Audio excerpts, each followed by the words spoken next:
Volume 2. Chapter 101, Water Swamp Kingdom and Proto-Magnetic Wings. Chapter 101, Water Swamp Kingdom and Proto-Magnetic Wings. The Peak Lord from Sunset Peak let out a cold harumph and waved his right sleeve. Instantly, a powerful force descended onto the trembling Sunset Peak disciples. To them, it felt like mountains were crushing down on them, provoking miserable shrieks of pain. The Beihan siblings felt even more pressure than the others. Their faces twisted in pain as their cultivation bases shook. Although their hatred for Bai Xiaochun surged, they couldn't let any of it show on their faces. The lot of you had better get the hell back to the North Bank this instant. Go into secluded meditation and don't come out for 10 years. Although the Peak Lord of Sunset Peak was the one to take action, these were disciples from his mountain peak, so he was actually protecting them to some extent. Although he seemed to be acting harshly, he actually was sympathetic to their cause. With a wave of a sleeve, he caused a powerful wind to spring up that swept the Sunset Peak disciples off into the distance. Looking back at Bai Xiaochun, he plastered another smile onto his face and slowly said, "Xiaochun, can you remember now?" Bai Xiaochun knew that he shouldn't push things too far. Things had already worked out quite well for him, so he cleared his throat in satisfaction. Ha ha ha. There's no need for all of this, elder brother. As a prestige disciple, and the junior brother of the sect leader, how could I lower myself to the same level as those raucous sect nephews? What a bunch of naughty and mischievous kids. The way Bai Xiaochun was acting as if he really were of the same generation as him caused the Peak Lord of Sunset Peak to grimace inwardly. Off to the side, Zheng Yuandong cleared his throat, and yet again wished he could take back his impulsive decision from years before. Bai Xiaochun ignored the strange looks and puffed his chest out. Suppressing his feeling of pride, he prepared to finish explaining the pill formula. At that point, Li Qingho cleared his throat. Self-created pill formulas are precious to apothecaries, he said coolly.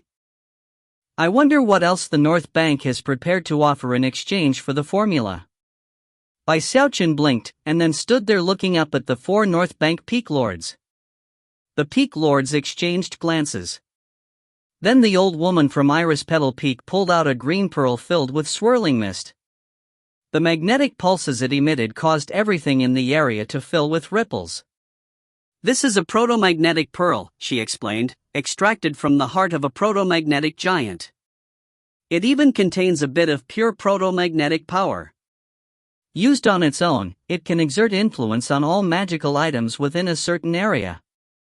Even to Foundation establishment cultivators, it could be considered an extraordinary treasure.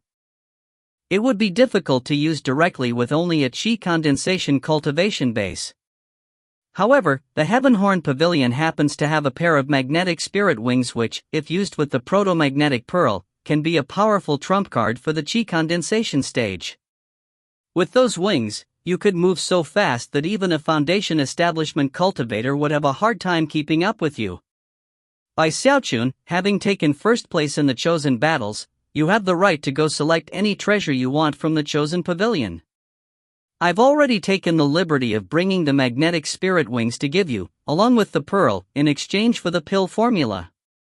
Even as the words left her mouth, the old woman waved her right hand, causing a set of green wings to appear. They, along with the pearl, flew over to float in front of Bai Xiaochun. Bai Xiaochun's eyes began to shine. He could already move with incredible quickness, but if a Foundation establishment cultivator really wanted to chase him down, he wouldn't be able to outrun them. However, with the proto-magnetic pearl and the magnetic spirit wings in combination with his speed, he could move unbelievably quickly. A life-saving object such as that was something that left his heart pounding. Furthermore, the old woman continued with a stiff smile, if luck is on your side, you might even be able to sense the manifestation of proto-magnetic power. With that, you might be able to gain enlightenment of one of the top 10 secret magics of the Spirit Stream sect, arcane gravitational repulsion, Bai Xiaochun licked his lips, and was just about to agree, when he suddenly stopped and looked over at Li Qingho to see whether or not he approved. He had long since come to view Li Qingho as one of his own relatives, and as such, would follow his lead. If Li Qinghe asked him to hand over the pill formula, then Bai Xiaochun would do so without hesitation. To him, it was just a pill formula. To the North Bank, it was like a holy relic. The truth was that Bai Xiaochun had lots of strange pills in his bag of holding. In fact, he was already coming to the conclusion that he should start testing some of them out to see what wondrous effects they might have. Li Qinghe glanced at the proto-magnetic pearl and the magnetic spirit wings, then looked over at the 4 North Bank peak lords. Eventually, his gaze came to rest on the old woman. Eyes glittering, he suddenly said, "Add in one of the other 10 secret magics, the legacy of the North Bank, the Water Swamp Kingdom." As soon as the words left his mouth, sect leader Zhang Yuandong's eyelids twitched. "Impossible!" barked the peak lord of Sunset Peak angrily. He wasn't the only one to disagree so vehemently. The peak lord of Archway Peak, the old man, glared at Li Qinghe with wide eyes. "Li the swindler appears again," he sneered. "This is preposterous. The Water Swamp Kingdom is a legacy of the North Bank, one of the top 10 secret magics of the Spirit Stream sect. It's a top-rated technique on the same level as ghosts haunt the night. There is absolutely no way we'll give it to someone from the South Bank, but..." Bai Xiaochun looked up at the commotion above, and when he heard the peak lord from Archway Peak call Li Qinghe Li the swindler, his jaw dropped. "Is that supposed to be a joke?" Li Qinghe said coldly, flicking his sleeve. 1,000 years ago, Ghosts Haunt the Night was the legacy of Violet Cauldron Peak. You North Bank people were happy to take it away in trade, but now that the South Bank wants to trade for one of your legacy secret magics, you refuse? Ludicrous. The North Bank's peak lords were at a loss for words. The peak lord of Ghostfang Peak was a partially translucent figure whose features couldn't be seen clearly. Sighing, he said, "Ghosts Haunt the Night is a perfect match for Ghostfang Peak. Besides, all that happened years ago. It's not worth bringing up now. As far as the Water Swamp Kingdom goes, only a handful of people have ever successfully cultivated it, such as Patriarch Heavenwing, 8,000 years ago. Nobody else did anything with it other than produce some useless spirits. It's far too difficult. Peak Lordly, why are you making things hard for us? No Water Swamp Kingdom? No pill formula, Li Qinghe said with decisiveness that could sever nails and chop iron. Bai Xiaochun looked up in wonderment as the peak lords argued about the Water Swamp Kingdom. He had been under the impression that the offer was good enough already, although the Water Swamp Kingdom had always sounded interesting to him. At the same time, he had a new understanding of Li Qinghe. He was truly providing a shining example of how to rip people off. Could that be why he had been called Li the Swindler? Having reached this point in his train of thought, Bai Xiaochun looked up at Li Qinghe, his eyes shining with admiration. The North Bank peak lords grumbled a bit, but in the end, agreed to the demands. Although their legacy secret magic was important, the medicinal pill was even more precious to them. Moments later, Li Qinghe directed Bai Xiaochun to explain the complete formula for the aphrodisiac pill.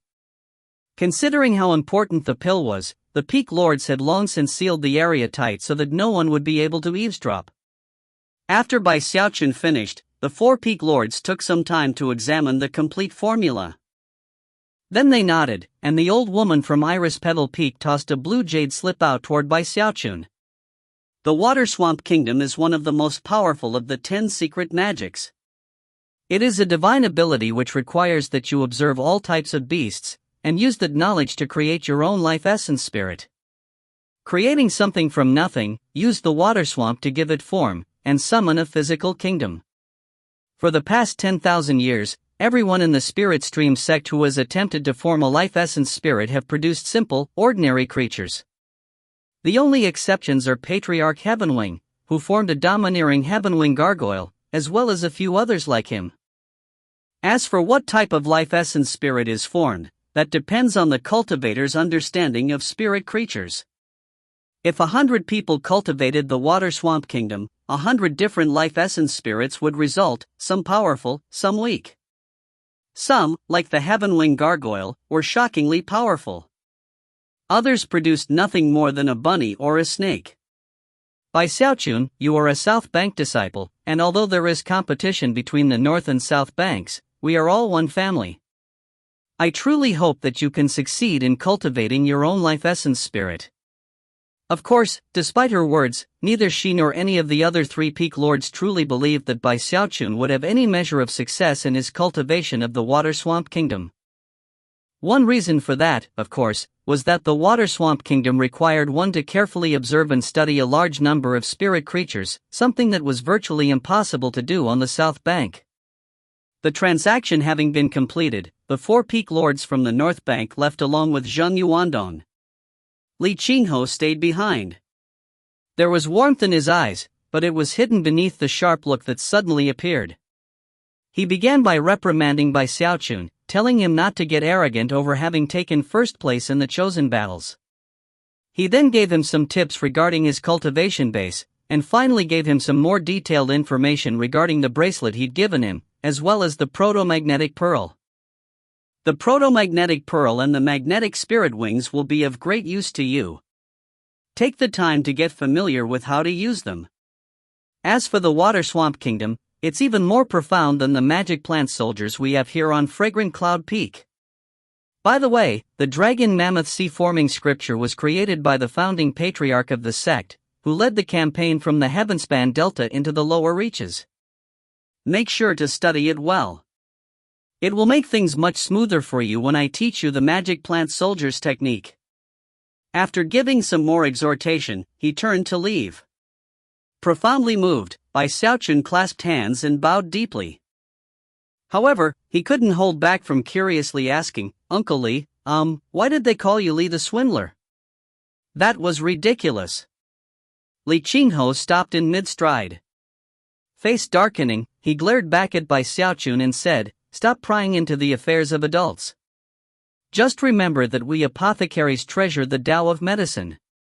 We don't just give things out for free." With that, Li Qinghe left. The more Bai Xiaochun thought about the matter, the more his eyes began to shine with praise. He was now almost completely convinced that acquiring medicinal pills from Li Qinghe must be quite a pain for most people. After Li Qinghe left, Bai Xiaochun went back into his Immortal's Cave. Now that he knew the Dragon Mammoth Sea-forming scripture was created by the founding patriarch of the sect, his heart swelled with admiration. In the introduction to the scripture, the founding patriarch talked about shackles. I wonder what exactly those shackles are. After some more thought, he came up with some ideas, but had no way to confirm whether or not they were correct. Shaking his head, he pulled out the proto-magnetic pearl and, following the instructions given by Li Qinghe, put it into his mouth and swallowed it. The pearl dissolved into mist which flowed through his body and came to rest in his dantian region. There was nothing uncomfortable about the sensation, and in fact, he even felt a bit lighter. After moving around a bit, he realized that he could move even more quickly than before. It was almost as if some strange connection now existed between him and his surroundings. Filled with a sense of wonder, he produced the magnetic spirit wings. They were green, and as diaphanous as the wings of a cicada, almost transparent.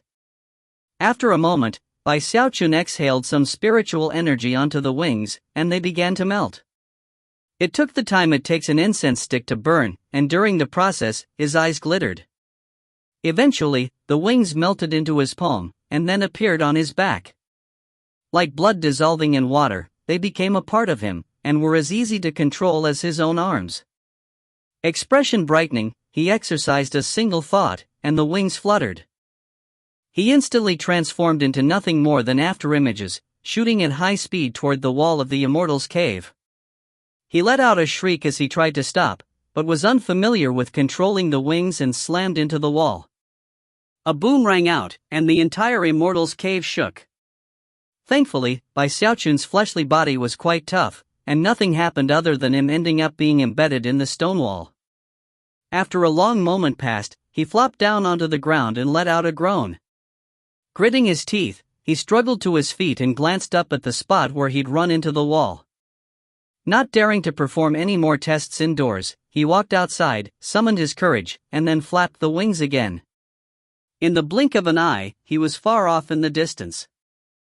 A few days later, he was much more familiar with how to control the speed of the wings, and it was a wonderful sensation.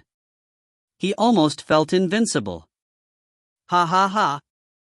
I'm so fast that not even Elder Zhou could catch me. He threw his head back and laughed uproariously as he flew a few circles in the air before returning to his immortal's cave. If you find any errors, ads pop-up, ads redirect, broken links, non-standard content, etc., please let us know. Report chapter so we can fix it as soon as possible. Chapter 102, Is anyone around? Chapter 102, Is anyone around? Months flew by. Xiaochun quickly became very familiar with the areas on Fragrant Cloud Peak set aside for the inner sect. Eventually, the novelty of being an inner sect disciple began to wear off. He spent most of his time in his immortal's cave, either practicing cultivation or concocting medicine in his personal medicine concocting workshop. By this point, he had created quite a few aphrodisiac pills. He was happy. His purpose in practicing cultivation was to live forever, and the higher his cultivation base grew, the greater his longevity became. His main interest was concocting spirit medicines. After all, he still dreamed of concocting a pill that could help him live forever. In order to make that dream come true, he constantly worked with spirit medicine. However, the cruel reality of the situation was that after a few months passed, he found that, to his bitterness, he had run out of medicinal plants. Even though the prize for taking first place in the chosen battles had been 10,000 spirit stones, the ingredients for Tier 3 spirit medicines weren't sold in the market outside the sect. He could only rely on people from the cultivator clans to find them for him, and the prices were exorbitant. The best thing to do was build up enough merit points to be able to acquire the ingredients from the sect. Merit points, he thought as he sat there in his immortal's cave, frowning. What he lacked most was merit points. After some hesitation, he left his immortal's cave and went to the mission stele set aside for inner sect disciples. Back in the outer sect, the missions office had always been packed, but the inner sect was different. Inner sect disciples were all very busy, and viewed their time as precious. Only a few people could be seen in the area. Xiaochun strolled up and stood in front of the stele, trying to pick a mission. That one's way too dangerous. He muttered. That one doesn't give enough merit points. I don't want any long-term missions. Eventually, his eyes came to rest on a mission assigned by one of the sect elders, which called for lifestealer cores. For every core provided, 1,000 merit points would be rewarded. It even provided the most common location to find lifestealers, which was in the Wildweed Mountains a short distance from the Spirit Stream sect. Muttering to himself in thought, Xiaochun recalled the description of lifestealers from the 4th volume of Spirit Creatures. Actually, they weren't wild beasts, but rather a miraculous parasitic life form. They would select a host, a wild beast of some sort, which they would then cause to grow a second head. When the second head was fully formed, the beast would then wither up and die, and the matured lifestealer would transform into a 9-days finch. During the parasitic phase of its life, it was extremely useful as an ingredient in various types of medicines. However, once it matured and exploded out from the second head, becoming a 9-days finch, it was completely useless. Furthermore, 9-days finches only lived for 9 days, after which they would die, producing a new lifestealer. The lifestealer would then select a new host, and the process would begin again. It was almost like the cycle of reincarnation. Lifestealers were very rare, and in some ways, they lived forever, eternally reincarnating over and over again. Xiaochun clearly remembered how impressed he had been the first time he read about lifestealers in the 4th volume of Spirit Creatures. The hard part of this mission is actually finding the lifestealers. The Wildweed Mountains are too vast. It would be way too annoying to try to find them one by one. Accumulating merit points that way would be a waste of time. After doing some more research into the Wildweed Mountains, he confirmed that despite how vast they were, most animals were under the Foundation establishment level. Eventually, he decided to accept the mission. However, he didn't immediately set forth from the sect. First, he returned to his immortal's cave to make a few preparations. Finally, he hopped onto the Golden Crow sword and shot off into the distance. The Wildweed Mountains weren't very far from the Spirit Stream sect. Considering his speed when using the Golden Crow sword, it would only take a day of travel to reach them. Unfortunately, due to the fact that his current cultivation base too low to be able to fly for a long time, he had to alternate between flying and running. 4 days later, he finally reached the Wildweed Mountains. A majestic scene spread out in front of him, with lushly vegetated mountains rising up in all directions. It was like a never-ending jungle, from within which rose the cries of various birds and beasts. Instead of going to search for lifestealers, he explored the mountains for about half a month until he found a valley which acted as a natural pathway between two main parts of the jungle. There, he settled down in the branches of a tall tree and peered down into the valley below. Using normal search methods would be a waste of time, and would rely on blind luck. Even with fortune on my side, I might only find one. If I don't get lucky, I might not be able to find a single one in a month. It's time to show off how smart I am. Sticking his chin out, he blurred into motion, shooting off into the distance.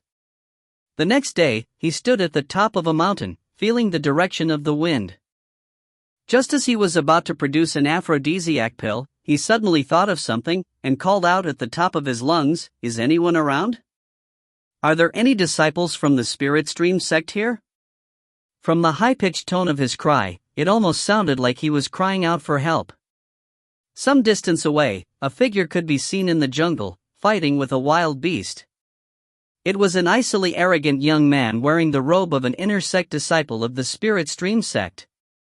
When he heard Bai Xiaochun's cry, a look of scorn appeared in his eyes. Another disciple with a weak cultivation base who's overestimated himself and is now crying out for help.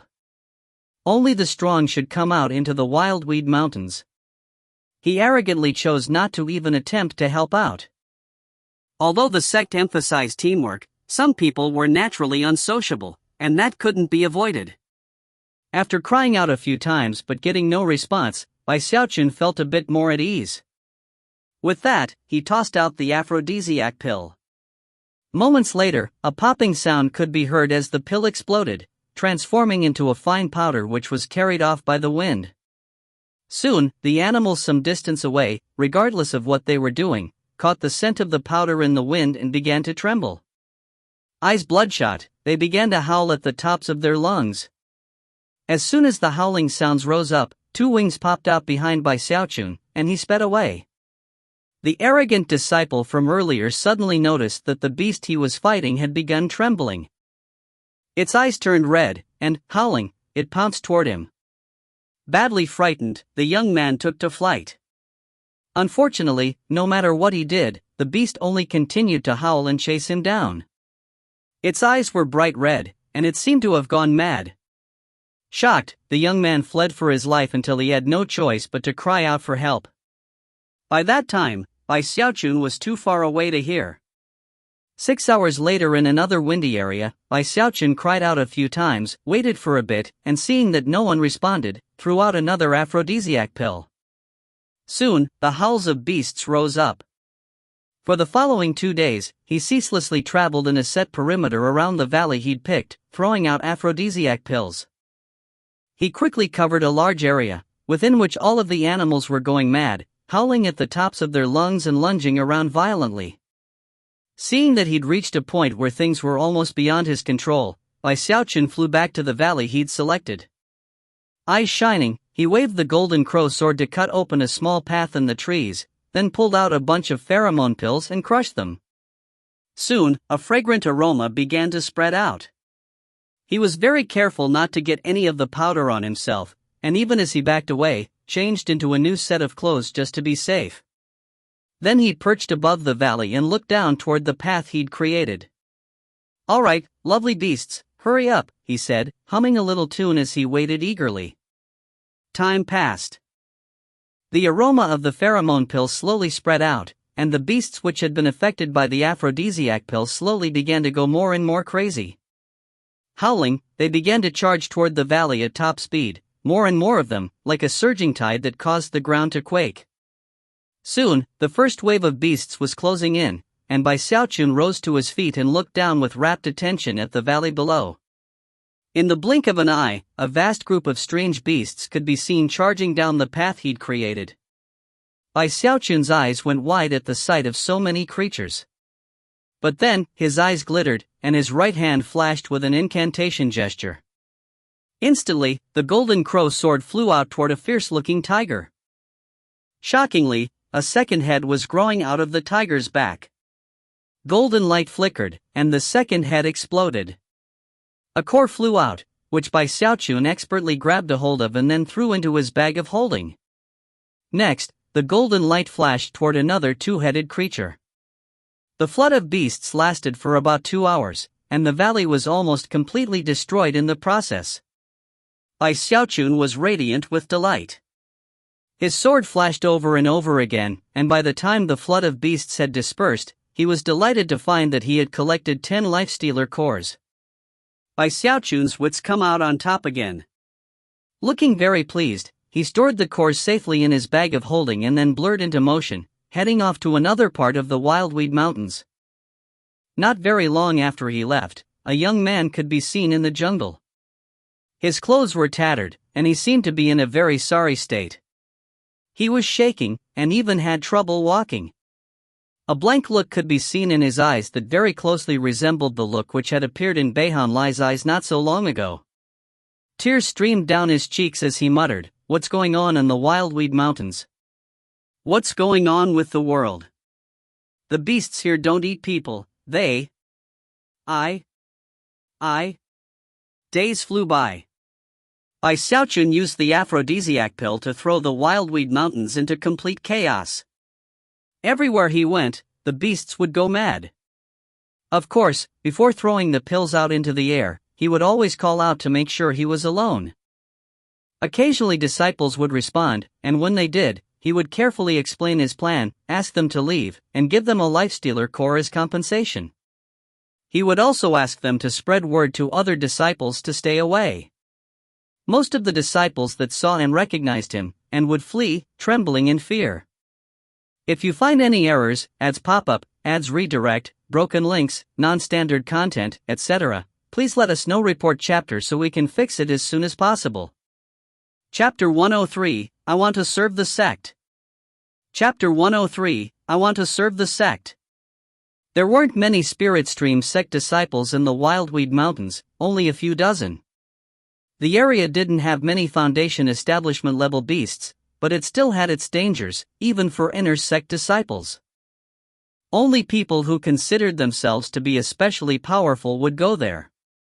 When Xiaochun cried out his warnings, some disciples would respond and heed his advice. They would take his apology gift and leave. However, a few bull-headed individuals would arrogantly assume that he was crying out for help, and would pretend they couldn't hear him. Some of them even hoped to collect his bag of holding after he died. They would continue whatever it was they were doing, and think little more of the matter. But it wouldn't take long before they realized the beasts were acting strange, impulsive, and maddened. Shanghuan Tianyu was in the Wildweed Mountains, and as soon as he heard Xiaochun calling out, his eyes flickered, and he ignored him. He was on the same mission as Xiaochun, looking for lifestealers, but at the moment, he was shocked by the sight of a huge bear in the 6th level of Qi condensation, who was wrapped around a tree, banging into it over and over again. It wasn't his first time seeing something like that. He'd seen a rabbit earlier that had ambushed him with raving madness. When he realized that the situation seemed familiar, his scalp suddenly went numb. Something's off here. What's changed in the Wildweed Mountains? Then he thought back to Xiaochun's aphrodisiac pill, and his heart seized. By this point, Xiaochun had over 30 lifestealer cores in his bag of holding, and was continuing his work with the aphrodisiac pills. About half a month later, he was overjoyed to discover a V-shaped valley located deep within the mountains, a place that had a strong wind. The valley would suck in the wind and then vent it out to fill a large portion of the Wildweed Mountains. Based on Xiaochun's calculations, it would only take 3 days for the wind from the valley to fill nearly half of the Wildweed Mountains. Even standing there in the wind, he would only last for about one breath of time before losing his footing. He immediately felt connected to the place, as if by destiny. Hair whipping about, he looked down at the spot where the wind shot out and said, "This is definitely the best place to disseminate powder throughout the mountains. There shouldn't be any fellow disciples here either. I can safely harvest to my heart's content." Xiaochun was starting to get very excited. In order to ensure nothing bad happened to his fellow disciples, he'd already given out about 10 cores. However, he didn't regret that at all. He was sure that he could get more. He could even visualize the merit points flowing in. Taking a deep breath, he brought out all of the rest of the aphrodisiac pills and crushed them. The rushing wind immediately carried the powder out into the rest of the wildweed mountains. Xiaochun stood on a nearby mountain peak, looking out proudly at the jungle below, feeling very heroic. I, Xiaochun, have worked tirelessly to benefit the wildweed mountains. One can only imagine how many animals will be born in the coming years. What a wonderful meritorious service. He sighed emotionally as howls began to rise from within the forest. More and more howls could be heard, until they filled the air ceaselessly. In one day, 20% of the wildweed mountains had been covered. The roars reached a shocking level. 3 days later, half of the wildweed mountains were going mad. At that point, Xiaochun flew along, dispersing pheromone pills every so often to attract the nearby beasts.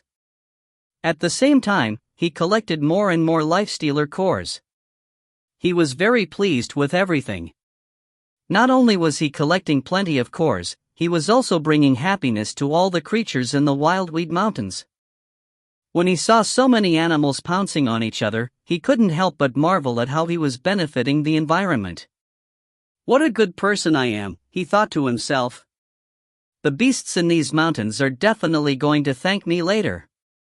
And so he continued along, throwing out pheromone pills all the way. Of course, there were some disciples in the mountains who had ignored his earlier cries. Their eyes soon went wide at the maddened state of the animals. The sight of all the animals pouncing on one another left the disciples gasping. What's going on? Why does this scene seem so familiar? Shocked, the disciples all began to flee in terror. Xiaochun.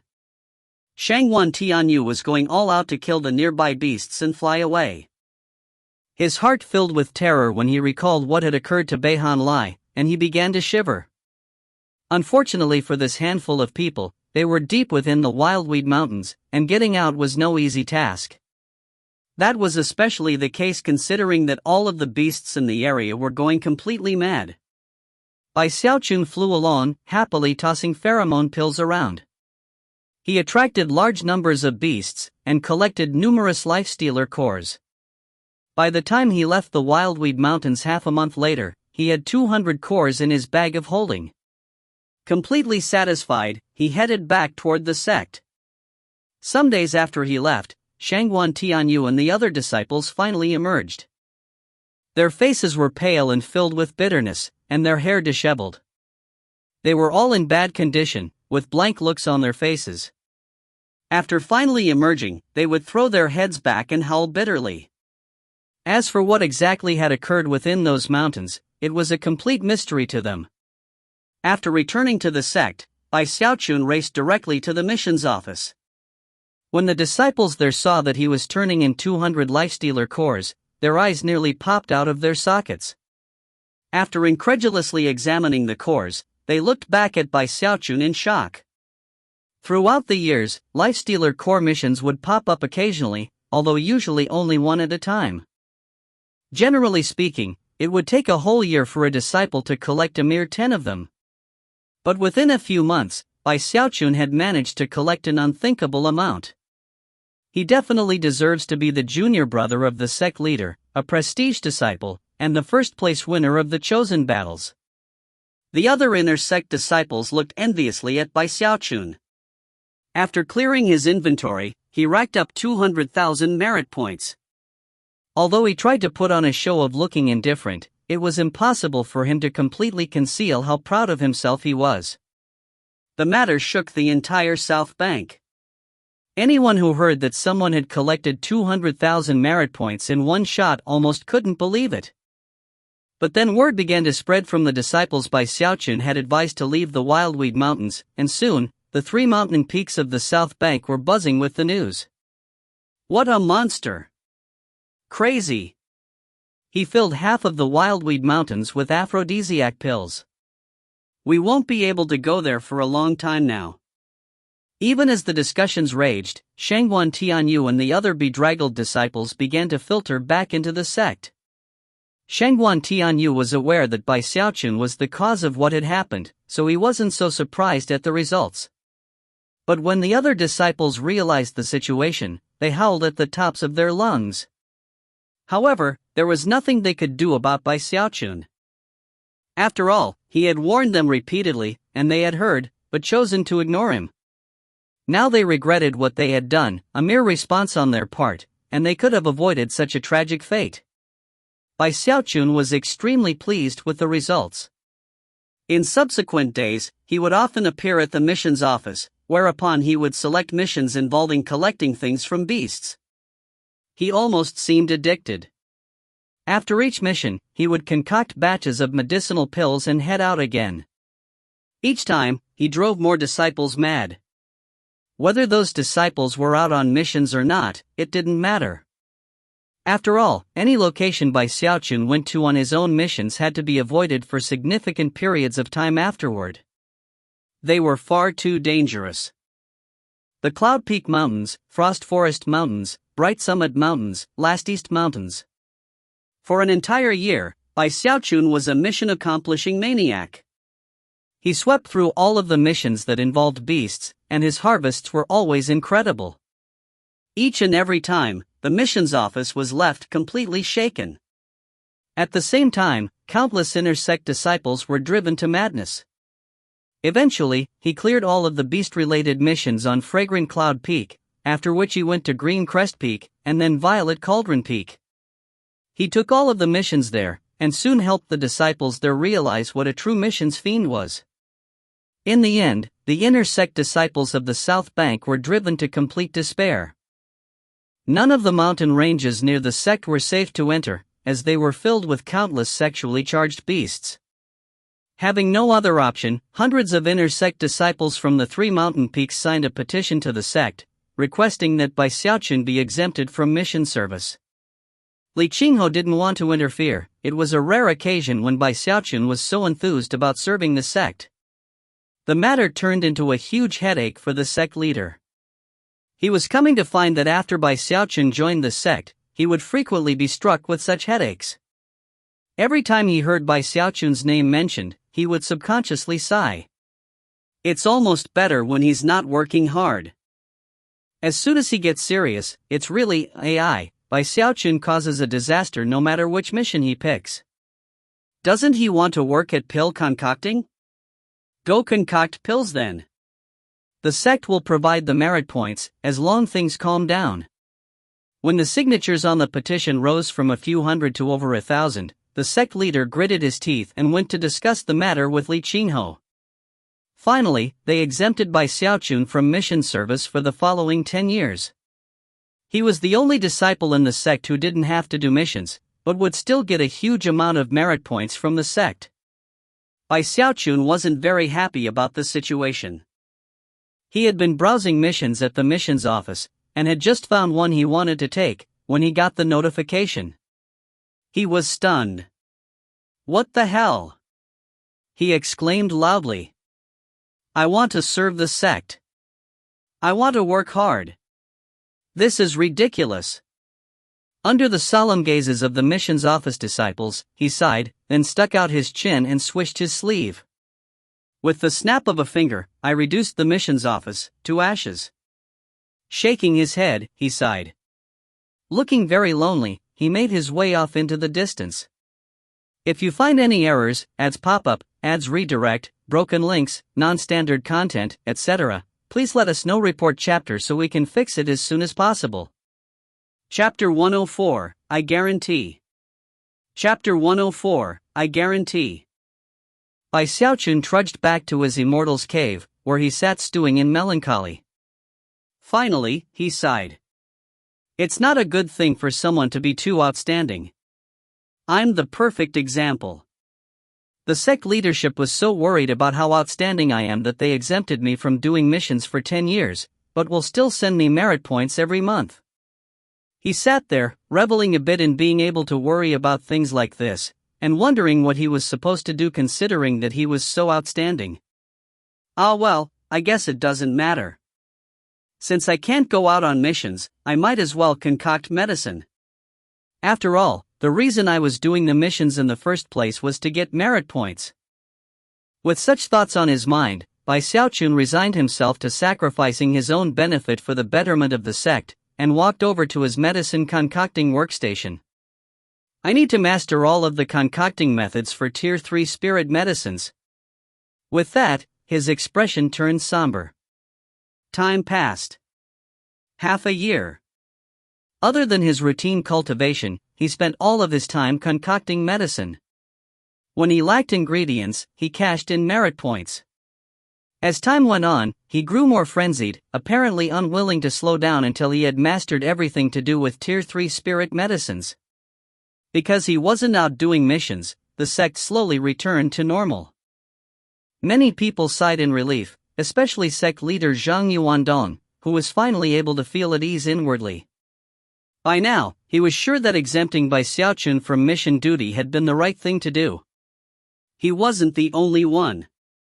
Li Qingho, as well as the other South Bank peak lords and elders, all felt much more at ease. In fact, at one of the regular South Bank Council meetings, the Foundation establishment cultivators happened to bring up the matter. Xiaochun has been focused on concocting medicine lately. The sect has really calmed down. Medicine concocting is a good thing. Have him keep practicing. It's the safest option, anyway. With him focused on that, he won't be causing problems for people outside. The entire group was all smiles. The past half year of peace and quiet left them all sighing happily. And yet, just days after their meeting, a massive explosion echoed out on Fragrant Cloud Peak. It came from the direction of Xiaochun's Immortal's Cave, and caused everything in the area to tremble violently. Numerous inner sect disciples were badly startled, and the outer sect disciples were left trembling in fear. What just happened? Heavens! Could the Spirit Stream sect be under attack? As everyone devolved into a commotion, Xiaochun lurched out of his medicine concocting workstation, coughing, face tinged with ash, nose running and tears streaming down his face. He quickly washed off in the hot spring, and then frowned. Why did it explode? He thought. The pill furnaces provided to inner sect disciples were all standard issue, exactly the same as the ones in the medicine concocting pavilion. Generally speaking, even if the spirit medicine was concocted incorrectly, they wouldn't just explode. 1. And yet, that was exactly what had just happened. It had even activated the cave's defensive spell formations. After pondering the matter at length, he couldn't come up with an explanation. Sighing, he went back to cultivating the dragon mammoth sea-forming scripture for a few days. By this point, his cultivation was only a sliver away from a breakthrough. However, he wasn't in any hurry. After finishing his cultivation, he consumed some spirit medicine to replenish his vital energy, then set to work on the undying live forever technique. The silver light which rose up from his skin was now so dark that it bordered on golden. That afternoon, Xiaochun went on to the next task at hand. Standing there in his Immortal's Cave, he slowly lifted his hands up into the air as he practiced the Water Swamp Kingdom mnemonic. After enough time passed for half an incense stick to burn, he opened his eyes and let out a powerful shout. An intense energy exploded out from inside him, causing everything around him to suddenly change. A field of water vapor appeared, which lasted for only a single breath of time before vanishing. Xiaochun sagged in place, wiping the sweat from his brow. Despite practicing the Water Swamp Kingdom every day since he'd acquired it, that was all that he could accomplish. I need to keep working harder, he thought. After resting for a moment, he ended his daily cultivation routine and once again pondered the problem of the exploding pill furnace. During the past half a year of practice, he had succeeded with a few Tier 3 spirit medicines, but for the most part, his attempts had ended in failure. He sat there in frustration for some time before finally coming up with a theory. Maybe after the medicinal strength intensified to a certain point, it became unstable, which caused the explosion. Immediately afterward, he hurried out and exchanged some merit points for another pill furnace, then went back to concocting. Gradually, word spread that the explosion earlier had come from Xiaochun's Immortal's Cave. Strange expressions appeared on the faces of the disciples. Although they weren't sure exactly what had caused the explosion, at least they now knew Xiaochun was the cause. Then, a few days later, Xiaochun was there in his medicine concocting workstation, completely and utterly focused on controlling the spirit medicine inside the pill furnace. Unfortunately, Tier 3 spirit medicines were extremely difficult to work with. Most other people, with enough experience and luck, would succeed 3 times out of 10 and consider it a high rate of success. But Xiaochun wanted things to be perfect. He wouldn't rest until he'd solved each and every problem. Because he wanted even the tiniest details to be perfect, it meant he had to test all those details multiple times before finally resolving every issue. This time, his eyes went wide as he realized that he was losing control of the spirit medicine. Then the pill furnace began to issue cracking sounds. Xiaochun gasped, and 2 wings suddenly appeared behind him as he bolted out of the medicine concocting workshop. Moments after he emerged, a huge explosion shook the Immortal's Cave. Fragrant Cloud Peak was once again thrown into an uproar for some time before everyone managed to calm down. 3 days later, Xiaochun ran screaming out of his medicine concocting workstation, and a third shocking explosion ripped through the air. After 7 days, he emerged yet again, flustered, fleeing at top speed as a fourth deafening explosion nearly destroyed his medicine concocting workstation. Fragrant Cloud Peak was in utter chaos, and countless disciples' eyes were completely bloodshot. After inquiries were made, people learned that Xiaochun was concocting medicine. However, no one could figure out exactly why such huge explosions would be occurring. I asked the spirit medicine pharmacy, and they said that he recently purchased 8 pill furnaces. That sound must be an exploding pill furnace. Just what is Xiaochun concocting? Damn it! Isn't he worried about blowing himself up? Anger was building, and yet the explosions weren't over. They continued. Over the course of the following month, 7 explosions rocked Xiaochun's Immortal's Cave, each one more intense than the last. The final explosion actually caused all of Fragrant Cloud Peak to tremble, and Xiaochun's entire Immortal's Cave was nearly destroyed. As Xiaochun fled outside, trembling in fear, the outer and inner sect disciples of Fragrant Cloud Peak were driven to near madness. During the past month, none of them had been able to safely focus on practicing cultivation. Constantly being startled by the explosions had left them jumpy with fear. Now, they were thoroughly distracted, their eyes bloodshot as they struggled to control their anger. Apparently, even sound-muffling spell formations couldn't stop the sound of the explosions. The disciples' rage grew, and even the elders were shocked and could hardly believe what Xiaochun was doing. What is Xiaochun concocting to cause the pill furnaces to explode like that? What medicine is he working on? Things didn't end. Over the next month, the frequency of the explosions increased. More than a dozen occurred, almost every other day. Eventually, the Fragrant Cloud Peak disciples couldn't take it any longer, and stormed to Xiaochun's Immortal's Cave en masse to vent their fury. Feeling very wronged, Xiaochun hurried out to offer an explanation. When he saw a mob of over 1,000 disciples, his face paled a bit, and eventually he resorted to slapping his chest and guaranteeing that there would be no more explosions. Only then did the crowd begin to calm down. After seeing everyone off, Xiaochun went back into his Immortal's Cave, scowling the entire time. Looking over his mostly destroyed medicine concocting workstation, he sighed, pulled out another pill furnace, and looked at it blankly. A few days later, he slapped his thigh, and his eyes began to shine.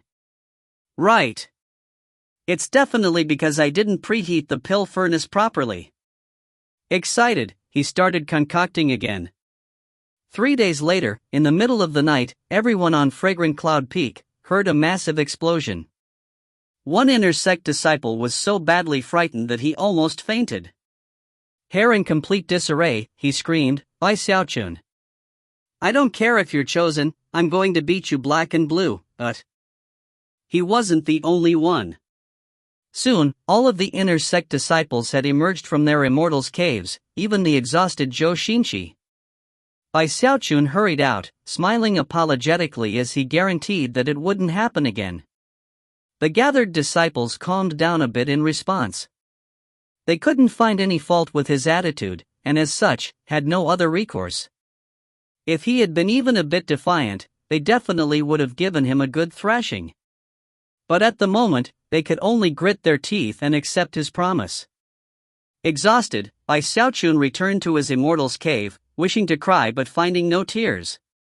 He was coming to find that it was a difficult thing to pursue his dreams. "I'm not the kind of person who gives up," he thought. Gritting his teeth, he produced another pill furnace, which he studied for half a month straight. Finally, after analyzing all aspects of the situation, he was sure that he had identified the problem. Earth flame. It's definitely the earth flame. Eyes bloodshot, he once again began to concoct. 5 days later at dawn, an explosion could be heard that was so loud it startled Li Qingho, and could even be heard on Violet Cauldron Peak and Green Crest Peak. The inner sect disciples who lived nearby Xiaochun's immortal's cave were dumbstruck, especially Zhou Xinqi. All of them felt like they were going crazy. Elder Zhou's birds let out high-pitched shrieks, and were so frightened that their feathers fell out.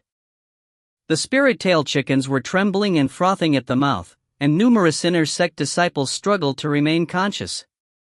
All of the spell formations in Bai Xiaochun's cave activated as the earth flame erupted, and even Fragrant Cloud Peak's grand spell formation was affected.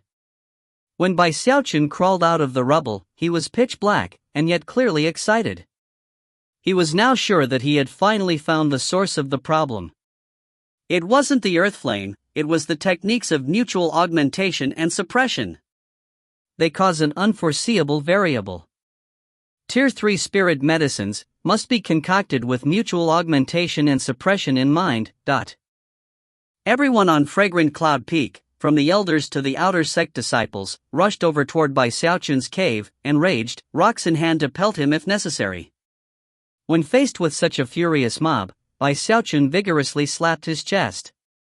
I guarantee you, however, before he could finish, the crowd began to hurl their rocks. After all, fighting with magic against a fellow sect member was prohibited, but throwing rocks wasn't. Guarantee your ass. Countless rocks closed in, fueled by burning rage. In a few past chapters one incorrectly interpreted some exploding medicine as exploding furnaces.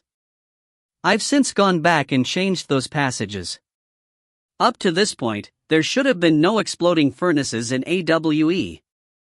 If you find any errors, ads pop up, ads redirect, broken links, non-standard content, etc., please let us know. Report chapter so we can fix it as soon as possible. Chapter 105, Massive Animal Jailbreak. Chapter 105, Massive Animal Jailbreak. Seeing the sky obscured by rocks struck fear into Bai Xiaochun's heart. He dove back into his immortal's cave and quickly activated the spell formation, looking like he was about to cry. He knew that he had aroused public fury, but truly felt wronged. He hadn't done it on purpose. I guarantee that this is the last time, he blurted. I'm absolutely certain. After the mob vented some of their anger, Bai Xiaochun continued to offer explanations, and eventually, the people left. Sighing wistfully, Bai Xiaochun cleared the rubble from his immortal's cave and then returned to his medicine concocting workstation. There he sat, pondering everything that had occurred. Finally, he gritted his teeth and gingerly produced another pill furnace. Based on his most recent analysis, he once again began to concoct medicine. This time, he focused heavily on the techniques of mutual augmentation and suppression. A few days later, a fragrant aroma filled the air, and Bai Xiaochun's eyes brimmed with tears of excitement. He let out a whoop of delight at having finally solved the problem of the exploding pill furnaces. Furthermore, he'd gained a deeper understanding of the variables which can occur because of mutual augmentation and suppression. I'm just around the corner from mastering Tier 3 spirit medicines. Spirits soaring, he spent the next several days completely lost in his medicine concocting. Gradually, the disciples of Fragrant Cloud Peak realized that there were no more explosions. They sighed with relief, and as the days passed, the mountains slowly returned to normal. And yet, Bai Xiaochun had come to find that although he'd solved the problem of the explosions, his success rate with Tier 3 spirit medicine was still fairly low. Furthermore, he ended up concocting quite a few strange pills. When such strange pills emerged from the pill furnace, he would look at them suspiciously. Although he knew that they surely contained wondrous secrets, it was hard to say whether they were as miraculous as his aphrodisiac pill. I need to test them out to see what they do, he murmured to himself. Emerging from his immortal's cave, he headed down to the market and bought some random animals. He even spent some merit points to get some from the sect. Back in his immortal's cave, he prepared, for the second time in his life, to perform some animal testing. He even produced a blank jade slip to record the data. After all the preparations were complete, he took a deep breath and pulled out a rabbit, then selected a black pill from his collection of strange pills. The rabbit sniffed it, then gobbled it up. A moment later, it began to tremble. Then its legs twitched, and it flopped over and lay unmoving on the ground. Dead? Bai Xiaochun thought, eyes going wide. After looking closer, he breathed a sigh of relief when he realized that the rabbit wasn't dead, but rather, had simply fallen unconscious because of the rush of spiritual energy from the powerful medicinal pill. A few hours later, it woke up.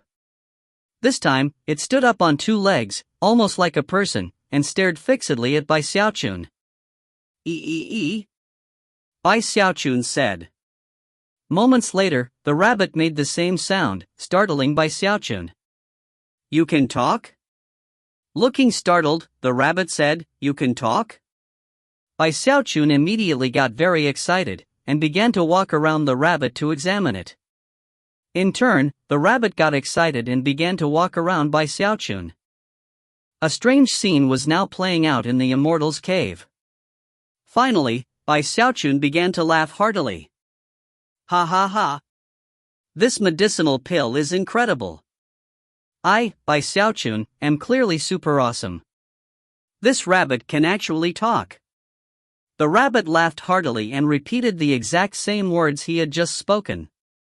A quizzical look on his face, Bai Xiaochun opened the door of one of the side rooms and tossed the rabbit inside. Whatever.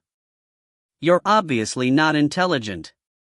If you make some cultivation advancement, don't forget to come back and thank me in the future. I'll put you in here for now, and in a few days I'll set you free outside the sect. After putting the rabbit in the other room, Bai Xiaochun paid no further heed as he proceeded with his testing.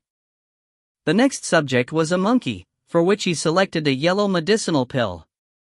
At first, the monkey pretended not to see it, but eventually got interested and grabbed the pill up. After sniffing it, it crushed some of the pill, and then popped the pill and the fragments into its mouth and swallowed it down. Afterward, nothing much happened except that an odd wind rose up out of nowhere, which quickly faded away. Bai Xiaochun looked curiously at the monkey, which was simply sitting there with a vacant expression on its face. Unsure if anything had occurred, Bai Xiaochun sighed and put the monkey into the same room as the rabbit. A few days later, one of the tests he performed was on a group of rabbits. After eating the medicinal pills, their eyes turned red, and they began to howl and leap up to nibble Bai Xiaochun's legs. Shocked, he made a notation in his records, then threw them into a side room. There, they started biting each other, although they drew no blood. There was also a handful of ducks. After consuming the strange medicinal pills, they trembled, and suddenly, their wings grew larger, and they began to fly around inside the immortal's cave, looking particularly elegant. Xiaochun stared in shock, and at the same time, his excitement regarding his strange pills grew. Time flowed by.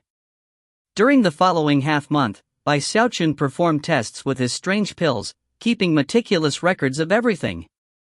Occasionally, his wild laughter would ring out from within the immortal's cave. A few days later, when he fed some pills to some ordinary chickens, they rapidly grew larger until they were the size of elephants. Xiaochun's understanding of the Tao of medicine was growing more profound. Shaking with excitement, he continued his experiments. Gradually, the rooms he had set aside for the animal subjects included quite a variety of strange beasts. There was a group of toads with eyes all over their bodies. Those eyes would all blink every time the toads croaked. There was a tiger that Xiaochun had bought for a handful of spirit stones. After consuming one of his pills, it grew 8 more heads, giving it a total of 9. When it roared with all of its heads, the sound was very impressive. There was also a group of ordinary pigeons who experienced no major change other than constantly relieving themselves as they flew along. Time passed, the experiments continued, and the bizarre and extraordinary results of the strange pills became more evident. There was a group of monkeys who, after eating some strange pills, began to twitch constantly. There was a bunch of cats who let out burps as loud as thunder. Xiaochun was struck with awe, and couldn't help but wonder exactly how he had concocted all of these strange pills. The most exaggerated situation was the flock of geese. After eating the medicinal pills, their eyes turned pure white. Although they looked a bit sickly, they turned out to be extremely loyal, and even took to watching over Xiaochun's cave as if they were guarding it. Toward the end, he gave the hot spring fish some pills to eat. They immediately went crazy, struggling with each other to leap out of the water. There, they grew legs and began to walk around the immortal's cave.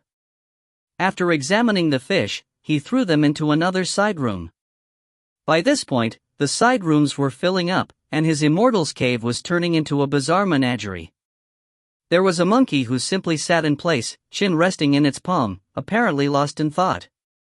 There was the group of spasmodically twitching monkeys. The red-eyed rabbits were currently fighting with the elephant-sized chickens. Off to the side were the toads who blinked and croaked noisily. Finally, there was the rabbit, who was practicing all sorts of poses. Occasionally it would say, "Ee? You can talk? Ha ha ha. This medicinal pill is incredible. I, Xiaochun, am clearly super awesome. This rabbit can actually talk." It was only able to recite those 3 passages. Up in the air, ducks flew about gracefully. The pigeons also flapped about, excrement plopping down below them wherever they went. The 9-headed tiger was covered in it, and roared constantly. Off to the side were the legged fish, who were constantly on the run from the burping cats. At the door were the large geese, who eyed everything coldly, as though they were guarding against something. Xiaochun stared around at everything, musing that he had only tested a small portion of his strange pills. Unfortunately, he had no more animals to test them on. "The Tao of medicine is truly miraculous," he murmured. With that, he decided that he definitely had to test out all of his strange pills.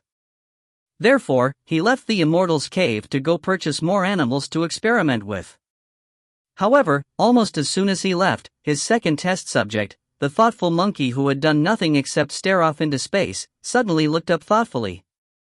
Then it turned its gaze to the door in the side room, and its eyes seemed just as intelligent as a person's. Suddenly, it burst into motion, running over, to open the door. Next, the main gate of the immortal's cave was flung wide open, but the sun shone outside as the thoughtful monkey leaped out into the open. The other animals stared in shock, but a moment later, all of them made their escape.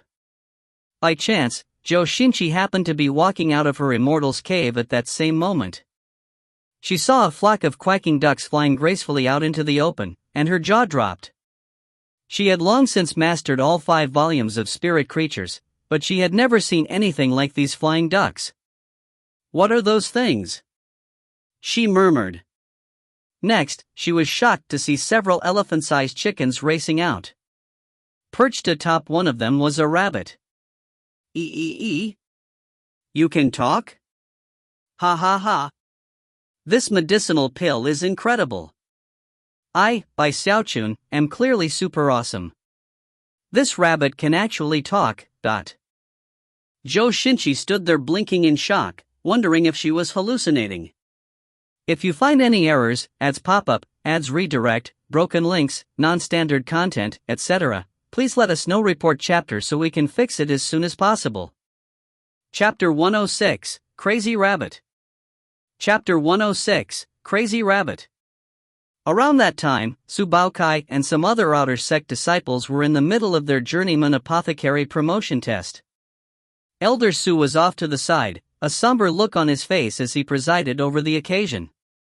Suddenly, a flock of pigeons appeared, and plopping sounds began to echo out as endless amounts of bird excrement showered down. It was like rain, covering Su Baokai, the other test takers, and the audience. Even Elder Su's hair was peppered with excrement. Everyone looked up in shock as the flock of pigeons flew off into the distance, excrement showering down below them. Those pigeons. I've never seen them before. Damn it. What's going on? I can't believe they're crapping non-stop. The disciples were in an uproar, and Elder Su stood there blankly for a moment before his face began to twitch. Chen Ziang and Zhao Yidwa stood on a mountain path, glowering at each other. The two of them had been at odds since they were servants, and their conflict was only growing more intense. Usually they just glared at each other, but now things were getting more serious. Today, we're finally going to resolve our. However, before the words could be spoken completely, a group of legged fish ran by, kicking up a cloud of dust as they did. Before Chen Ziang and Zhao Yidwa could react, a group of cats approached at top speed, emitting thunderous burps as they ran after the fish. Chen Ziang and Zhao Yidwa gasped in shock, their hostilities completely forgotten. Did we just see a bunch of legged fish? Zhao Yidwa blurted, wondering if he was seeing things. Those cats' burps were as loud as thunder. Chen Ziang said, eyes wide. Further down the mountain, cries of alarm rose up from numerous outer sect disciples as a horde of red-eyed rabbits began to nibble at their legs. Although the rabbits were relatively easy to grab, the chattering sounds of their biting teeth were fear-inspiring. Most shocking of all was one particular rabbit which sat on the back of an elephant-sized chicken. You can talk? Ha ha ha. This medicinal pill is incredible. I, by Xiaochun, am clearly super awesome. This rabbit can actually talk. Everyone on Fragrant Cloud Peak was going crazy. Countless people heard the words spoken by the rabbit, and quickly realized that the instigator of the entire affair was none other than Bai Xiaochun. In the inner sect district, a group of toads hopped along. Any inner sect disciple who caught sight of them would gasp in shock. The sight of such eye-covered toads was enough to terrify anyone. There was even a 9-headed tiger running amok. Fragrant Cloud Peak was thrown into complete chaos.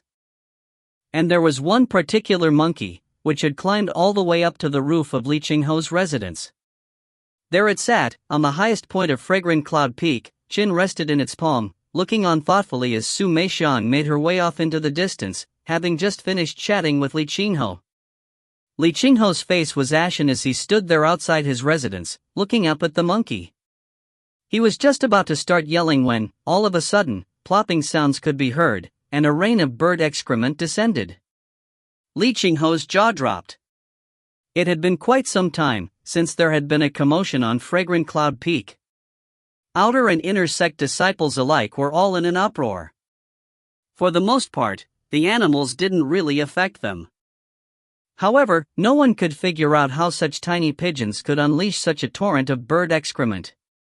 Gradually, the rabbit, which originally could only recite 3 passages, learned to speak some more.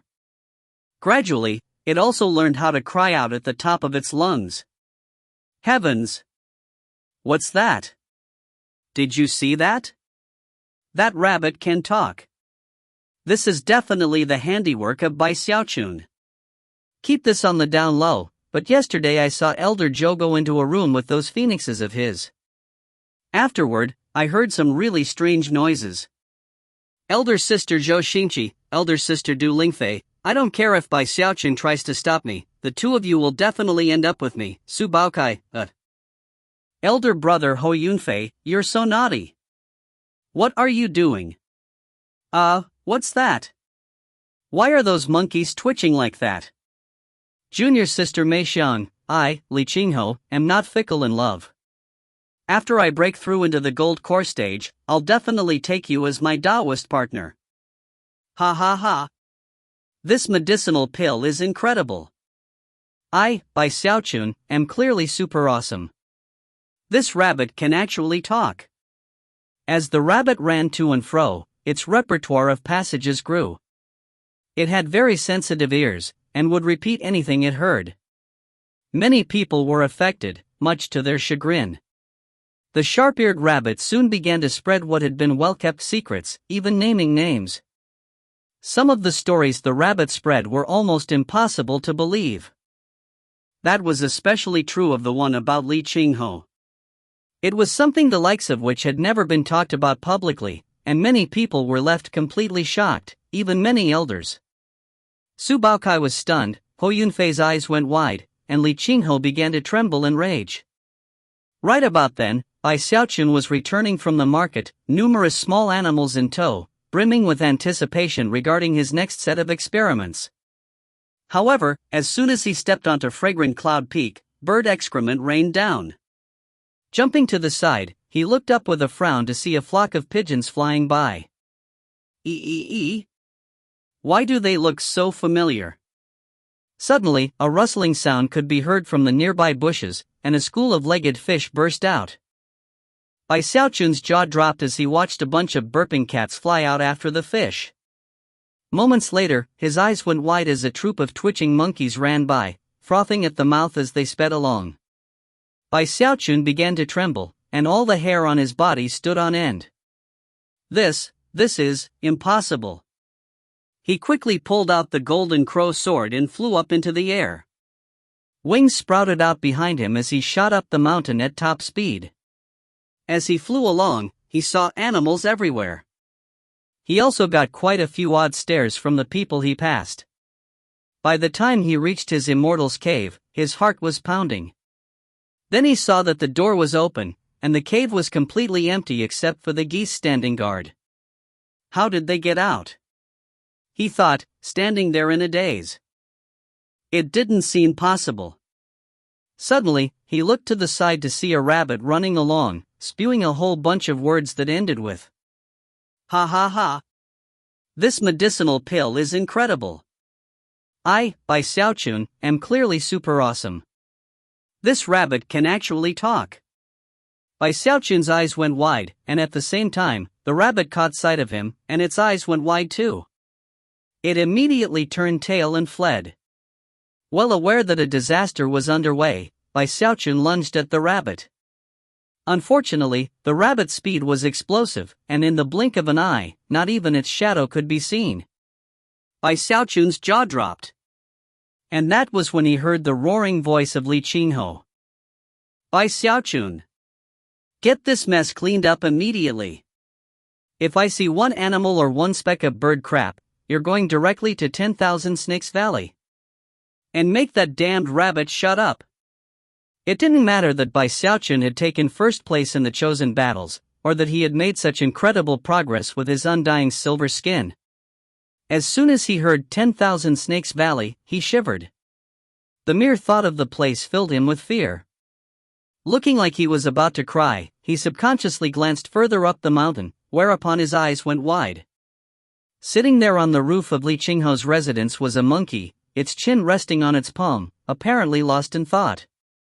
On the verge of tears, Bai Xiaochun raced up the mountain toward the monkey. As he closed in, the monkey looked over, a seemingly emotional look in its eyes, as if it were thinking about how wonderful it had been to enjoy freedom. Although Bai Xiaochun was a bit shocked, he quickly grabbed the monkey and threw it into his bag of holding. With that, he raced off nervously to scour the rest of Fragrant Cloud Peak. Wherever he went, the disciples looked at him with strange expressions. The next beast he caught was the 9-headed tiger, and after that, the eye-covered toads. Soon he had the elephant-sized chickens, and then the legged fish. Not long after that, the burping cats were in custody. The ducks were the easiest of all to apprehend. It was nearing the end of the day by the time he rounded up the twitching monkeys and threw them into his bag of holding. The hardest to catch were the defecating pigeons, which took a lot of effort. By the time he caught the last one, it was late at night. After taking stock, he realized that the only animal left was the talking rabbit. Unfortunately, despite much searching, Xiaochun couldn't find it. The rabbit was an expert at hiding. AI. Sighing, he looked at the bird excrement covering Fragrant Cloud Peak and got to work cleaning it up.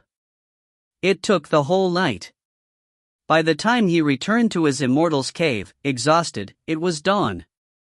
As the sun rose, the disciples of Fragrant Cloud Peak emerged to find the mountain peak squeaky clean. When they thought back to the events of the previous day, they suddenly had a much deeper understanding of Xiaochun's medicinal pills. Of course, those disciples who had been showered with bird excrement were furious about the matter, but there was little they could do. After all, they knew Xiaochun hadn't done any of it on purpose. Even still, the hijinks he caused were happening over and over again. As such, terror regarding Xiaochun was growing in the hearts of all.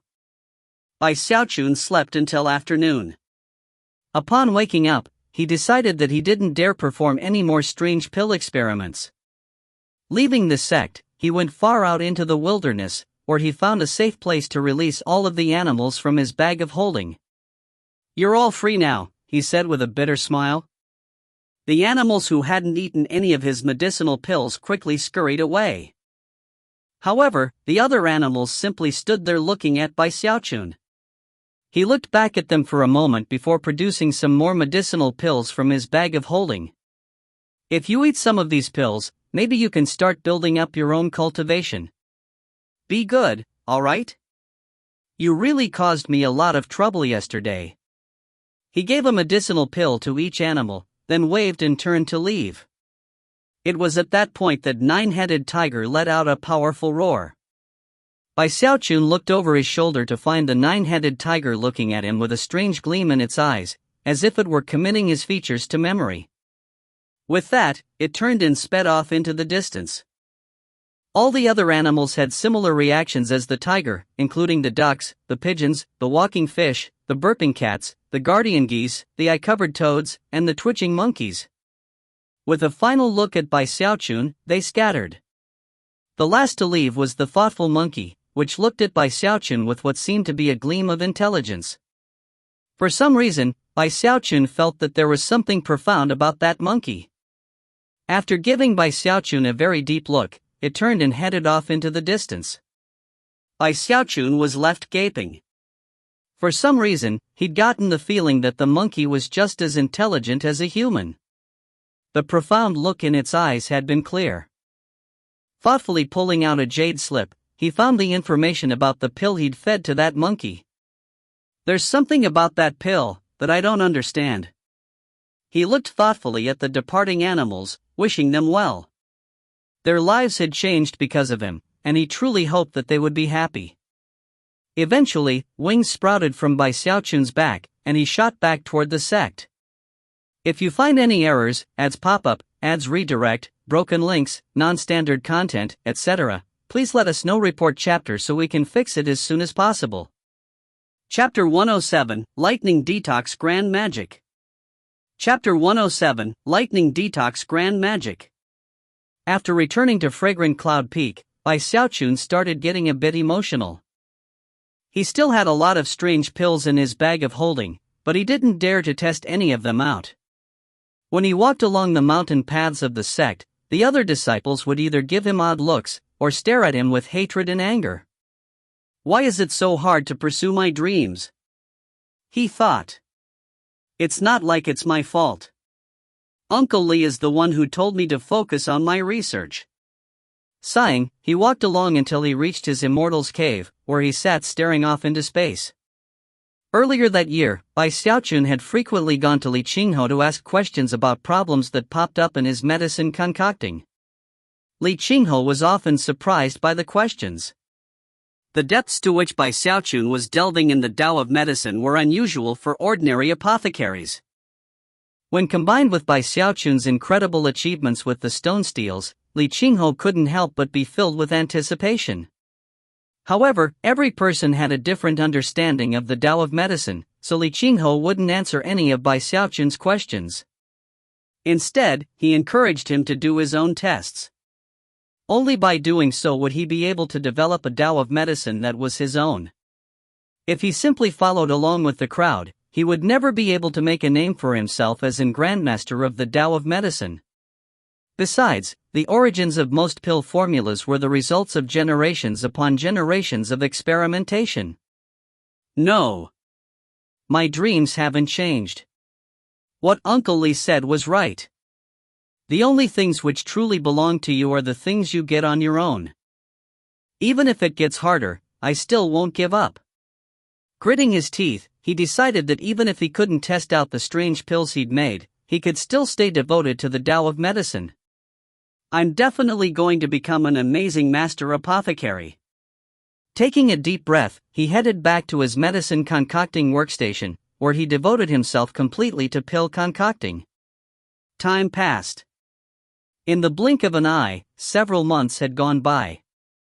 Bai Xiaochun was getting a lot more confident and skilled when it came to Tier 3 spirit medicine. He solved one problem after another, and soon found that Tier 3 spirit medicine weren't really that difficult after all. However, an even bigger problem was looming. Despite his best efforts, and despite the fact that he was getting much more proficient with Tier 3 spirit medicines, it was very difficult to raise his success rate. Generally speaking, out of 10 batches of pills, 5 would succeed. Of the other 5, 1 would produce an unidentifiable strange pill, and 4 would be so impure as to be considered toxic. He was starting to go a bit crazy. Even spirit enhancement did nothing to the toxic pills. Only low-grade pills could be raised to a higher level by spirit enhancement. Although he wasn't aware of it, his focus on medicine concocting had reached an obsessive-compulsive level. Unless he could reach the perfection he sought, he would feel uneasy. Impurities. How am I supposed to get rid of those impurities? His eyes were completely bloodshot as he stared down at his large collection of toxic pills. After some more thought, he considered going to ask Li Qinghe. But when he thought about how Li Qinghe had encouraged him to do his own observation and experimentation, he gritted his teeth and devoted himself even more madly to solving the problem. Days went by. Eventually, people began to take note that Bai Xiaochun had grown quiet again. There were no explosions, and no animals running around. Everything was calm, although for some people, the newfound quiet was difficult to get used to. Unfortunately, good things never last forever. A month later, in the middle of the night, Bai Xiaochun sat in front of his pill furnace, hair disheveled, madly performing incantation gestures to control the earth flame. As he fed more medicinal plants into the furnace, his eyes grew more and more bloodshot. This is it. Almost done. I'm definitely going to solve all the problems this time. This is what I call creativity. I added thunder god vine, lightning rod flower, wither tree rose and yin yang thistle, and invented a new technique. This is definitely going to be able to cleanse the impurities. It's definitely going to work. This is Bai Xiaochun's one and only lightning detox grand magic. As his excitement built, the pill furnace began to tremble, and a medicinal aroma wafted out.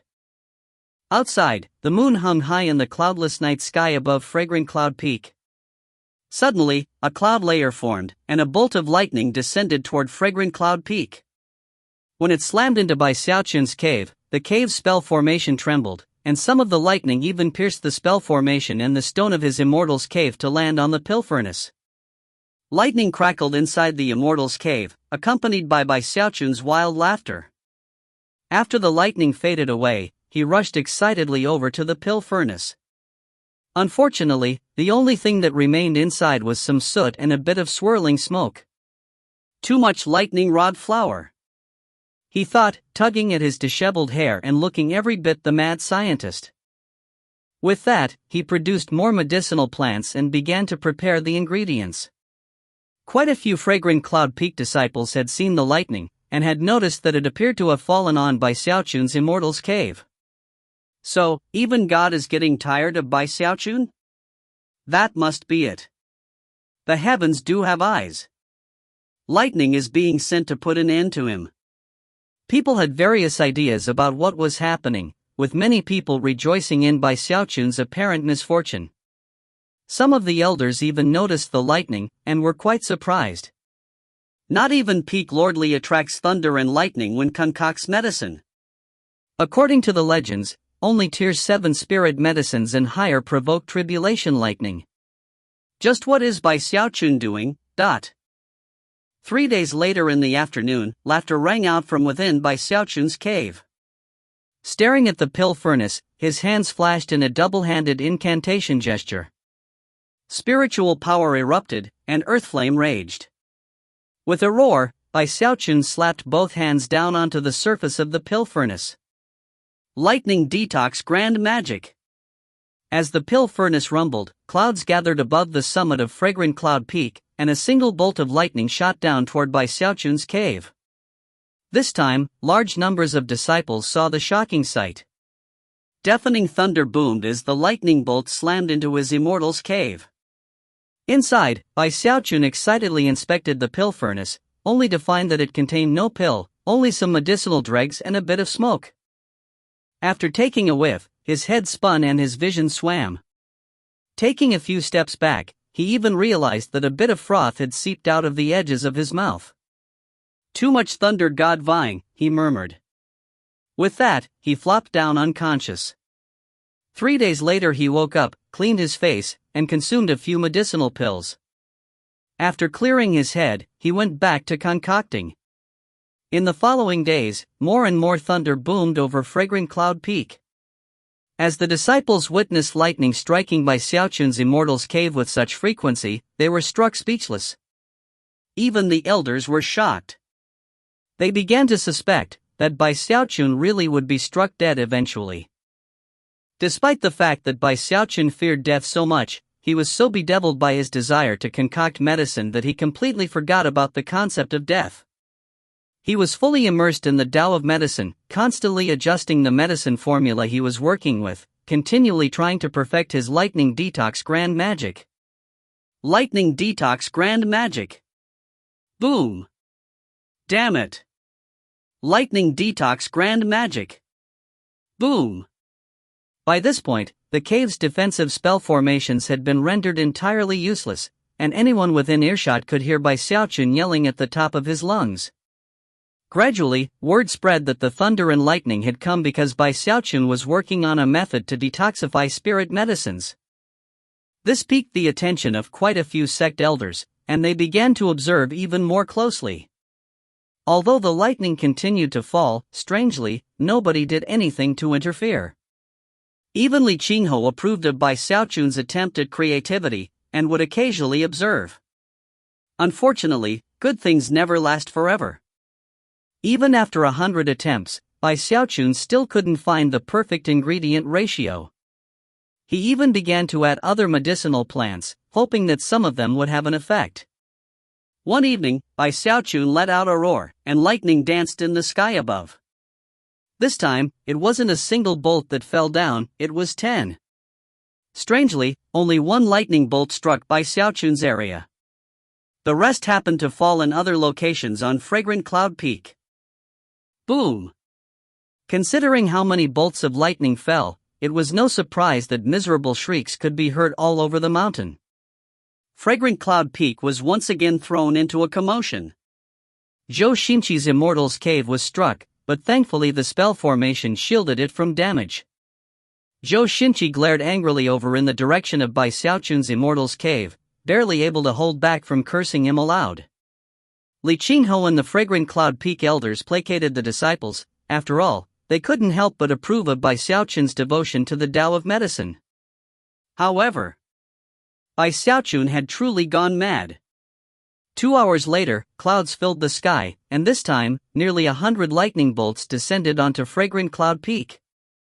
Booms rang out in all directions, and even more disciples looked up into the sky, shocked to the core.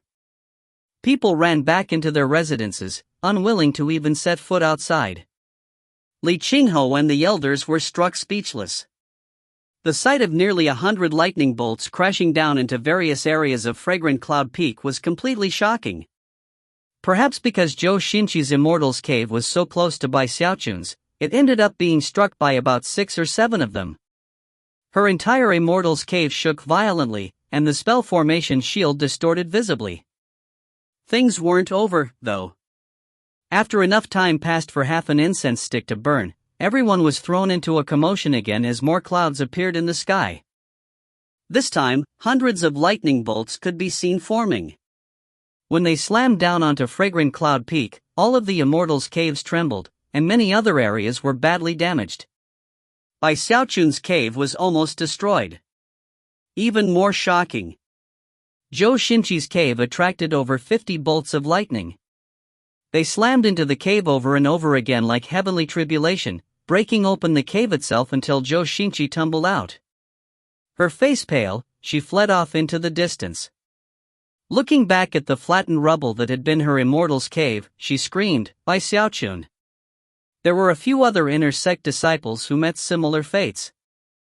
Their Immortal's Caves destroyed, they stormed over toward Bai Xiaochun's Immortal's Cave, vowing to settle accounts immediately, no matter what happened. However, in that same moment, clouds roiled up above, even thicker than before, and an intense pressure weighed down on everything below. Zhou Xinqi's heart began to pound, and her face fell. The disciples who had come to pick a fight with Bai Xiaochun gasped and began to shake visibly. Even the peak lords of Violet Cauldron Peak and Green Crest Peak noticed the clouds, and their eyes went wide. Sect leader Zhang Yuandong saw it from afar, and his scalp began to tingle. Shockingly, over 1,000 lightning bolts could be seen within the clouds. That will destroy Fragrant Cloud Peak. Bai Xiaochun. Heavens! What is he doing over there? I can't believe there are so many lightning bolts. We're under attack. Countless cries of shock and alarm rose up in and around Fragrant Cloud Peak. Everyone from outer to inner sect disciples were trembling as an intense fear filled them. Bai Xiaochun had tuned everything out, and didn't even realize what was happening. Eyes crimson, he stared at the pill furnace for a moment, then bellowed and slapped it with both hands. Lightning detox grand magic. Boom! If you find any errors, ads pop up, ads redirect, broken links, non-standard content, etc., please let us know. Report chapter so we can fix it as soon as possible. Chapter 108, Big Fatty Zhang, Loyal Friend. Chapter 108, Big Fatty Zhang, Loyal Friend. Even Li Qinghe gasped in response to what was happening. Having no time to actually dispel the lightning, he quickly performed an incantation gesture and waved his finger toward the sky. In response, a resplendent, multicolored shield sprang into existence above Fragrant Cloud Peak. At the same time, the more than 1,000 lightning bolts began to descend from the clouds. Their target was Fragrant Cloud Peak, but the shield blocked their progress. Massive rumbling sounds echoed out, and ripples spread out across the shield as it began to neutralize the lightning bolts. After 30 breaths of time, the final lightning bolt was neutralized, and the multicolored shield faded away. The disciples of Fragrant Cloud Peak were left trembling, the intense feeling of danger still lingering in their hearts. After a moment, they turned with bloodshot eyes to look in the direction of Bai Xiaochun's cave. Bai Xiaochun! Countless disciples howled. It was hard to say who made the first move, but soon, a huge mob was rushing toward his Immortal's Cave. Elders joined the crowd, and even Li Qinghe flew in the same direction in a bright beam of light. Within his crumbling Immortal's Cave, Bai Xiaochun was staring anxiously at the pill furnace, surprised that no lightning had come. Distracted, he suddenly realized that a deafening rumble could be heard outside, a sound which far exceeded the thunder from earlier. Face draining of blood, he leaped to his feet, which was when he realized that the immortal's cave was on the verge of collapsing. Without another moment of hesitation, he ran outside. Moments later, the rumbling caused by countless running people pushed the immortal's cave past the point where it could hold together, and it collapsed. Xiaochun gaped mutely as the dust billowed out in all directions. That was when he realized that he was surrounded by a sea of furious Fragrant Cloud Peak disciples. Before he could begin his explanation, Zhou Xinqi's shrill cry pierced through the crowd. Xiaochun, you owe me an immortal's cave. Take Xiaochun down. Damn it! You destroyed my immortal's cave. This is over the top. You weren't really concocting medicine, were you? First were the exploding pill furnaces, then all those weird animals, and finally this lightning. Why you? The crowd was completely enraged after having been tormented for 2 years in a row by Xiaochun. Xiaochun felt more wrong than ever, considering that he really had been concocting pills. But then he noticed that Zhou Xinqi's immortal's cave had been reduced to rubble, and suddenly felt an apologetic twinge in his heart. Hou Xiaomei and Hou Yunfei were there in the crowd, but even they looked a bit helpless. Hou Xiaomei looked over at Xiaochun, gritted her teeth, and was just about to start defending him to the crowd when Hou Yunfei fearfully clamped his hand over her mouth. It was a delicate moment, given how incensed the crowd was. The disciples of Fragrant Cloud Peak had all determined that letting Xiaochun continue to concoct pills was unacceptable. As long as he was working at pill concocting, none of them would feel safe. When they thought about what had just occurred with the lightning, their shouts of fury grew even more intense. Even as the crowd teetered on the verge of losing control, the elders arrived, along with Li Qinghe.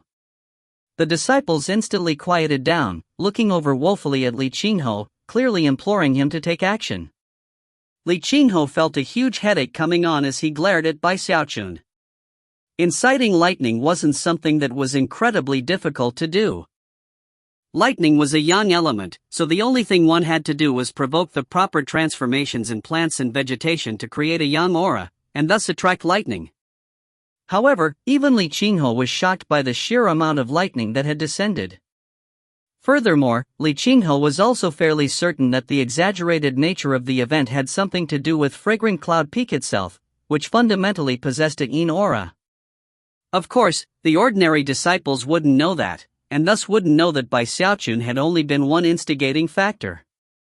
Xiaochun truly felt sorry for everyone, but also felt that he was getting the short end of the stick. Lacking any other options, he simply looked anxiously at Li Qinghe. With a slight shake of his head, Li Qinghe said, Xiaochun, from here on out, you're not allowed to concoct medicine on Fragrant Cloud Peak. Leave the mountain to do any concocting. The disciples started to get excited at Li Qinghe's brilliance. Yeah. Leave the mountain to do your concocting. Stay away from Fragrant Cloud Peak. Go concoct medicine anywhere except near us. That's right. If you keep concocting medicine the way you have been, you're going to destroy Fragrant Cloud Peak. There's nothing strange about being asked to leave. But Before Xiaochun could even begin to explain, Li Qinghe waved his sleeve. The matter's been decided. All right, everyone, take your leave. Having finished speaking, Li Qinghe blared harshly at Xiaochun, who immediately bit his tongue. He almost looked like he was going to cry. He truly felt horrible for disappointing Li Qinghe so badly. The disciples in the crowd gave their final glares to Xiaochun and then gradually dispersed.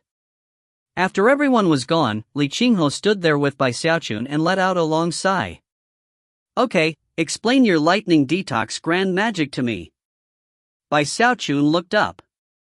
Eyes glittering, he smiled broadly, and began to explain all of the details of his grand magic. Upon finishing, he stood there looking at Li Qinghe in anticipation. Li Qinghe thought for a moment, and then nodded his head. The Tao of medicine is boundless, and no one could ever dare to say that it has a limit. Anything can happen during the journey upon that long path. The method you attempted has been tried and tested by others in the past, and they all failed. Lightning is powerful, and very difficult to control. Although some degree of success is possible, you can only go so far. You should wait until your cultivation base is a bit higher before trying again. At the very least, foundation establishment. Right now, any more attempts would be useless. Seeing how obsessed Bai Xiaochun was with the Tao of medicine, he did his best to explain things gently. After finishing, he patted Bai Xiaochun encouragingly on the shoulder, then turned to leave. Bai Xiaochun sighed and sat down blankly. He really felt bad for causing so many immortals' caves to be destroyed. After thinking about what Li Qingho had told him, he decided that, for the moment, he would stop working on the lightning detox grand magic.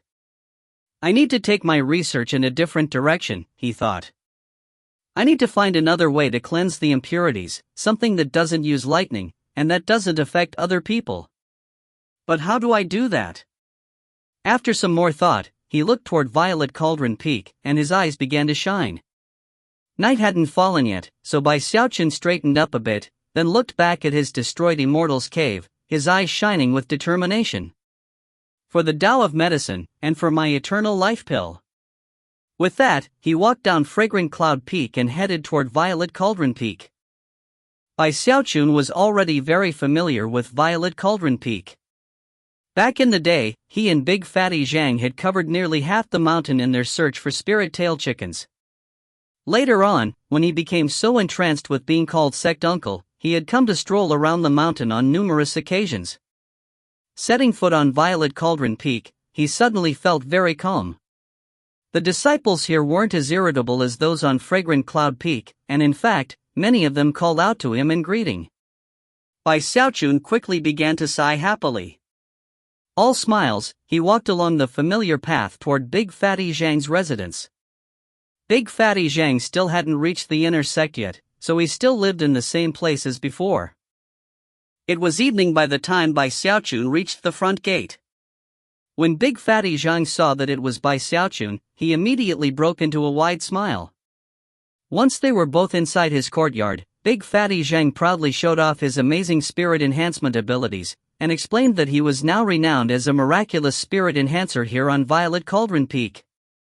Bai Xiaochun immediately offered words of congratulations, which of course made Big Fatty Zhang even happier than before. Finally, Bai Xiaochun cleared his throat. Eldest brother, there's something I wanted to discuss with you. Say the word. Big Fatty Zhang said, waving his hand in grandiose fashion. Could you help me find a place to stay on Violet Cauldron Peak? I want to do some medicine concocting here. With that, he looked pleadingly at Big Fatty Zhang. Concoct medicine? You're already an inner sect disciple. Your immortal's cave should have a medicine concocting workstation. Oh, by the way, I was in secluded meditation for a while. I heard Fragrant Cloud Peak had an incident with some lighting. What happened exactly? Having been out of the public eye for most of the year so far, Big Fatty Zhang wasn't too familiar with events beyond the borders of Violet Cauldron Peak. After all, Fragrant Cloud Peak was a different mountain altogether, so naturally he wouldn't know as much. Bai Xiaochun frowned bleakly. I was a bit careless in my pill concocting and attracted some lightning. My immortal's cave was actually destroyed. Huh? Big Fatty Zhang said, his eyes going wide. Listen, eldest brother, you don't have to worry, Bai Xiaochun said, slapping his chest proudly. I hereby swear that if I concoct medicine on Violet Cauldron Peak, I won't attract any lightning. Seriously, I'm the kind of person who keeps my word. Besides, I can concoct Tier 3 spirit medicine now. I'll give you a whole bottle when I'm finished. When Big Fatty Zhang heard Bai Xiaochun talk about Tier 3 spirit medicine, his heart began to thump. Tier 3 spirit medicines were available in the local market, but their prices were astronomical. Considering what Bai Xiaochun was offering him, there was no way he would refuse. Coupled with his pledge, Big Fatty Zhang only had to think for a moment before laughing heartily. No problem at all. I don't have anywhere to concoct pills here, but I'm friends with the elder brother who manages the Immortals' caves. If we grease the wheels a bit, he can secretly get you into an inner sect disciple's cave. Of course, it can't be a long-term thing. Not long-term. Bai Xiaochun said, eyes shining with excitement. Not long at all. Half a year at the most. Big Fatty Zhang nodded. Leaving Bai Xiaochun behind, he went away for the time it takes an incense stick to burn, then returned proudly with a command medallion. Done, he announced. It's not a very good immortal's cave, but it has a medicine concocting workstation. It's pretty close, I'll walk you over. Bai Xiaochun let out a cheer, then flattered Big Fatty Zhang a bit more. Bursting with happiness, Big Fatty Zhang led Bai Xiaochun off to the immortal's cave. It was relatively simple and crude for an immortal's cave, and very small, nothing like his cave back on Fragrant Cloud Peak. However, it had a medicine concocting workstation, which was enough for Bai Xiaochun. Sitting there looking very satisfied, he took a deep breath and said, "Eldest brother truly is a loyal friend." Moved, he reiterated to himself that he must not attempt any experiments with the lightning detox grand magic. Nor could he test strange pills on animals. As far as exploding pill furnaces, he was sure he could avoid that. Considering all that, he was convinced that no problems would arise because of his medicine concocting. It's time to research more ways to cleanse impurities. Calming himself, he produced a handful of spirit plants, which he began to analyze in detail. Slowly, he immersed himself in the Tao of medicine. If you find any errors, ads pop up, ads redirect, broken links, non-standard content, etc., please let us know. Report chapter so we can fix it as soon as possible. Chapter 109, A Light Rain on Violet Cauldron Peak. Chapter 109, A Light Rain on Violet Cauldron Peak. During his first month on Violet Cauldron Peak, Bai Xiaochun worked quietly in the Immortal's Cave. None of the disciples around him even noticed that he was there. Big Fatty Zhang started to relax. At first, he had come to visit Bai Xiaochun fairly frequently to watch him at his concocting work, but eventually stopped visiting so often. But then, another month passed. Bai Xiaochun's eyes glittered as he looked at the medicinal pills in front of him. After some detailed examination, he began to laugh loudly. During that month of work, he had made 4 major efforts to try to come up with a new method for cleansing impurities, and now, he had finally found his new direction. Using lightning to purge the pills with outside force is one method. But another method is to purge the spirit medicine from the inside. Bai Xiaochun, you really are a genius. Ha ha ha. I know exactly what to do. By using the principles of mutual augmentation and suppression, I can create a burning power even as I concoct the pills, something that will expunge the impurities. After the impurities are forced out, the final medicinal pill will no longer be toxic. Getting more excited, he took a deep breath and got to work. After organizing all of the medicinal plant and then beginning to feed them into the pill furnace, he started adding even more plants that weren't part of the pill formula, keeping careful records about everything he did. 4 days later, he once again slipped into a state of bedeviled focus. Circling continuously around the pill furnace, he made occasional adjustments to the earth flame, sometimes adding in other spirit medicines, following his instincts to either dilute or strengthen the mixture.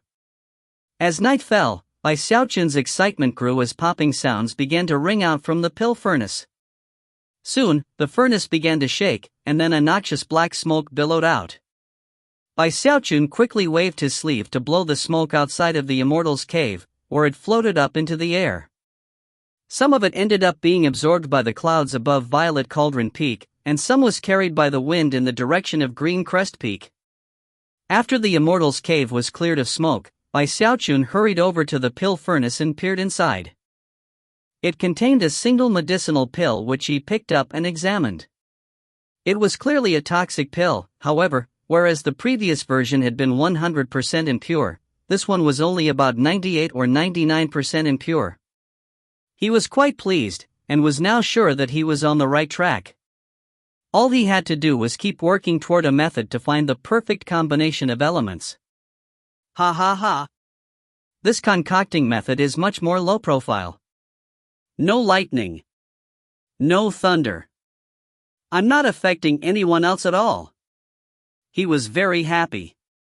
After all, he really didn't want to arouse the anger of the other disciples because of his concocting work. Feeling very satisfied, he sat down cross-legged to meditate for a while.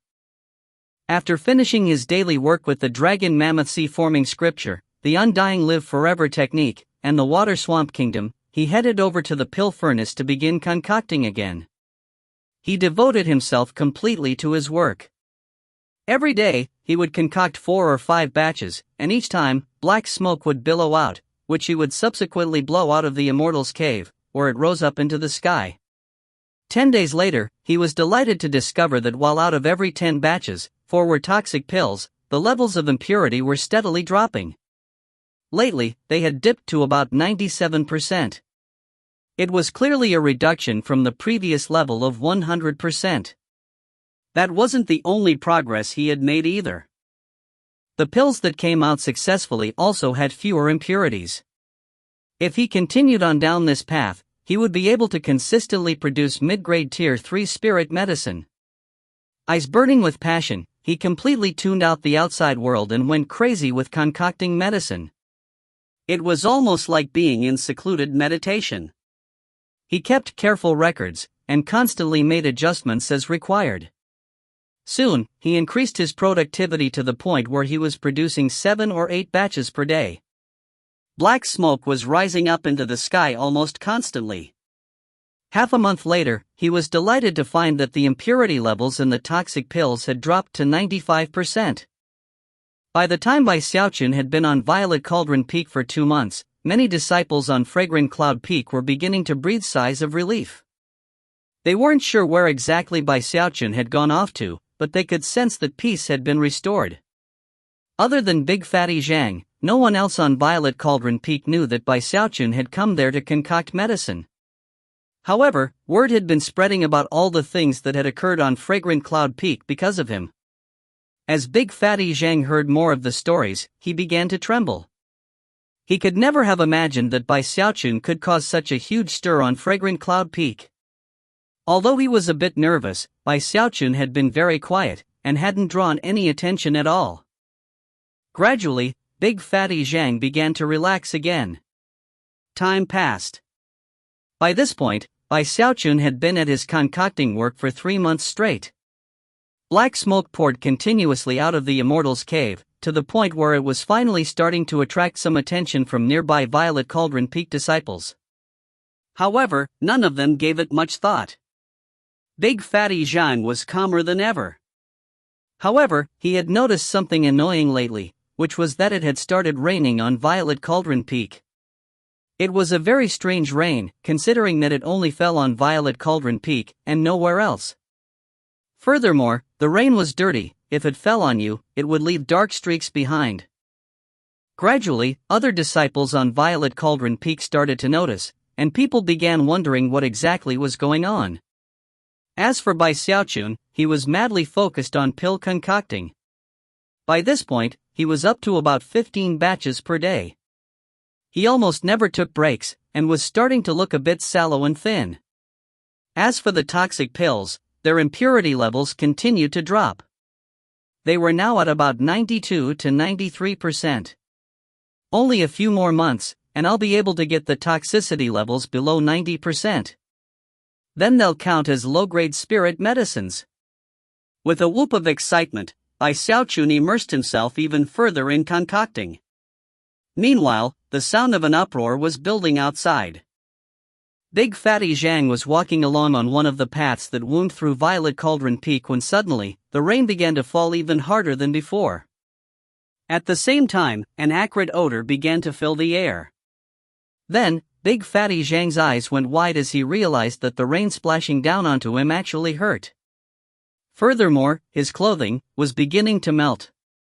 Big Fatty Zhang gaped in shock, then let out a cry of alarm when he realized that it would only be moments before his clothes were completely melted. He immediately dashed back in the direction of his residence.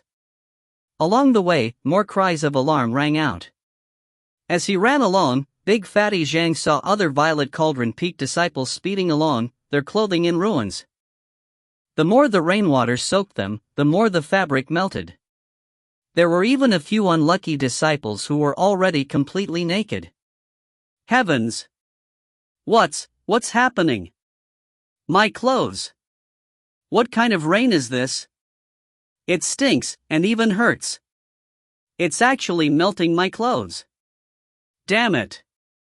Even magical shields can't stop it. Violet Cauldron Peak was in a complete uproar. Anyone who didn't get out of the rain immediately would quickly find their clothing melting off of their bodies.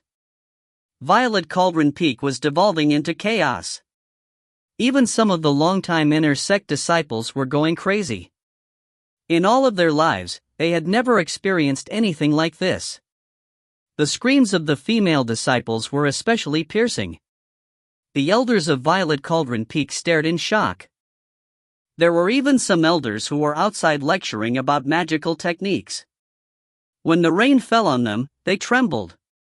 At the same time, many people looked over at Xiaochun's Immortal's Cave, from which masses of black smoke billowed. As it rose up into the sky, the noxious black rain fell harder. There was one particular inner sect disciple who did his best to cover up his clothing.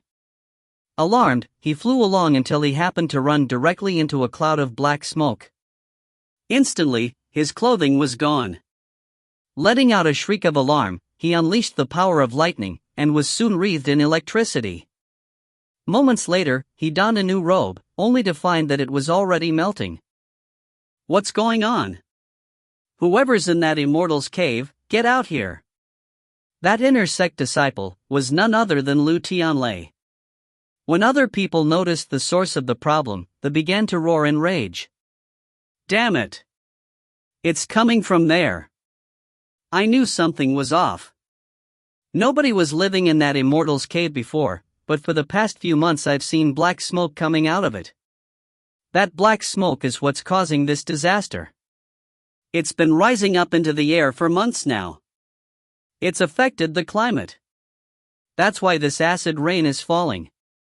As people cried out in rage, Big Fatty Zhang was holed up in his residence, staring out blankly at what was happening outside. His mind was spinning as he looked at the falling rain, and suddenly, he understood how the disciples back on Fragrant Cloud Peak had felt. At the top of the mountain, the peak lord of Violet Cauldron Peak, Sumei Xiang, was looking around in stupefaction. Not daring to set foot outside her mansion, she waved her finger toward the sky, activating Violet Cauldron Peak's spell formation. A shield of light appeared, which temporarily stopped the rain from falling onto the mountain.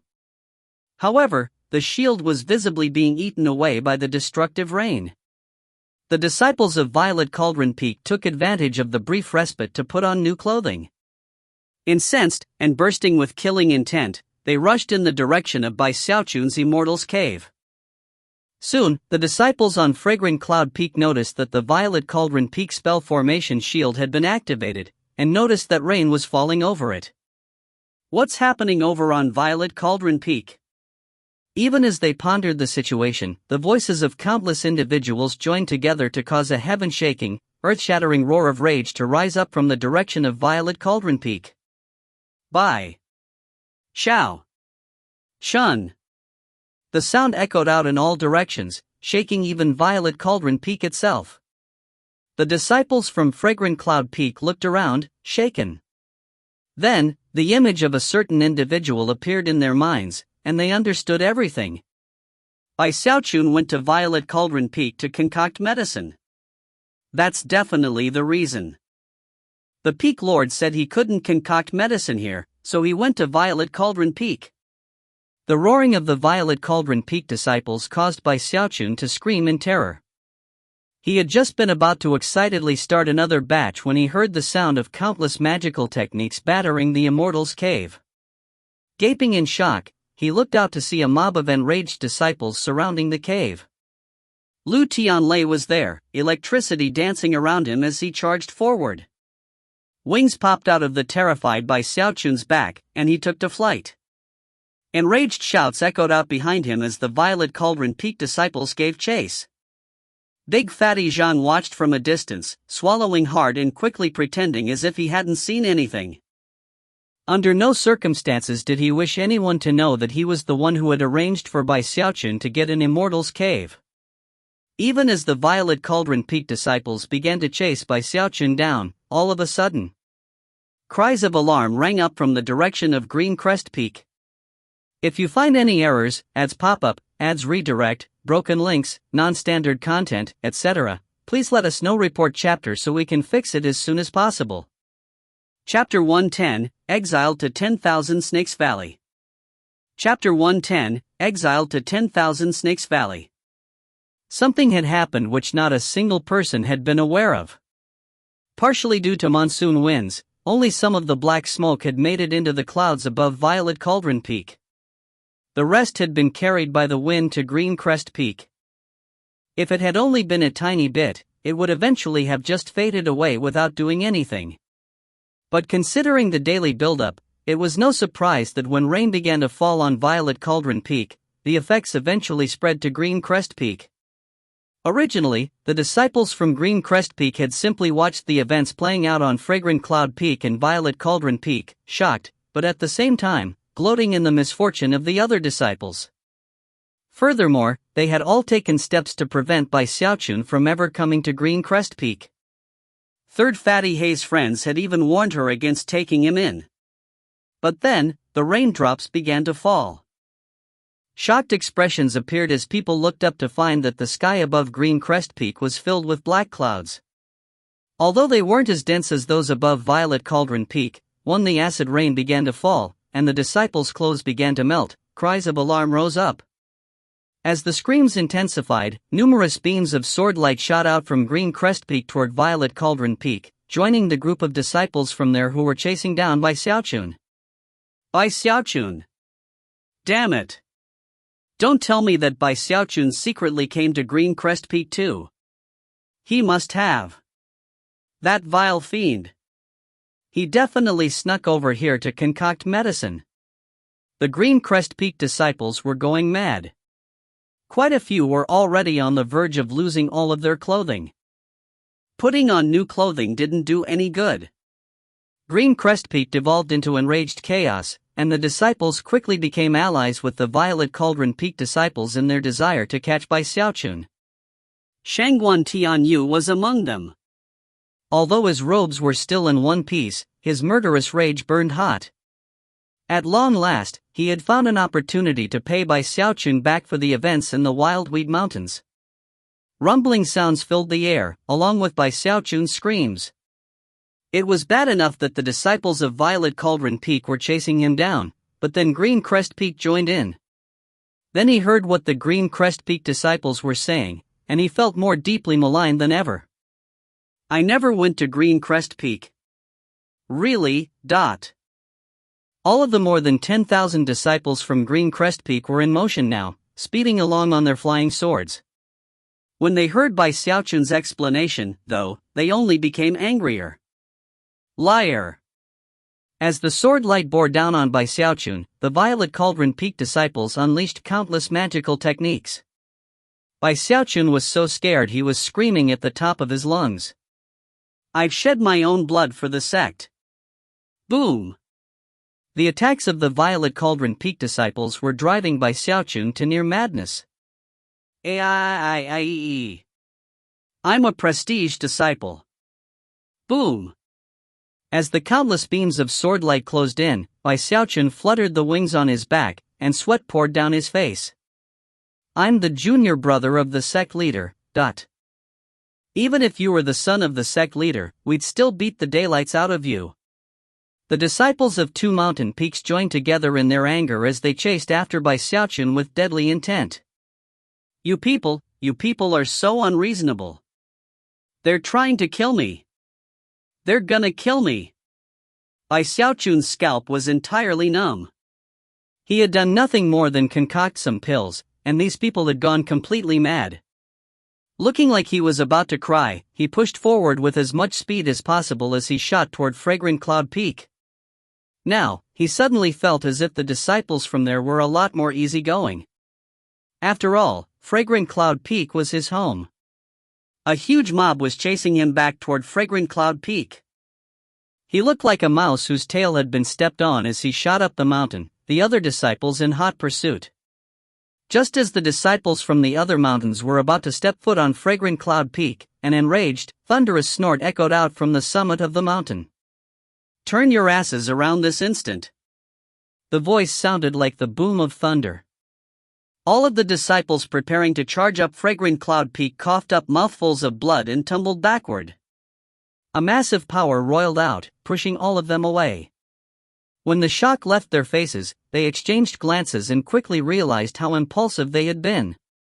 Bowing their heads, they clasped hands in apology and retreated. The commotion quickly died down.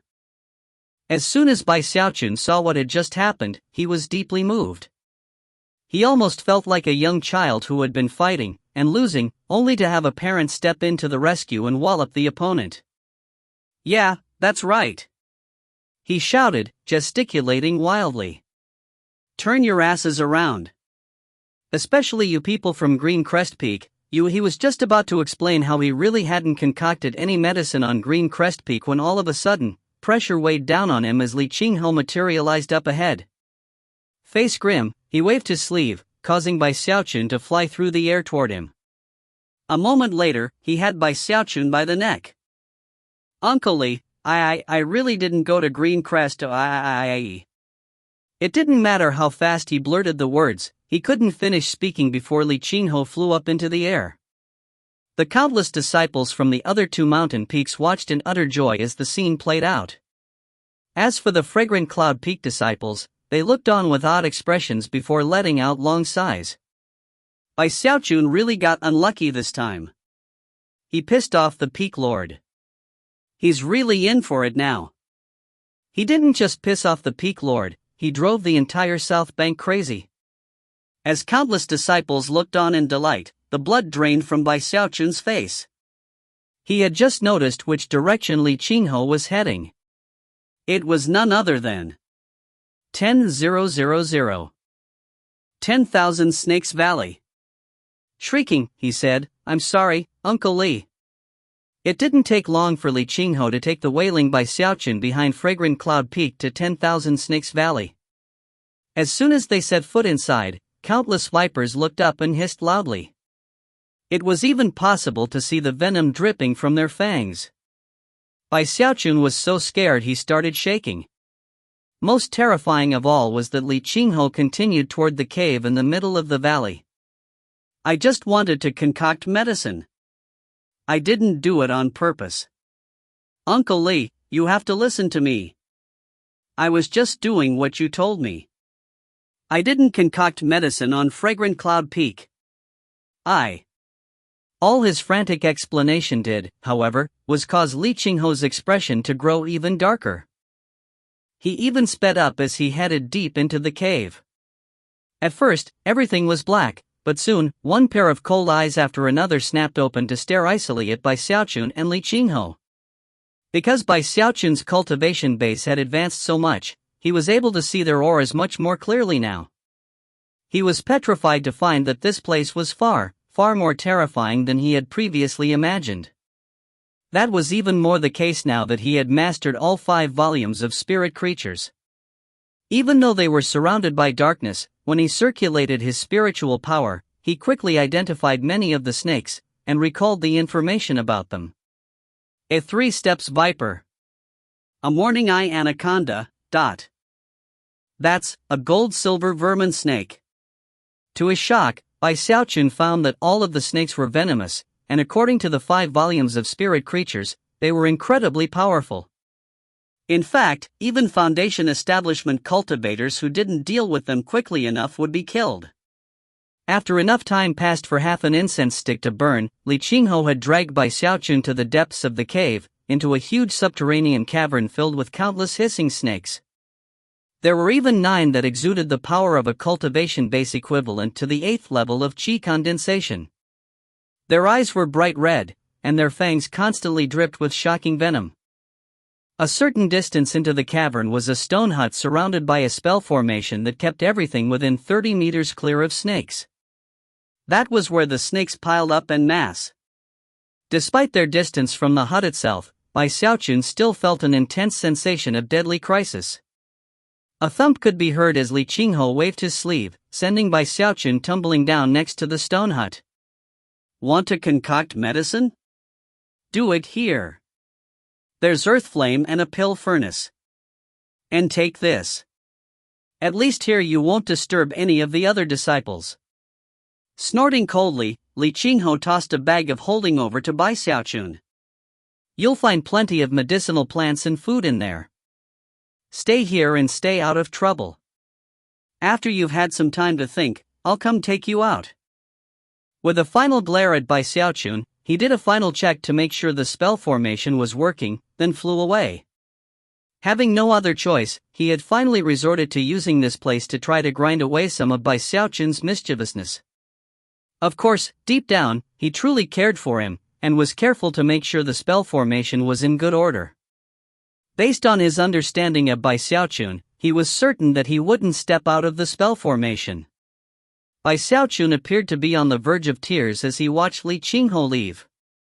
Moments later, without the pressure from Li Qinghe to suppress them, the snakes started to slither about here and there.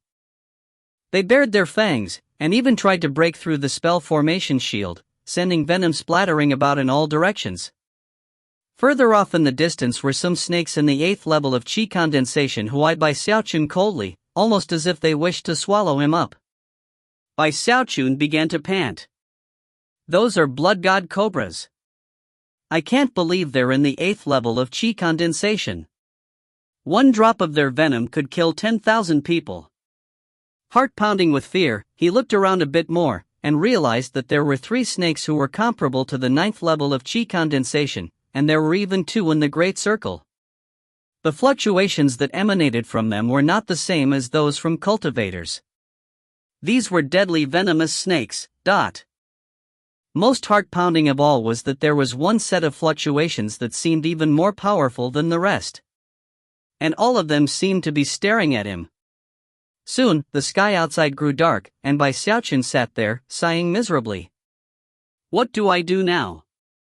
If you find any errors, ads pop up, ads redirect, broken links, non-standard content, etc., please let us know. Report chapter so we can fix it as soon as possible. Chapter 111, Making Contact with the Shackles. Chapter 111, Making Contact with the Shackles. It was deep in the night, and the moon hung bright in the sky. It was very dark inside the cave, but Bai Xiaochun could hear a cacophony of slithering and hissing outside. It was hair-raisingly terrifying. The stone hut was small, and other than the earth flame formation and the pill furnace, was completely empty. Bai Xiaochun sighed and activated the earth flame formation, causing the light of flames to flicker out around him. That made him feel a bit better. He was the type of person who tended to get used to new environments easily. Although he was scared, he knew he had to adapt. A moment later, he peered into the bag of holding Li Qinghe had left him, whereupon his eyes went wide. It was filled with a massive quantity of medicinal plants, some of which cost a huge amount of merit points to acquire from the sect. There were even a few that he recognized from the 5 volumes of plants and vegetation as types that the sect didn't offer. There was a huge variety of all types of medicinal plants, too many to count. If he used them carefully, he would be able to concoct not only Tier 3 spirit medicines, but possibly even Tier 4 spirit medicines. Getting excited, he heated up the pill furnace and then began concocting some medicine. As long as he could distract himself from the sounds coming from outside, he could still continue his research. This time, he was sure that he would be able to reduce the impurities in the Tier 3 medicine below 90%. Time passed. 3 months later, Bai Xiaochun's hair was disheveled, and he had completely forgotten where he was. He was utterly focused on medicine concocting, and as for the black smoke which resulted in acid rain on the outside, it was actually refreshingly nourishing to the vipers in the cave. The snakes struggled to be the first to breathe it in, after which they emitted deafening hisses. Bai Xiaochun didn't pay any attention to that, though. He was at a critical point in his concocting, and had reduced the impurities in the toxic pills all the way down to 91 or 92%. Just a bit further, and he would have succeeded in reaching his goal. His eyes were bloodshot as he madly concocted medicine. In the blink of an eye, 3 more months passed. He had now been living in the snake cave for half a year. In addition to his concocting, he practiced cultivation. He was now able to fully unleash the water swamp kingdom, which resulted in incredible pressure. Unfortunately, he was completely incapable of summoning his life essence spirit. He'd also grown accustomed to the snakes. He would even take the occasional walk outside of the stone hut. The snakes would eye him coldly, ready to pounce the instant he set foot outside of the spell formation shield. Li Qinghe occasionally came to check in on Bai Xiaochun in secret. After coming to the conclusion that Bai Xiaochun was safe, he breathed a sigh of relief. Because Bai Xiaochun hadn't been seen for half a year, the south bank quieted back down. There was no thunder or lightning, no noxious clouds, no acid rain. Everyone enjoyed the peace and tranquility. Occasionally, people would think about Bai Xiaochun, but most people had heard that Li Qinghe took him to 10,000 Snakes Valley. Furthermore, whenever people considering breaking sect rules, they would think of Bai Xiaochun and say to themselves, "I can't pull a Bai Xiaochun. This is wrong." If Bai Xiaochun did something like that, he would definitely be punished. I should rethink things. Time passed. Another 6 months. It had now been a full year since Bai Xiaochun had disappeared from the public eye. Even Zhang Yuandong was sighing. Sending Bai Xiaochun to 10,000 Snakes Valley was definitely the right thing to do, he thought. The only things there are snakes. He won't be able to cause problems for anyone, thought. However, whether it was Zhang Yuandong, Li Qinghe, or the disciples of the 3 mountain peaks, all of them had clearly underestimated Bai Xiaochun.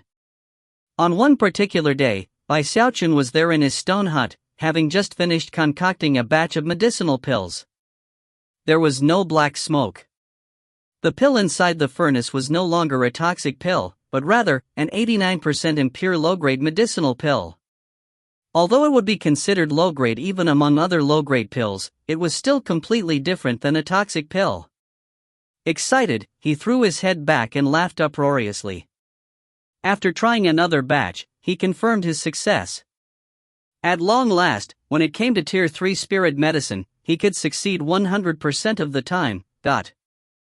With this level of mastery of Tier 3 spirit medicine, even pill formulas he hadn't encountered before would have a perfect success rate after he solved any minor problems which cropped up. Thoroughly stirred up, he rushed out of the stone hut, laughing proudly. He had paid a very heavy price, and spent a huge amount of time, to reach this point. Actually, now that he thought about it, even being thrown into the snake cave was worth it. He took a deep breath, swished his sleeve, and looked with disdain at the snakes surrounding him. Next comes cultivation. I need to reach the 9th level of chi condensation, and get my undying gold skin. Feeling very proud of himself, he returned to the stone hut, where he once again began to concoct medicine. Pulling out his turtle walk, he performed spirit enhancements on all of the medicinal pills he had produced, then consumed them. His cultivation base increased steadily. He had already been in the great circle of the 8th level of chi condensation, just a sliver away from breaking through to the next level. A month later, as he sat there cross-legged meditating, visualizing an enormous war mammoth, his cultivation base exploded with power. The spiritual power within him thrummed like 100 rivers flowing together into a sea. After closer inspection, the sea actually looked like a dragon, as though a dragon had actually come to exist inside of him. As it circulated through his chi vessels, his fleshly body emitted cracking sounds, and the image of a mammoth appeared behind him. It was a huge beast with long fur, rising up on its hind legs to let out a powerful roar. When it slammed its feet down onto the ground, ripples spread out through the air, causing the nearby snakes to tremble. The 8 blood god cobras' eyes shone with piercing light, their scales stood on end, and the hoods on their heads opened wide. Bai Xiaochun had been observing the image of the mammoth from the dragon mammoth sea-forming scripture. The resulting surge of spiritual power pushed his cultivation base all the way from the 8th level of chi condensation into the 9th. The power of his fleshly body rocketed up, and his chi and blood flowed rapidly. He actually seemed to grow a bit larger as every bit of flesh and muscle flourished. Apparently because of his undying live forever technique, his silver skin flickered, and something strange happened. It was as if his fleshly body had come into contact with a type of shackle, a barrier that someone with an ordinary body couldn't break through. Rumbling filled his mind, and everything felt like it was spinning. It was like he was a bottle which, after being filled with water, had more water forced into it, causing the bottle to begin to shake and crack. A tremor ran through him, and his eyes snapped open to reveal an astonishing, piercing light. If any ordinary disciple in the Qi condensation stage could see by Xiaochun right now, that person would be shaken to the core. Although the pressure he exuded was not that of a foundation establishment cultivator, it would still cause anyone to tremble in capitulation. It was like a pressure which could crush down on all living things. "Everyone has shackles," he murmured. "Regardless of the level of cultivation base or fleshly body, there are shackles which people cannot break through. So, the shackles mentioned in the dragon mammoth sea-forming scripture are the same shackles I heard about before. In the dragon mammoth sea-forming scripture, the power of the mammoth represents the body, and can push a person's fleshly body to the very pinnacle. The power of the dragon represents the spirit, and can push a person's cultivation base to the limit of Qi condensation. That is the purpose of the first and second levels, to reach the pinnacle, not to make contact with the shackle. When cultivating the third level, the dragon and the mammoth combine and rise even higher, and that is when contact with the shackle can be made. By borrowing power from the meridians of heaven and earth, as well as a foundation establishment pill, one can break through, form a sea of Qi, and reach foundation establishment. Obviously, not just anyone can cultivate the dragon mammoth sea-forming scripture. Only people who have cultivated both their spirit and their body all the way the 8th level of Qi condensation can successfully do so. My undying live forever technique might be incomplete, and only contain the undying skin. But as that mysterious senior said when he saved me, if I reach the level of undying gold skin, I can make contact with the first shackle. When that happens, if I can break through it, it will be good fortune for me. What I've sensed today must be that so-called shackle. Bai Xiaochun's eyes shone so brightly that they were like lamps inside the dark stone hut. The founding patriarch created the dragon mammoth sea-forming scripture. By cultivating it to the very end, you can combine the dragon and the mammoth, and make contact with the shackle. However, making contact is the limit. In the first volume of the Undying Codex, the undying gold skin can also make contact with the shackle, but that is the limit there as well. Only by breaking through the shackle after making contact can you go on to cultivate the second volume, the Undying Heavenly King. Right now, though, I've only successfully cultivated the first level of the dragon mammoth sea-forming scripture, and my undying skin is only at the peak of silver. Once I experience a breakthrough, I should meet the requirements to make contact with the shackle. Bai Xiaochun was panting by this point.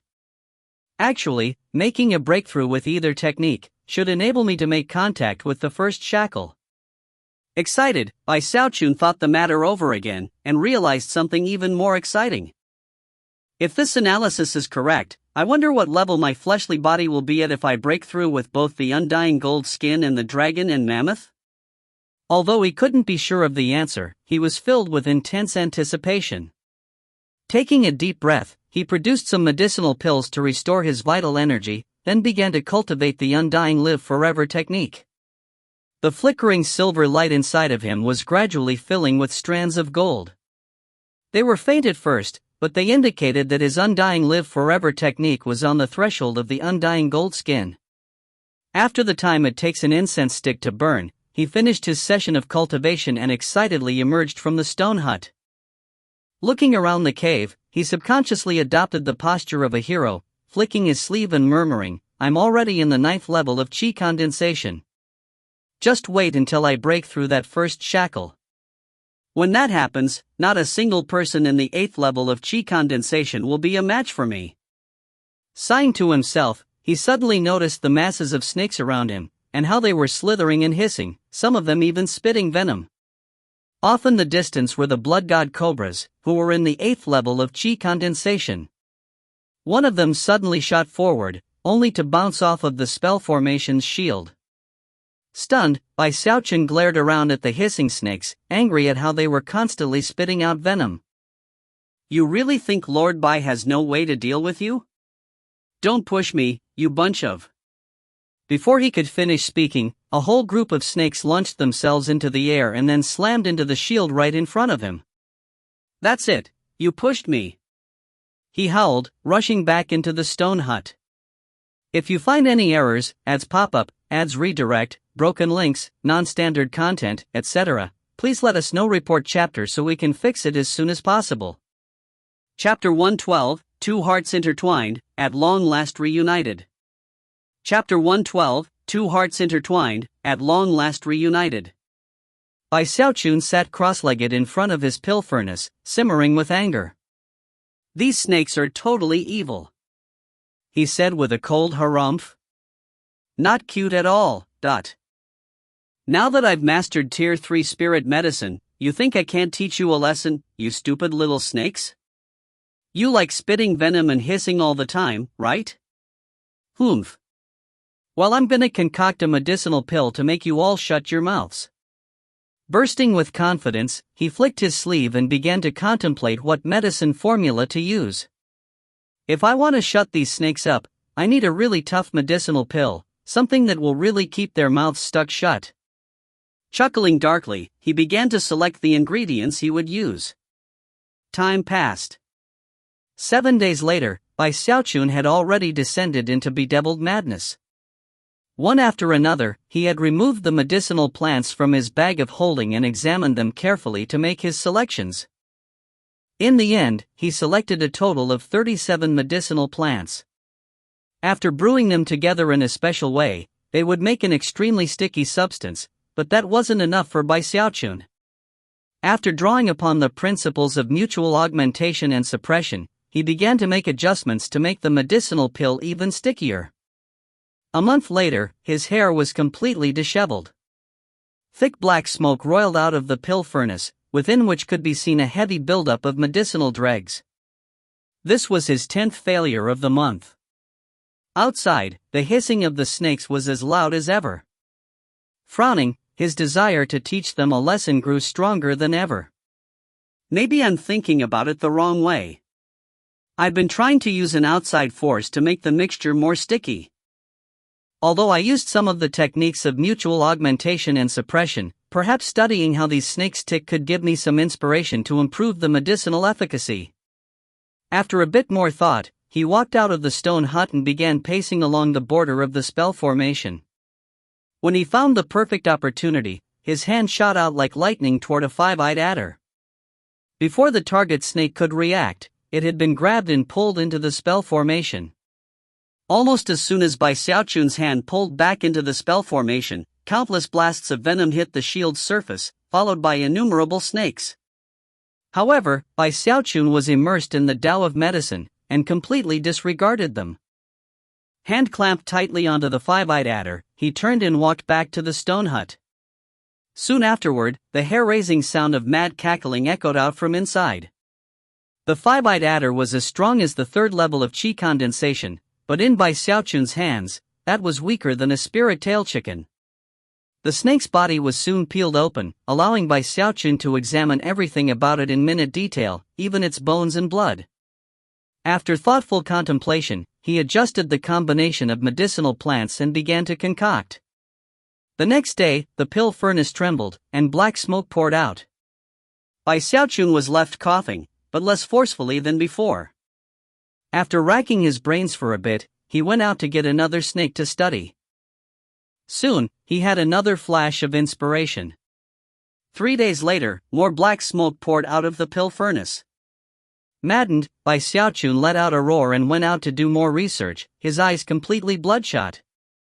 Another month passed, and by this point, Bai Xiaochun had already forgotten why he had come to be so focused on creating this medicine formula. All he did was work on his creation, occasionally launching a hand out through the spell formation shield to grab another snake. He got especially good at that part. During the month that had passed, he'd caught and studied dozens of snakes. The snakes outside eyed him as coldly, as if he were a mortal enemy. The sound of their hissing, and the flow of their venom, never ceased. The snakes in the 8th level of Qi condensation continued to occasionally attack the spell formation, looking for a weakness, hoping to consume Bai Xiaochun. Nope. That's not it. Not good enough. By now, 2 months had passed since he began working on a medicinal pill to shut the mouths of the venomous snakes. He had failed over 100 times, without even one success. Creating medicine formulas was not an easy thing, something he was now acutely aware of. However, he didn't give up. In fact, he descended deeper into the madness of his experimentation. Another 2 months passed, and he had experienced hundreds of failures, but managed to succeed once. When that happened, he looked discontentedly at the black spirit medicine he held in his hand. How come there's only one pill? There are so many snakes here. If I only get one to shut its mouth, that won't help at all. Eyes bloodshot, he tugged angrily at his hair and stared at the pill. I need a way to spread the effects. The best pill would be one that, once consumed by a snake, caused it to emit some sort of aura that infected all the other snakes. Infection? Right. Infection. I need to create a medicine formula that starts an epidemic. Eyes shining brightly, breath coming in ragged pants, Bai Xiaochun was now convinced that he was aimed in the right direction. Soon after, he suddenly started laughing. Considering the madness of the laughter, anyone who might have been able to see Bai Xiaochun at that moment would have gasped and sworn an oath to never disturb him in the middle of medicine concocting. As of this moment, Bai Xiaochun emanated a vile aura. With new inspiration, he once again descended into medicine concocting. He mixed and matched the medicines, he adjusted the augmentation and suppression, he made small changes here and there. He grabbed snakes with increasing frequency. On a few dangerous occasions, he almost seemed soulless, as though he didn't even notice or care what was happening around him. He was completely and utterly focused on creating a new medicine formula. Time passed. 1 month. 2 months. 3 months. 4 months. Before long, it had been 6 months since Bai Xiaochun started his work on creating a medicine formula. During that half year, he had failed too many times to count. He was in a complete mess, clothes rumpled, hair disheveled, face smudged with ash. And yet, his crimson eyes glowed with excitement as he stared at the pill furnace. It's gonna work. Ha ha ha. I'm going to do it this time. As he howled in excitement, the pill furnace began to tremble. He had poured his heart and soul into this medicinal pill, and now that it was on the verge of finally appearing in the world, Bai Xiaochun's excitement only grew. Li the snake. Li the swindler. When you tossed Lord Bai into this place, did you really think he couldn't handle some measly snakes? You just wait until this treasured pill is finished being concocted, then I'll teach your stupid little snakes a lesson. Humph. Who knows, after this, I might even be able to lead these snakes to conquer the world. In the middle of his bragging and maniacal laughter, Bai Xiaochun's expression suddenly flickered, and then he stared out of the stone hut. Instantly, his jaw dropped. He wasn't sure exactly when, but a visitor had arrived, and was now standing there at his door. It wasn't very tall, had 2 white paws, and 2 long ears sticking straight up. It even had a fluffy little tail which twitched back and forth as it stood there.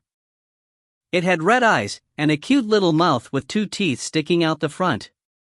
Currently, it was standing there staring at Bai Xiaochun. Time suddenly seemed to slow to a crawl. Bai Xiaochun's widened. What are you doing here? He shouted. When Fragrant Cloud Peak had been thrown into chaos, Bai Xiaochun had searched high and low, but had been unable to find this very talking rabbit. As soon as Bai Xiaochun started yelling, the rabbit suddenly imitated his appearance and then yelled, "What are you doing here?" Eyes wide, the rabbit turned and fled at top speed, simultaneously letting loose a stream of words. Heavens! What's that? Did you see that? That rabbit can talk. Keep this on the down low, but yesterday I saw Elder Joe go into a room with those phoenixes of his. Afterward, I heard some really strange noises. Elder brother Ho Yunfei, you're so naughty. What are you doing? What's that? Why are those monkeys twitching like that? Junior sister Mei Xiang, I, Li Qingho, am not fickle in love. After I break through to the gold core stage, I'll definitely take you as my Taoist partner. Ha ha ha. This medicinal pill is incredible. I, by Xiaochun, am clearly super awesome. This rabbit can actually talk. Li the snake. Li the swindler. When you tossed Lord Bai into this place, did you really think he couldn't handle some measly snakes? You just wait until this treasured pill is finished being concocted, then I'll teach your stupid little snakes a lesson. Humph. Who knows, after this, I might even be able to lead these snakes to conquer the world. Ha ha ha ha ha ha. Even as the words echoed out, the rabbit sped out of the stone hut. When Bai Xiaochun heard the final passage, his face completely fell, and then he let out a howl of fury. He tried to catch the rabbit, but it was too fast. Bai Xiaochun burst out of the stone hut, but his shouting caused the countless snakes in the cave to hiss and spray venom. As for the rabbit, it was unimaginably dexterous, and evaded all the snakes with ease. When they tried to bite down onto it, all they bit was air, and the rabbit vanished, leaving behind nothing but a puff of smoke. Off in the distance, it was possible to hear it reciting all of the passages it knew, which echoed back and forth in the subterranean cavern.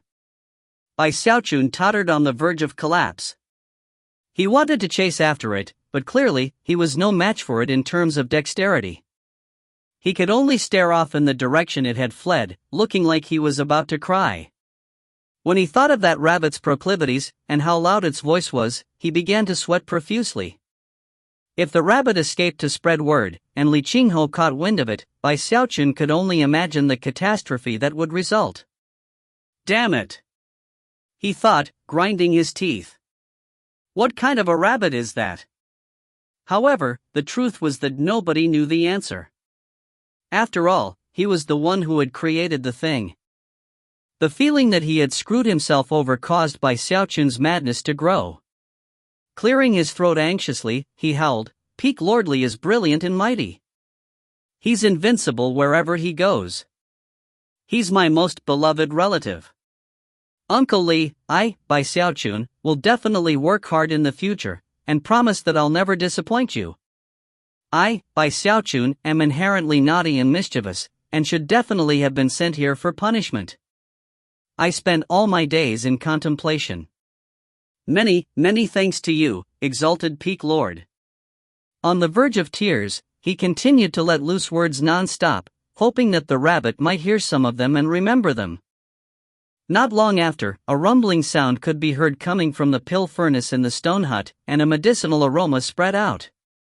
Looking miserable, Bai Xiaochun cursed the rabbit inwardly, and then sighed and turned around. Upon opening the pill furnace, he saw a black and white pill that glowed with a strange light. If you find any errors, ads pop-up, ads redirect, broken links, non-standard content, etc., please let us know. Report chapter so we can fix it as soon as possible. Chapter 113, Something Really Bad. Chapter 113, Something Really Bad. There was something strange about this particular Tier 3 spirit medicine. As for its overall quality, shockingly, it had surpassed the low grade to reach mid-grade. Bai Xiaochun was ecstatic, and immediately forgot about how depressed he was because of the rabbit. Holding the pill in his hand, his excitement grew until he was panting, and his eyes glittering. This pill is a spirit medicine that can change the fate of 10,000 Snakes Valley. It will teach all of these snakes how to shut their mouths. Even as a proud smile spread across his face, he suddenly remembered the rabbit, and his heart thumped. But then the violent hisses of the snakes reached his ears, as well as the sound of snakes slamming into the spell formation shield. "Pipe down!" he growled, glaring over at them. With that, he produced the turtle walk and performed a spirit enhancement. Furthermore, he didn't stop at a twofold enhancement, he drew upon his few remaining spirit tails to perform a threefold enhancement. Silver light glittered, and many of the impurities in the medicinal pill were removed. Shockingly, it rose from mid-grade to premium grade. Medicinal pill in hand, Bai Xiaochun strode out of the stone hut to stand at the edge of the spell formation, where he looked at the countless snakes spraying venom and slamming into the shield. Half a year ago, Lord Bai told you that I would show you how awesome I am. Don't forget. You forced me to do this. With that, he waved his hand, sending the medicinal pill shooting out of the spell formation to land in the middle of all the snakes. He had added a drop of his own blood to the mixture, so as soon as the pill flew out, countless snakes pounced, struggling amongst each other to be the one to swallow it down. The snake to win out in the end was in the 4th level of Qi condensation, a cloudy-eyed death viper. As soon as it swallowed the pill, a tremor ran through it, and its eyes began to shine with a strange light. Bai Xiaochun looked over excitedly, but before anything else could happen, one of the blood god cobras charged forth. Considering it was in the 8th level of Qi condensation, it crushed numerous other snakes that got in its path, reducing them to nothing more than a gory paste. Then, it swallowed the cloudy-eyed death viper in a single gulp. Bai Xiaochun's eyes went wide as he looked over at the blood god cobra, which looked back at him with cold eyes before slithering to a rocky outcropping, where it coiled up. Bai Xiaochun was starting to get nervous, but had no choice other than to wait and see what else happened. After the time it takes an incense stick to burn, the blood god cobra suddenly shivered. Apparently, it wanted to open its mouth, but there was something very sticky keeping it shut. It struggled mightily, and managed to open its mouth a crack, revealing sticky strands stretching between its lips and fangs. Bai Xiaochun was delighted to see that his work was a success, and eagerly awaited the second effect of the spirit medicine to start working. Yet again, enough time passed for an incense stick to burn. The blood god cobra's mouth was now completely sealed shut. Its eyes were bulging out of its head, and instead of being cold and vicious, they now looked like the eyes of a goldfish. The snake seemed confused, and instead of being fierce like before, it seemed slightly cute. Soon, poofing sounds could be heard from the blood god cobra, like that of flatulence. A pink gaseous substance appeared, which rapidly transformed into a fog that spread out in all directions. More poofing sounds could be heard. Apparently the blood god cobra was not yet finished expelling gas. Bai Xiaochun looked on excitedly as the process continued for the rest of the day. Other than the area within the spell formation, the entire cave was now filled with a pink haze, which the other snakes inhaled. Gradually, a sticky substance began to build up in their mouths, and their eyes began to bulge. Soon, the next set of snakes began to pass gas. Eventually, the poofing sounds rang out like muffled thunder, echoing out about the cave constantly. As the haze filled the subterranean chamber, all of the snakes came to be affected. Even the snakes deepest within the chamber, whose glittering eyes Bai Xiaochun found the most frightening, began to emit poofing sounds. A few days later, the haze faded away. Bai Xiaochun stood there in the spell formation, looking around at the silent snake cave. There was no hissing, no venom spraying around. The mouths of all the snakes were shut tight, and their blank eyes bulged with confusion. Bai Xiaochun threw his head back and laughed uproariously. Sticking his chin up proudly, he naturally assumed the sullen manner of a lonely hero and swished his sleeve. With the snap of a finger, I shut the mouths of all the snakes in 10,000 Snakes Valley. As for that profoundly consummate pill of mine, I shall hereby name it, the Shut Your Trap Pill. The lonely hero strode out from within the spell formation into the hordes of lovely little snakes. As he looked around, he smiled happily and felt like even more of a hero. But then he noticed a one-step viper off in the distance who was glowing red, almost as if its body were heating up.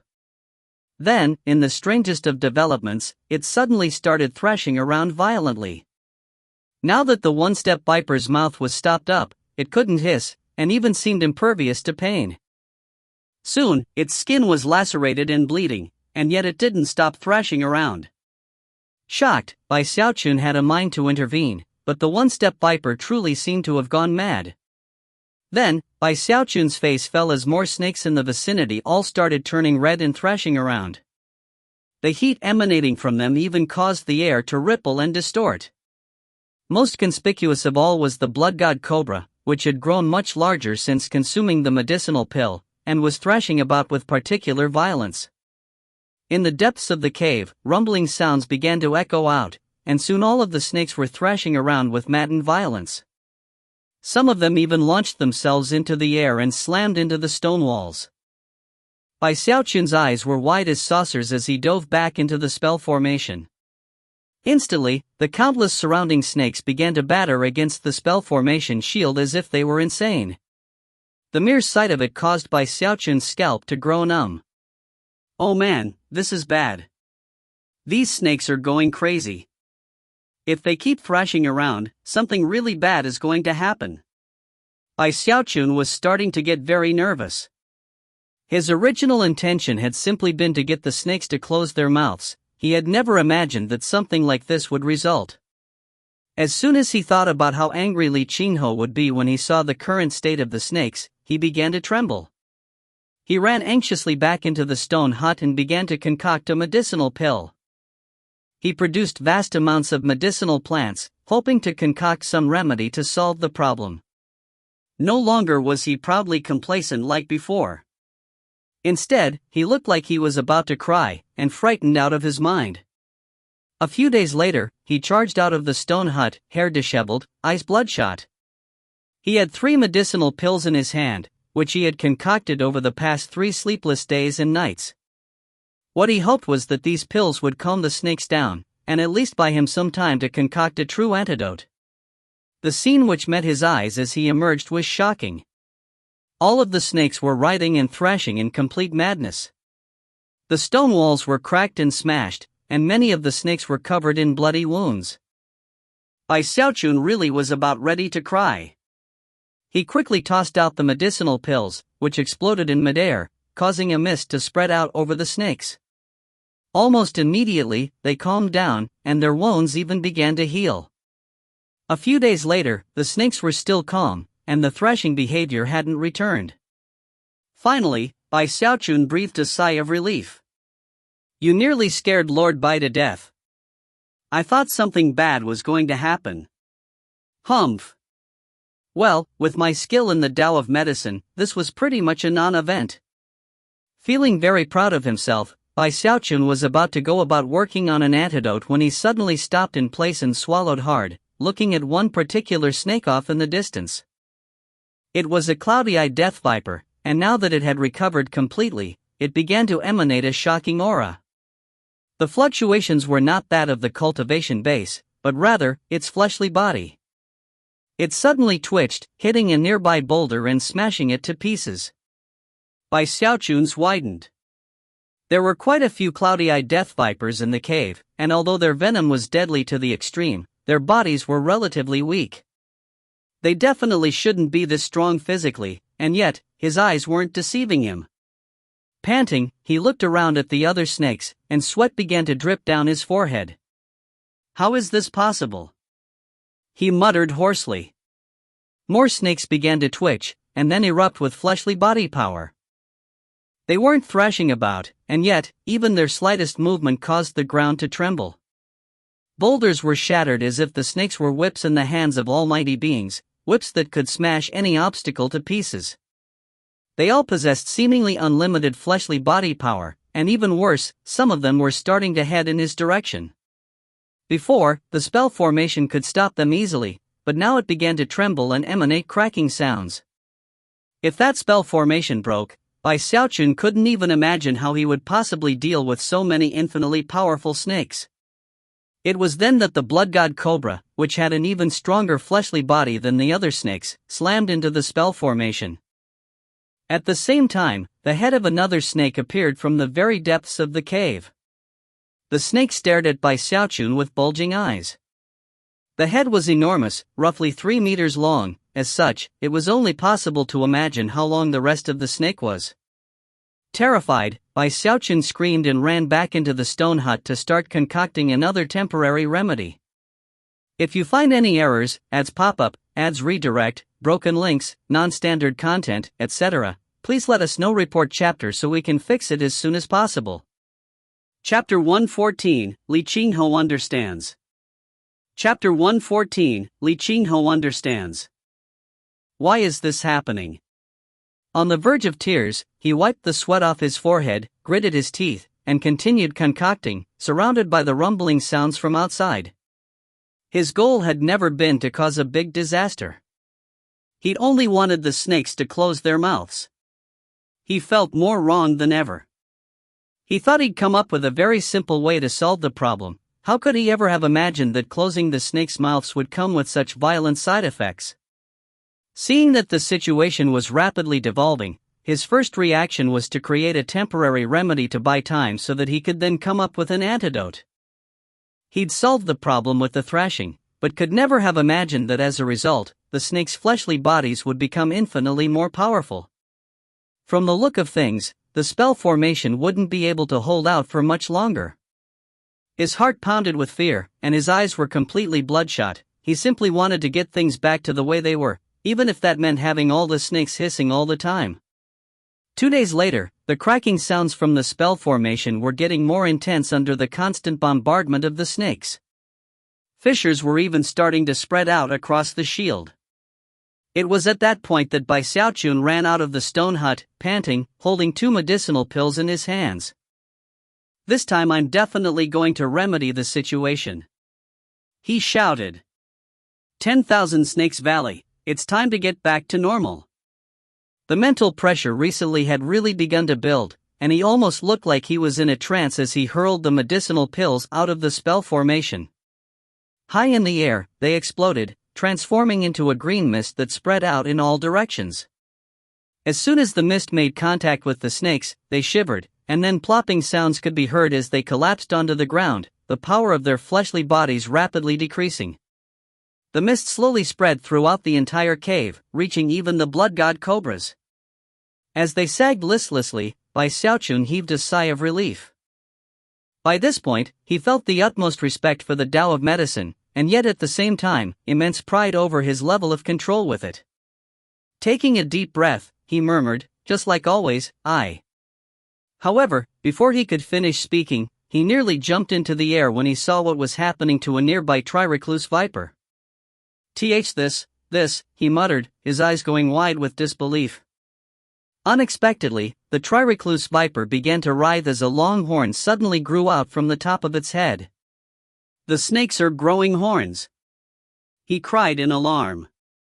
His mind rumbled as it was battered by massive waves of shock. All of the snakes were now writhing, and if they could hiss, the sound would surely be shocking to the soul. Soon, all of the snakes had grown horns out from the tops of their heads. Furthermore, their bodies also seemed to be getting stronger. In addition to the wondrous addition of the horn, they all began to thrash around again, as though the violence which had been suppressed earlier was finally able to explode out. As they smashed back and forth, they began to punch holes into the walls and burrow out of the cave itself. Even the blood god cobra was acting the same way. As for the huge snake with the 3-meter-long head, it was shaking violently as a huge horn grew out of its head.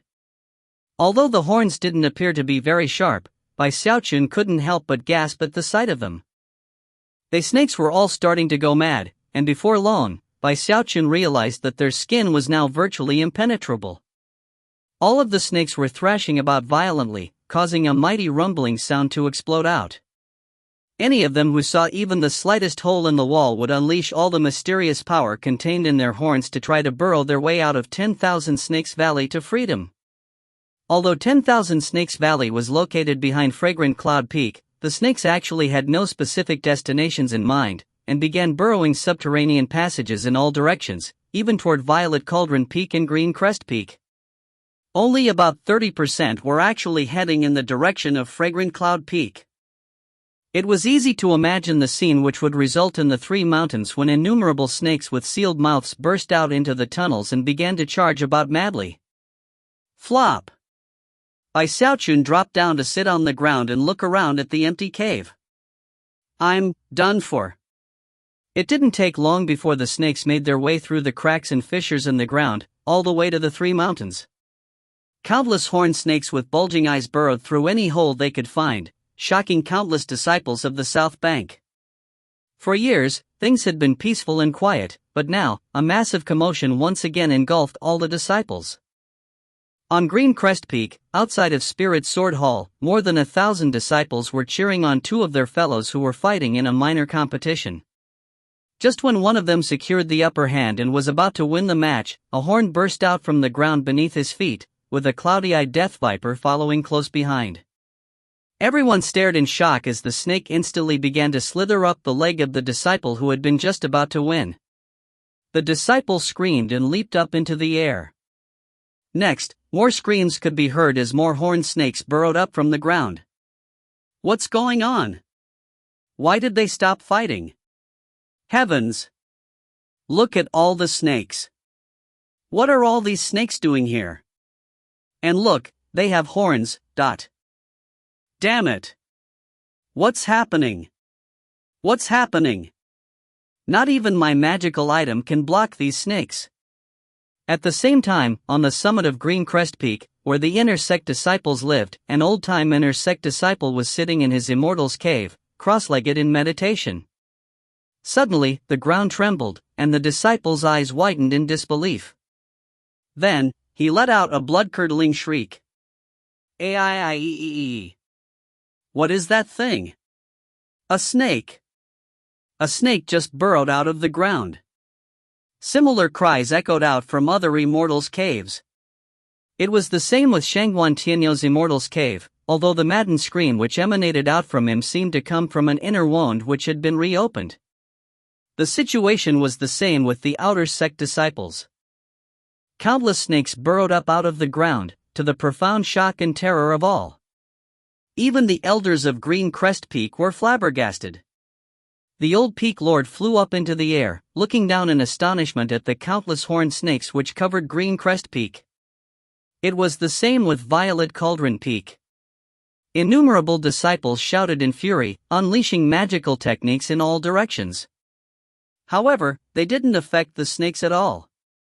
Lu Tianlei was surrounded by flashing electricity as he roared, pulling a horned snake out of his trousers. He tried to crush it, only to find that he couldn't. What happened? Damn it! Why are there so many snakes? Wait a second, something seems fishy here. As the bellows of rage rose up from Violet Cauldron Peak and Green Crest Peak, Su Meixiang bristled with fury. Investigate! She bellowed. Investigate immediately and find out what exactly is happening. On Fragrant Cloud Peak, enraged shouting rose up into the sky. Su Baokai was screaming at the top of his lungs, and Zhou Xinqi's eyes were wide with astonishment as she flew up into the air. Ho Xiaomei and Ho Yunfei also took to flight. Many disciples there were whipped into an unbelievable fury, and although some began to unleash powerful magical techniques, Fragrant Cloud Peak was known for its skill with plants and vegetation. It was no surprise, therefore, that quite a few disciples whipped out medicinal pills, and quickly found that although the effects were rather ordinary, the snakes would immediately flee at the sight of them. Many of the fleeing horned snakes then headed toward Green Crest Peak and Violet Cauldron Peak. What's happening here? Damn it! What could have caused this? Is this a natural disaster or was it caused by humans? Xiaochun was sentenced to stay in 10,000 Snakes Valley, and since then everything has been so peaceful. How could, wait a second. 10,000 Snakes Valley. Xiaochun is supposed to be in 10,000 Snakes Valley. As people began to react, a long-eared rabbit suddenly appeared from out of nowhere. Apparently, it had been listening in for some time. All of a sudden, it began to run through the 3 mountains, bellowing at the top of its lungs. Oh God, my butt! Damn it! I'm gonna kill this snake. Aiiiee. From now on people are gonna laugh themselves to death at the name Su Baokai. Get lost, you evil snakes. I am Shangguan Tianyu, inner sect disciple and chosen of Green Crest Peak. From this day forth, our enmity is irreconcilable. What an incredible snake! If I, Lu Tianlei, could become a snake, I would definitely go, haha. Li the snake. Li the swindler. When you tossed Lord Bai into this place, did you really think he couldn't handle some measly snakes? You just wait until this treasured pill is finished being concocted, then I'll teach your stupid little snakes a lesson. Humph. Who knows, after this, I might even be able to lead these snakes to conquer the world. Ha ha ha ha ha ha. Soon, the rabbit's words could be heard within all three of the mountains, and the disciples erupted into a fury. By Xiaochun. Exterminate by Xiaochun. So, he did this. He sent the snakes against us in revenge. The howls coming out of the mouths of Shangwan Tianyu and Lu Tianlei were especially barbaric. The disciples of the three mountains were in a complete fury. This disaster far exceeded the matter with the acid rain. Li Qingho looked around blankly at the events playing out. Then, he started thinking about everything that had occurred after Bai Xiaochun first joined the sect. As a servant, he had sold spots into the outer sect, arousing public wrath. He had thrown the entire servants' district into chaos. When he was an outer sect disciple, there was the tragedy of the spirit tail chickens, and the terrible incident with Elder Zhou's phoenix. Countless disciples were affected, and the entire mountain had been thrown into chaos. After becoming an inner sect disciple, he had provoked lightning, sent crazy animals running around the entire mountain, and had even caused acid rain. By then, he had thrown all three mountains into chaos. However, no matter how Li Qingho thought about the matter, he could never have imagined that throwing Bai Xiaochun into 10,000 Snakes Valley would result in something so preposterous. He didn't even hold back when it came to snakes. 10,000 Snakes Valley had been thrown into chaos, which then spread to cover all of the south bank. As of that moment, Li Qingho suddenly remembered how, when he had first met Bai Xiaochun, all of the villagers at the bottom of the mountain had cheered and thrown a party upon his departure. Finally, he understood how those villagers felt. If you find any errors, ads pop up, ads redirect, broken links, non-standard content, etc., please let us know. Report chapter so we can fix it as soon as possible. Chapter 115, No. Don't spread that. Chapter 115, No. Don't spread that. Not a single snake was left in 10,000 Snakes Valley. Bai Xiaochun stood there inside the spell formation, looking around at the surrounding emptiness. Suddenly, a tremor ran through him as everything around him began to quake violently. Screaming, he shot out at top speed through the mouth of the cave. His scalp was numb, and he was shaking. He knew that this time, the chaos he had unleashed was too severe. All of the snakes in 10,000 Snakes Valley had escaped, and the mere thought shook him to his core. I'm done for. Finished. Kaput. On the verge of tears, he raced out of 10,000 Snakes Valley, where he instantly caught wind of the countless enraged shouts coming from the three mountain peaks. Furthermore, he heard numerous people calling his name. Tugging at his hair, he couldn't stop thinking that he really was innocent in the whole affair, maligned to the extreme. I really didn't do it on purpose. I was just trying to make the snakes a bit cuter, that's all. He was sniffling a bit, and his heart was pounding. If he had the power, he would instantly change his appearance so that no one could recognize him. What do I do? He murmured to himself. What do I do? There's nothing left to do. I can only go to Master's cave and hide. Nobody will think to look for me there. With that, he slapped his bag of holding to produce a new set of clothes. After changing, wings sprouted from his back, and he sped as fast as he could move toward Mount Daoseed. The three mountains were in the grip of pandemonium. Howls and roars echoed out constantly. Bai Xiaochun deeply regretted having become so famous recently. Virtually everyone knew him, so all he could do was duck his head down and speed along as quickly as possible. As he moved along, if the wind even moved a branch, he would avoid it for fear it was someone about to pop out and see him. Of course, because of the general chaos, nobody noticed him passing. Everyone was in the middle of fleeing from the horned snakes. When Bai Xiaochun saw how maddened everyone was, his heart began to pound. However, he managed to take advantage of the chaos to speed to Mount Daoseed without being noticed. He arrived out of breath, fear lingering in his heart. Moments later, he was approaching the cave in which his master had passed away into meditation. To other people, it was a restricted area, but Bai Xiaochun could come and go as he wished. A cloud of dust rose up into the air behind him as he raced into the cave and dropped to the ground in front of his master's portrait. "I really didn't do it on purpose," he said, sniffing. "Master, you know I'm a good person, right?" Bai Xiaochun looked up miserably at the image of his master, a smiling man who had the demeanor of a transcendent being. By this point, the elders of the three mountains had sprung into action.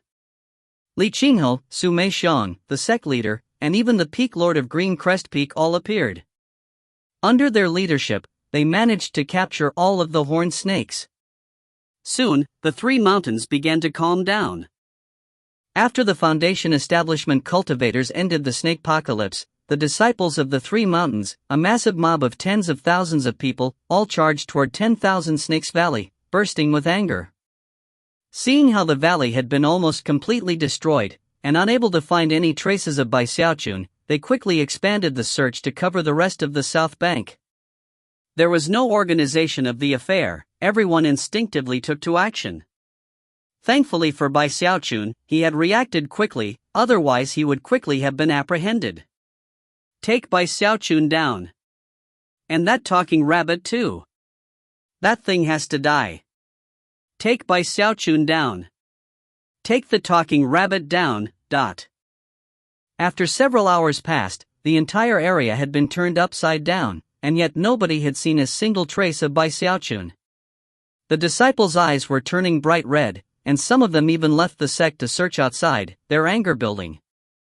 "We're going to find you, Bai Xiaochun. Even if you run to the ends of the earth, we'll track you down. Damn it! Where could he possibly be hiding?" Countless roars echoed out in all directions, gradually reaching the ears of Bai Xiaochun on Mount Daoxide, who shivered constantly. "Hey, I got screwed here too.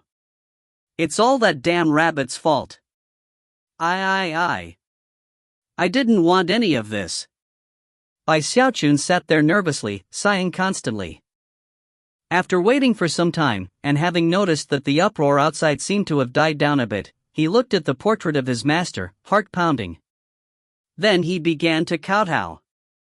"Master, sir, please bless and protect me, and prevent those villains from finding me." After some time passed, he crept up to the mouth of the cave, and after ensuring the shouting outside had indeed died down, breathed a sigh of relief. "Bai Xiaochun's wits come out on top again," he said with a chuckle. "Nobody will ever think to come looking for me in my master's cave. But this isn't really a solution. I'll have to leave eventually. What do I do? What do I do?" Suddenly, he had the feeling that someone was watching him. He looked back toward the mouth of the cave, and saw the talking rabbit, its ears swiveled to point directly at him. In the instant that he saw the rabbit, his eyes went wide. How could he ever have imagined that the thing could move with such unbelievable stealth? It had actually managed to enter even this restricted area. All of a sudden, Bai Xiaochun thought back to what he had just been saying to himself, and all his hair stood on end. Shrieking miserably, he cried out, "No! Don't spread that!" But then, a whooshing sound could be heard as the rabbit vanished. An instant later, it was far off in the distance, crying out its usual repertoire of passages. However, a new one had been added onto the end. "Master, sir, please bless and protect me, and prevent those villains from finding me." Bai Xiaochun's wits come out on top again. "Nobody will ever think to come looking for me in my master's cave. But this isn't really a solution. I'll have to leave eventually. What do I do? What do I do? No! Don't spread that!" Bai Xiaochun felt as if he had just been struck by lightning. He stood there mutely, watching the rabbit vanish into the distance, shouting as it ran along. His mind began to spin. "Damn that rabbit!" he raged. "I'm gonna skin it alive." By this point, the disciples of the South Bank had searched just about everywhere, but hadn't found a single trace of Bai Xiaochun.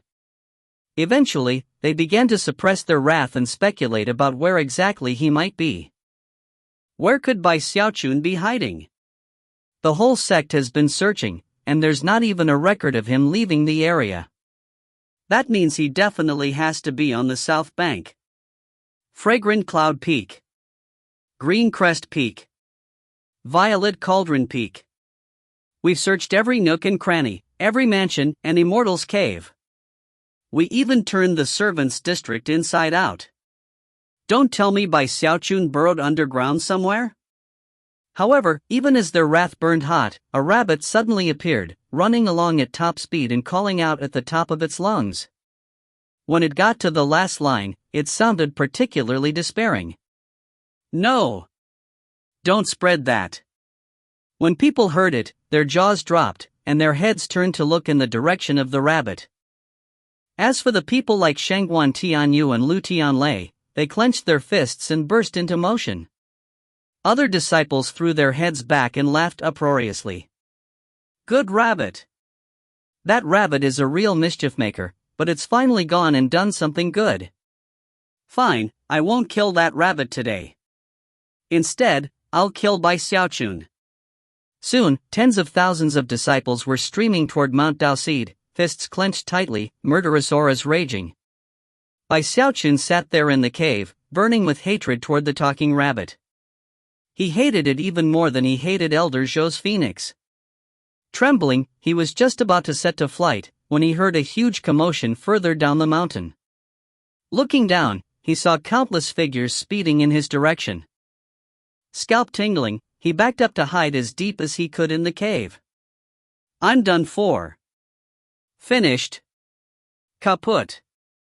As he sat there in front of his master's portrait, he suddenly started to get very angry. Master, can't you help me, sir? Send your soul down, otherwise. I, a prestige disciple who has shed my own blood for the sect, will be beaten to a what? In his moment of despair, he glanced up at the portrait, and suddenly, his eyes began to shine. He slapped his thigh. Ha ha ha. Many thanks for your reminder, Master. Disciple understands. It was at around this time that sect leader Zhang Yuandong was presiding over a meeting in the Great Hall atop Mount Daoseed. The peak lords of the South Bank and all the elders were all there, and all of them had serious looks on their faces. They had already been there for 2 hours, during which time Zhang Yuandong had been explaining his thoughts regarding Bai Xiaochun. Sect leader, please reconsider carefully. J. Jr. Junior brother Bai has astounding innate talent. Assigning him to the South Bank is a real waste. That's right. Junior brother Bai might have you as his senior brother, sect leader, but we're all a big family. We know that you aren't taking sides. A genius cultivator like that should definitely be placed in a position with greater prospects, like the North Bank. That's where junior brother Bai can truly unleash his heavenly talent. It wasn't just the 3 peak lords who were going on in this manner, the elders joined in as well.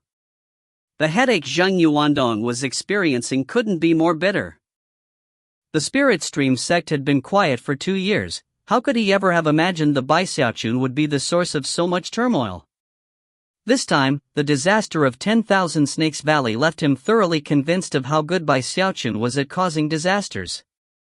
He had the feeling that since Bai Xiaochun was a disciple of the South Bank, and had already caused the trouble he had, things probably couldn't get much worse. On the other hand, if he reassigned him to the North Bank, it was likely that the next time he had a meeting like this, it would be with the peak lords and elders of both banks together. Clearing his throat, he said, Junior brother Bai might be naughty and mischievous, but he is a prestige disciple. Ahem. He's also very young. Let's leave him on the South Bank. I have a lot of faith in you South Bank people. Eyes bloodshot, Elder Zhou looked over and said, Sect leader, we beg of you. Li Qingho clasped hands toward Zhang Yuandong. Sighing, he said, Sect leader, Xiaochun has been practicing the Water Swamp Kingdom. To truly understand that technique, he really should go to the North Bank to observe many different types of beasts.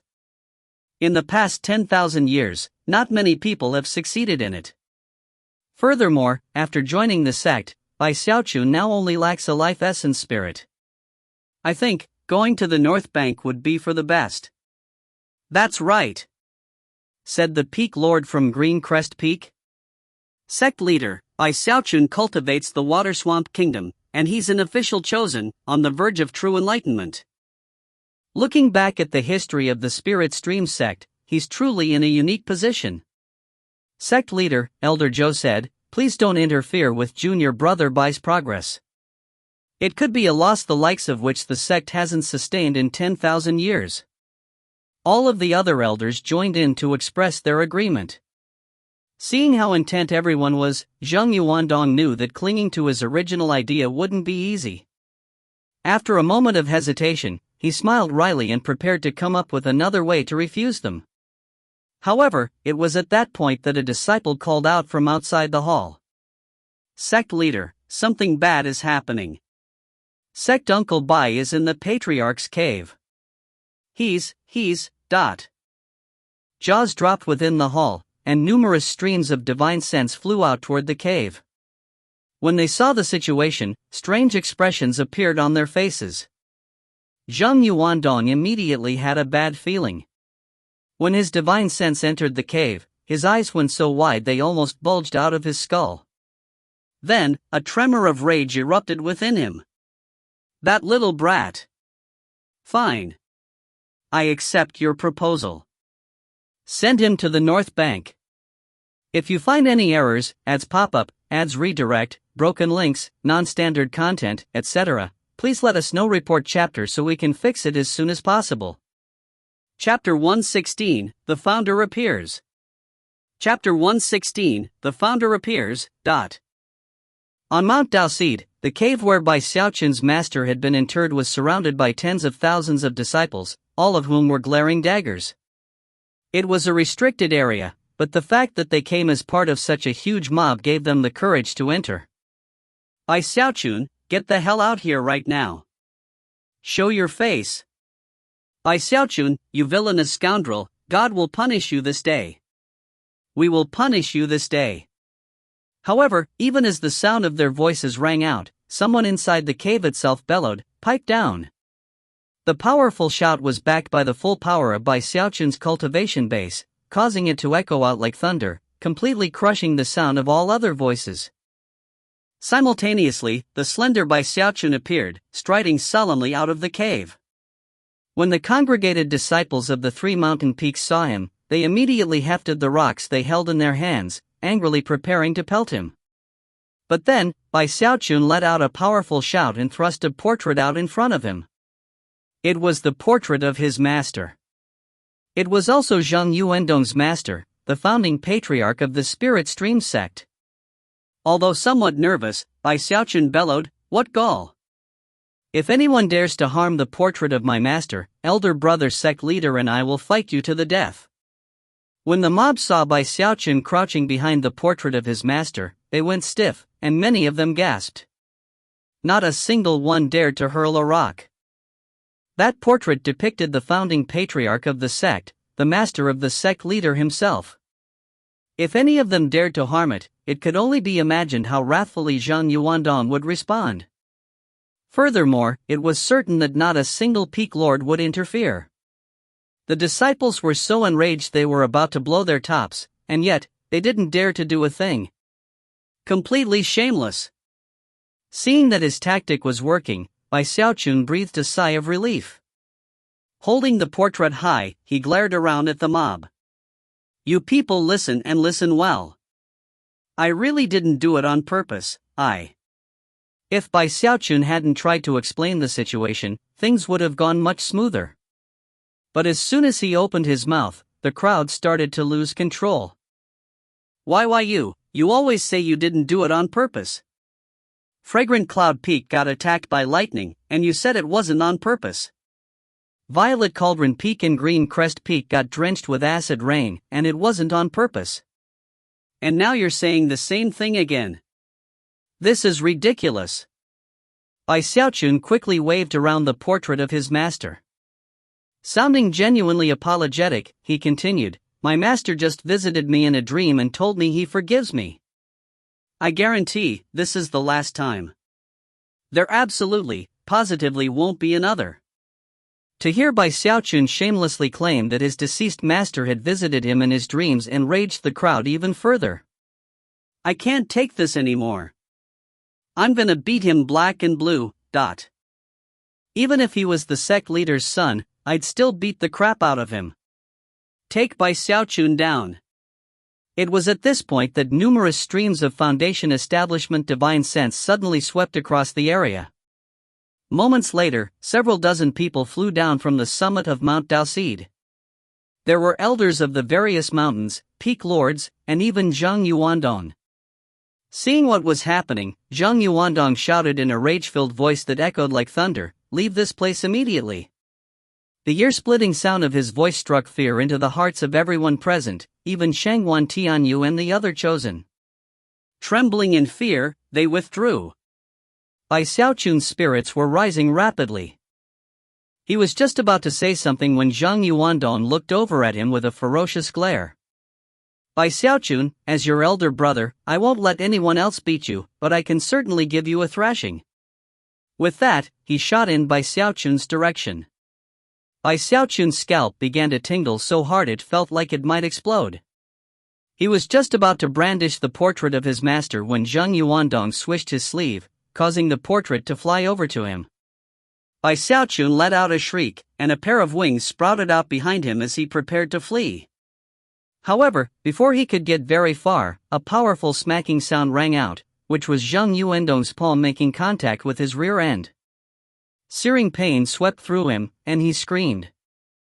Looking like he was about to cry, he shrieked, "Save me, Uncle Li! My elder brother's trying to kill me!" Li Qingho's eyelid twitched, and he pretended not to have heard. Zhang Yuandong's fury had not been sated in the least. Seeing Bai Xiaochun waving around the portrait of his master had him fuming, so next, he unleashed a kick. Bai Xiaochun screamed again, sounding even more anguished than before. "Save me, master! Save me!"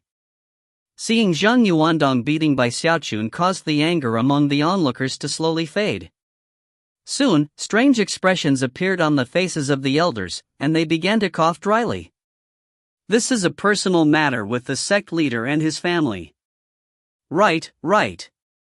Oh, I have some medicinal pills in the furnace, I'll take my leave now. Hiding their smiles, the elders began to disperse. Soon, only Li Qingho and Su Meixian were left hovering in midair. As Li Qingho watched Bai Xiaochun off in the distance, he seemed a bit emotional. After all, he had high expectations for Bai Xiaochun. Su Meixian looked over at Li Qingho, her gaze soft. "In his heart, he views you as his father," she said softly. "Are you really willing to abandon him to the North Bank?" Li Qingho shifted his gaze from Bai Xiaochun to Su Meixian. Shaking his head slightly, he said, "All the things Xiaochun did don't really matter. Deep down, he's a good person. Furthermore, I can tell that he really is sorry for everything. Sending him to the North Bank as punishment isn't really necessary. But I was being honest with what I said to the sect leader earlier. Ever since he got the Water Swamp Kingdom from the North Bank, I've been thinking about the matter.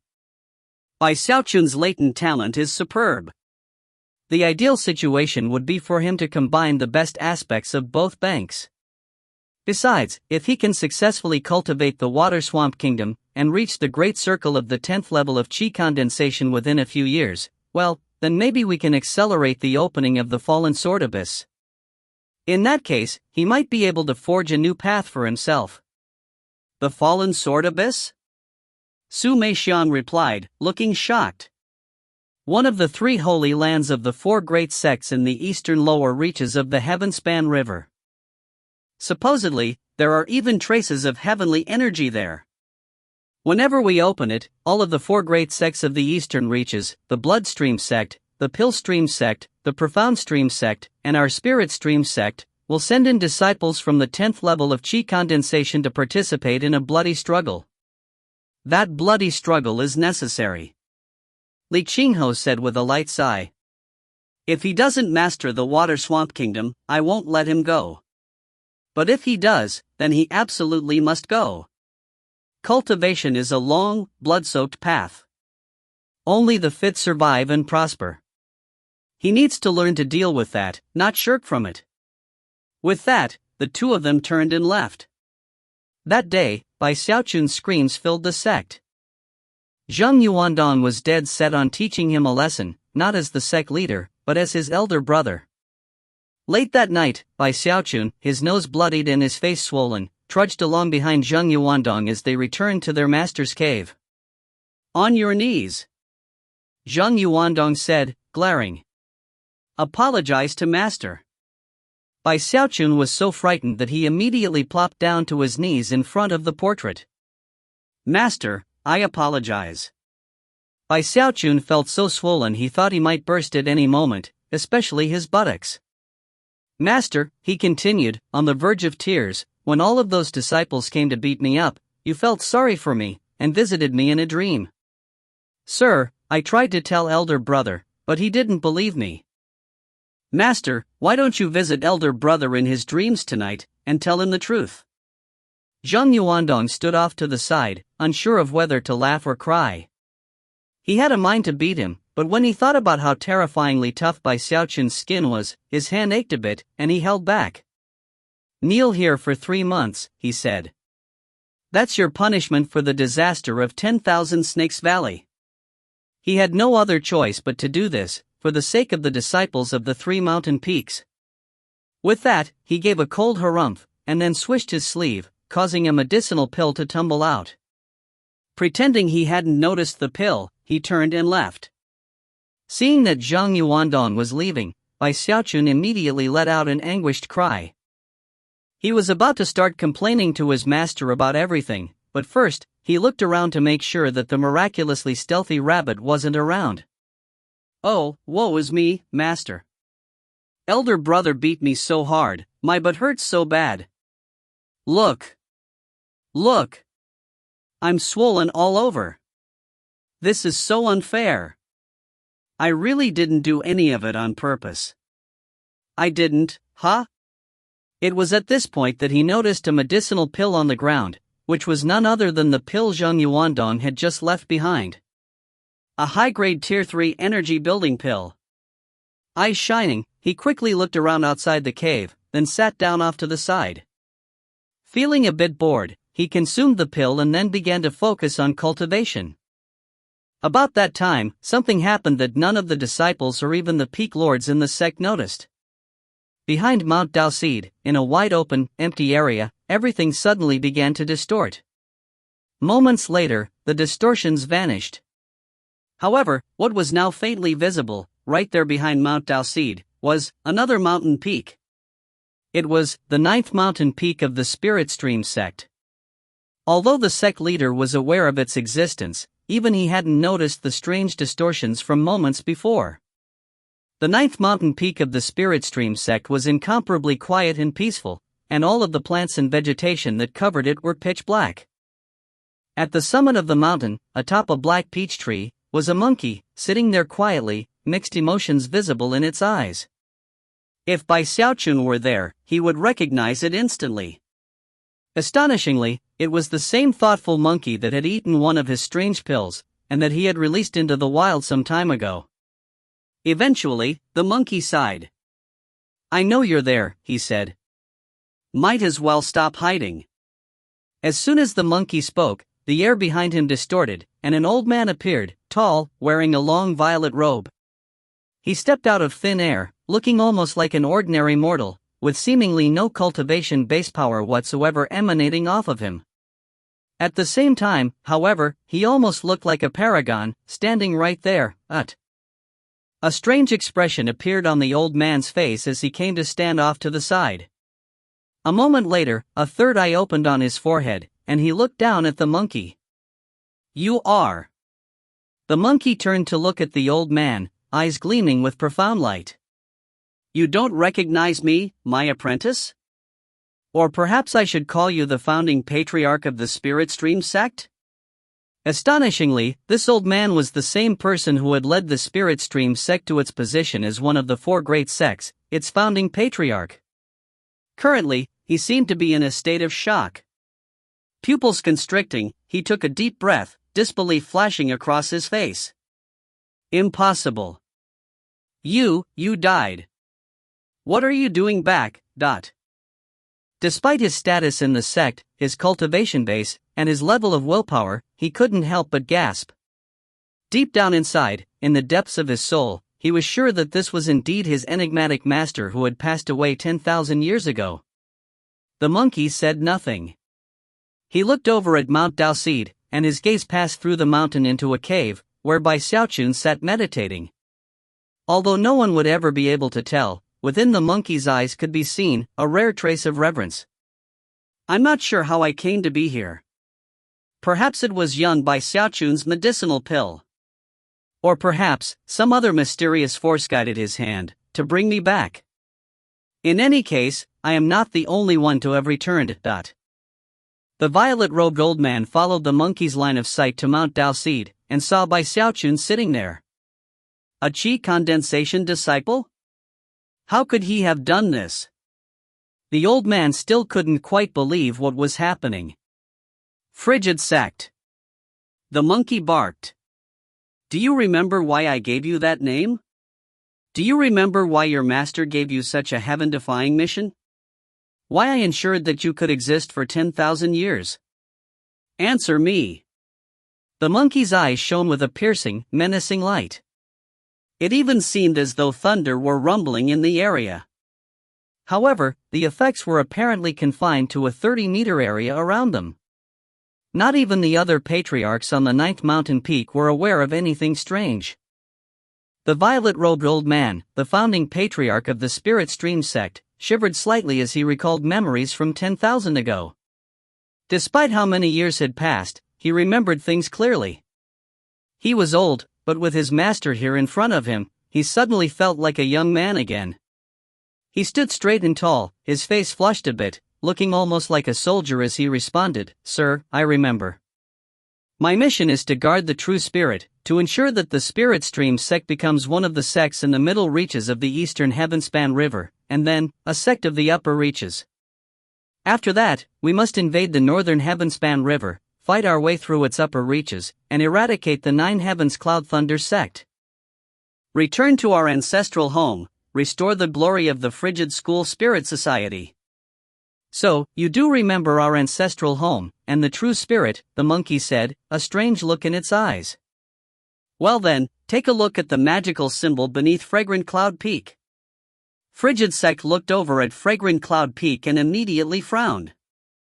Hidden within each of the 8 mountain peaks of the Spirit Stream sect was a complex magical symbol, which collectively were the lifeblood of the Spirit Stream sect. The extreme importance of those magical symbols was difficult to describe with words. However, Frigid sect didn't notice anything out of the ordinary about Fragrant Cloud Peak's magical symbol. The monkey sighed softly, and the profound look in his eyes grew even stronger. You can't see it, huh? It seems I came back a bit too late. Someone else returned before me and sent their dark disciple to use the variations of plants and vegetation to alter the spell formation.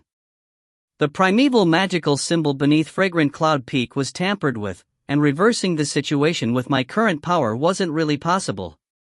The only thing I could do was use what little strength I have left at my disposal to guide Bai Xiaochun into inciting the spirit snakes. Then things can recover naturally. If you find any errors, ads pop up, ads redirect, broken links, non-standard content, etc., please let us know. Report chapter so we can fix it as soon as possible. Chapter 117, Frigid School Medicine Manual. Chapter 117, Frigid School Medicine Manual. The hard part about damaging the Fragrant Cloud Peak symbol would be finding a way to do it without you noticing, the monkey said grimly. Using the right method, even a qi condensation disciple could do it, given enough time. The south bank has been infiltrated. Frigid sect's eyes shone with a cold light. He well knew that damaging the spell formation could be done easily, but that repairing it was the opposite. It was like a flower vase. Even a child could smash it, but only a professional, a grandmaster, would be able to put it back together. Infiltrated. Frigid sect thought for a moment, then reached out toward Mount Daoseed and made a grasping motion. A moment later, a jade slip flew toward him and came to rest in his hand. Within were well-kept records of everything that had occurred in the sect during the past 30 years. That included all of the information about Bai Xiaochun, complete with accounts detailing the lightning, the acid rain, and the pill concocting incident in 10,000 Snakes Valley. After examining it, a strange expression appeared on his face. From the look of things, Bai Xiaochun seemed like a walking disaster. However, it only took a moment for Frigid Sec's eyes to glitter. This kid's pill concocting, it's vile. The Tao of medicine has myriad paths, the monkey murmured in response, a different version for everyone. Perhaps this Bai Xiaochun can. Fine. Give him the pill formula for the river-defying pill, as well as the Frigid School Medicine Manual. Perhaps he actually has a chance to concoct the river-defying pill. Frigid Sec's eyes widened. The river-defying pill hadn't been successfully concocted by anyone in the Spirit Stream sect during the past 10,000 years. The Spirit Stream sect had even sought aid from the Pill Stream sect, and paid handsomely, but to no avail. The river-defying pill was nothing more than a legend at this point. If it weren't for the fact that the Spirit Stream sect still happened to possess a single river-defying pill, Frigid Sect might not even believe it was possible to concoct it. It was a medicine that had only one function, to awaken the true spirit. Awaken the true spirit for 10 breaths of time. As for the Frigid School Medicine Manual, it was one of the 3 great foundation legacies of the Frigid School Spirit Society, which contained a great Tao of medicine that supposedly came from an outside world. After a moment of silence, Frigid Sect nodded. His pill concocting methods are vile, and the river-defying pill is a vile medicinal pill. Perhaps he has a shot at concocting it. Master, what about your cultivation base? It won't be recovered easily. I need time. Now that I'm back, I have to continue to endure for a few more years. I want to personally see the destruction of the 9 Heavens Cloud Thunder sect. The monkey's eyes flickered with animosity. Many years ago, he had watched his entire sect wiped out, with him being the only survivor. After passing through numerous areas forbidden to spirits, he barely managed to make it to the Eastern River Delta. Apprentice, I am not the only one to have returned. Other old-timers might also be back. I'm not sure why, but I have the feeling that a new age might be upon us. The monkey sighed, and Frigid Sect stood there silently. Although they were both ancient, their spirits burned hot, and they were completely focused. Time passed. A month later, Bai Xiaochun had just finished a cultivation session in the cave. He wanted to go out, but knew that he couldn't. Sighing, he continued to do breathing exercises. Suddenly, he opened his eyes, and before he could take another breath, realized that a jade slip and a bamboo scroll were laying there in front of him. They looked extremely ancient, as though they had existed for countless years. They almost seemed to radiate a primeval air. After looking a bit closer, he picked up the jade slip and poured some spiritual power into it. After a moment, his eyes went wide. River-defying pill? It doesn't need any plants or vegetation, only water from the Heavenspan River? What? What kind of medicinal pill is this? It looks pretty incredible. Whoever thought that you could concoct medicinal pills from Heavenspan River water? After examining the concoction method a bit further, he gasped. How vile! You actually have to use your body as a pill furnace. Next, he looked over at the bamboo scroll, and his eyes went even wider. Frigid School Medicine Manual. Bai Xiaochun took a deep breath and opened the bamboo scroll. None of it made any sense to him. Only the first line of text was clear, and yet, even that little bit was enough to drive Bai Xiaochun mad. Immortality begins with the Frigid School, eternal life ends the cycle of reincarnation. Don't tell me that this medicine manual can be used to concoct a live forever never die pill. Ah! He couldn't hold back the shriek that echoed out of his mouth. His eyes were as bloodshot as if he had just obtained the most precious of treasures. Elder brother sect leader must have noticed how hard I'd been working at my cultivation and decided to give me a reward. You're so awesome, elder brother sect leader. This river-defying pill is a mere trifle. Once I'm a bit stronger, I'll concoct 1,000 of them for you. Looking very excited, he continued to study the frigid school medicine manual. Although he couldn't see any of the other information inside, he was already obsessed with it. After studying it for a while, he realized that the bamboo which had been used to make the scroll emanated an ancient aura which had to be over 10,000 years old. He wasn't even sure how bamboo could survive for so long. On top of that, it contained a sweet aroma that caused his cultivation base to rotate rapidly after inhaling it. Xiaochun only continued to get more excited, and was even more certain that this was a very precious item. In fact, he even started to wonder if his diligent cultivation really had attracted the attention of the sect leader, or whether it was the spirit of his master, bestowing gifts upon him from the underworld. That's not very likely, he thought. Gritting his teeth, he stopped thinking about it. After all, the treasure was in his hands now, so it belonged to him. What he didn't notice was that behind him, deeper in the cave, was a monkey, standing there looking at him with reverence in its eyes. Just how did he do it? Thought the monkey. Did some mysterious entity really guide his hands to bring me back? After some time passed, the monkey turned and merged into the stone wall of the cave. There, he sank down through the mountain until he was deep beneath the bank of the river.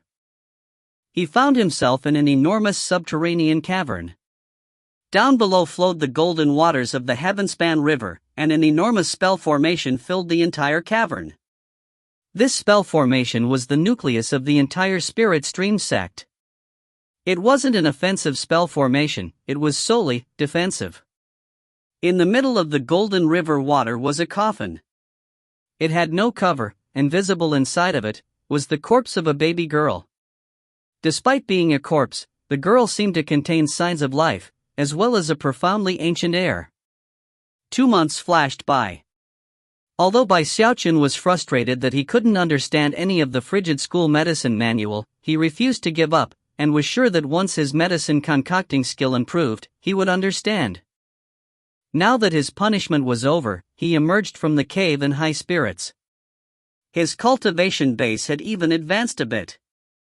Soon, he received notice that he would be sent to the North Bank to observe a host of beasts and improve his water swamp kingdom.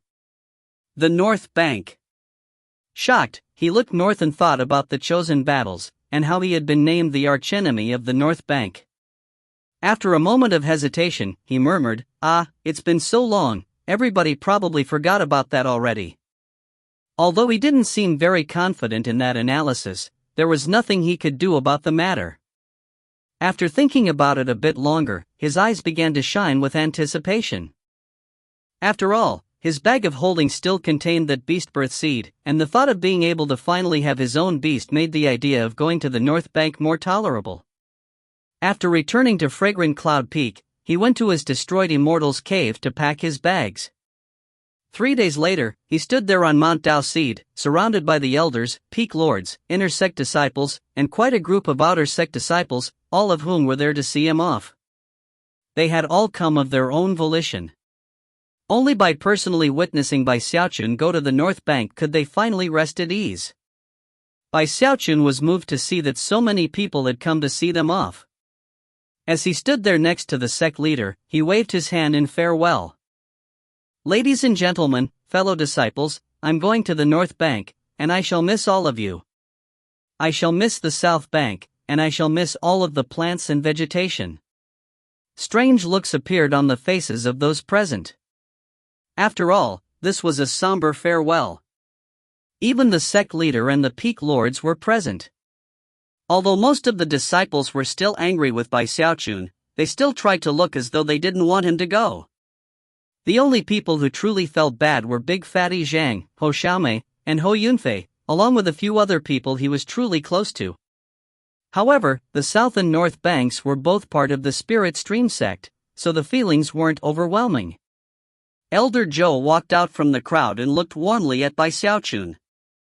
Junior brother Bai, you have spectacular talent, and are just beginning to make headway with the Water Swamp Kingdom.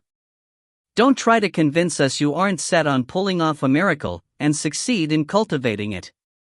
The North Bank has better resources than we do here on the South Bank. Continuing your cultivation there will be much better for you in the long run. In fact, you'll have an even greater chance of reaching foundation establishment there. When that happens, your longevity will increase. Bai Xiaochun shivered, and his eyes shone with delight at the idea of reaching foundation establishment and increasing his longevity. Soon, others began to call out. It's time to leave. Turn, and walk over to the North Bank. We cultivators are always moving forward, never going backward. There's no need to look behind. Simply strive onward. That's right, sect Uncle Bai. It's time to leave. With dreams as big as yours, the North Bank really is the only place where you can spread your wings and soar. Sect Uncle Bai, there's no need for you to miss us here, and once you get to the North Bank, there's no need to come back. Your path is always in front of you. Upon hearing such words, Bai Xiaochun felt even more moved. Taking a breath, he clasped hands and bowed deeply to everyone. The sect leader looked on with an odd expression until Bai Xiaochun turned, and the two of them headed toward the North Bank. After he was gone, the warm expression on Elder Zhou's face turned into one of excitement, and it was the same with the surrounding disciples. Many people were so happy they started crying. The heavens do have eyes. Bai Xiaochun is finally gone. Ha ha ha ha ha ha. The sect leader has bestowed favor upon us. The peak lords are wise and magnanimous. The Tao of the heavens truly is just. Spring has finally arrived for the South Bank. Is this real? Is Bai Xiaochun finally gone? Do I dare to believe that it's true? Everyone began to cheer, and some people even took out drums and cymbals and began banging and clashing them loudly. On the north side of Mount Daoseed, Bai Xiaochun trailed behind the sect leader as they walked along. When he heard the racket behind him, he cleared his throat, and a strange expression appeared on his face. Something about the whole situation seemed familiar. He sighed. Can you hear that, elder brother sect leader? The South Bank misses me so much that my departure has sent them wild with grief. Zheng Yuandong's jaw dropped, and he looked up quietly into the sky. Translator, Deathblade. Chinese language consultant, ASI aka Beerblade. Editor, GNE. Memes, Logan. Meme archives, Toxin. If you find any errors, ads pop up, ads redirect, broken links, non-standard content, etc., please let us know. Report chapter so we can fix it as soon as possible. Chapter 118, Not a Warm Welcome. Chapter 118, Not a Warm Welcome. The Spirit Stream sect consisted of 8 mountain peaks. Other than Mount Daoseed in the middle, there were 3 mountain peaks on the south bank and 4 on the north bank. Those 4 were Sunset Peak, Archway Peak, Iris Petal Peak, and Ghostfang Peak. The number of disciples on the north bank vastly exceeded that on the south bank. Any one of the north bank mountain peaks' outer sects would have tens of thousands of disciples. As for their inner sects, they usually had over 1,000. Overall, the north bank was about twice as powerful as the south bank. It was for that reason that the north bank had long since come to be the leading force in the sect. Of course, the foundation of North Bank's power came in the form of the battle beasts that all disciples there raised. The vast numbers of beasts there ensured that animal calls rose up into the air constantly. The North Bank seemed more savage and barbaric, its disciples more fierce than their southern counterparts. Flying creatures could be seen in the air all the time, and it was even possible to occasionally catch sight of the special beasts assigned to protect the mountain peaks themselves. They were shocking to behold. As sect leader Zhang Yuandong escorted Bai Xiaochun to the north bank, the disciples there quickly took notice. Quite a few even realized that this was the archenemy of the north bank who had risen up in the chosen battles. The four peak lords of the North Bank emerged to offer greetings to the sect leader, leading him to the Grand Hall on Ghostfang Peak to discuss certain matters. Xiaochun was left outside the hall. Of course, word of his arrival spread rapidly.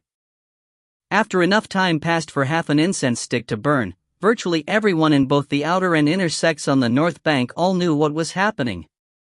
Did you hear? That villain Xiaochun has come to the North Bank. Xiaochun? He's the archenemy of the North Bank. I can't believe he dared to come here. Ha ha ha. This is actually a good thing. A wonderful thing. I heard the reason he's being transferred here is that he caused a huge disaster with the snakes in 10,000 Snakes Valley. Supposedly he has some mystical ability to drive everyone crazy no matter where he goes. I'm not sure if it's true or not, though. Even if he really does have an ability like that, it won't do any good. He's on the North Bank now. If he thinks he's a dragon, we'll show him that he's nothing but a worm. If he thinks he's a tiger, we'll show him that he's a mere housecat. He inflicted unprecedented humiliation on the North Bank in the chosen battles, but the heavens have eyes. The sect leader must have brought him here so that Xiaochun can finally learn the consequences of provoking the North Bank. As word spread, all the disciples from the four mountain peaks of the North Bank began to cheer in excitement. Clenching their fists tightly, they gazed menacingly toward the summit of Ghostfang Peak. They were already preparing to make life a living hell for Xiaochun. That was especially true of the disciples who had actually fought in the chosen battles. The Gonsun siblings, Suson, and others were all extremely excited. They had been in secluded meditation ever since returning, and had all experienced significant progress in their cultivation. Xiaochun stood outside of the Grand Hall on Ghostfang Peak, looking up at the beasts flying about in the air. One of them was a seven-colored phoenix, shocking in appearance, which caused all other birds to prostrate in worship when it neared. It soared in a wide circle around the North Bank a few times before flying over to Iris Petal Peak, where it vanished. Xiaochun continued to look around curiously. Currently, there were 4 Ghostfang Peak disciples in the area, all eyeing him coldly. Their hostility and anger was palpable. Clearly, they did not want Xiaochun there. Xiaochun yawned and rubbed his eyes. Considering how long the Ghostfang Peak disciples had been staring at him, he finally decided to break the ice. After all, this was going to be his home in the future. Clearing his throat, he said, if you keep staring at me like that, sect nephews, I'm going to get embarrassed." The only response to his words on the part of the Ghostfang Peak disciples was that their glares grew even sharper, like flying swords whooshing toward Xiaochun's heart. Xiaochun felt a bit awkward, but he knew that he was their senior, so he laughed and said, we're all fellow disciples. Don't be like that. Come, I'll tell you a funny story. One time. Before he could finish speaking, though, their gazes turned even more frightening. He had already tried his best to start out on the right foot, but all they did was keep glaring at him. He was starting to wonder if he'd done something wrong. As time passed, and all the disciples on Ghostfang Peak heard that the archenemy of the North Bank, Xiaochun, had arrived, more and more people began to fly over in his direction. As they did, hatred seemed to pile upon hatred, and they began to yell angrily. Xiaochun, how dare you come to the North Bank? We're gonna show you what happens to people who dare to offend us. Damn it. A single look at him and I can't help but think of the tragic fate of elder brother Beihan Lai. Take him down. As the angered shouting grew louder, Xiaochun edged backward nervously. In his mind, they were acting a bit excessively. He was nothing impressive. Even as he backed away, a cold snort suddenly echoed out from within the hall. What's with the racket? Xiaochun, come in. The disciples immediately suppressed their anger, but their glares remained as icy as ever. Xiaochun's hair was standing on end, and yet, he didn't feel that it was proper to allow himself to be cowed so easily. Glaring fiercely back at the crowd, he put on a proud posture as he strode into the hall. Sect leader Zhang Yuandong occupied the seat of honor, with the 4 peak lords sitting on either side of him. They had strange expressions on their faces, and as for Zhang Yuandong, he was sighing inwardly. He almost couldn't believe that Bai Xiaochun had caused such a scene after just having arrived. Bai Xiaochun, I've discussed matters with the four peak lords of the North Bank. We've arranged for you to serve as the honor guard of the Beast Conservatory. In addition to caring for the beasts, you can observe them as part of your cultivation of the Water Swamp Kingdom. Hopefully, you can create your life essence spirit quickly. The Beast Conservatory is not part of any of the mountain peaks, it's on the other side of the mountains, with the ancient Beast Chasm.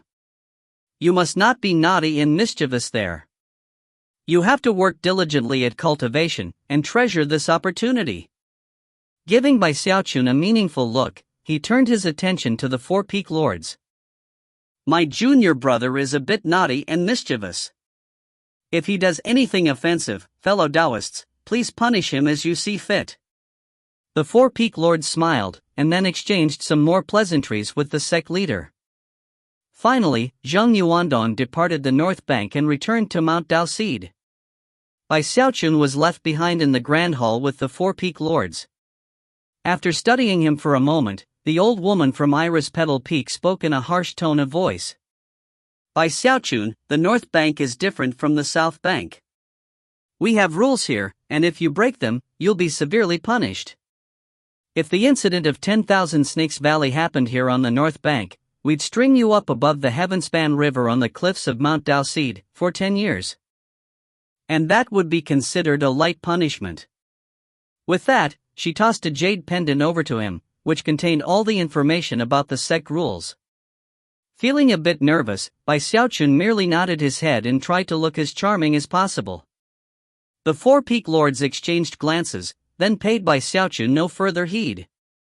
An inner sect disciple from Ghostfang Peak was assigned to escort him to the Beast Conservatory, whereupon everyone dispersed.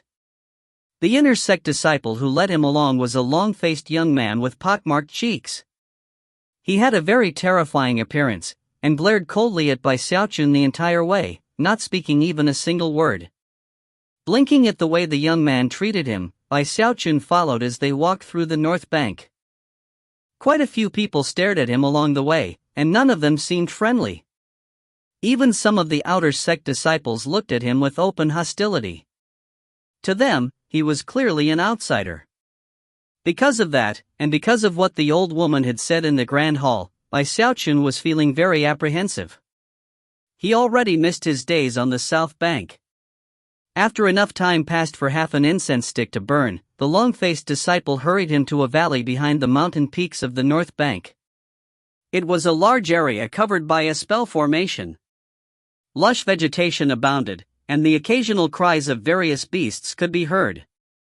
Even more shocking was the chasm in the middle of the jungled area, which emanated terrifying fluctuations that distorted everything around it. Bai Xiaochun's eyes went wide at the sight of it all. Then he turned to look at a building not too far off in the distance, which was the honor guard station. It had a stone stele erected in front of it, beneath which stood a gaunt inner sect disciple, clearly waiting there to meet them. The long-faced young man hadn't said a single word to Bai Xiaochun the entire time. After approaching the gaunt disciple, he briefly explained what Bai Xiaochun was doing there. The gaunt disciple looked frostily at Bai Xiaochun, then pulled out a jade slip and handed it over to him. I'm Sunwen, he said. This jade slip has details about all of the 981 beasts that live here. Each and every one is a precious treasure of the North Bank. If any of them go missing, you will take responsibility. With that, Sunwen left with the long-faced young man.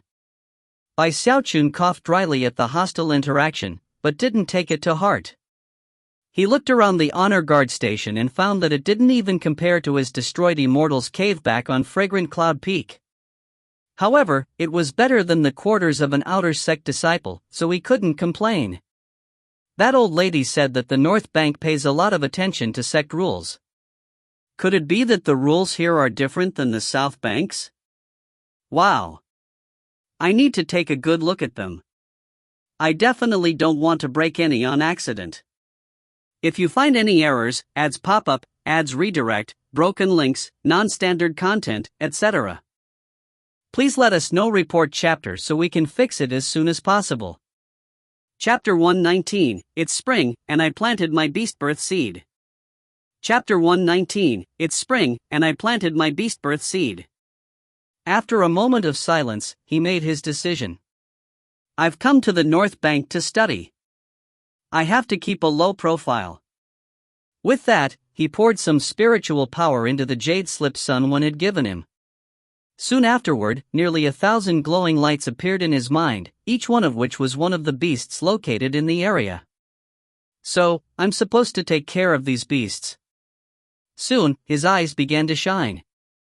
Whether it was because of his knowledge of the 5 volumes of spirit creatures, or his wondrous battles with the other chosen from the North Bank, he was very interested in the beasts here.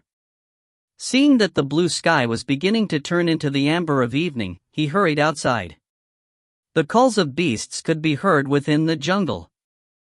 It was spring, and everything was alive and full of energy.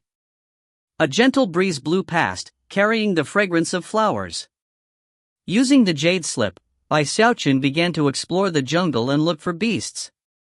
Highbrow beast. Waterspout dragon? Their organs can be used to as the base of Tier 4 spirit medicines. Is that a cloud mist mink?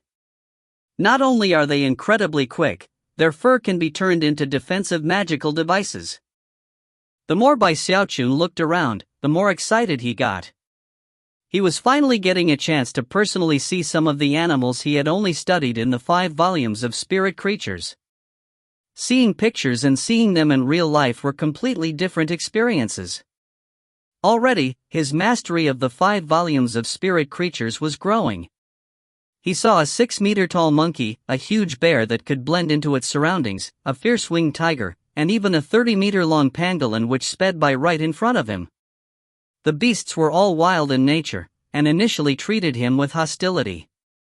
But when they sensed the aura on his jade slip, they stopped paying him any attention. Xiaochun looked around excitedly at all of the wild beasts. Soon, he realized that the jade slip made it so that the animals didn't care about him, not even the most vicious of them. That was when he started trying to approach them. However, they reacted with irritation when he got too close. After a moment of thought, he decided that he wouldn't try to push things too far. When night fell, he returned to the honor guard station. The following morning at dawn, he got up early. Using the jade slip as his guide, he flew here and there in the jungle, observing the animals. Time passed. Soon, Xiaochun had been on the North Bank for half a month. During that time, he never left the beast conservatory, and as such, no matter how much the other disciples wanted to cause problems for him, they were unable to. That half-month was a wonderful time for Xiaochun. Every day, he would excitedly go out to personally observe animals that he had learned of in the 5 volumes of spirit creatures. He was already coming to realize how certain aspects of his medicine concocting were lacking. Before, I focused only on plants and vegetation. I never even thought about the spirit creature ingredients. By adding them in, I can create even more transformations in my medicine. Couple that with the techniques of mutual augmentation and suppression, and my concocting will be much better than before. Currently, he was flying excitedly through the jungle when he caught sight of a flying tiger, laying on the ground panting. One of its legs was wounded and bleeding, apparently having been injured while hunting. When Xiaochun hurried over, the flying tiger let out a powerful roar. However, Xiaochun managed to push his hand down onto its back, ensuring that it couldn't move even if it wanted to. After all, his fleshly body strength was terrifying, even compared to the flying tiger's. Don't move, I'll help you with that wound.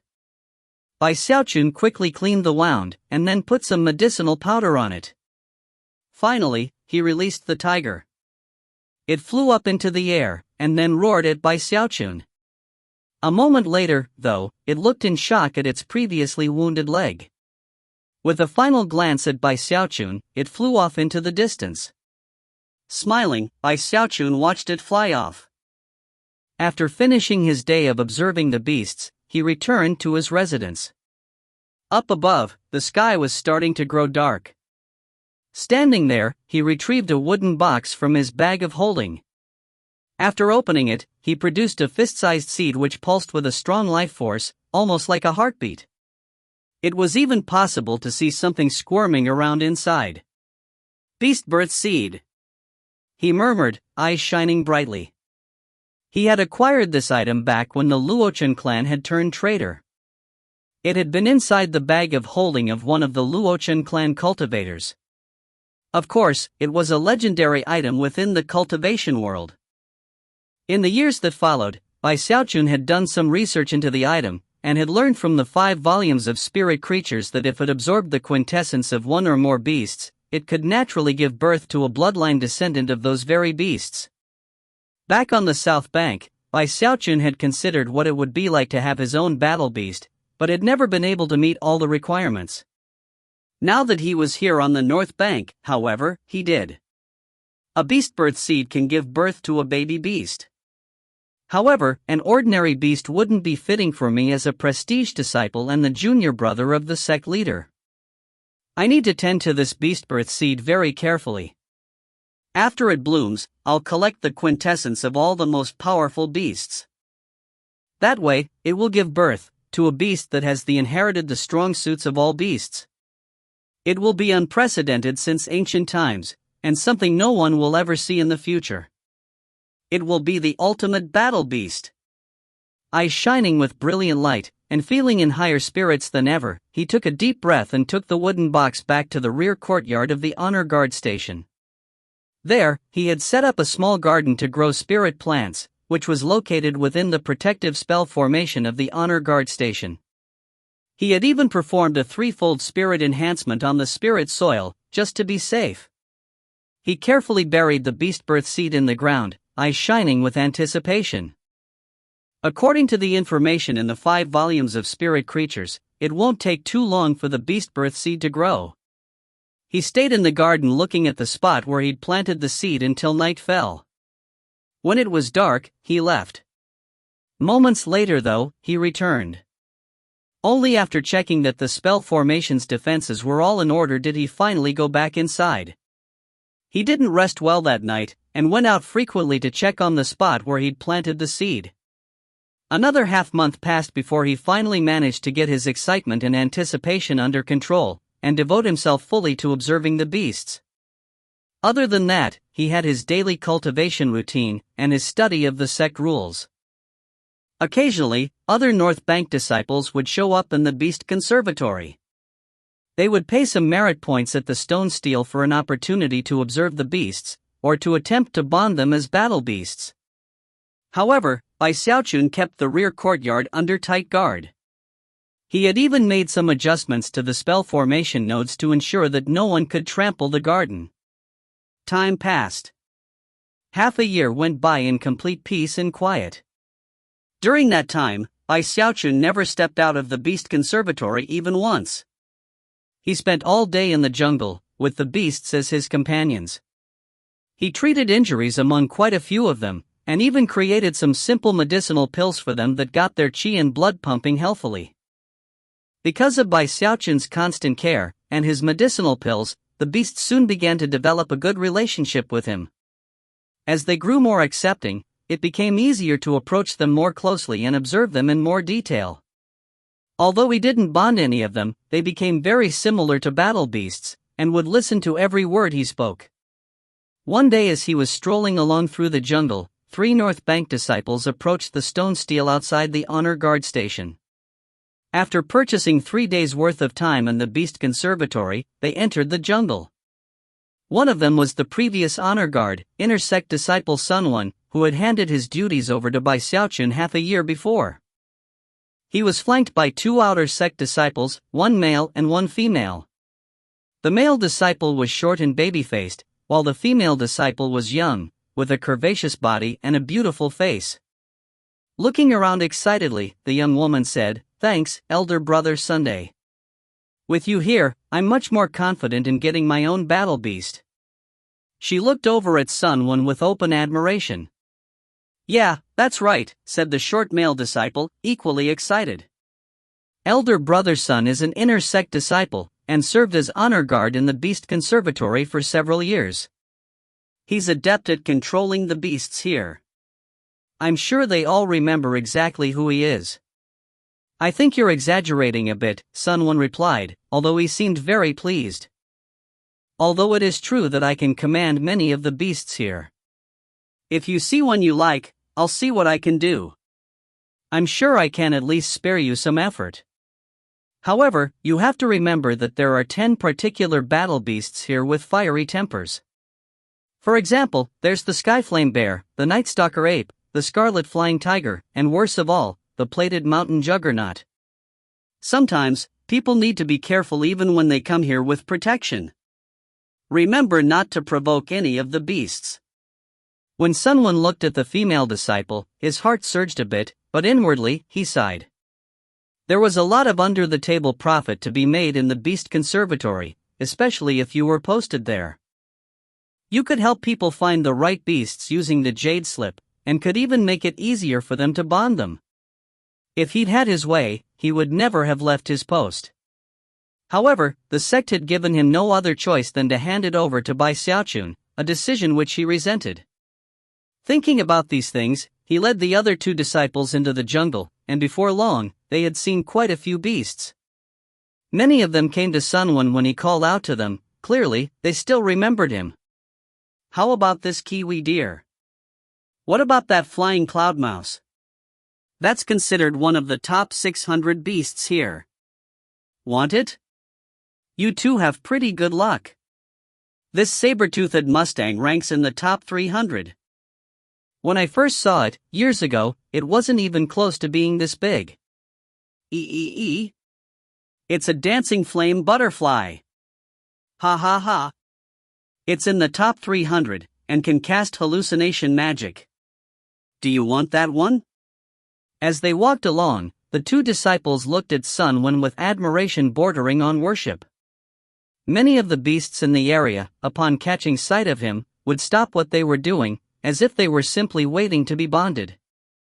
The male disciple excitedly picked the saber-toothed Mustang, but the female disciple hesitated a bit before abandoning the dancing flame butterfly. She turned to Sunwon, clearly hoping to get a better beast.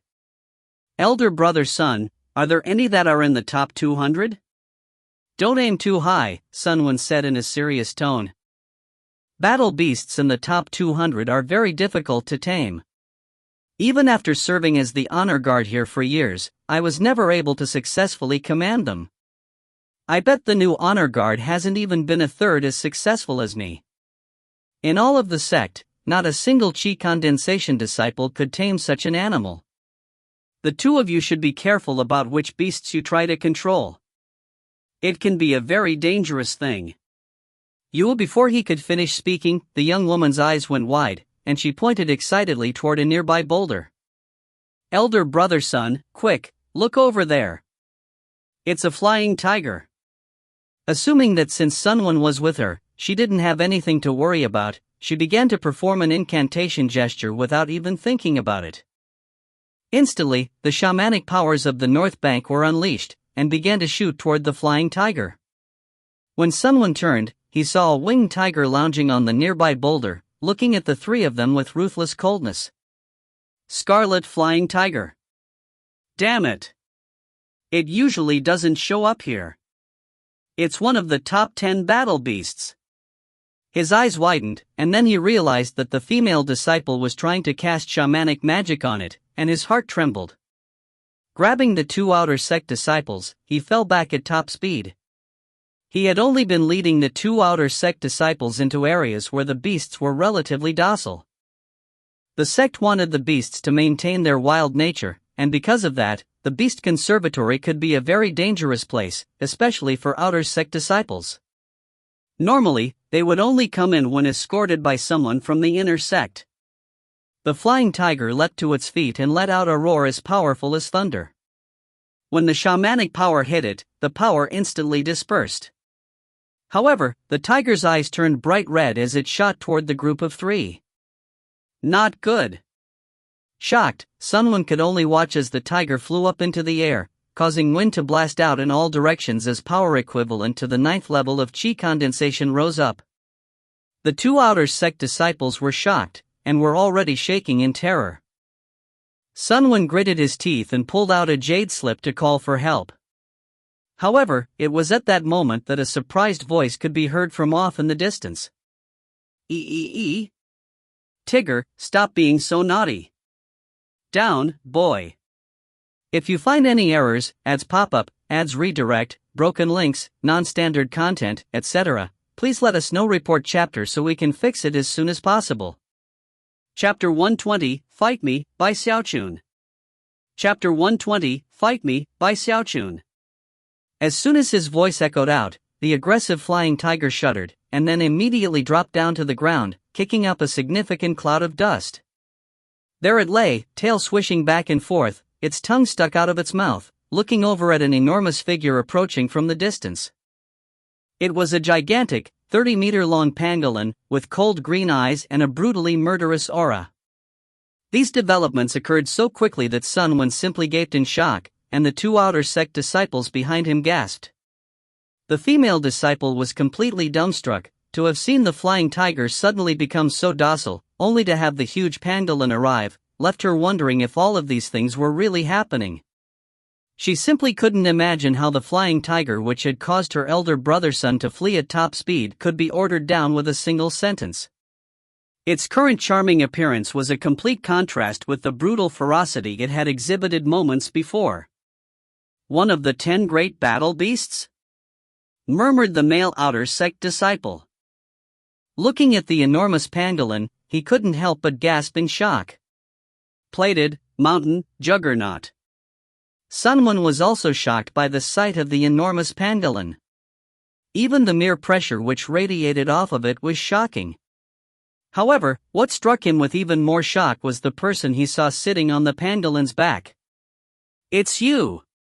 he choked. Perched on the pangolin's back was Bai Xiaochun.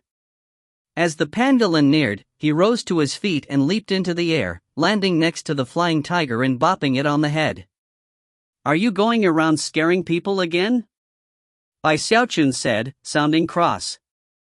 The flying tiger blinked, then lowered its head and licked Bai Xiaochun's leg. Sunwon felt as though his brain were being struck by lightning, and the two outer sect disciples behind him were flabbergasted. "Sorry, guys," Bai Xiaochun said. "Tigger isn't really that bad. He's just a bit naughty and likes to scare people. Tigger, you apologize this instant." With that, he gave the flying tiger's paw a soft kick. Looking a bit annoyed, the flying tiger turned its head towards Sunwon and let out a roar. Although it didn't roar at the top of its lungs, it still sounded like thunder, and caused Sunwon and the others to tremble inwardly. Bai Xiaochun looked at the group of three, and pretended that he didn't recognize Sunwon, even though he did. Smiling, he said, "Are you guys here to select battle beasts?" "Yeah, we're here to select battle beasts," the female disciple said, swallowing hard, fear flickering in her eyes as she looked at Bai Xiaochun. The fact that battle beasts which frightened her elder brother's son could become as charming as little puppies was completely terrifying. "Ah, I see," Bai Xiaochun replied. "Well, maybe we were destined to meet here. I might as well give you a hand." Clearing his throat, and looking very enthusiastic, he threw his head back and let out a powerful roar. As the roar echoed out into the jungle, the ground began to tremble. Moments later, an enormous ape crashed into view, coming to a stop directly in front of Bai Xiaochun. Grinning at him, it beat its chest with its fist and howled at the top of its lungs. "You go stand over there, apey," Bai Xiaochun said, waving his hand, "you're not their type." The huge ape moped off to the side, face downcast. Sunwon was left shaking. He immediately recognized the ape as one of the 10 great battle beasts, the fierce Nightstalker ape. He had once personally witnessed this very Nightstalker ape crush the head of a waterwood lion. It was an explosively violent creature. And yet, in front of Bai Xiaochun, it was docile and charming, something that Sunwon would never have dreamed could be possible. A moment later, a huge bear trumped up, stood on its hind legs in front of Bai Xiaochun and then started dancing back and forth. "Teddy, we have guests," Bai Xiaochun said, starting to get a bit frustrated. Settle down. The bear looked over at Sun One and the others, and let out a powerful roar. Skyflame bear. I can't believe it's dancing. Sun One's vision was swimming, and his mind reeled from the massive waves of shock that battered it. As for the two outer sect disciples, however shaken they were before, they were now 10 times more so, and were filled with unprecedented terror. Then, the ground started to shake even harder as one beast after another appeared. A huge horde of hundreds of beasts assembled, none of them the docile type that Sun One had found before. These beasts were all fierce and terrifying. Sun One and the outer sect disciples instantly went weak at the knees. As for the outer sect disciples, their faces were ashen as sensations of imminent crisis filled them from head to toe. Very well, Xiaochun said, trying to sound profound. Take your pick. He coughed lightly. Sun One was at a complete loss. He simply couldn't imagine what Xiaochun might have done to make all of these beasts follow his orders, and in a mere half a year at that. The fact that Sun One had been stationed here for years left him feeling bitter inside. The sharp contrast between himself and Xiaochun was bad enough for him. There was no need to even mention the deep regret felt by the male outer sect disciple.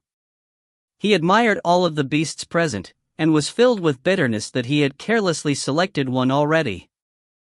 If he had merely waited a bit longer, he might have met this miraculous elder brother, and stumbled into incredible good fortune. But now, he had no such chance. The female disciple was trembling in disbelief. She quickly pointed at a huge black condor, which let out a piercing cry. Normally, it was fierce to the extreme, but around Xiaochun, that changed. It allowed the young woman's shamanic magic to pour into it, slowly bonding it to her. After that, it took to flight, soaring above them through the air. Xiaochun laughed, and then waved his hand. Instantly, the rest of the beasts dispersed, and he jumped back up onto the pangolin's back. The pangolin let out a roar and turned to carry Xiaochun off into the distance. Almost unwilling to believe that she had succeeded, the young woman called out, "Elder brother, what's your name?" Xiaochun immediately felt quite proud of himself. Sticking his chin up, he naturally assumed the melancholy posture of a lonely hero. Swishing his sleeve, he said, "Call me Xiaochun." Clasping his hands behind his back, he stood there atop the pangolin, hair swaying in the wind, looking a bit depressed. After all of his years of practice, he had become very good at assuming this look.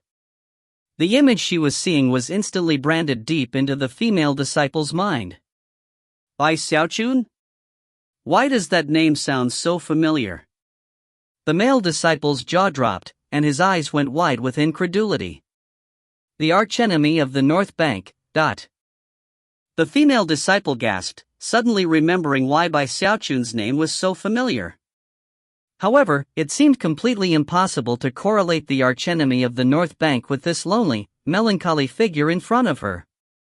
Finally, Sun One led them out of the beast conservatory. Back in the jungle, Xiaochun sat down on the pangolin's back. With no one there to look at him, he sloughed off the lonely hero look and began to proudly hum a little tune. At the same time, he tossed out medicinal pills to the nearby creatures. In addition to how he dutifully cared for them, one of the reasons the beasts had become so docile around him during the past half-year was his medicinal pills. Because of the pills, the beasts felt stronger and more energetic than ever, causing them to like him and grow closer to him on a daily basis. Of course, not all of the beasts had the same reaction. There were some that were extremely cautious. However, Xiaochun didn't care. All in all, his half-year in the Beast Conservatory had been one of complete happiness. Recently, his beast birth seed had even sprouted, filling him with intense excitement. Good things just kept happening one after another. He had also come to find that his water swamp kingdom was progressing, and although his life essence spirit hadn't appeared yet, the technique itself was growing more ferocious. The way things were going, Xiaochun had the feeling that his cultivation of the water swamp kingdom would definitely lead to the appearance of a life essence spirit. The main thing he was curious about was what type of beast it would be.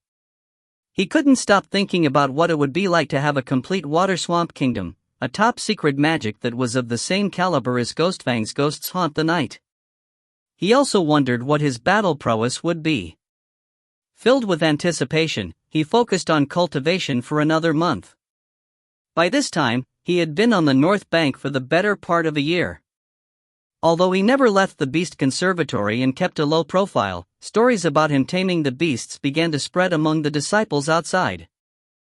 That news, as well as stories about Xiaochun's past deeds, became one of the most common conversation topics among the North Bank disciples. The scene that had played out during the chosen battles caused countless disciples to gnash their teeth. The thought of what had occurred with Beihan Lai left them feeling as if they were being stabbed in the heart.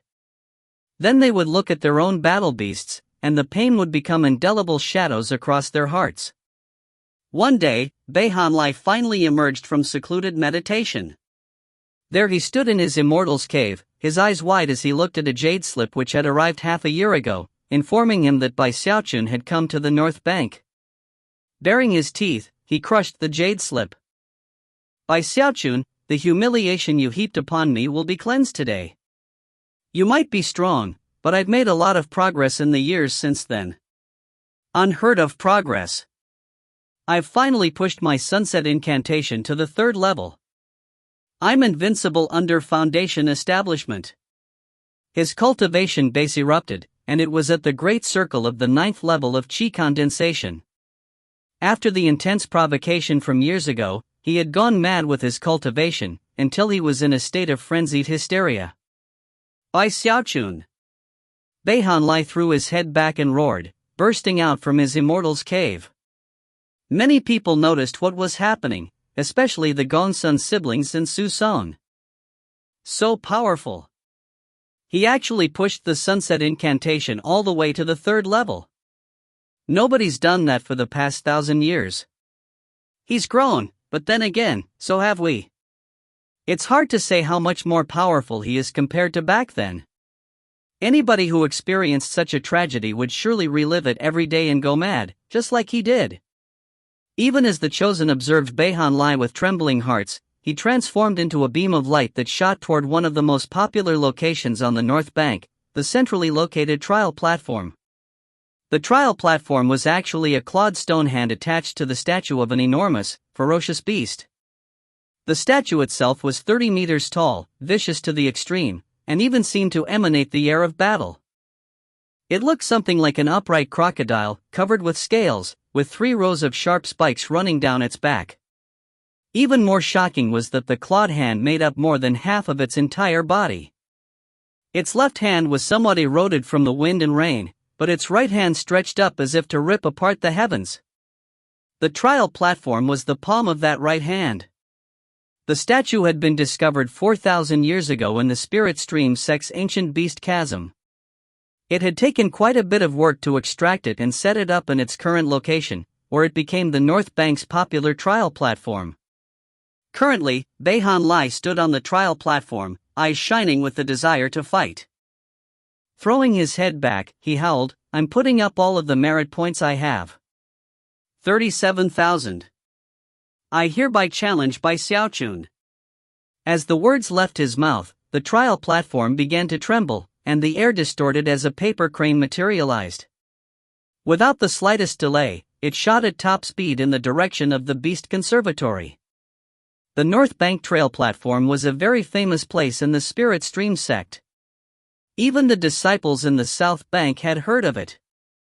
According to the rules of the trial platform, anyone could pay some merit points to issue a challenge to anyone else on the North Bank. Once they did so, a paper crane would appear, which would fly to notify the other party of the challenge.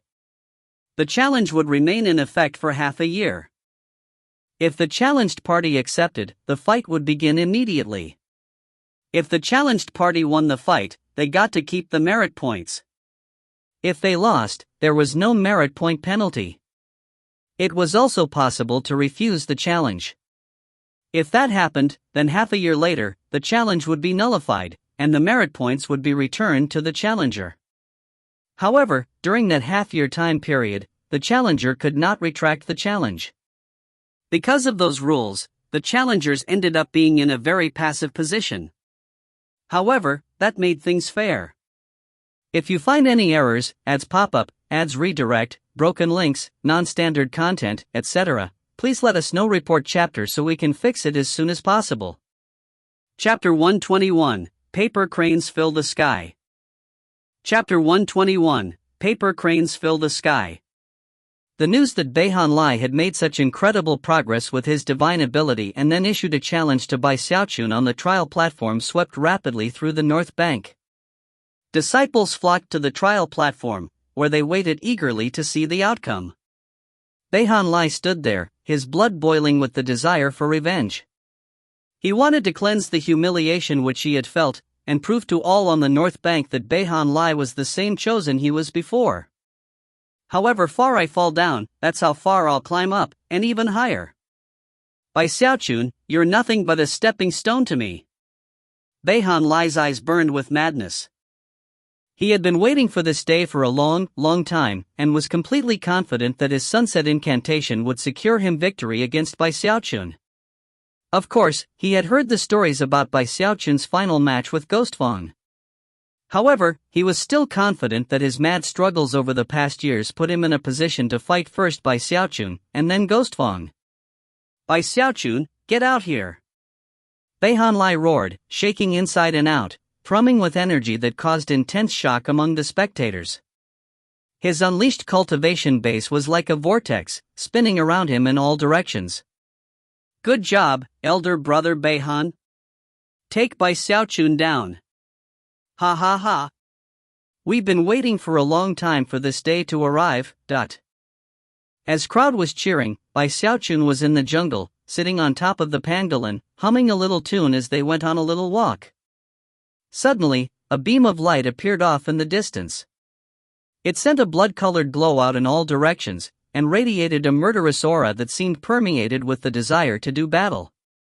Bai Xiaochun looked up as the blood-colored light appeared in front of him, taking the shape of a paper crane. An emotionless voice spoke from the crane to echo out in the jungle. Inner sect disciple Bai Xiaochun, Beihan Lai of the North Bank, in the 9th level of Qi condensation, has put up 37,000 merit points to challenge you to a fight. The challenge remains open for the following half year. If you win, you may keep the merit points. If you lose, then according to the rules of the trial platform, you will not be penalized. The voice itself seemed to contain something that caused one's blood to boil and one's impulses to surge. Bai Xiaochun's eyes went wide, and his heart began to beat rapidly. Something about the voice seemed to be intentionally driving him toward madness. Fight! Fight! Fight! Fight, my ass! Bai Xiaochun said, smacking his chest to dispel the effects of the voice. After all of his time spent researching the sect rules of the North Bank, he was not unfamiliar with the trial platform, and knew the rules well. I, Bai Xiaochun, am a prestige disciple, and the junior brother of the sect leader. By no means will I participate in any fighting and killing. Glancing once more at the paper crane, he coughed dryly and then waved his sleeve.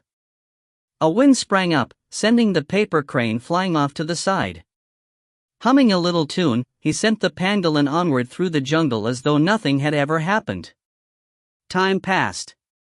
About an hour later, the crowd around the trial platform was completely shocked, and the cheering had died down quite a bit. After 2 hours, people were starting to whisper back and forth to each other.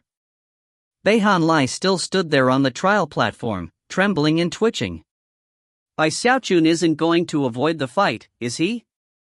No way. He took first place in the chosen battles. He couldn't possibly not care about his reputation, could he? I doubt that's possible. It doesn't matter who the chosen is, when they get challenged, they either fight right then and there, or schedule another time to fight. Why hasn't Bai Xiaochun even responded? 4 hours later, the sun was setting. However, Bai Xiaochun still hadn't responded. The North Bank disciples were stunned. Damn it! I should have known. I can't believe the shameless Bai Xiaochun is avoiding the fight. This is preposterous. He came here as a representative of the South Bank. What a loss of face for them. As the discussions raged, Beihan Lai glared off in the direction of the Beast Conservatory. He could never have imagined that Bai Xiaochun would actually avoid the fight. He couldn't accept it. Bai Xiaochun had taken first place in the chosen battles. If Beihan Lai had taken first place, and then someone challenged him, he wouldn't avoid the fight. He's definitely going to come out and fight, Beihan Lai said through gritted teeth. The way he stood there, completely focused, caused the observing North Bank disciples to be shaken inwardly. A few moments later, another beam of light appeared from within the crowd as someone flew up onto the trial platform. As people looked over, the newcomer was immediately identified. He was also a chosen like Beihan Lai. Su Song. A grave expression could be seen on his face as he stood there on the trial platform. When he thought back to the fight he had witnessed between Bai Xiaochun and Ghostfang, he knew that Ghostfang hadn't been truly defeated. He had handed Bai Xiaochun the victory by tiring himself out. Bai Xiaochun was strong, Su Song had to admit that. However, in the past years, he had grown significantly, and was far, far stronger than he had been during the chosen battles. After much consideration, he had come to believe that he definitely qualified to fight with Bai Xiaochun.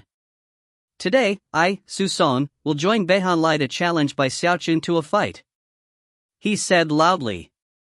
Su Song of the North Bank. I'm putting up 20,000 merit points to issue the challenge. After a moment of protracted silence, a deafening cheer rose up from the crowd. Elder brother Su Song is actually challenging Bai Xiaochun. Good job, elder brother Su Song. Glittering light rose up as a second paper crane formed and then shot toward the Beast Conservatory. Beihan Lai trembled as he looked over at Su Song. Their gazes met, and both could see how much the other was determined to fight Bai Xiaochun. After a moment, they both began to laugh at the tops of their lungs. At about this time, another beam of light shot out toward the trial platform. It was a young woman, none other than Gongsun Wanner. I, Gongsun Wanner, put up 20,000 merit points to issue a challenge to Bai Xiaochun. Before the crowd could cheer any louder, a fourth beam of light shot toward the trial platform. I, Gongsun Yun, put up 20,000 merit points to issue a challenge to Bai Xiaochun. The Gongsun siblings had experienced significant progress in recent years, and were also challenging Bai Xiaochun to a fight.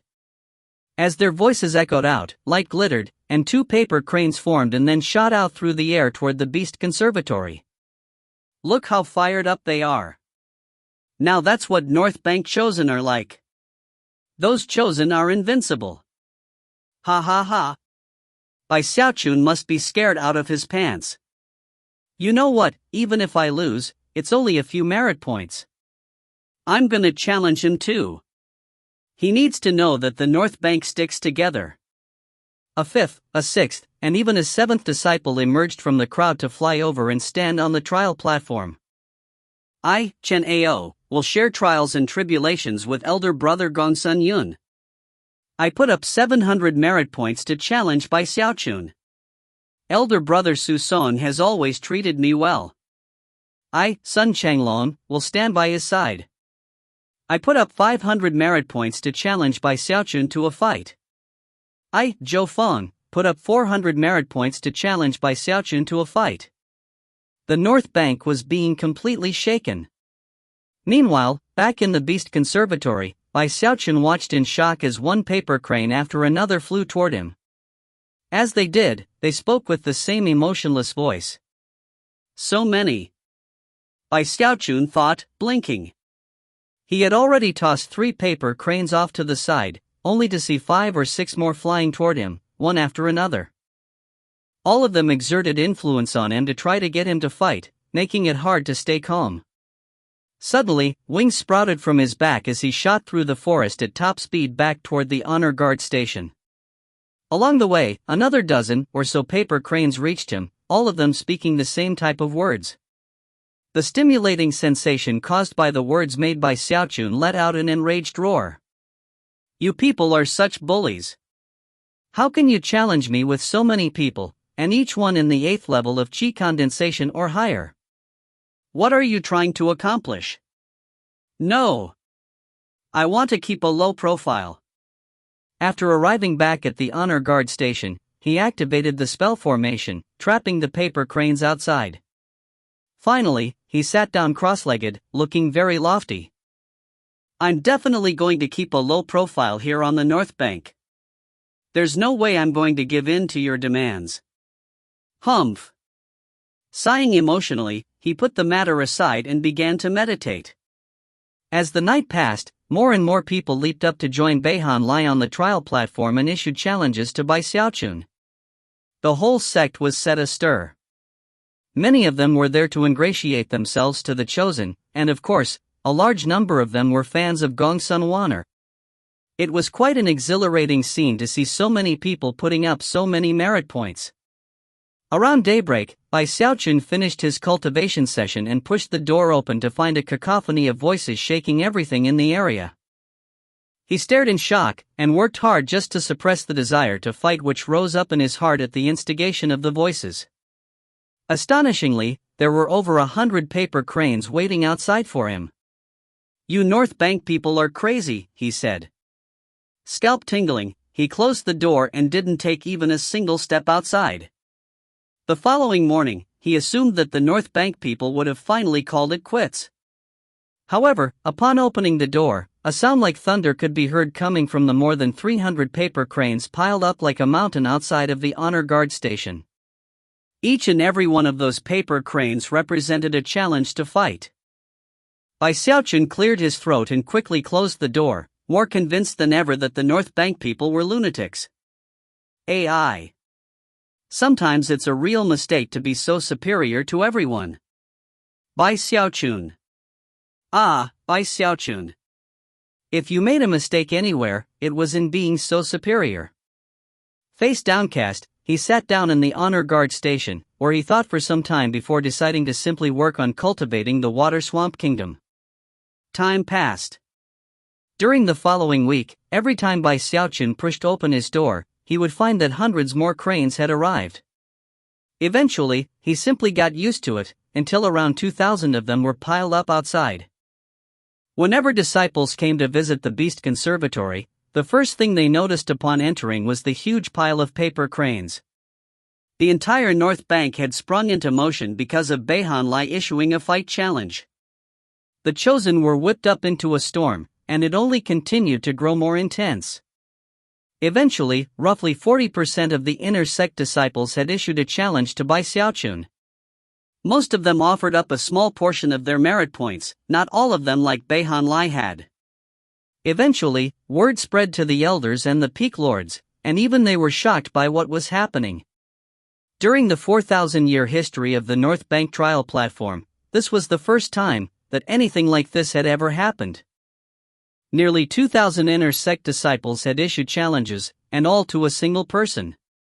It was impossible to control the situation, which was like a flowing tide that dragged all the North Bank into madness. Did you hear the latest news?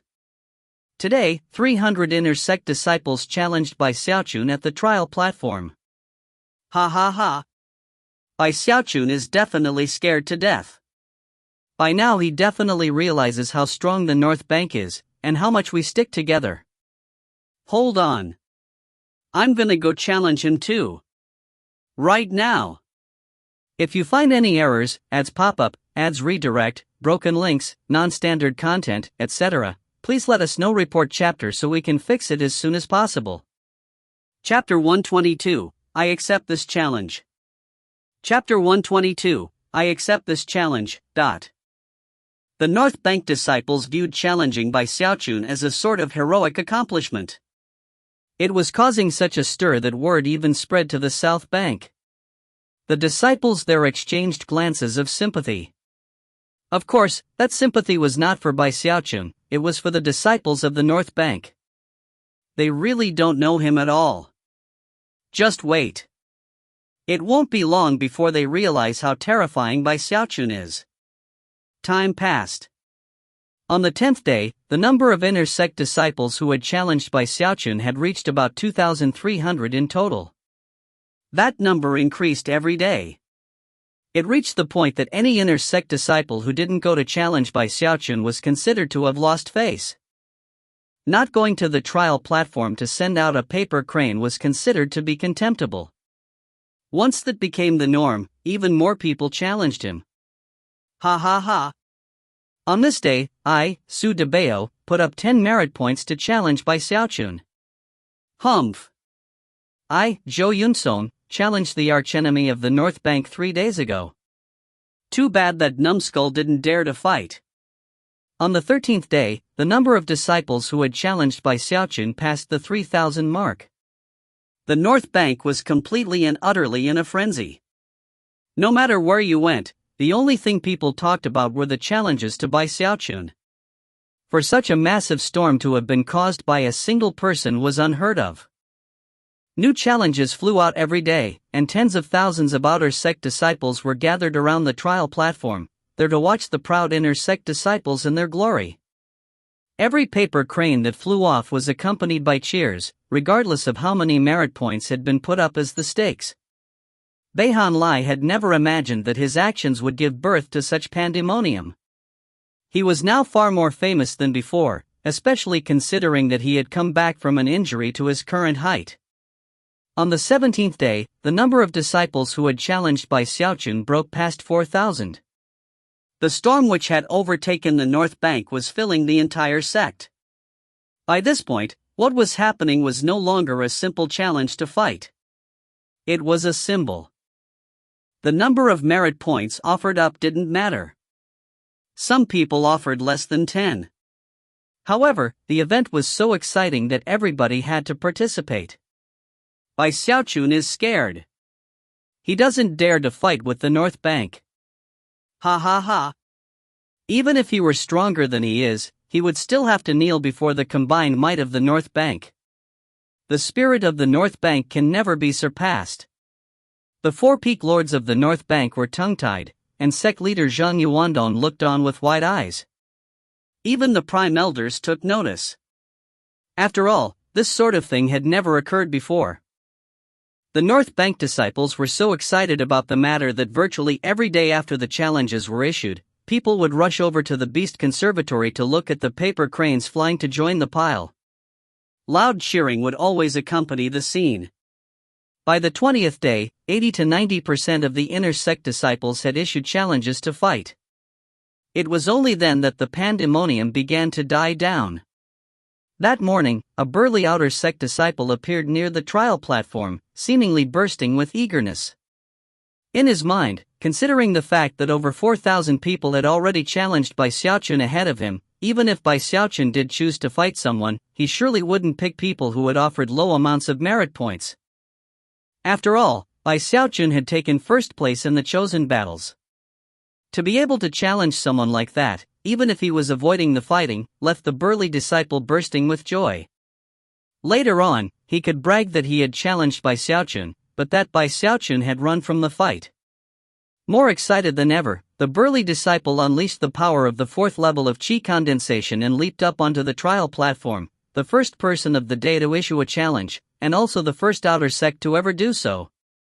After landing on the trial, he threw his head back and laughed uproariously. I, Lu Dubiao, put up 200 merit points to challenge the archenemy of the North Bank, Bai Xiaochun. Laughing at the top of his lungs, Lu Dubiao clasped his hands behind his back and stared off in the direction of the Beast Conservatory. Bai Xiaochun, once you receive Lord Tiger's challenge, will you, an inner sect disciple, dare to fight me? 1. This man's actions stunned everyone present. The first reaction was that this Lu Dubiao was clearly a fool. No matter how detestable Bai Xiaochun was, he had taken first place in the chosen battles. He was not the type of person that could be challenged by an outer sect disciple. But then people realized that Lu Dubiao was obviously using this chance to try to earn a name for himself, and their eyes began to shine brightly. For an outer sect disciple to challenge an inner sect disciple, who then fled from the match, was an amazing situation that got everyone's blood burning. Lu Dubiao had clearly issued his challenge to fight because he wished to join the grand occasion of opposing the archenemy of the North Bank. Even as Lu Dabiao stood there proudly on the trial platform, Bai Xiaochun was just getting up from a session of meditation in the honor guard station of the Beast Conservatory. Sighing, he pushed open the door. Over the past 20 days, he had gotten a headache every time he opened the door. However, he had no other choice. If too many paper cranes built up, the desire to fight would grow too strong, and he wouldn't be able to handle it. Therefore, the first thing he did every morning was open the door. Every time he did so, he would see hundreds of paper cranes, and hear countless voices issuing challenges. Yesterday, he had even taken the time to count them all, and found that there were over 4,000. By now, they were piled up everywhere. This time when he opened the door, he was surprised to find only a few dozen new paper cranes. But then, only a moment later, a huge cloud of over 1,000 cranes, bursting with a desire to do battle that could topple mountains and drain seas, flew toward him from off in the distance. Bai Xiaochun's mind and heart were instantly engulfed by a powerful urge to fight. As the more than 1,000 paper cranes descended, overwhelming him with the desire to do battle, he was literally buried by the cranes. A moment later, his head popped into view, and he crawled out from within the pile of cranes. A shocked expression could be seen on his face as he looked around. He was so surprised that he could barely move. He reached out and grabbed the first crane he saw, to hear an emotionless voice speaking in his ear. Inner sect disciple Bai Xiaochun, outer sect disciple Lu Dabiao of the North Bank, 4th level of Qi condensation, has put up 200 merit points to challenge you to a fight. Bai Xiaochun stared at the paper crane, shocked. When he heard that the challenger was in the 4th level of Qi condensation, his eyes flashed with anger. What a bunch of bullies, these North Bank people. I've been trying hard to keep a low profile, but it's simply impossible. Sheesh. If Beihan Lai doesn't want to admit he lost, and feels like emerging after 10 years in secluded meditation, well, that's understandable. The inner sect disciples want to challenge me? I can endure. But now outer sect disciples are challenging me? Enough. Enough. I can accept a challenge. Lu Dabiao? 4th level of Qi condensation? He's the one. Bai Xiaochun took a deep breath and sighed inwardly.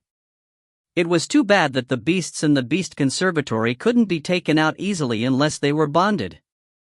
Plus, he didn't know the heaven-span shamanic control incantation. Otherwise, he would take the hundreds of beasts here out with him and crush the fighting arena. Filled with regret, he stuck his chin up and looked at the paper crane. I accept this challenge. Meanwhile, back on the trial platform, Lu Dabiao stood there with his hands clasped behind his back, basking in the feeling of being the center of attention. It was almost overwhelming on an emotional level. Bai Xiaochun, Lord Tiger will wait for you for 10 breaths of time. You noob. You numbskull. Do you dare to accept Lord Tiger's challenge, or not? Bai Xiaochun, get the hell out here right now. As he got more and more excited, his voice continued to get louder and louder, causing the crowd to cheer even more. Lu Dabiao's was getting really worked up, and had never even stopped to consider that Bai Xiaochun might actually accept his challenge. From his perspective, the fact that Bai Xiaochun had been avoiding the fights for the past 20 days meant that even if he did start to accept some, he would definitely pick the inner sect disciples. He would never be so shameless as to fight with someone from the outer sect. After all, he had taken first place in the chosen battles. Lu Dabiao was feeling more proud of himself than ever, and was congratulating himself on picking the perfect situation to make a name for himself. He could even imagine what it would be like in a few days. Everyone in the outer sect would know who he was, and his newfound fame might even cause some of the junior sisters he liked to take an interest in him. Bai Xiaochun, you have 3 breaths of time left. He roared. Hurry up! Do you dare to fight with Lord Tiger? Laughing with extreme contentment, he prepared to remove himself from the platform. But then, suddenly, a screen of light rose up in front of him, making it impossible for him to leave. The surrounding disciples stared in shock. Next, a completely emotionless voice rang out to fill the trial platform. Inner sect disciple by Xiaochun has accepted the challenge issued by outer sect disciple Lu Dabiao. Let the fighting begin. The glittering light of teleportation could be seen as Bai Xiaochun slowly materialized on the trial platform, thanks to the powers of the paper crane. There he was in front of tens of thousands of North Bank disciples, all of whom stared in complete shock. A deathly silence filled the air. Among the crowd of tens of thousands were both outer sect disciples and inner sect disciples, and yet all of them were struck as mute as wooden chickens as they stared at Bai Xiaochun. None of them could ever have possibly imagined that Bai Xiaochun would actually accept a challenge. Although it was within the realm of possibility, it was still completely unbelievable that he would accept a challenge from an outer sect disciple in the 4th level of Qi condensation. Such shamelessness defied the imaginations of everyone present, and left their minds completely blank. "You're Lu Dabiao?" Bai Xiaochun asked, clasping his hands behind his back and looking very serious. Lu Dabiao's knees began to wobble, and tears started rolling down his cheeks. He looked like he was on the verge of fainting. His eyes were blank, and for a moment, he wondered if he were dreaming. He had simply wanted to take advantage of the situation to make a name for himself. How could he ever have guessed that Bai Xiaochun would actually accept his challenge? I. He was shaking so hard that he couldn't hardly speak straight. Before he could even say anything, Bai Xiaochun said, "Why don't you concede? When I attack, I frighten even myself." The words hit Lu Dabiao's ears like crashing thunder. Visualizing all of the stories he had heard about Bai Xiaochun, especially the tragedy of Beihan Lai, his knees went stiff. Terrified, he almost began to weep. "I concede." As the words left his mouth, he vanished, and Bai Xiaochun stood there proudly on the trial platform, watching as 200 merit points were added to his command medallion. "Life can be so lonely," he said, flicking his sleeve and sighing. The spectators began to howl in rage, so loudly that it echoed out from the north bank to be heard by the disciples on the south bank. 1. The character Biao in Lu Dabiao's name means tiger. If you find any errors, ads pop up, ads redirect, broken links, non-standard content, etc., please let us know. Report chapter so we can fix it as soon as possible. Chapter 123, Fight. Chapter 123, Fight. Completely shameless. I can't believe the world has someone as shameless as him in it. Heavens! In all my years, I've never seen a guy as shameless as that. I can't deal with this. Can't deal with it, I tell you. I'm gonna go strangle him to death. Get out of my way. This villain Bai Xiaochun's shameless is incomprehensible. Everyone was going mad and shouting at the tops of their lungs. Eyes were shot with blood. Lu Dabiao reappeared after having conceded, his legs wobbling and tears streaming down his face. Everyone present felt sorry for him. This is too much.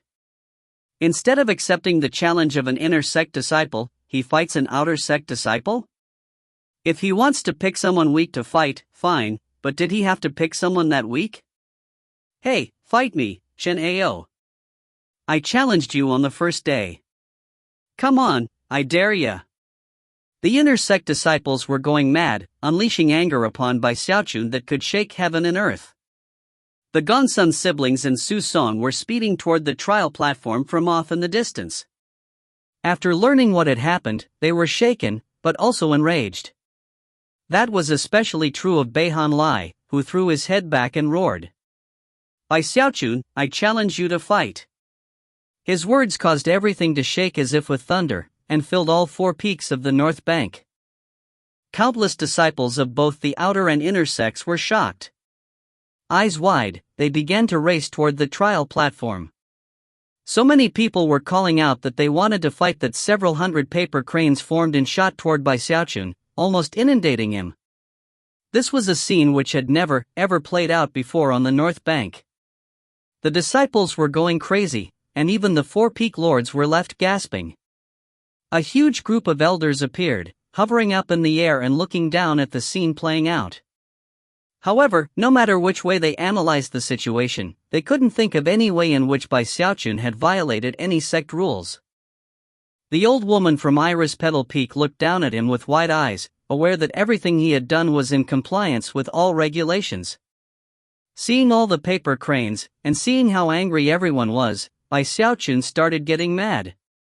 He hadn't done anything to deserve this, and was convinced that he was in the right. He hadn't violated a single sect rule. He hadn't challenged a single person, they kept challenging him. All he had done was accept the challenge. Hearing how everyone was shouting out challenges at him, his eyes widened into a glare, and he roared, "You bunch of bullies! Fine. Fine.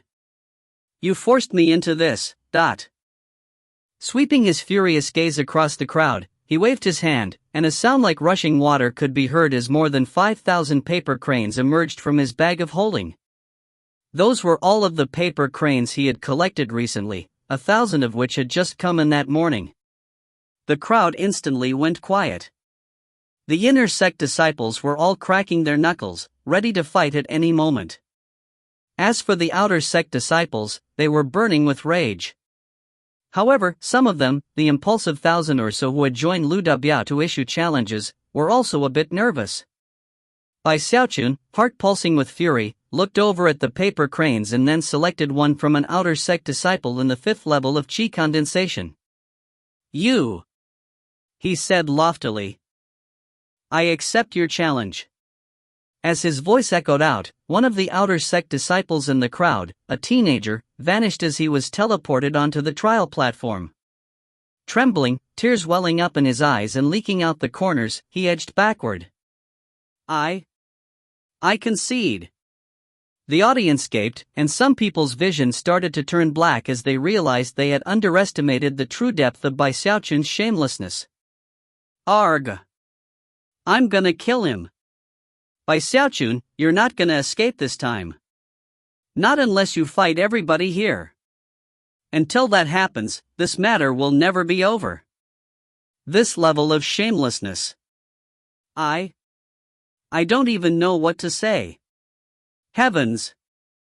I hope some immortal lightning falls from the sky and strikes him dead." That only got Bai Xiaochun more angry. Looking around at the maddened crowd, he said, "I, Bai Xiaochun, came here from the South Bank, alone and impoverished. I've kept my tail between my legs up to now because I didn't want to offend anyone. But since you forced me, then fine, I'm gonna go all out." Eyes bright red, he clenched his jaw and pulled out a paper crane from a disciple in the 5th level of qi condensation. A moment later, the outer sect disciple appeared in front of Bai Xiaochun, so terrified he was on the verge of collapsing. He immediately shouted that he conceded. Bai Xiaochun let out a cold harumph and then produced another paper crane. To the increasing rage of the crowd, Bai Xiaochun produced one challenge crane after another belonging to outer sect disciples. Each and every one was so terrified their legs felt like jelly. However, challenges could not be cancelled by the challenger, so they had no choice but to tearfully concede and watch as their merit points were transferred to Bai Xiaochun. After conceding, they would return to the crowd, their fury even stronger than before, and yet also feeling pained because of the loss of merit points. Of course, Bai Xiaochun's merit points were increasing rapidly, to the point where even he was shocked. That day was a huge catastrophe for all of the impulsive outer sect disciples. To them, Bai Xiaochun had become a pernicious devil who consumed merit points with extreme prejudice. As for Bai Xiaochun, he ruthlessly swept through the entire group of outer sect disciples, the process of which took 3 days. He didn't fight a single time, although taking out all the paper cranes left his arm a bit sore. The North Bank disciples were apoplectic, their voices hoarse and sore from all the shouting. And yet, they didn't calm down in the least bit. Eventually, the Hall of Justice had to intervene to keep things under control.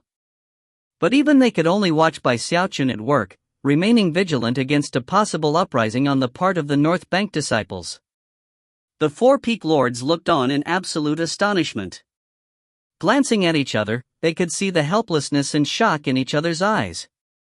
No wonder the South Bank sent Bai Xiaochun over here. This guy could run the sect into the ground.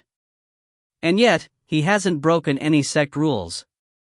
3 days later, Xiaochun stretched his right arm to loosen it up, then let out a cold harumph.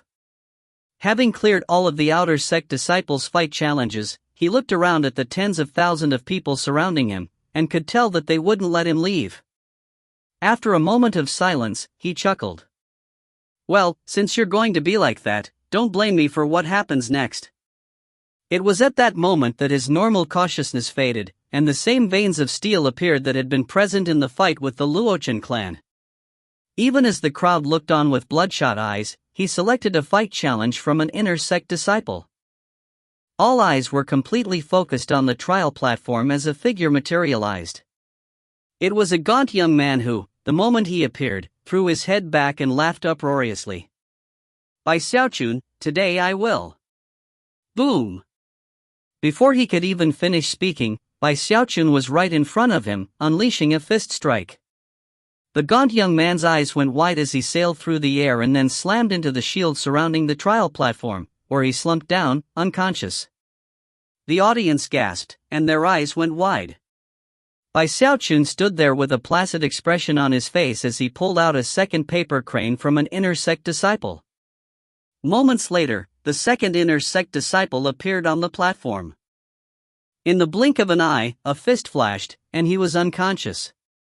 Then, Xiaochun pulled out a third challenge. It took 1 day for him to accept the challenge cranes from 100 inner sect disciples. All of them were in the 8th level of qi condensation, and yet none of them could stand up to a single punch from Xiaochun. When evening fell, Xiaochun chose to rest. He sat down cross-legged on the trial platform, surrounded by a furious crowd bent on preventing him from leaving if he tried. The next day at dawn, Xiaochun opened his eyes. Expression the same as ever, he selected a paper crane, and then once again set to work. Yet again, 100 people couldn't stand up to a single punch. Day 3. Day 4. Day 5. 20 days passed in which Xiaochun accepted 2,000 challenges from inner sect disciples. All of them were in the 8th level of qi condensation, and not a single one could stand up to his fist strike. None of them even came close to qualifying. Although it was certainly an impressive scene, the North Bank disciples weren't silenced yet, nor was their rage lessened. It was on the 20th day that Xiaochun calmly produced a challenge letter belonging to someone in the 9th level of qi condensation. Soon, people were shocked to find out that Xiaochun was so strong that the disciples in the 9th level of qi condensation could only withstand 2 fist strikes before being knocked unconscious. Some of them even coughed up mouthfuls of blood. The North Bank disciples were staggered, and many of them finally lapsed into silence. Even the 4 great chosen, the Gongsun siblings, Su Song, and finally Beihan Lai, couldn't endure more than 10 successive fist strikes. Beihan Lai was utterly shocked to find that his sunset incantation couldn't stand up to Xiaochun at all. The Gongsun siblings were astonished. They had been under the belief that they had experienced rapid advancement since the chosen battles, but now they realized that Xiaochun had advanced far, far more quickly than they had. Su Song faced Xiaochun bitterly, and to him, it felt like standing in front of Ghostfang. The terror he felt was something he had never felt before in his life. 10 fist strikes ended everything. Xiaochun's fleshly body was already in a position to make contact with the first shackle. After he reached the undying gold skin level, he would be at the peak of the dragon mammoth sea-forming scripture, and would be on the verge of ascending to a higher level. Such strength made him truly invincible to anyone under Foundation establishment. After seeing the 4 great chosen fall, the other North Bank disciples sat there silently, looking at Xiaochun with complicated expressions. Although rage still burned in their hearts, at long last, they had to admit to his superiority. In the cultivation world, respect was given to the strong and powerful. Xiaochun had struck terror into the depths of their hearts, and as of this moment, had truly defeated the North Bank disciples. He was still their archenemy, but now, people wanted to work as hard as possible to surpass that archenemy. It was hard to say who moved first, but soon, the crowd had parted to open a pathway leading toward the Beast Conservatory. If you find any errors, ads pop up, ads redirect, broken links, non-standard content, etc., please let us know. Report chapter so we can fix it as soon as possible. Chapter 124, Human Controlling Grand Magic. Chapter 124, Human Controlling Grand Magic. By Xiaochun was done fighting. When the North Bank disciples opened up a path for him, he shook his head and, looking somewhat melancholy, slowly began to walk away. Mixed emotions could be seen in the eyes of the disciples as they watched him go. Off in the distance, he sighed and swished his sleeve. "It's my fault," he said. "I should have kept a lower profile." AI. Inwardly, he was feeling very pleased with himself, even excited.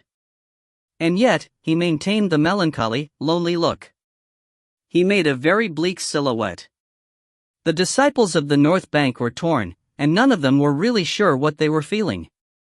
The Gongsun siblings, Susan and Beihan Lai, didn't want to give up so easily, and yet, they felt powerless. They had worked hard to catch up to Bai Xiaochun, and even believed that they had surpassed him, only to find out that they had been left far behind. That feeling left them feeling very down. Su Song sighed. Perhaps, years from now, it will be him or Ghost Fong who reaches the legacy echelon. The Gongsun siblings were thinking similar thoughts. The only one who reacted differently was Beihan Lai, who stood there trembling, his hands clenched into fists. He would not give up. Could not give up. The memory of the chosen battles was like an invisible whip that constantly lashed at him. Even as he gritted his teeth, a hand came to rest on his shoulder. It was none other than his elder brother Beihan Fong, the #1 chosen of Sunset Peak. He had long since arrived on the scene, and one of the paper cranes Bai Xiaochun had abandoned belonged to him. After personally witnessing what Bai Xiaochun had accomplished over the past month or so, Beihan Fong knew very well that he himself was not a match for Bai Xiaochun. And he was in the 10th level of qi condensation. Because of Bai Xiaochun's terrifying fleshly body power and indescribable speed, he knew that he would be crushed as easily as a dry twig. "Big bro," Beihan Lai said. "Your latent talent exceeds mine," Beihan Fong said encouragingly. "Work hard at your cultivation. Temporary setbacks don't mean anything." Some members of the senior generation who are now in the legacy echelon were nobodies back when they were in qi condensation or foundation establishment. They worked for years to prepare themselves to become the ultimate chosen of their generation. Although those words had been spoken to his junior brother, they were meant for himself. Beihan Lai stood there quietly for a long moment before nodding. "In the future, don't provoke Bai Xiaochun," Beihan Fong said softly. "It doesn't matter how vile he was in the past, as of this moment, he has earned the respect of the North Bank. Furthermore, you could learn a bit from how he does things. He knows what to say and how to say it. Knows when to advance and when to retreat. Doesn't get caught up in his imagination. Doesn't get entranced by wealth. Stays focused and perseveres. This guy is terrifying." Beihan Fong wasn't the only one who harbored such thoughts. Of the more than 2,000 inner sect disciples Bai Xiaochun had defeated, most were thinking the same thing. Sometimes, Bai Xiaochun was a smooth operator. The North Bank had taken the initiative to challenge him to fight, but he hadn't pushed things too far. It was a decision he had made for the benefit of the North Bank, and the more than 2,000 disciples he hadn't beaten, to leave them some face. Continuing to accept the fight challenges would have been meaningless. Furthermore, he had already accumulated a terrifying number of merit points. For now, the best thing was to simply let matters drop, and allow the remaining challenges to expire half a year later. Not only would that give some face to the North Bank, it would reduce a bit of the hostility the disciples there felt towards him. No one said a word. The North Bank disciples stood there quietly, and many of them understood what was happening. Even more of them sighed inwardly as respect for Bai Xiaochun bloomed in their hearts. The 4 peak lords hovered there, looking down with serious expressions. This Bai Xiaochun is actually far more powerful than he was during the chosen battles. Young Ghostfang has been in secluded meditation this whole time in preparation for foundation establishment. Of the two of them, I wonder who is stronger. Years from now, perhaps one of them will enter the legacy echelon and become one of the spirit stream sect's most powerful resources. It's a very, very difficult thing to enter the legacy echelon. The only way to do it is to reach the gold core level within 2 60-year cycles. If you exceed 2 60-year cycles, then even reaching gold core will only make you a prime elder. Both Ghostfang and Xiaochun have a long road ahead of them. If one of them really does manage to reach the legacy echelon and surpass us peak lords, they may be able to enter the location where the most profound of the spirit stream sect's reserve powers are located, the spirit stream pocket realm. Not only are the legacy magics of the prime elders located there, if one is lucky, it's even possible to meet Patriarch Spirit Stream. To date, only about 20 legacy echelon members have entered the spirit stream pocket realm. They are the true indestructible legacy seeds of the spirit stream sect. Each of them provide the true power and support for the spirit stream sect. None of us have any chance of being anything other than peak lords who protect the mountains. Only Li Qingho has a real chance.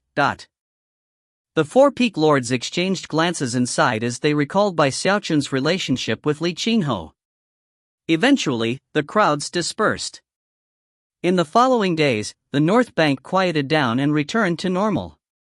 It was the same in both the outer and inner sects. The fear that had been instilled into the hearts of the disciples manifested in the form of diligent cultivation.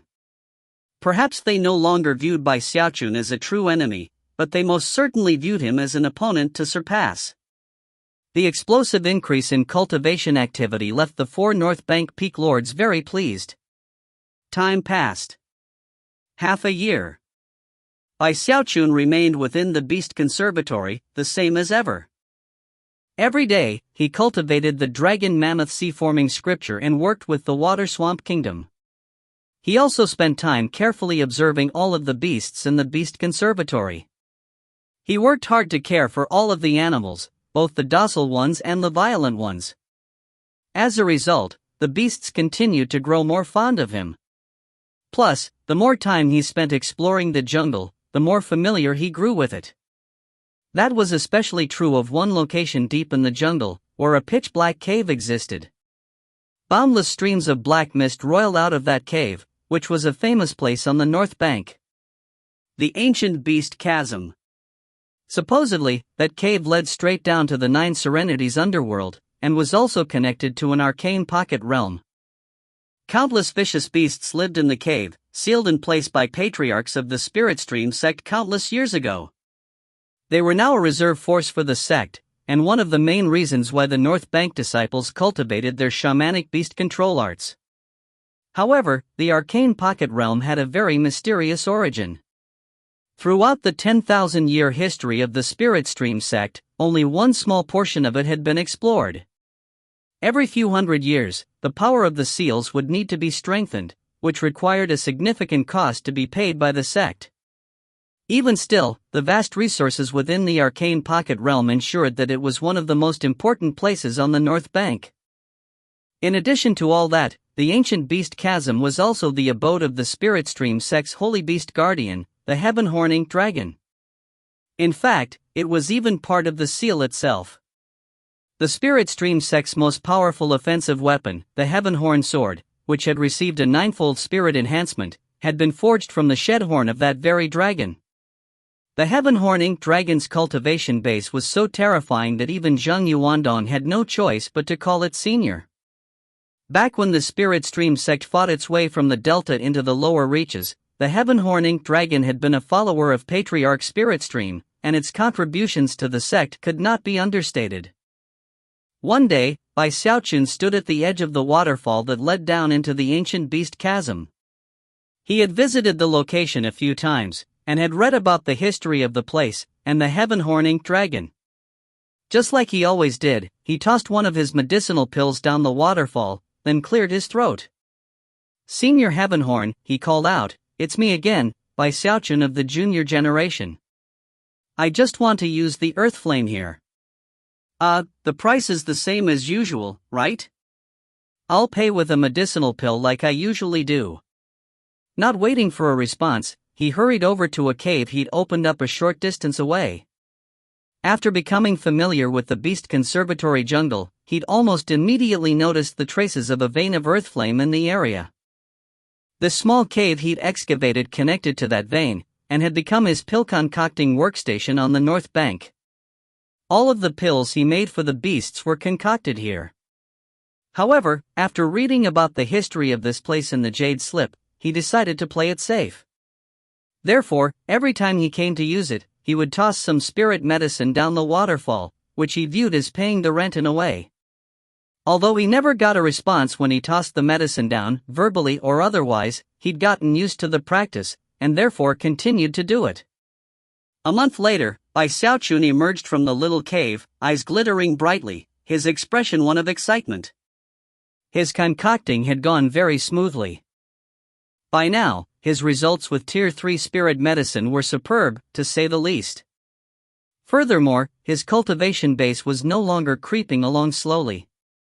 Instead, it had rocketed up to the great circle of the 9th level of Qi condensation. Ha ha ha. It won't be long now before I can step into the 10th level of Qi condensation. Then I can get ready for foundation establishment. During the past half year, his undying silver skin had also become even more refined. Certain that his cultivation base was now even more extraordinary than before, he decided to test out his violet Qi cauldron summoning. To his delight, several cauldrons appeared. By now, he was extremely adept at unleashing and recalling the divine ability. In his delight, he thought back to a certain magical technique he had used long ago, a magic that, technically, he had created. Human controlling grand magic. Back in his fight with the Luochen clan, he had unwittingly used the magic on Chen Hong, and it had left a deep impression on him. Over the years, his desire to perfect it had only grown. He had no cultivators to practice it on, but there were plenty of beasts in the beast conservatory. After a bit more thought, his excitement grew as he ran out to find some beasts to test out his human-controlling grand magic on. During the following days, the jungle was quite a chaotic place. Xiaochun soon found that his human-controlling grand magic didn't work on anything with a very large frame or a high cultivation base. However, when it came to small beasts with cultivation bases in the 5th level of Qi condensation or lower, he did have some limited success. Feeling a bit depressed, but not willing to admit defeat, he thought more about his human-controlling grand magic. Eventually, he came to the conclusion that this technique of using spiritual power to control an opponent's body and mind was missing something. If he could just find what it was missing, he could make it work. Even as Xiaochun worked with his human-controlling grand magic, deep in the ancient beast chasm was a blue eye that had opened at some point recently. It was staring out of the ancient beast chasm at Xiaochun, and a strange gleam could be seen deep within. Suddenly, a profoundly ancient voice murmured, "Human controlling." Years ago, eccentric frigid sect had the same idea. If you find any errors, ads pop up, ads redirect, broken links, non-standard content, etc., please let us know. Report chapter so we can fix it as soon as possible. Chapter 125, The OL Nightstalker Beast. Chapter 125, The OL Nightstalker Beast. The divine ability which Xiaochun had named the human-controlling grand magic turned into a sort of game for the beasts.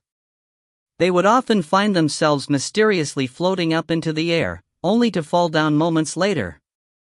Occasionally, they would even stand up on two legs.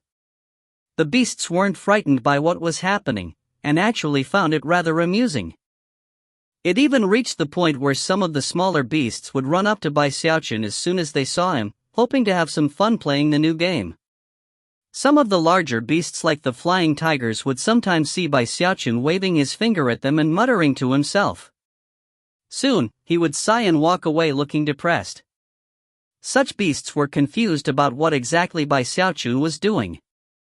A month later, he decided to temporarily abandon his work with the human-controlling grand magic. I can definitely get this magic to work, he thought. When it does, it will shake heaven and earth. However, I need to take things slow. Once I get a bit stronger, I can cultivate it to perfection. He didn't really want to give up, but after a month without the slightest bit of progress, he had to admit that it was time to move on. He was about to start cultivating the Water Swamp Kingdom again when he suddenly thought of the spirit wings he possessed. When the old granny gave me the proto-magnetic pearl and these spirit wings, she said something about arcane gravitational repulsion. Eyes shining, he pulled the wings out to examine them. After a few days of study, he realized that he was yet again dealing with something that would have to wait until the future. At long last, he buried his ambitions and started cultivating the Water Swamp Kingdom. Time passed, and before long Xiaochun had been on the North Bank for 2 years. As for the beastbirth seed, it had already grown into a 3-meter-tall beastbirth flower, although it hadn't bloomed yet. According to Xiaochun's calculations, it wouldn't be too long before the flower opened up. As for his Water Swamp Kingdom, he cultivated it constantly, and it grew more and more impressive. Whenever he unleashed it, rumbling sounds could be heard, and a strange power appeared that didn't come from the world around him. By this point, he had spent time observing all of the more than 900 animals in the Beast Conservatory. He knew them like the back of his own hand, and yet, his life essence spirit still hadn't taken shape. Don't tell me my observations have been insufficient? I should probably go observe some even more powerful beasts. He thought about the matter for some time, and finally, looked over in the direction of the ancient beast chasm. After a moment of hesitation, he decided that going there was too dangerous. With that, his eyes began to shine, and he turned to look at the 4 mountain peaks of the North Bank. Each of the 4 mountain peaks has a spirit beast guardian. On the summit of each of the mountain peaks was an extremely powerful beast assigned to protect that mountain. Although none of them could compare to the heaven-horning dragon, they were all extraordinary in their own way. Every few days, they would appear in the open, either flying in the sky, or roaring at the tops of their lungs to shake the entire area. When that happened, large numbers of disciples would look on in awe and envy. In his time on the North Bank, Xiaochun had noticed this phenomenon. That was especially true of the 7-colored phoenix from Iris Petal Peak, which left a particularly profound impression on him. After making up his mind, he hurried out of the Beast Conservatory. Eventually, was on the path leading past the trial platform. It wasn't the first time he had laid eyes on the huge beast statue beneath it. Every time he did so, he got a very strange feeling, which was the same thing that happened to many other disciples who studied the statue. His observations of it in the past had brought him no gains, so eventually, he paid it no attention. As he was walking by at this time, he happened to glance over for a moment before turning to fix his gaze on Iris Petal Peak. Even as he prepared to hurry along in that direction, his heart seized, as if something dangerous were about to occur. The proto-magnetic wings appeared behind him, and he sped forward several dozen meters. Even as he moved, a black blur sped past the spot he had just been standing in, and a terrifying clashing sound rang out, like that of 2 rows of sharp teeth making contact. The shocking volume of the sound caused the surroundings to shake. It would be difficult to imagine the level of power behind it, or the hatred that could cause teeth to snap shut in such a fashion. The black blur turned out to be a huge black dog, roughly 3 meters tall. It was like a young bull, albeit somewhat emaciated, with scraggly fur that made it look like a wild dog. It was currently staring at Xiaochun with a ferocious expression on its face. Saliva dripped off of its sharp fangs, and its eyes glowed red, as if with insanity. Xiaochun was so shocked that sweat popped out on his forehead. However, as soon as he laid eyes on the big black dog, he recognized it. "Hey, aren't you Beihan Lai's Nightstalker beast?" Before he could finish speaking, the black dog shivered and then ran off into the distance. Apparently, if it didn't strike true on the first blow, it would retreat at all costs. Xiaochun was a bit taken aback. Of course, he wasn't alone in the area. There were other North Bank disciples around, and they recognized the dog immediately. Gasps could be heard, and soon people were discussing the matter amongst themselves. That was elder brother Beihan's Nightstalker beast. What a poor little dog. Elder brother Beihan refuses to take care of it now, and nobody else dares to approach it. Even the elders feel bad about it. Yeah, that's right. Ever since that one day, the Night Stalker beast can occasionally be seen lurking around the north bank. Once I saw it standing on a hill, looking up into the night. It seemed sad. What a pity. Apparently it was trying to ambush Bai Xiaochun. Bai Xiaochun blinked. After hearing some of the things people were saying, he felt bad. Looking off into the direction the dog had fled, he resolved to look into the issue of why it wanted to ambush him. What else could I have done in that situation? He thought, sighing. I told Beihan Lai he should concede.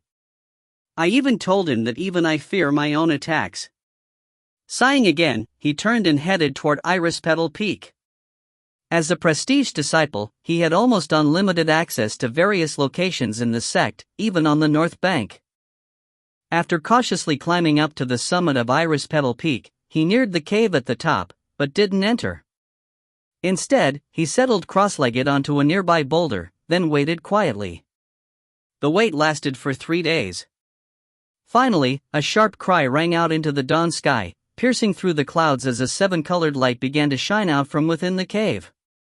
Then, a 7-colored phoenix flew out, stretching its wings wide as it soared elegantly up into the air.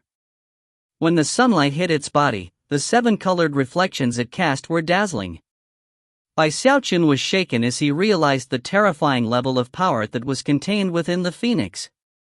Even with his amazing undying silver skin, he was far from a match for the thing. As he watched, he committed the image of the phoenix to memory, branding it on his heart. He observed it for the time it takes an incense stick to burn, whereupon the phoenix circled back around into its cave, completely ignoring him in the process. Taking a deep breath, he closed his eyes and mentally recalled the image of the 7-colored phoenix, then continued to wait. Another 5 days passed, and at dawn, the phoenix reappeared. Time passed. Bai Xiaochun stayed on Iris Petal Peak for several months to observe the phoenix, only occasionally returning to the Beast Conservatory to handle various affairs before hurrying back. The disciples of Iris Petal Peak soon learned of the matter, and were a bit confused. Most people didn't pay much attention to it, but there were some inner sect disciples who began to speculate about what he was doing. Another month passed, and Bai Xiaochun felt that his observation of the phoenix was complete. Next, he headed toward Sunset Peak. The spirit beast guardian of Sunset Peak was a black, 3-eyed raven. It was fully 6 meters long, surrounded by swirling blackness that distorted the air. It didn't come out very often. Bai Xiaochun only saw it twice in an entire month. Whenever it flew out, lightning would crackle in the area. The raven always appeared in the darkness of night, never during the light of day. Because of that, Bai Xiaochun got used to remaining focused during the night. 3 months passed, and he saw the raven 5 times.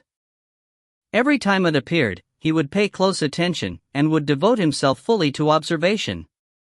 Gradually, he felt as if his life essence spirit were showing signs of appearing. The spirit beast guardian of Archway Peak was not a flying creature, but rather an enormous lizard. It moved slowly, but radiated incredible energy.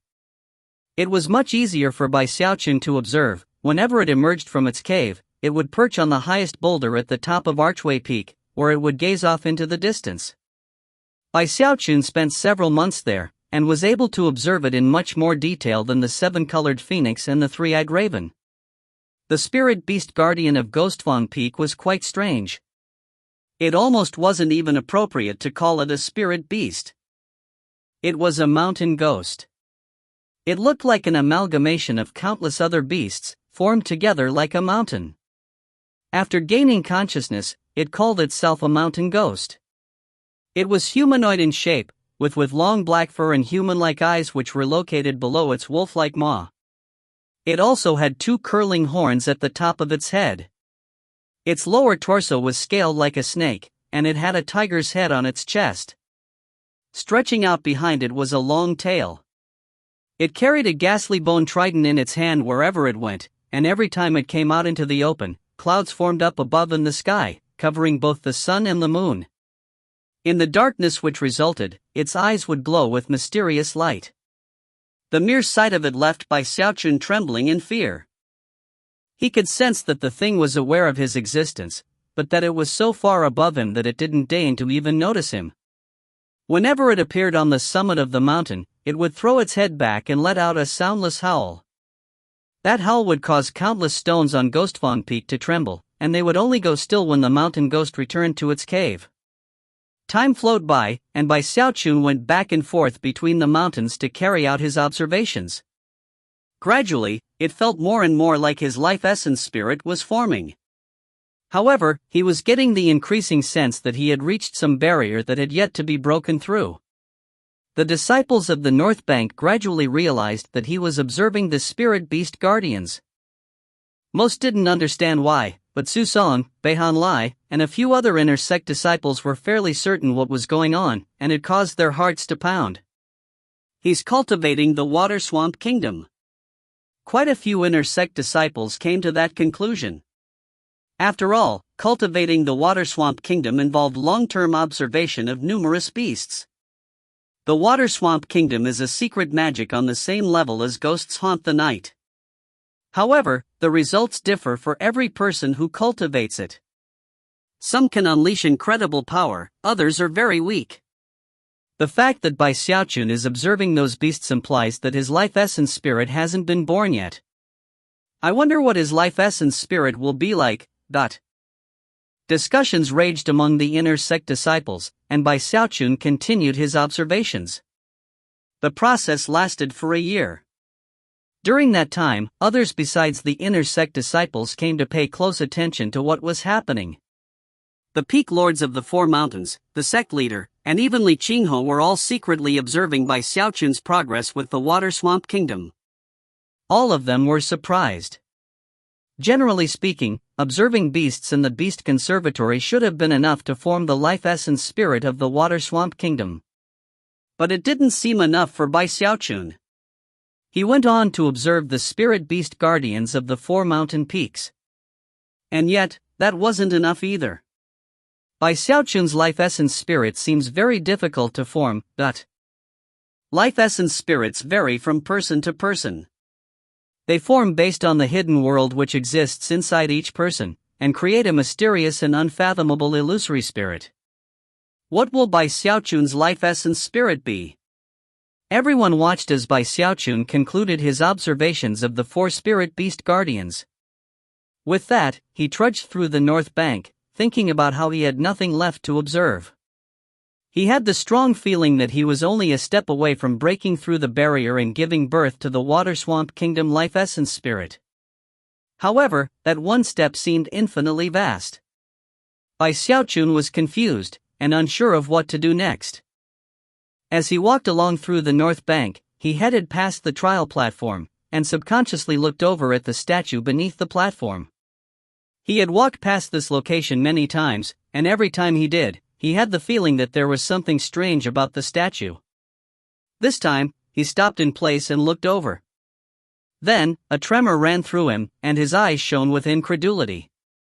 If you find any errors, ads pop up, ads redirect, broken links, non-standard content, etc., please let us know. Report chapter so we can fix it as soon as possible. Chapter 126, Build Up to Success. Chapter 126, Build Up to Success. Before, he had felt something strange when looking at the statue, something that seemed to make him wish to fight. However, there was something deeper to it than that, something that he couldn't quite put his finger on. Now, perhaps because of having observed the four spirit beast guardians, or perhaps because of his nearness to a life essence spirit breakthrough, he suddenly found himself observing, not the battle beast as a whole, but rather, its scales. They seemed like nothing more than scales on a statue, but as soon as he focused on them, it felt as if the Water Swamp Kingdom life essence spirit inside of him were suddenly writhing with increased power. At the same time, he could almost hear something primeval and ancient roaring in his ears. He was wondering if it was an illusion or not, and was just about to focus further, when the sensation vanished. At the same time, the life essence spirit inside of him suddenly went still. Taking a deep breath, he walked up to the statue and sat down cross-legged in front of it. Then he looked up, certain that the feeling he had just experienced was no illusion. This statue is very, very odd. With that, he focused on looking, not at the statue as a whole, but at the countless individual scales. Although they seemed like nothing more than simple scales, Xiaochun had only just now realized that they were very, very difficult to commit to memory. He could see them there right in front of him, but simply could not memorize their shape and image. That did not serve to discourage him, though. It caused him to grow more focused. Eyes flashing, he looked more closely at the scales. Time flew by, and soon it was evening. Considering that the trial platform was a central location on the north bank, disciples would often pass by, and soon people noticed Xiaochun sitting there staring at the statue. Although it was a peculiar sight, nobody really stopped to pay him much attention. The next morning at dawn, the disciples who had seen Xiaochun there the day before once again noticed him as they went past the trial platform. Apparently he hadn't moved the entire night, but had remained sitting there staring with bloodshot eyes at the statue in front of him. The astonishment of the North Bank disciples grew. Xiaochun was now certain that he could only make his breakthrough by means of this statue. He had already done everything else possible with regards to the life essence spirit. He had observed everything in the beast conservatory, as well as the 4 spirit beast guardians. He had even secretly observed many of the ordinary battle beasts of the North Bank disciples. The life essence spirit of the Water Swamp Kingdom still had not appeared, and if he had not received any indication that it would, he might have decided to stop wasting his time with it. But he could sense that the life essence spirit was on the verge of coming to life. He just didn't know how to make it happen. So close, yet so far. That uneasy sensation was something he couldn't accept easily. Therefore, he was grasping hard to this opportunity, and his persevering personality was in full effect. He sat there with the same focus he called upon when he concocted medicine. It didn't matter that night came and went, or that his eyes were bloodshot. It didn't matter if a second day began to pass. Xiaochun didn't stop. In fact, he even had the feeling that if he gave up at this moment, his Water Swamp Kingdom might never be able to give birth to a life essence spirit. The opportunity he had now must be seized, and the life essence spirit had to break out of its cocoon. I refuse to believe that I'll fail, he thought, grinding his teeth. With that, he continued to observe the scales and try to commit their shape and image to memory. Without even thinking about it, he sealed himself off from the world. He abandoned all of his other senses and focused completely on his sight. Days began to pass. On the 4th day at dawn, the North Bank disciples were more surprised than ever by his presence, and soon word began to spread. Xiaochun has been sitting by the trial platform statue for 4 days now. What is he doing? Observing the statue? That trial platform statue is pretty strange. I've heard of people observing it in the past, hoping to gain something from it. However, to this day, nobody has ever succeeded except for eldest brother Ghostfang. As word spread further and further, the North Bank inner sect disciples began to pay closer attention. People even began to gather nearby to watch Xiaochun. His completely bedeviled state caused many people to gasp. So, he's only trying to observe it and commit it to memory, not gain full enlightenment. Well, it's like I said. The trial platform statue has some profound secrets buried deep inside. Not just anybody can gain enlightenment of it. I've read some ancient records that said the statue was pulled out of the ancient beast chasm 4,000 years ago. It's hard to say whether or not some members of the senior generation ever gained enlightenment, but as for ordinary disciples, before Ghostfang, nobody has ever succeeded. I tried once, believe it or not. In the end, I had no choice but to give up. I never felt a single thing. Only people like Ghostfang can reach that legendary state of deep enlightenment via observation. Some people have lasted for 10 days, or even 15. The limit is 20, though. After that, people simply pass out. When Beihan Lai, the Gongsun siblings, Suson, and other inner sect chosen realized that Bai Xiaochun was simply observing the statue, they breathed sighs of relief. As for the four peak lords, when they saw him beneath the statue, their eyes shone with anticipation. I wonder if Bai Xiaochun will be like Ghostfang, and actually benefit from the statue. It requires the right circumstances, the right personality, and the right amount of hard work. This kind of observation is like looking at a canvas randomly splashed with paint. Some people see nothing but chaos, but others see order. Some people see another image beneath the splash of paint. And some people, a vast minority, might be able to see something completely different from everyone else, but Bai Xiaochun truly was just observing, and not seeking deep enlightenment. His eyes were bloodshot as he stared at the scales, which seemed to grow larger and larger until they replaced the world around him. He saw heaven and earth filled with floating objects that he couldn't quite see. It was like a blurry illusion, impossible to make out clearly.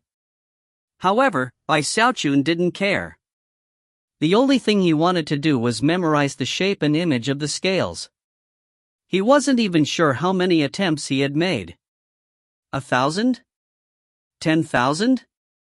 Maybe more? He was completely and utterly absorbed in the process, despite the fact that he was failing over and over again. Time passed. 5 days. 6 days. 7 days. Soon, 10 days had gone by.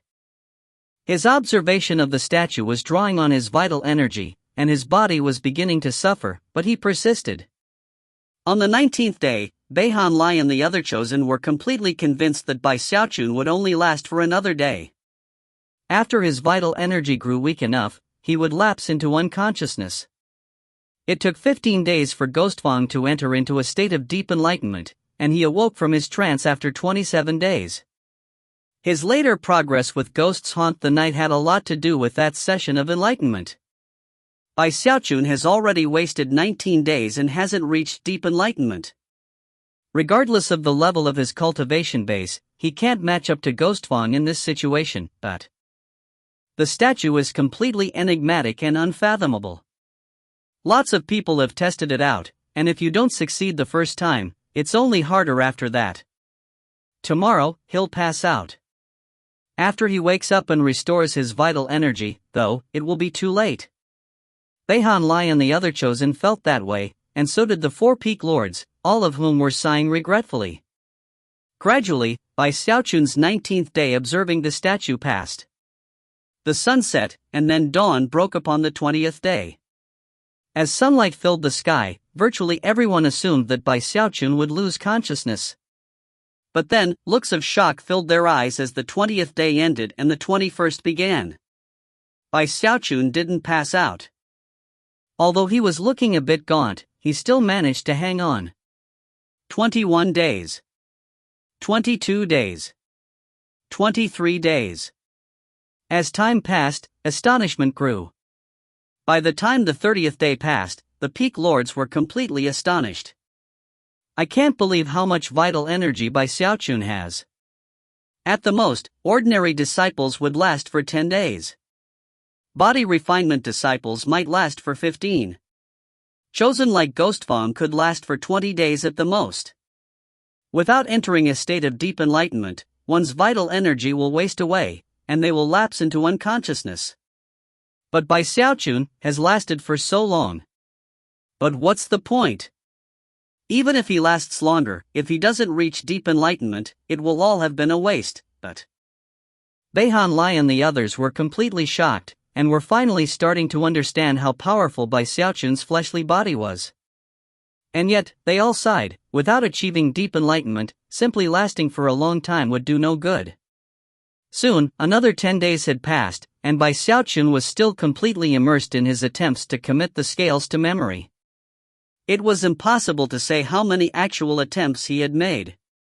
Perhaps 50,000, perhaps 100,000. Every single time was a failure. The 50th day passed, and then the 60th day. Countless disciples were profoundly shaken by what Bai Xiaochun was doing. They almost couldn't believe the deep reserves of vital energy he possessed. Never could they have imagined that he would hang on for so long. Without incredible fleshly body power, it would have been impossible. Eventually, the 70th day arrived, and Bai Xiaochun trembled. He was clearly much thinner than before, and it appeared as if his vital energy and fleshly body were reaching their limits. The audience which had gathered noticed him shaking, and immediately began to comment. He must be about to finish. Only a few more days now, and he'll pass out. He never reached deep enlightenment. What a waste! Although most people in the audience felt that way, by the time the amber light of evening began to spread out, Bai Xiaochun's eyes revealed blankness. And then, a moment later, his eyes slowly closed. Upon closing his eyes, his mind was filled with the complete image of a scale. After countless failed attempts, he had finally succeeded. In the instant the scale appeared, a rumbling like that of thunder filled his mind, and he gasped. His aura winked out, seemingly leaving behind nothing except his body. He had finally slipped into the legendary state of deep enlightenment. As of that moment, the eyes of the audience widened. This was such an unexpected development that most people almost couldn't believe it. Bai Xiaochun had entered deep enlightenment, not by a coincidence or destiny, but simply by hard work. This chance regarding the life essence spirit of the water swamp kingdom also came with a measure of enlightenment. Furthermore, his display of hard work vastly exceeded that of anyone else. Although his powers of understanding might not be on par with Ghostfang's, he had worked for 5 times as long to do what Ghostfang did, and that was because of his fleshly body and his vital energy. Because of his cultivation of the undying live forever technique, his strength gave him incredible reserves of energy. Translator, Deathblade. Chinese language consultant, ASI aka Beerblade. Editor, GNE. Memes, Logan. Meme Archives, Toxin. Hey everyone, quick reminder that I'll be live streaming at Friday at 9 p.m. Eastern Standard Time, New York time. Here's the landing page. I'll be posting the next chapter after the live stream, so depending on how well it goes, the chapter might come right on time or it might come a little later than usual. If you find any errors, ads pop up, ads redirect, broken links, non-standard content, etc., please let us know. Report chapter so we can fix it as soon as possible. Chapter 127, Soul Floating in the Void. Chapter 127, Soul Floating in the Void. Deep enlightenment was a state in which one's soul essentially merged with heaven and earth, connecting with the world to understand and be enlightened regarding natural and magical laws. Mortals could accidentally slip into deep enlightenment, although the likelihood was incredibly small to the point of almost being impossible. Even Qi condensation cultivators would have a very difficult time entering such a state, and if they did, it would cause a huge stir among anyone who found out about it. Almighty beings with incredible cultivation bases would occasionally enter that state to comprehend the profound transformations of the world, and the great Taos of heaven and earth. For the last 1,000 years in the Spirit Stream sect, only 2 people had ever slipped into deep enlightenment. One of them was Ghostfang, with his spectacular natural talent. Not even Shangguan Tianyu had been able to match up to him in this regard. The other person to succeed was now sitting beneath the statue, having observed it for 70 days in a row. Bai Xiaochun. The surrounding North Bank disciples were left gasping at the astounding scene.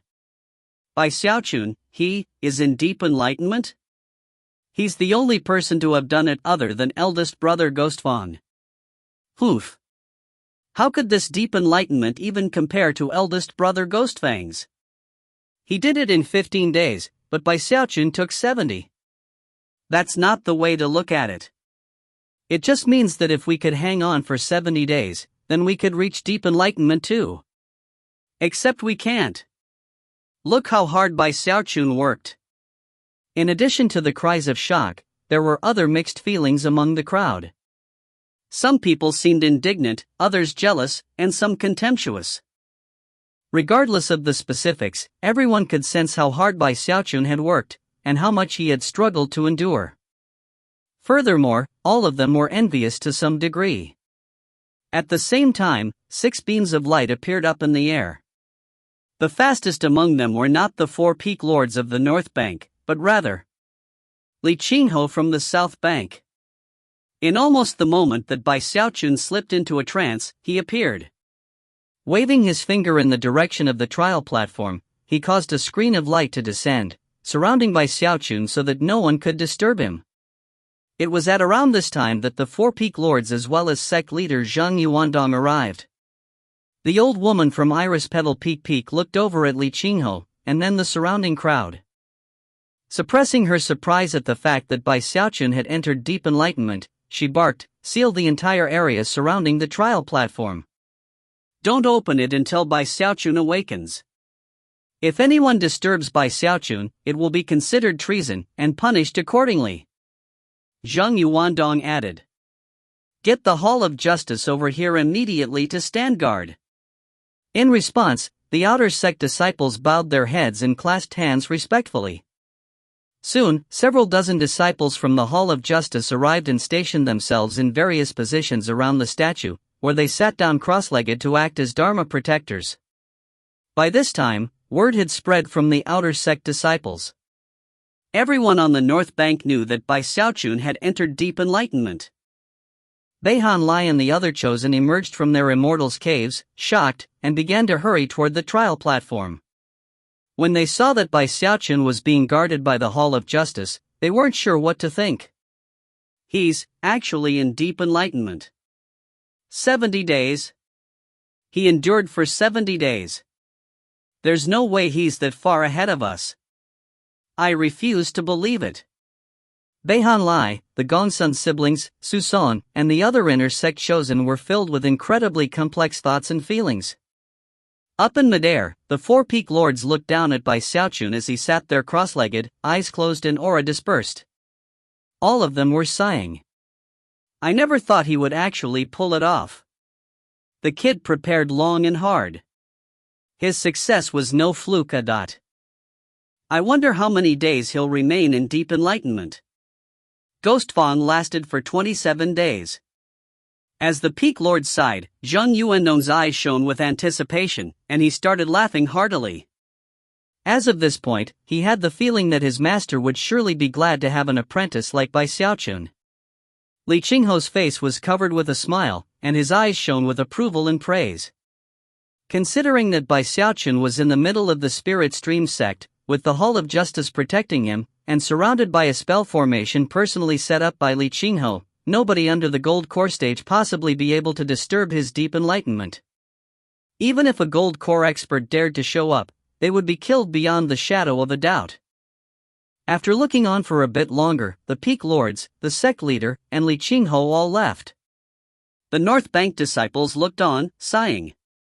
Their main speculations were regarding why the Hall of Justice had been called, and also, they wondered how long Bai Xiaochun would stay in deep enlightenment.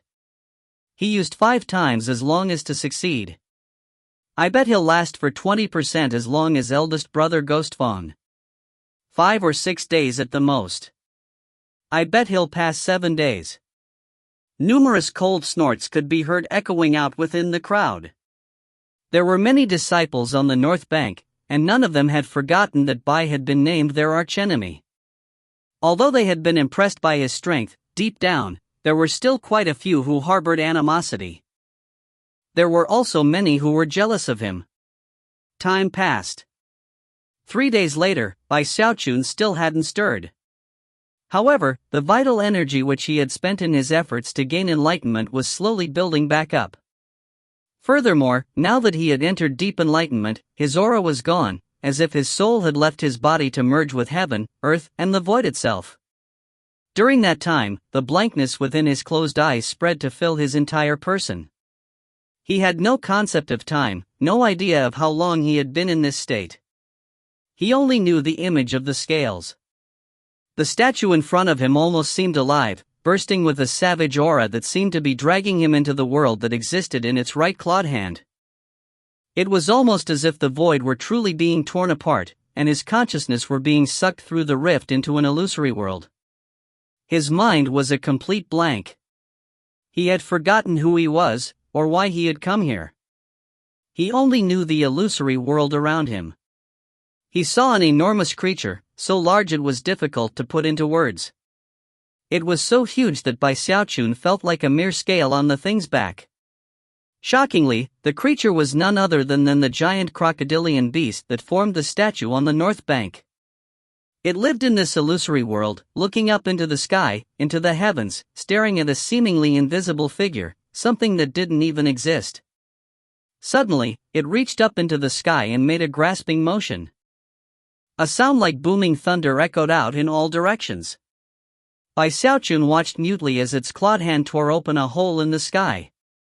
Rumbling sounds filled the sky, and all that Bai Xiaochun could think about was that hand. In fact, if Bai Xiaochun were able to remember who he was, he would immediately realize that the clawed hand closely resembled the clawed hand that Ghostfang could unleash with Ghosts Haunt the Night. While Bai Xiaochun was in the middle of the illusory world, time flew by outside.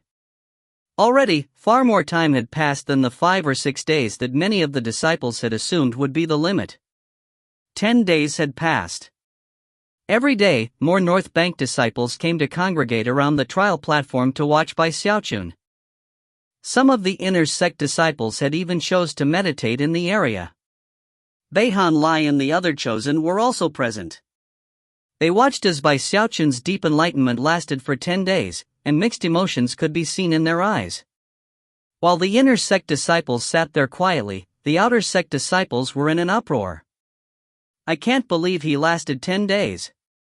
Yeah, but I really doubt that he could possibly last 27 days like eldest brother Ghostfang did. The outer sect disciples continued to discuss the matter as time marched on. 11 days. 12 days.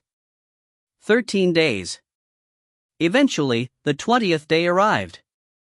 The North Bank was completely shaken by this point.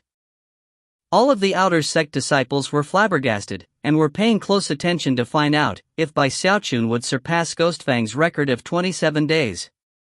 There's no way. He took 5 times as long as eldest brother Ghostfang to enter deep enlightenment. His latent talent clearly doesn't measure up. There's absolutely no way he'll surpass the record. Words such as this were common among the disciples. Even many of the inner sect disciples felt the same. Gradually, the 22nd day arrived, and the 25th. By that time, the voices were silenced, and shock began to fill the hearts of everyone present. On the evening of the 26th day, a new figure appeared in midair above the trial platform, a young man wearing a long black robe. It was none other than Ghostfang himself. He had been in secluded meditation preparing for foundation establishment, but had received a message from a fellow disciple notifying him about what was going on with Bai Xiaochun, and had thus emerged. Bai Xiaochun was the only disciple in the Spirit Stream sect who could attract his attention.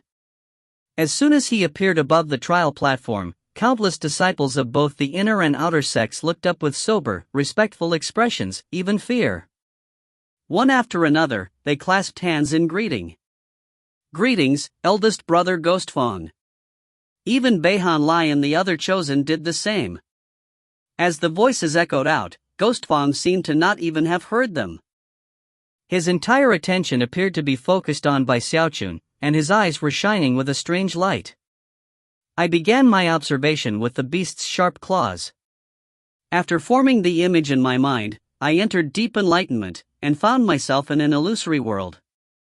I lost myself within the ancient beast's heaven-shaking, earth-shattering claws, and found it hard to emerge. After completing my deep enlightenment, I didn't see if anything had changed about the ancient beast. Bai Xiaochun, now that you are in deep enlightenment, I wonder if you will be able to emerge from within the clawed hand. If you find any errors, ads pop up, ads redirect, broken links, non-standard content, etc., please let us know. Report chapter so we can fix it as soon as possible. Chapter 128, Alert. Chapter 128, Alert. Within the illusory world, everything was crumbling and shattering. As the ancient beast's clawed hand ripped everything to shreds, even Bai Xiaochun's mind seemed to be affected. His consciousness began to shatter and disperse, and he looked around blankly. To see those claws ripping apart the heavens was completely and utterly shocking. Such power was unimaginable, and yet, he also desired to possess such power himself. He wanted to be able to rip apart heaven and earth. Now that the rubble was beginning to disperse, he suddenly wanted to do everything he could to absorb the power, to understand it, to make it his own.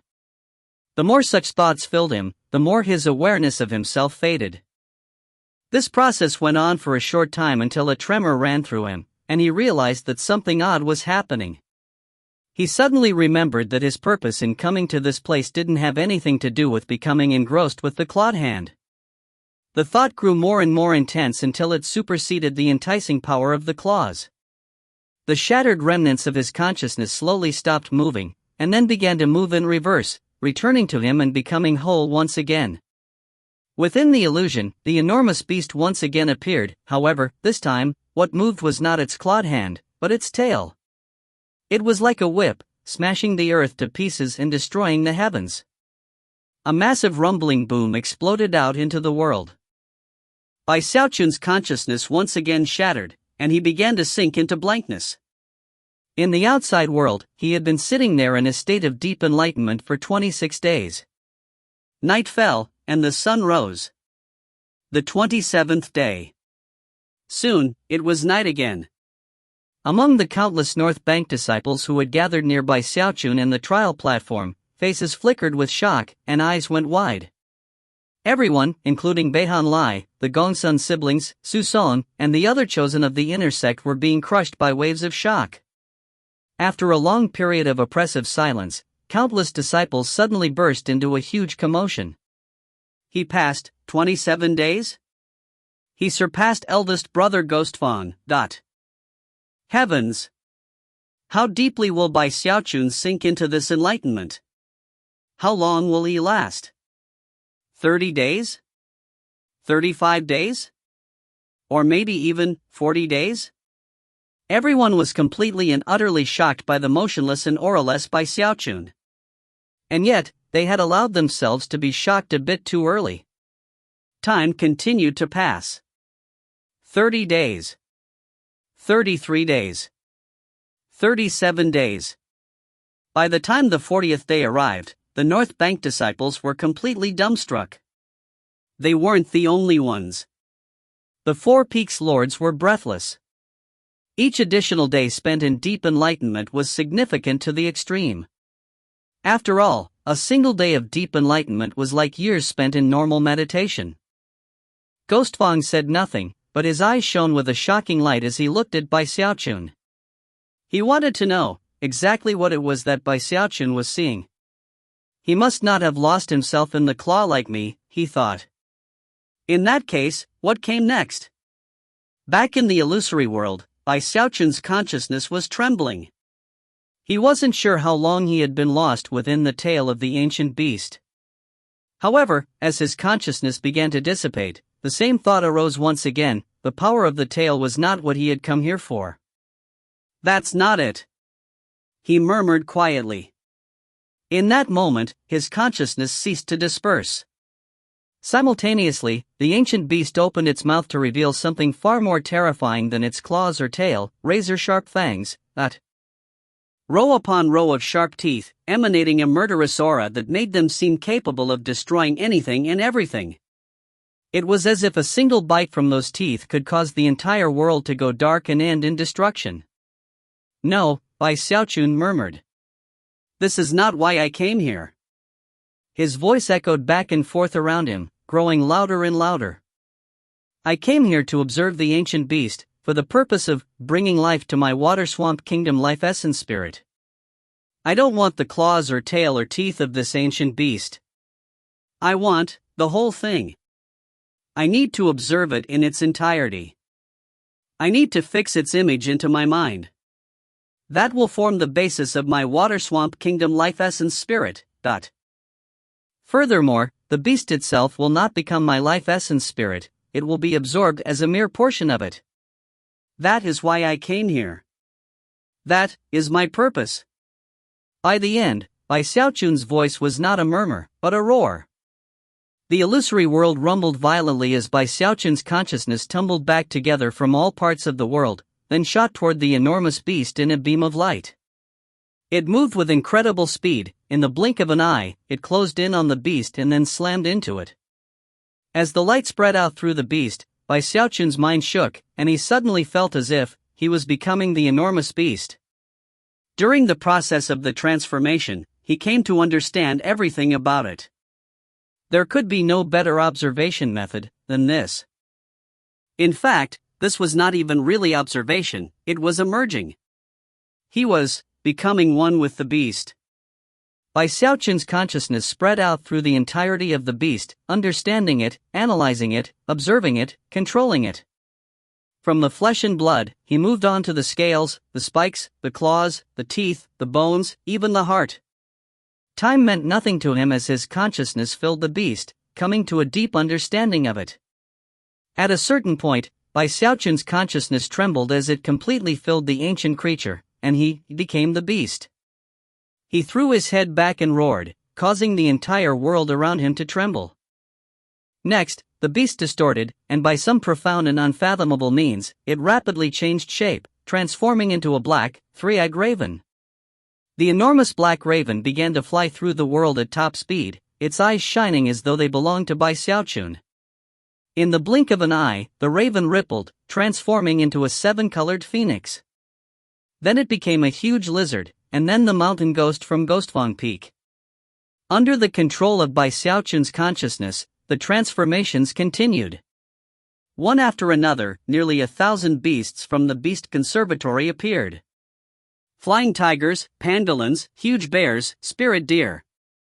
All sorts of beasts flickered in and out, without end. Even the North Bank disciples' beasts that Bai Xiaochun had secretly observed could be seen. Eventually, rumbling sounds echoed out as the beasts vanished, and Bai Xiaochun's consciousness became a swirling mist, which pulsed and writhed as though some terrifying spirit were being born inside. It was none other than Bai Xiaochun's Water Swamp Kingdom life essence spirit. It was impossible to see exactly what kind of spirit it was, not even Bai Xiaochun's consciousness could make it out. It was as if its spirit body wasn't complete yet. Even incomplete, it emanated a terrifying energy. There was some enormous figure inside that mist, covered with terrifying bone spurs, radiating an indescribable pressure. The mist seethed and churned as it slowly condensed upon itself. At the same time, Bai Xiaochun's consciousness was starting to unravel. 10%. 20%. 30%. In the blink of an eye, it was 50% dispersed. As that happened, the illusory world trembled and shook. Unexpectedly, the life essence spirit inside of the mist began to show signs that it was also going to disperse. Faster. Bai Xiaochun's consciousness howled amidst the massive rumbling sounds. Faster. My consciousness is dispersing. Life essence spirit, you must awaken. And yet, it continued to disperse even more quickly. 60%. 70%. 80%. 90%. Rifts spread out through the illusory world as it began to collapse. A massive wind sprang up, sweeping across everything, attempting to disperse the mist. However, it was in that moment that Bai Xiaochun's last scraps of consciousness let out an urgent shout. Rumble! Even as the world crumbled into bits, within the dispersing mist, two red eyes snapped open. The life essence spirit had awakened. In the outside world, Bai Xiaochun's deep enlightenment went past 40 days. It continued on and on.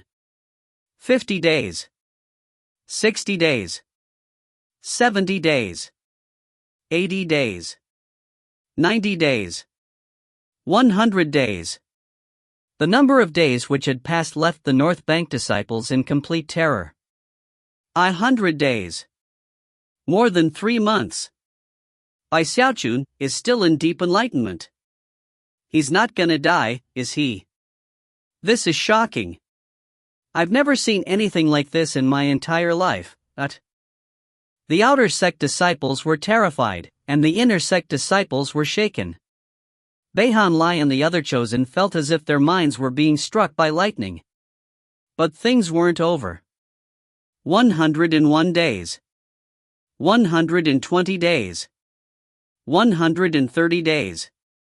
It was at that point, sometime in the afternoon, that Bai Xiaochun began to tremble. People immediately noticed. They rubbed their eyes, looked again, and when it was certain that Bai Xiaochun was shaking, people began to cry out in surprise. It was in that very moment that Bai Xiaochun opened his eyes. If you find any errors, ads pop up, ads redirect, broken links, non-standard content, etc., please let us know. Report chapter so we can fix it as soon as possible. Chapter 129, Bone Spur. Chapter 129, Bone Spur. A blank look could still be seen in Bai Xiaochun's eyes. Although his consciousness had returned, he still hadn't completely recovered from the experience of being in the illusory world of deep enlightenment. The real world around him almost didn't seem real at first. Soon the disciples from the Hall of Justice noticed what was happening, and looked over at him. As for the outer sect disciples in the audience, their eyes went wide, and they began to cry out in shock.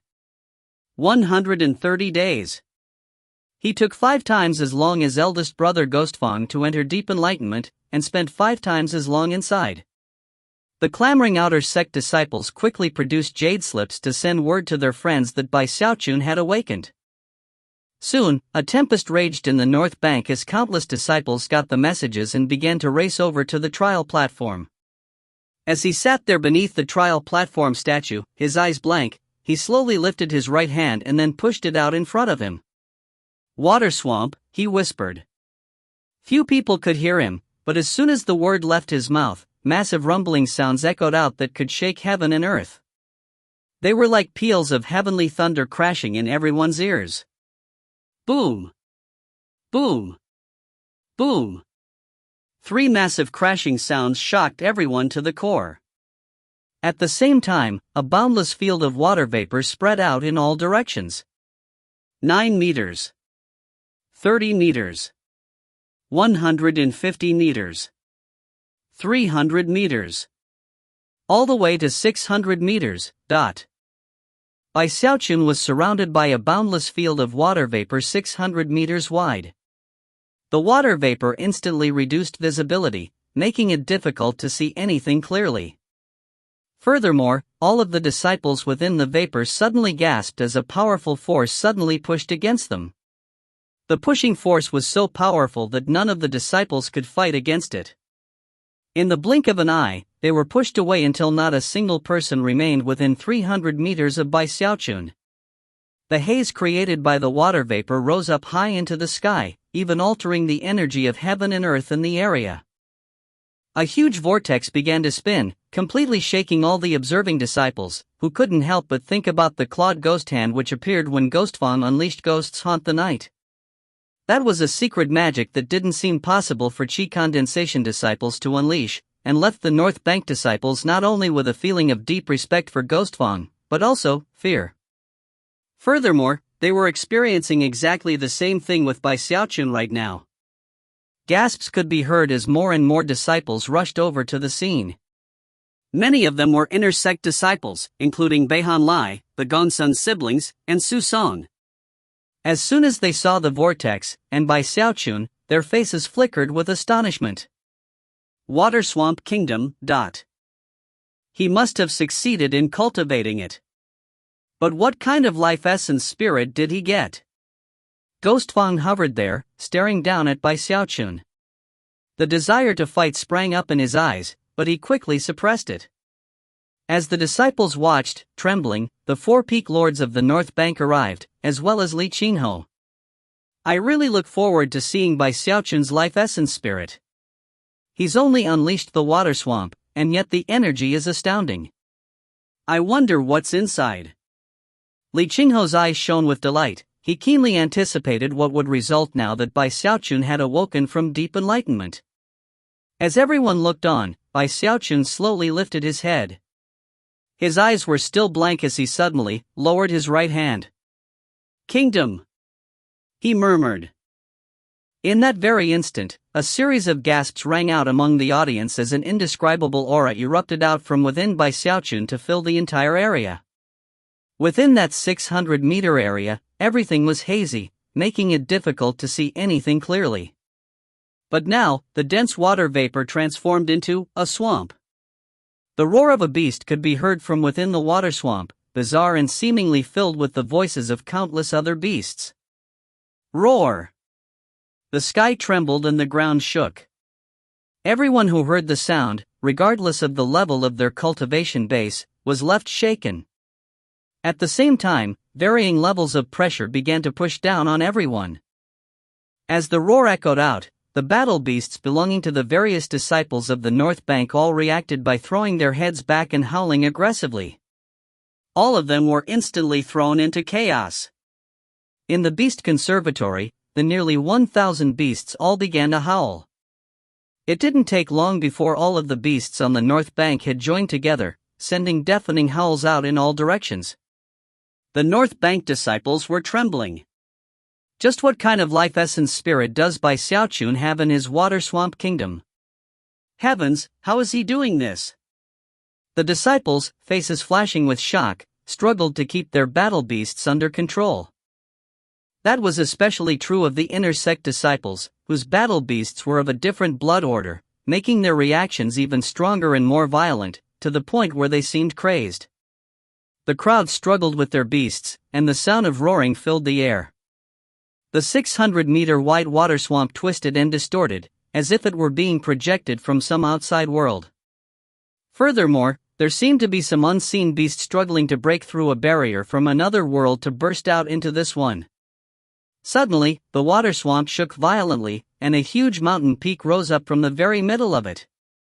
It was enormous, but upon closer inspection, it seemed obvious that, because the water swamp was only 600 meters across, this was only the very tip of the mountain.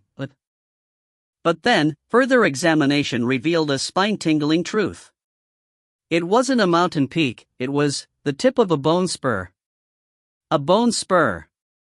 Heavens! That's the tip of a bone spur. The tip of that bone spur is 600 meters wide. How big is the beast itself? This life essence spirit, what exactly does it look like? Energy that could shake heaven and earth exploded from the water swamp kingdom. As the blast spread out in all directions, the battle beasts went completely out of control. Howling at the tops of their lungs, they began to throw themselves down to the ground in prostration. Impossible! How could this be happening? The disciples were completely shocked as, one after another, each and every battle beast on the North Bank dropped down in worship. At the same time, threatening howls began to emanate from the 4 mountain peaks of the North Bank. The 7-colored phoenix shot out into the air, where it stared vigilantly at the mountain peak rising from Xiaochun's water swamp kingdom. A moment later, the phoenix was joined by the black, 3-eyed raven. Simultaneously, the huge lizard appeared and let out a powerful roar in the direction of the mountain peak. The Ghostfang Peak mountain ghost also appeared, clutching its bone trident, surrounded by black mist. Although it seemed nervous, if you looked closely, it and the other of the 4 spirit beast guardians all had gleams of respect deep in their eyes. Meanwhile, in the depths of the Beast Conservatory, down in the ancient beast chasm, 2 eyes suddenly opened. They were huge, and shone with a piercing light that seemed to reach all the way through the stone walls to gaze upon Xiaochun's water swamp kingdom. Those eyes belonged to none other than the sect's holy beast guardian, the heaven-horning dragon. Even it looked with profound solemnity at Xiaochun's water swamp kingdom life essence spirit. The entire North Bank was completely and utterly shaken. The elders of the 4 mountain peaks were astonished as they emerged to watch the scene play out. Atop Mount Daoseed, several profoundly powerful gazes also turned to look at Xiaochun. The 4 peak lords were panting, their scalps tingling in shock. Just what type of life essence spirit is that? This is unheard of. That type of power can't be controlled by a chi condensation cultivator. This is similar to Ghostfang. No, wait, it exceeds Ghostfang. Under the shocked gazes of all present, the water swamp kingdom mountain peak slowly sank back down. The 600-meter wide water swamp kingdom was too small, making it impossible for Xiaochun's life essence spirit to appear in full. As it sank down, the water swamp around it gradually faded away. Bai Xiaochun sat there cross-legged, his face pale, his eyes wide. He was now fully awake, even he seemed to be astonished at the bone spur which had emerged from the water swamp kingdom. As the water swamp kingdom vanished, the surrounding battle beasts gradually calmed down. However, their masters, the disciples of the North Bank, were left with minds spinning. After a moment of protracted silence, everyone burst into a pandemonium. Was I just seeing things? That was the water swamp kingdom? Bai Xiaochun's life essence spirit only revealed the tip of a single bone spur. That energy just now could shake heaven and earth. Did that really come from a chi condensation disciple like me? AI. It's too bad he's not a North Peak disciple. Amidst the hubbub, the four Peak lords exchanged glances, and then looked over at the equally shocked Li Qinho. The younger generation will surpass us in time. I really am dying to find out what that life essence spirit looks like. You can only imagine what it will be like to see Bai Xiaochun fully unleash the power of the water swamp kingdom. His cultivation base is insufficient, and the water swamp was only 600 meters wide, so his life essence spirit only revealed the tip of a single bone spur. If he's ever able to reach the gold core stage and unleash a 500-kilometer water swamp kingdom, I can only guess what his life essence spirit will be like when it appears. If he eventually uses that water swamp kingdom against people at the same level as himself, one can only imagine how powerful he'll be. Li Qinho felt very proud of Bai Xiaochun, although he didn't show it. Keeping his excitement and happiness to himself, he turned and left the North Bank. After all, he had his own preparations to make. He needed to attempt to break through into the gold core stage within 10 years. If you find any errors, ads pop up, ads redirect, broken links, non-standard content, etc., please let us know. Report chapter so we can fix it as soon as possible. Chapter 130, The Blooming of the Beastbirth Flower. Chapter 130, The Blooming of the Beastbirth Flower. Even Bai Xiaochun wasn't sure exactly what his life essence spirit looked like. He could also tell that his cultivation base was insufficient at the moment. 600 meters wasn't enough to accommodate the entirety of the life essence spirit. He didn't mind, though. The fact that his life essence spirit appeared at all indicated that his years of cultivating the water swamp kingdom had not been wasted. Furthermore, he was now filled with anticipation about what exactly the life essence spirit would be like in the end. Hearing the hubbub of voices around him, Bai Xiaochun cleared his throat, feeling very pleased with himself. AI. What a headache. No matter where I go, people are always cheering. I actually prefer to keep a low profile. Well. I guess I can just forget about how much the North Bank disciples bullied me in the past. Just as he was about to rise to his feet, a wave of vertigo swept over him, and intense pangs of hunger stabbed through him. At that point he realized that he was so weak he couldn't even stand. He immediately pulled out a medicinal pill. After consuming it, he felt a bit better, and managed to rise to his feet. The North Bank disciples looked on with mixed emotions. Despite being so weak, Bai Xiaochun didn't forget to make himself look like a melancholy hero. His ashen complexion added to the effect as he slowly made his way off. After he was some distance off, the North Bank disciples began to sigh. It was hard for them to decide how they felt about Bai Xiaochun. At first he had been their archenemy, and then he had fought them on the trial platform, one disciple after another, for an entire month. After that, he had surpassed Ghostfang in deep enlightenment, and then showed off a heaven-shaking, earth-shattering water swamp kingdom. All of them had to admit that Bai Xiaochun was truly a chosen. Furthermore, he was different from the other chosen. He was the kind of person who always looked like he deserved a beating, which was something that had nothing to do with his strength. It was something innate about him. Ever since he had arrived on the North Bank, things never let up. One development after another occurred, all revolving around him.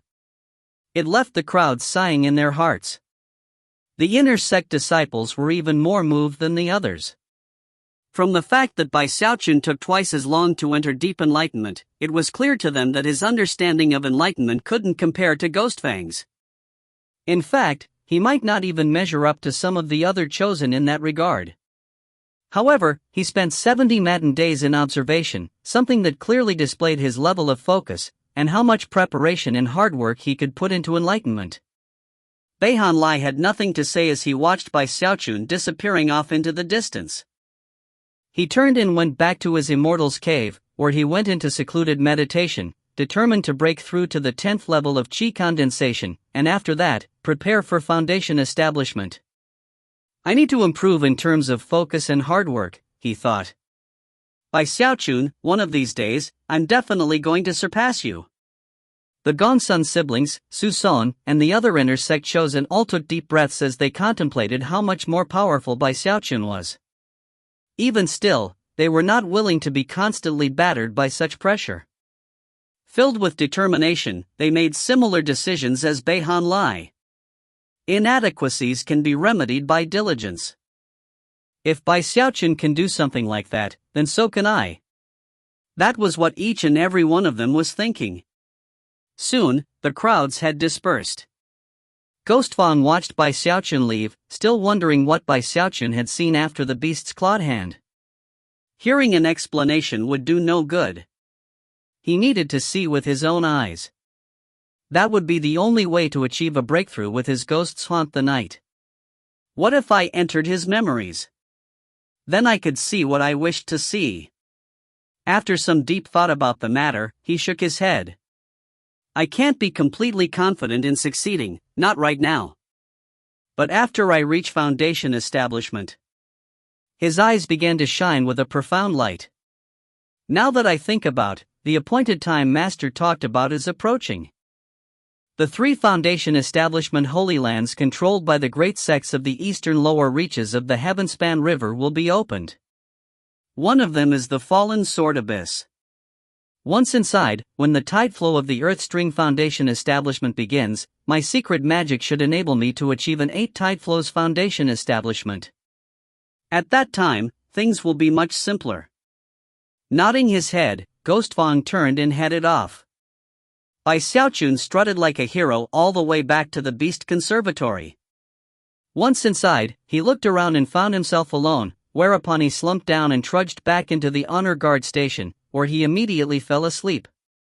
He slept for 3 days straight before finally waking up. Even then, he was only partially recovered. A half-month passed before he returned to his previous peak. When that happened, he was delighted to discover that his cultivation base had made some progress. He was now at the very limit of the 9th level of qi condensation, and would only need about half a month of meditation, as well as some medicinal pills, to break into the 10th level. In addition to that, he found that his ability to control spiritual power had changed. He was now more flexible in his control, and could manipulate it without the slightest lag in speed. What left him even more ecstatic was that his qi passageways were thicker than before. Plus, his undying silver skin had even more golden light in it than it had months before. I've made progress in every aspect, he thought, excited. First he took a trip around the jungle to visit all the beasts he hadn't seen during the past months. Then he went to the garden in the back courtyard, where the 6-meter-tall plant which had sprouted up out of the beastbirth seed now sported an enormous flower bud at the top. The beastbirth seed had been growing for quite some time, and within spirit soil with a 3-fold spirit enhancement at that. Bai Xiaochun had also taken time to sprinkle some special spirit fertilizer onto the soil every once in a while to help it grow. Because of the spell formation he'd put in place, nobody had ever noticed its existence. After looking at it closely, he was delighted to discover that the flower bud was almost completely mature. I bet it will only be a month or so before it's ready. Laughing heartily, he sat down in place to begin some breathing exercises and cultivation, simultaneously watching over the beastbirth flower bud. 10 days flew by. Bai Xiaochun's imminent breakthrough, and the beastbirth flower, had him all smiles.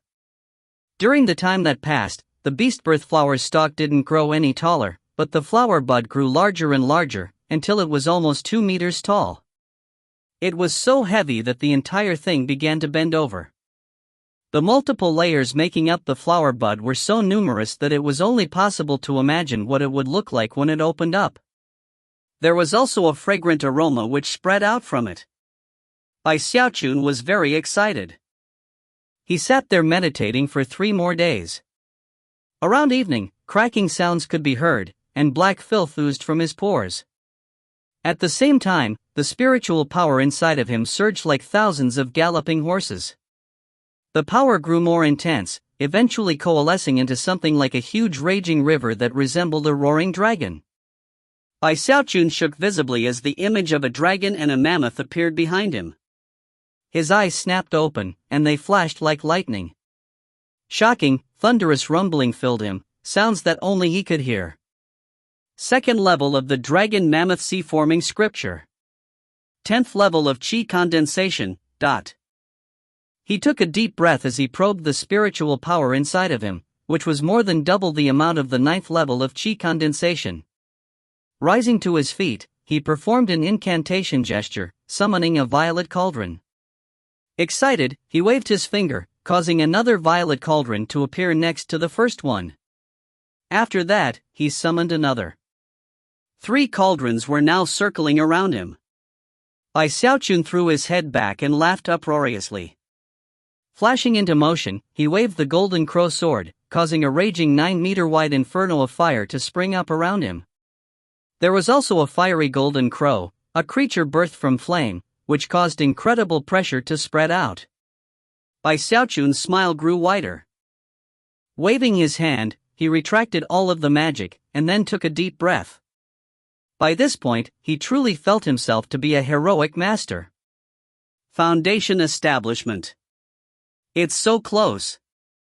Once I get to the great circle of the 10th level of Qi condensation, I'll be able to give it a shot. As soon as Xiaochun thought about the additional longevity he would gain upon reaching foundation establishment, he got more excited. After cleaning himself up, he used half a day to get used to the changes in his cultivation base, and his increased amount of spiritual power. With that work done, he returned to the rear courtyard, where he sat down cross-legged in front of the beastbirth flower. My cultivation base has broken through. Now I'm just waiting for this flower. Ha ha ha. My dreams are truly about to become a reality. My life essence spirit might be illusory, and born from a secret magic, but this beastbirth flower is different. This will be a true battle beast belonging to me. I'm going to raise a battle beast that has the best parts of all of the other battle beasts.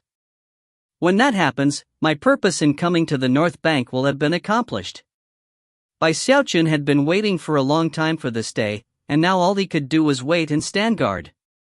More than 10 days went by in a flash. Xiaochun's eyes gradually widened as the stalk of the plant gradually vanished, to be replaced by nothing more than a gigantic beastbirth flower. Although he had known from his research that this would happen, it was still a shocking thing to see with his own eyes. The flower and the stalk had begun the merging process 7 days before, but already, it was over 18 meters tall, like a gigantic steamed bun. Xiaochun swallowed hard and backed up a few paces to stand guard. 3 days later, a fragrant aroma spread out from the enormous, 27-meter-tall bun sitting there in front of him. At the very top of the bun, a small, mouth-like opening could be seen, which was where the fragrant aroma came from. When the spirit aroma grows strong, the beastbirth flower will bloom, and the beast will be born. That's what the information said. Xiaochun began to walk slowly around the beastbirth flower, his eyes shining. After some more thought, he left, then came back followed by a flying tiger. The flying tiger looked around curiously as it entered the rear courtyard, but then a tremor suddenly ran through it, and its eyes began to shine as brightly as if it had seen a female of its own species. With a powerful roar, it suddenly launched itself toward the beastbirth flower. As it closed in, the beastbirth flower opened its mouth-like aperture and, in the blink of an eye, swallowed up the flying tiger. The scene playing out caused Xiaochun's eyes to widen. Hurrying forward, he realized that although he couldn't actually see the flying tiger, he could tell that it was moving inside of the flower. When he was sure about that, he calmed down a bit and moved off to the side to wait. After about 2 hours passed, the flower slowly opened up, and the flying tiger crawled out. It was trembling, and almost seemed drunk with pleasure. Although it seemed to want more, Xiaochun grabbed it and took it back out into the beast conservatory. When he returned, he was followed by a huge bear. Moments later, the bear saw the flower, roared, and lunged forward. If you find any errors, ads pop up, ads redirect, broken links, non-standard content, etc., please let us know. Report chapter so we can fix it as soon as possible. Chapter 131, for the contributions. Chapter 131, for the contributions. Xiaochun clasped his hands behind his back as he stood there in the courtyard watching the intoxicated bear trundling off into the distance. It looked back 3 times, seemingly reluctant to leave. Xiaochun sighed, musing about the goodness of his deeds. During the following half-month, he continued to go out into the beast conservatory and return with specially selected beasts. The beast birth flower would swallow them up, and when they emerged, they looked drunk with pleasure, and would make their way off into the distance on unsteady legs. Xiaochun kept his selection very limited, choosing only from 200 of the most special beasts. He wanted the flower to give birth to the ultimate battle beast, and therefore, he selected either the strongest or the largest of the beasts in the jungle. Eventually, all of the beasts which had offered contributions began to gather outside of the spell formation. Whenever Xiaochun appeared, they would howl at the tops of their lungs, as if to ask for another chance. Absolutely not, Xiaochun replied firmly. 1 contribution is enough. I don't want to harm you. Eventually, Xiaochun brought the huge pangolin over to contribute, and that was when he realized he'd run out of good beasts to choose from. Furthermore, he was well aware that the blooming period of the beast birth flower didn't last for very long.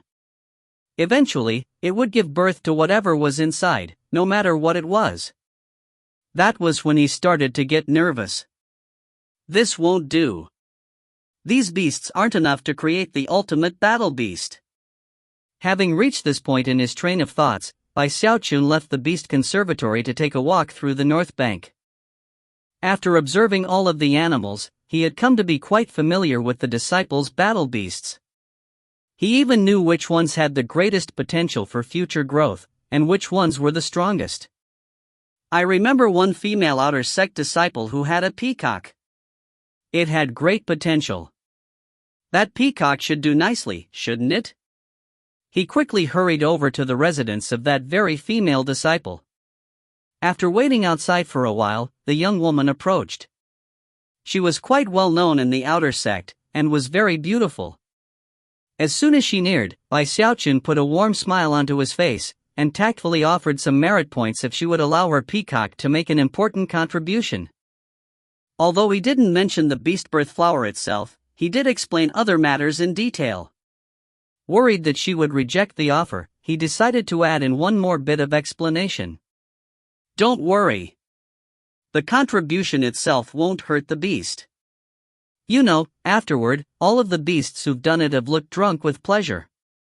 They all want a second round, as a matter of fact, but I was worried it would harm their vital energy, so I refused. The female disciple's expression slowly went blank. Although she wasn't exactly sure what he meant by contribution, after hearing his further explanation, her eyes went wide with fear. You pervert! She huffed.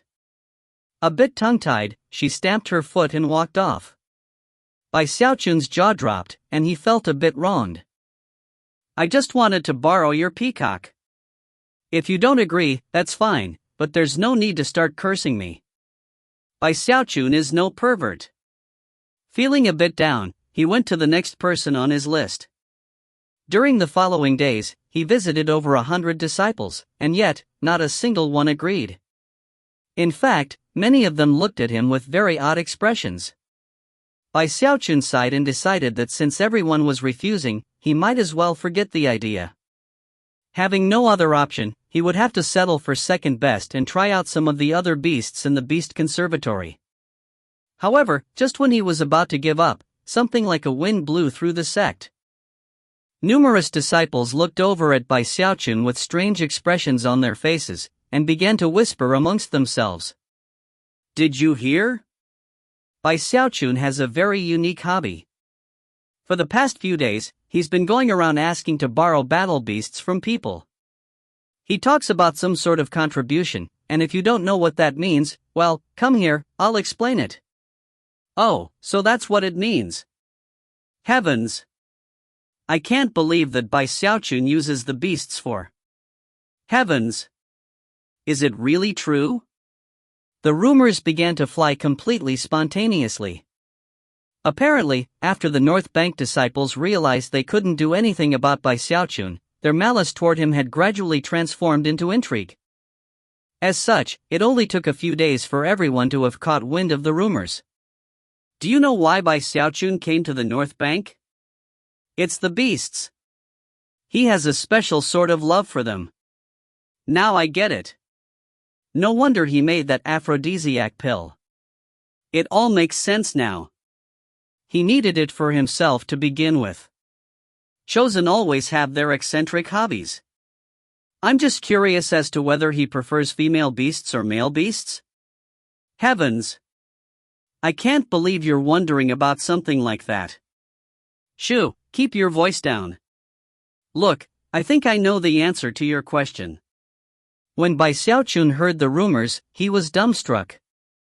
The most extreme thing to happen was one evening at dusk when he happened to catch sight of a female disciple with a blue-eyed black cat. A bit curious, he looked over, whereupon the female disciple screamed at the top of her lungs and ran off at top speed. Bai Xiaochun almost couldn't believe it all, and felt very wronged. He tried to explain things to people, and although they seemed to understand, the rumors only raged hotter. What a bunch of bullies! He fumed.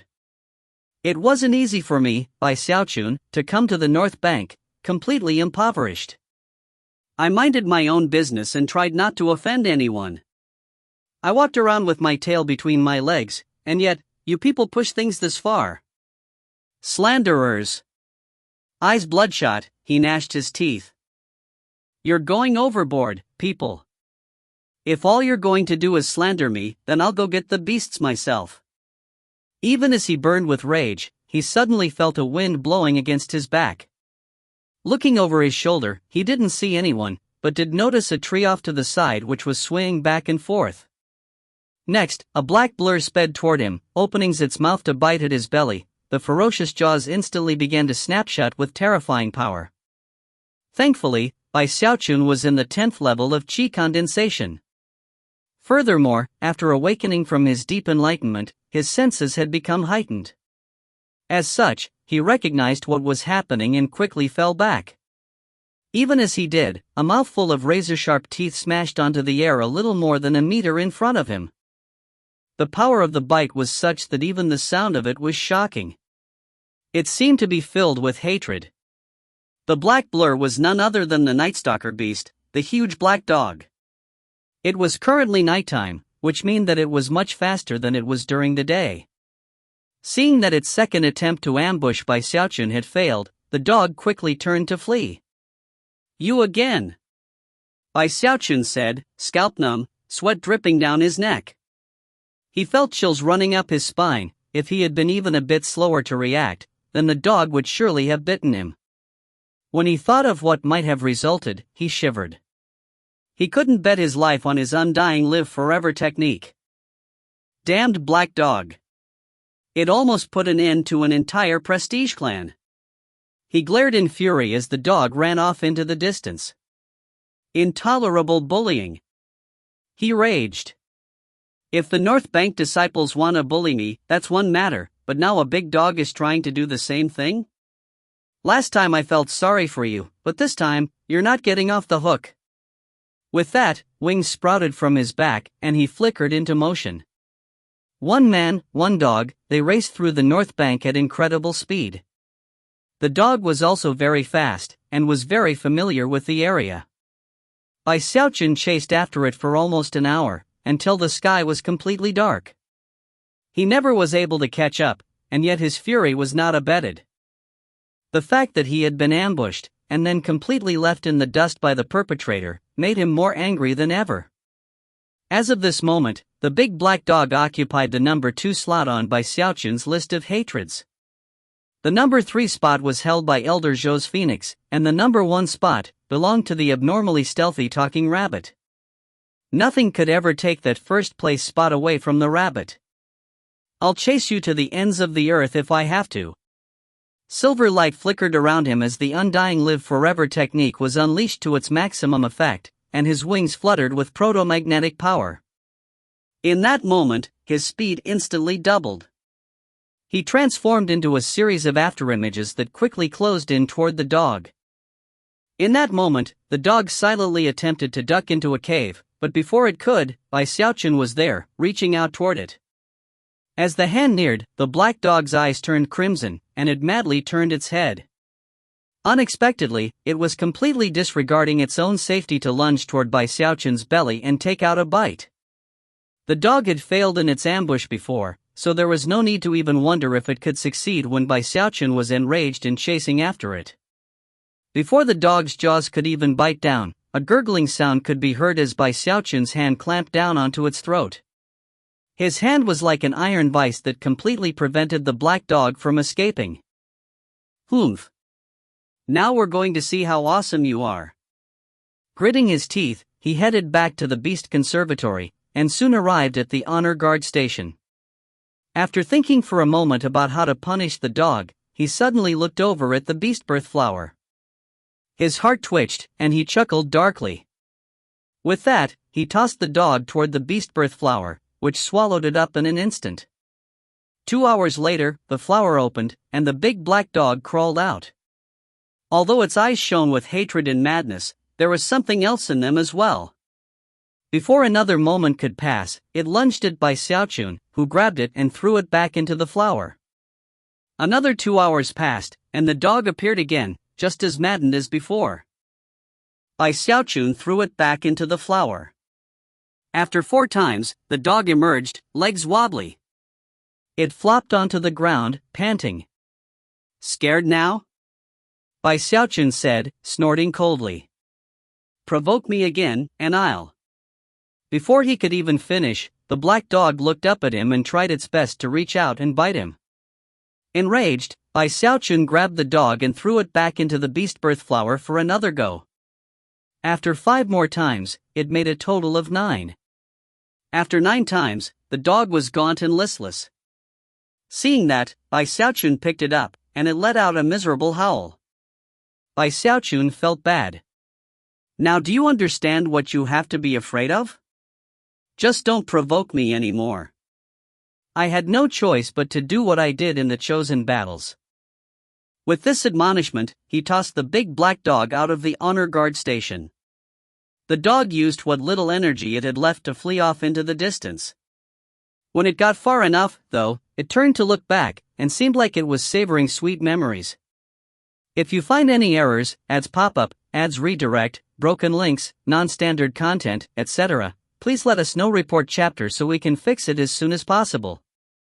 Chapter 132, Life Essence Ancestral Awakening Blood. Chapter 132, Life Essence Ancestral Awakening Blood. Xiaochun watched the dog disappearing off into the distance, a thoughtful expression on his face.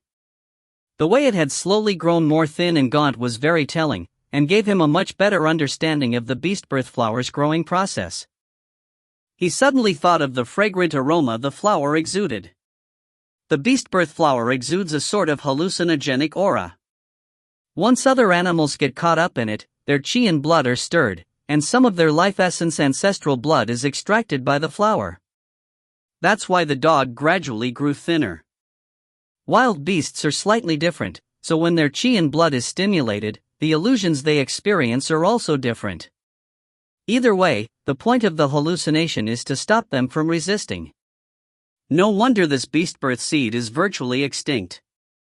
In some ways, it's completely superior to all wild beasts. Xiaochun trembled at this new realization. When mosquitoes suck blood, they numb the vicinity of the bite so that they can feast surreptitiously. Likewise, when the beast birth flower absorbed the life essence ancestral awakening blood, it was done in secret. 7 days passed. Considering how soon the beast birth flower would be blooming, Bai Xiaochun felt that if he couldn't get any more superior beast's life essence ancestral awakening blood, it would be a huge waste of the flower. Then he thought about how the North Bank disciples had been slandering him, and he ground his teeth. At that point, he slipped out of the beast conservatory into the dark and windswept night. I haven't done something like this for a while. It's a bit of a loss of face considering my status, but I don't have any other choice. Eyes shining brightly, he drifted undetected through the North Bank until he arrived outside of a certain residence. Inside was a beautiful peacock, currently asleep and completely oblivious to any dangers. Suddenly, a hand snaked out and clasped it by the neck. The peacock struggled as a powerful force dragged it through the night, but it couldn't make even a single sound. Complete unable to free itself, it was quickly taken away by Bai Xiaochun. Glancing around vigilantly to ensure that no one was watching him, he quickly made his way to another location. It didn't take long before he had green python in hand as well as a peacock. And yet, things weren't over. Over the course of the next hour, Bai Xiaochun toiled away. When he returned to the beast conservatory, he had a peacock in his left hand, a night leopard in his right, a white monkey pinned against his side, and a green python wrapped around him. What a gold mine! He thought excitedly. With that, he hurried back to the rear courtyard and bound up the battle beasts. Then he tossed the peacock into the beast birth flower. After the peacock was swallowed up by the flower, Bai Xiaochun waited in excitement off to the side. Before long, the peacock was spat out, and although it didn't look drunk with pleasure, it seemed to be relishing some wonderful memory. Apparently, the illusion it had experienced was different from the other animals. Before it could recover, Bai Xiaochun grabbed it and then threw the green python into the flower. Then he hurried away with the peacock to return it to where he'd acquired it from. The peacock didn't cry out or struggle. In fact, when Bai Xiaochun turned to leave, it even gazed at him fawningly, almost with anticipation, as if it hoped he would take it away again. Sounding very serious, Bai Xiaochun said, "Having a bit of your life essence ancestral awakening blood extracted won't hurt you. But too much won't be good. Be a good little peacock, alright? Oh, don't tell your master about me, okay?" With that, he left. Bai Xiaochun worked hard that night. After returning the green python, he had the white monkey and the night leopard to deal with. The entire affair left him quite exhausted. However, when he thought about how content the animals looked, and how they clearly didn't wish to leave the flower behind, he knew that he was doing a good thing. Most importantly of all, the beast birth flower was looking stronger and more healthy than ever. One simple act pleases the battle beasts, pleases the beast birth flower, and pleases me. It only goes to show what a good deed I'm performing. Overall, he was very happy.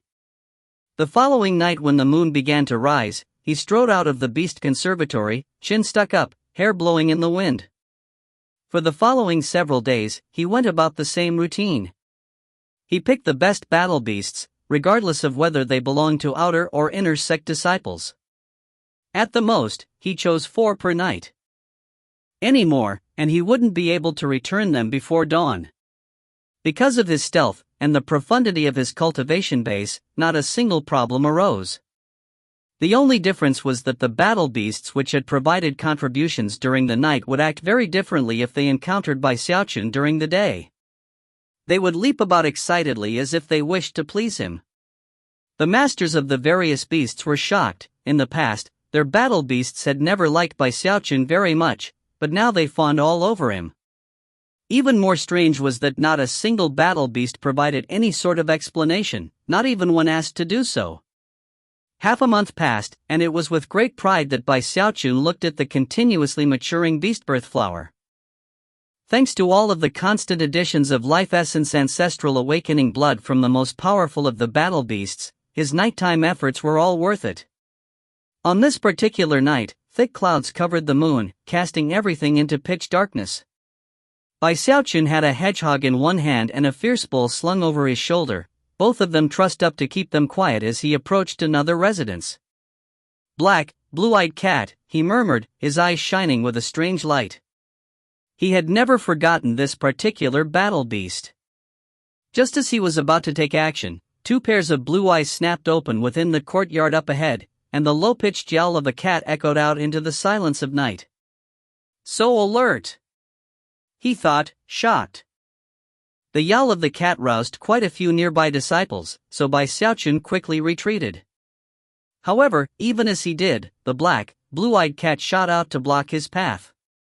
Shockingly, human-level intelligence gleamed in its eyes, as well as something like a sneer. Xiaochun was instantly infuriated. On any other occasion, he could have handled this black cat easily, but now his hands were full, making this more difficult. Suddenly, wings sprouted out behind him, and he vanished before anyone could emerge to see him. Thanks to the powerful yowl of the cat, Xiaochun had a very hard time making it back to the Beast Conservatory while avoiding the notice of the North Bank disciples. When he finally arrived, he gritted his teeth and mentally cursed the black cat. How am I going to handle that cat? It's simply too vigilant. It was a real headache. Suddenly, Xiaochun's expression flickered, and he lunged to the side, just as a black blur flashed past him, accompanied by the sound of clashing teeth. You again! Xiaochun had been angry to begin with, but when he saw the big black dog, he got even angrier. The dog had already ambushed him twice, and normally, it would flee as soon as it failed. This time, though, it came back for a second round, brimming with madness, ferocity, and especially, hatred. Considering its agility and speed, if it tried to get away, Xiaochun would normally have to use all the power he had, and also spend a significant amount of time, to be able to catch it. But it wasn't fleeing now, so Xiaochun made short work of it. I'm short on beasts tonight. Xiaochun growled. You're in.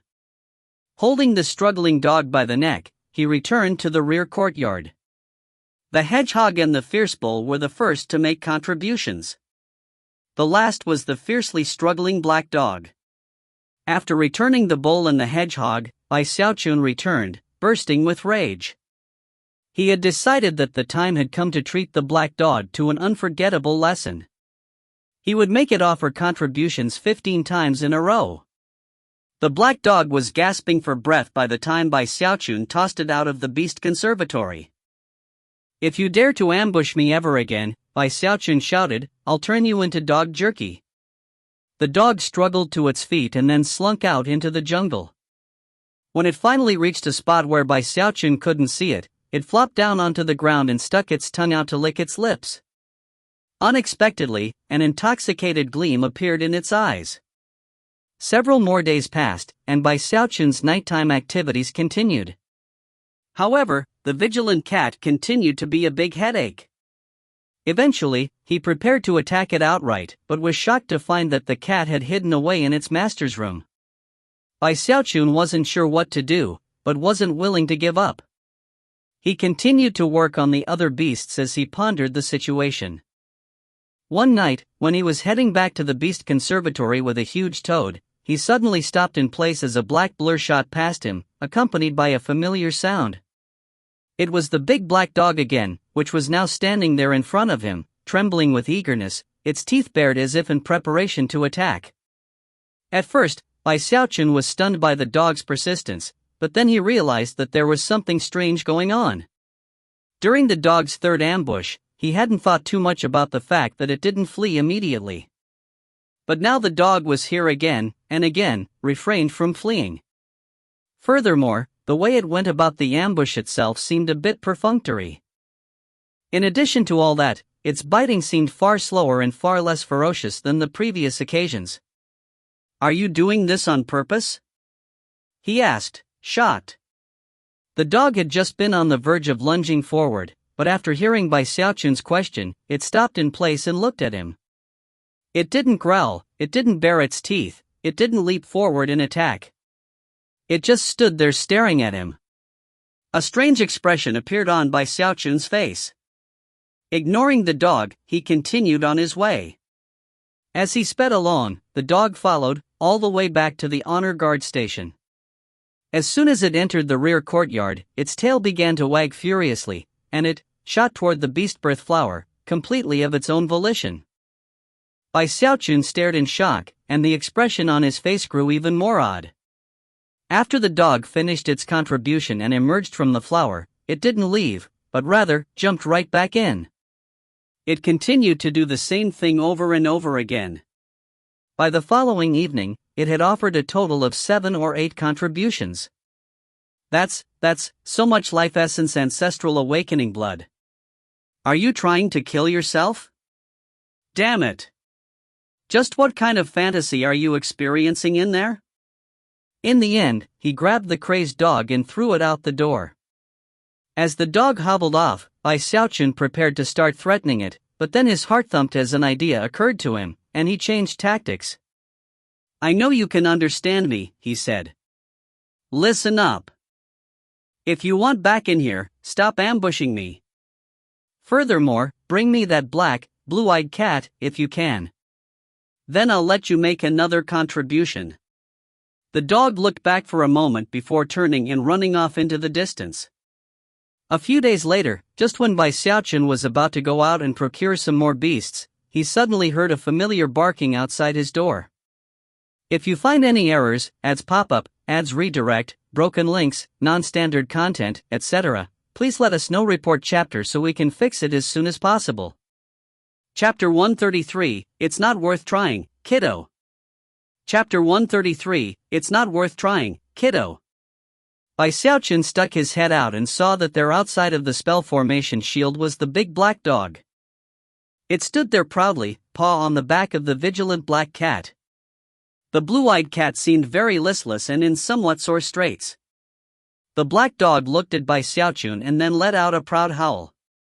Bai Xiaochun immediately opened the spell formation, whereupon the dog charged in and leapt toward the beastbirth flower.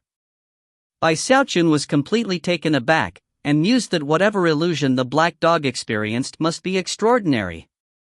Is it really trying to kill itself? He thought. With that he approached the blue-eyed cat. After a quick examination, he confirmed that it was only exhausted, and not injured in any way. Grabbing it, he walked back into the courtyard. Sometime later. After 10 contributions to the beastbirth flower, Bai Xiaochun finally kicked the black dog out. He was actually starting to get worried that the dog's frequent contributions of life essence ancestral awakening blood might interfere with his plan to create the most powerful of all battle beasts. What would happen if the beastbirth flower ended up giving birth to a big black dog? The mere idea left him quite nervous, so he decided to accept no further contributions from the black dog. Without any further hesitation, he tossed the blue-eyed cat into the beastbirth flower. During the following half-month, the black dog acted quite obediently. It would often come with a subdued battle beast, cry out until Bai Xiaochun opened the door, then wait eagerly to be allowed in.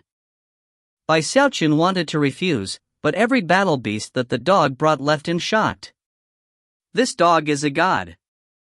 All of these beasts are ones I had my eye on, but couldn't get.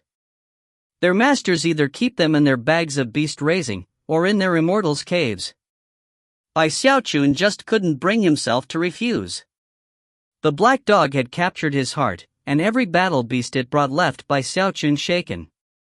In fact, one time it even managed to bring the battle beast of one of the Sunset Peak elders. Eventually, Bai Xiaochun realized the implications, and it left him with only a single question. Damn it, how long was this black dog stalking me?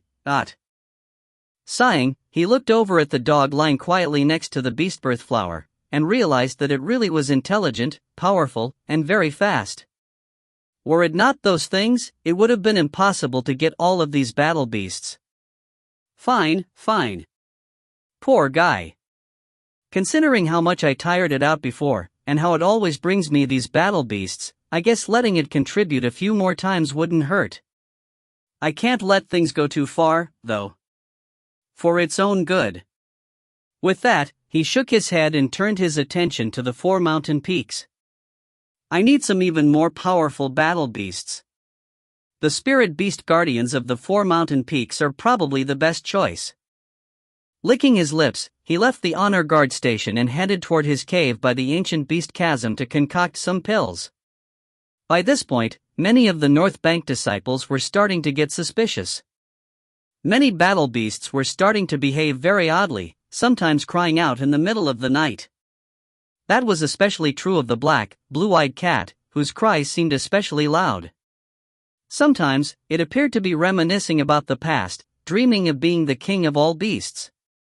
It started to sound even more domineering when it yelled, to the point where people in the area couldn't sleep well. Its master was the most anxious of all, unsure of what exactly was happening with her own battle beast. Such situations grew increasingly common throughout the sect. Gradually, the North Bank disciples began to run their own investigations into the matter. A few days later, Xiaochun emerged from his medicine concocting cave, loaded down with medicinal pills designed to attract wild beasts. When night fell, he hurried out toward Iris Petal Peak. After reaching the summit, he looked anxiously at the cave, and then, eager to find out if his idea would work, threw a Tier 3 spirit medicine inside. Almost as soon as the medicinal pill entered the cave, it shot back out at high speed, slamming into his chest with such force that, without his incredibly tough skin, it would have crushed him. His face fell as he staggered backward a few paces. At the same time, the seven-colored phoenix stretched its head out of the cave and looked at him with a derisive sneer. Of course, it was sneering, not at Xiaochun himself, but at his action of throwing the medicinal pill. Apparently, it was telling him that it didn't consume medicinal pills given to it by strangers. Xiaochun's eyes went wide, and he coughed dryly. Trying to look as charming as possible, he said, "Senior Phoenix, that medicinal pill is really delicious. If you don't like it, that's fine.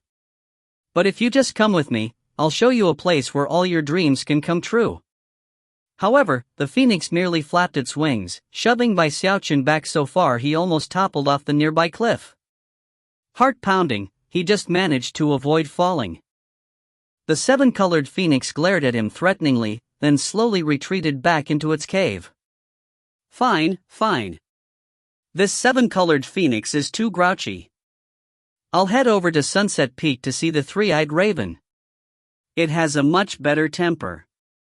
Feeling a headache coming on, he made up his mind, and immediately headed over to Sunset Peak, where he attempted to use the same tactics at the three-eyed raven's cave. However, after enough time passed for half an incense stick to burn, Xiaochun's scalp tingled in fear as he took to flight. A black flash of light could be seen behind him as the three-eyed raven gave chase, driving him all the way down the mountain before proudly returning to its cave. "I hate birds. Humph. They have such bad tempers. An elder Zhou's bird even maligned me openly that one time." He felt deeply wronged at how the birds had bullied him despite the fact that he had given them medicinal pills in good faith. However, he couldn't give up on his dream of raising the ultimate battle beast. Therefore, he turned his gaze toward Archway Peak. That big lizard seems pretty well behaved. It's pretty fat too, so that means it probably has a good appetite. Maybe I'll have a chance there. Enlivened, he hurried over to Archway Peak. However, it didn't take long before he returned, scowling. He even had some rips and tears in his garments. The lizard had completely ignored him when he threw it some medicinal pills. After getting anxious, he'd tossed in a few more, whereupon the lizard slashed at him with its claws. He was forced to flee in terror, uninjured, but his clothing destroyed, leaving him looking very dilapidated. The final spirit beast guardian was the mountain ghost of Ghostfang Peak. Xiaochun hesitated all the way until the following night. Finally, he stamped his foot angrily and hurried over to Ghostfang Peak. What he found was that the mountain ghost had the best temper of all. It ignored Xiaochun as if he didn't even exist, and didn't pay the least bit of attention to the medicinal pills. After waiting half the night without any response, he left. The next night, he came back, and even a third night, before he finally gave up, virtually on the verge of tears. "All four spirit beast guardians hold me in complete contempt." As he sat stewing in the honor guard station, the whole North Bank was astir. The only exception were people who Xiaochun was incapable of provoking, for example the people who kept their battle beasts inside their bags of beast raising. All the other valuable beasts had already made contributions. Even most of the elders' beasts had been brought over by the black dog. However, Bai Xiaochun met with only failure when it came to the spirit beast guardians, leaving him scowling in grief. That was especially true considering that the beast birth flower was on the verge of blooming. I want my battle beast to be unprecedentedly powerful, but the 4 spirit beast guardians refuse to cooperate. I guess I need a battle beast even more powerful than them. What in the sect is more powerful than, wait a second. Even as he murmured to himself about the subject, he suddenly shivered and looked toward the ancient beast chasm, his eyes shining. The only thing more powerful than the spirit beast guardians is the sect's holy beast guardian. The Heavenhorn Inked Dragon. If I could get that dragon to contribute, it would definitely be enough. Panting excitedly, he began to gather his thoughts. Now that I think about it, I'm on good terms with the holy beast guardian. I've been giving it medicinal pills ever since I got here. Although I've never seen the old Heavenhorn Inked Dragon, it never stopped me from concocting medicine nearby. That means, it actually approves of me. The more he thought about it, the more sense it made. Getting even more excited, he organized his bag of holding, took a deep breath, and flicked his sleeve, heading in the direction of the ancient beast chasm. He sped along in high spirits, ready to take a risk for his dream of raising the ultimate battle beast. Soon, he was standing at the edge of the waterfall which poured down into the ancient beast chasm. Down below, it was impenetrably dark, with swirling black mists everywhere. As he stood at the edge, his arms and legs prickled with coldness that seemed to come from the depths of the chasm itself. He shivered a bit. Fearful that he might fall, he backed up a few steps, then gritted its teeth and threw a medicinal pill down inside. Senior Heavenhorn, it's me, Bai Xiaochun of the junior generation. Remember me? I've been giving you medicinal pills for years now. Well, why don't you try this new flavor I came up with? After waiting for a while and getting no response, he started wondering if perhaps the Heavenhorn Inked Dragon might like a different flavor. Finally, he threw in a different tier 3 spirit medicine. It didn't take long before he'd thrown 7 or 8 pills in. Starting to feel a bit dismayed, he finally threw in a bunch of aphrodisiac pills. However, there was no reaction. Perhaps the heavens have doomed Bai Xiaochun to fail in raising the ultimate battle beast. Sighing dejectedly, he was about to turn and leave when, all of a sudden, the mist inside the cave churned, and a profoundly ancient voice spoke out from within. It's not worth trying, kiddo. I appreciate your kindness, but my fate was sealed 3,000 years ago. However, if you can find a way to get my life essence surging again, even for a moment, then I can do anything you want me to. Bai Xiaochun's eyes went wide. Panting, he turned back around and said, Really? If you find any errors, ads pop up, ads redirect, broken links, non-standard content, etc., please let us know. Report chapter so we can fix it as soon as possible. Chapter 134, The Spirit is Still There. Chapter 134, The Spirit is Still There. Within the swirling mists of the chasm, 2 eyes appeared that constantly flickered with different colors. The most frequent to appear was magenta. Just those eyes were as large as Bai Xiaochun's entire body, leaving him panting at the thought of how large the entire Heavenhorn Inked Dragon was. When he looked closer, he could just barely make out a horn. After looking closely at the horn for a moment, he was convinced that it really was the Heavenhorn Inked Dragon speaking, and he started to get excited. After a moment of thought, he gritted his teeth. Senior, fear not. I'll work very hard to do just that. With that, Bai Xiaochun turned, his eyes shining with focus and hope. If he could simply get the Heavenhorn Inked Dragon to contribute a single time, then his hopes of raising the ultimate battle beast would surely be fulfilled. Life essence exhausted. Wants it to surge. That will require some serious stimulation. When it comes to stimulation, what could possibly compare to the effectiveness of my aphrodisiac pill? Eyes bloodshot, he flew out of the beast conservatory toward Mount Daoseed. Considering his status, and the vast amount of merit points he had saved up, he had no trouble procuring the medicinal plants he needed. By the time he was finished, he had spent more than half of his merit points. He bought so many ingredients that he couldn't even fit them into one bag of holding. It took 7 bags, all of them stuffed to the brim. The disciple in charge of selling medicinal plants stared in shock. In all the years he had been in charge, he had never seen anyone spend merit points in such shocking fashion. Naturally, the disciple recognized him. After he left, that disciple took a deep breath and mused about how godlike Xiaochun was. After purchasing such a huge collection of medicinal plants, he returned to the vicinity of the ancient beast chasm to begin concocting medicine.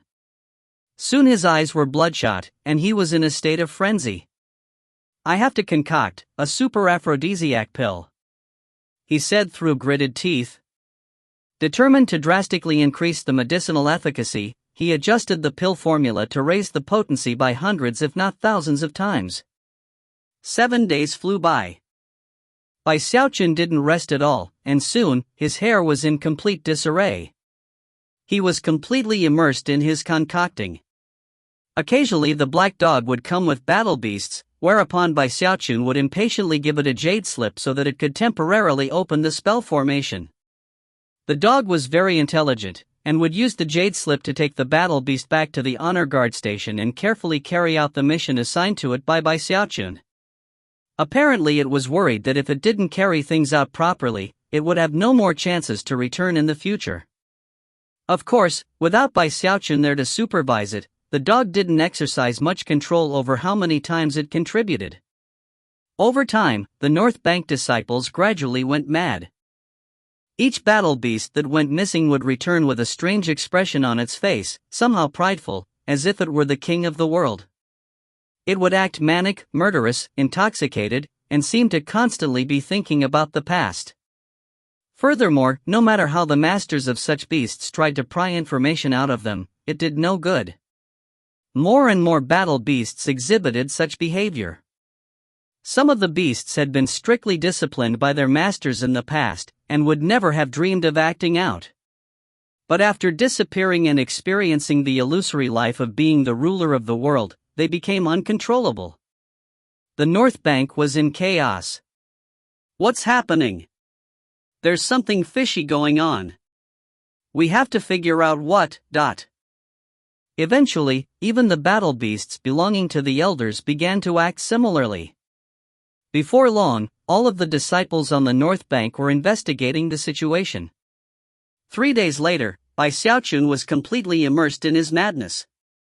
It was with complete and utter fearlessness that he hurried over to the edge of the chasm and asked for a drop of blood from the heaven-horn ink dragon. On any other occasion, Xiaochun would never have done anything so dangerous, but considering the bedeviled state he was in, he completely suppressed any urge to consider the potential consequences.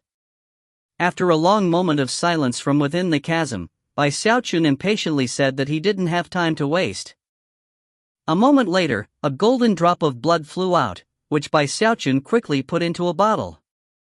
Then, he hurried back into his cave to continue his concocting work. 5 days later, he had been at work for half a month, with no rest. It was at that point that the super aphrodisiac pill finally appeared in the world. That evening, rumbling sounds echoed out as Xiaochun stared at the head-sized medicinal pill, then threw his head back and laughed uproariously. Not only was the pill physically large, it was extremely heavy. As soon as it appeared in the pill furnace, a strong medicinal aroma spread out in all directions. As the aroma wafted out from the cave, the black dog, which had been carrying along a battle beast, suddenly got a whiff. A tremor ran through it, and its eyes turned bright red. Howling, it ran out of the beast conservatory to parts unknown.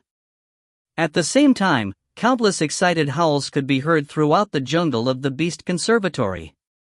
Seeing how effective the pill was already, Xiaochun began to laugh even more loudly.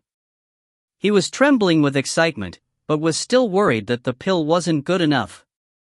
Hurrying off to a location where he could be certain of his privacy, he produced his wok and began to perform a spirit enhancement. After the threefold spirit enhancement was completed, his super aphrodisiac pill had reached a level that was virtually unheard of in the cultivation world. A superior grade pill. This pill will definitely work. If it doesn't, then Xiaochun will give up on pill concocting. Spirits soaring and bursting with self-confidence, he carried the medicinal pill over to the waterfall entrance of the ancient beast chasm. Without any hesitation, he threw the pill down. The pill disappeared soundlessly into the darkness. Xiaochun stood there on the edge of the chasm, waiting. Time passed. After a full hour had gone by, he was starting to get nervous, despite his confidence. No way! I increased the medicinal efficacy by over 1,000-fold. Another hour passed, and Xiaochun was starting to sweat anxiously. Suddenly, the mist in the chasm began to swirl, and a roar echoed out that could shake heaven and earth. As it blasted out from within the mist, accompanied by a gale-force wind, Xiaochun backed up a few paces. Then, an enormous column of swirling black mist rocketed up into the air, twisting and turning. At the same time, an exultant voice echoed out in all directions. At long last. I can sense my life essence surging. Then, the column of mist began to collapse, and a huge clawed hand reached out from within the chasm. When it grabbed onto the mountain cliff off to the side, the ground quaked. The hand was pitch black and covered with scales the size of people. The claws were razor sharp, and glowed faintly, radiating an energy that left one trembling. An enormous, mountain-like head then emerged from within the chasm, pitch black, with a shocking horn stretching out from its forehead. The mere appearance of that horn seemed to make everything in the area blurry. One might expect a dragon's eyes to be 9 meters wide, but this dragon's eyes were even larger. It radiated a profoundly ancient aura, and its head was crisscrossed with scars of all types. One could only imagine the fierce battles the dragon had fought in the past. Although it was ancient, it still radiated incredible energy and power. When it threw its head back and roared, all of the beasts in the jungle prostrated themselves and remained on the ground, completely unmoving. Xiaochun forced himself to swallow. This dragon was unimaginably large, and what was most frightening was that less than half of its body had emerged from the chasm. Xiaochun's knees began to go weak, and his mind was spinning. It was about then that the huge dragon glanced down at Xiaochun, and then lowered its head down to his level. Xiaochun immediately felt incredible pressure weighing down on him. The head in front of him filled his field of vision, obscuring everything else. More anxious than ever, he blurted, "Senior Heavenhorn, it's me, Xiaochun. Remember me? I concocted that medicinal pill. It took me half a month. I very nearly worked myself to death in the process." The Heavenhorning dragon looked at him for a moment, and then smiled. Of course, from Xiaochun's perspective, that smile was hair-raisingly terrifying. Before he could say anything further, the gigantic dragon shrank down right there in front of him. Within the blink of an eye, it was a 9-meter-long black lizard. It actually looked very similar to the lizard from Archway Peak. The lizard landed in front of Xiaochun, and as soon as its claws touched the ground, everything in the area distorted. When things grew clear again, Xiaochun was shocked to find that they were back in the rear courtyard of the honor guard station. "Somehow you got your hands on a beast birth seed," the dragon said. "I could sense it the moment you brought it here. It pulls you into a hallucination, extract your life force, then uses it to condense ancestral awakening blood. With this seed, my bloodline can finally be passed on." The Heavenhorning dragon sighed. Completely ignoring Xiaochun, it approached the beast birth flower, which began to tremble, and then slowly opened. The Heavenhorning dragon didn't resist as the flower swallowed it up.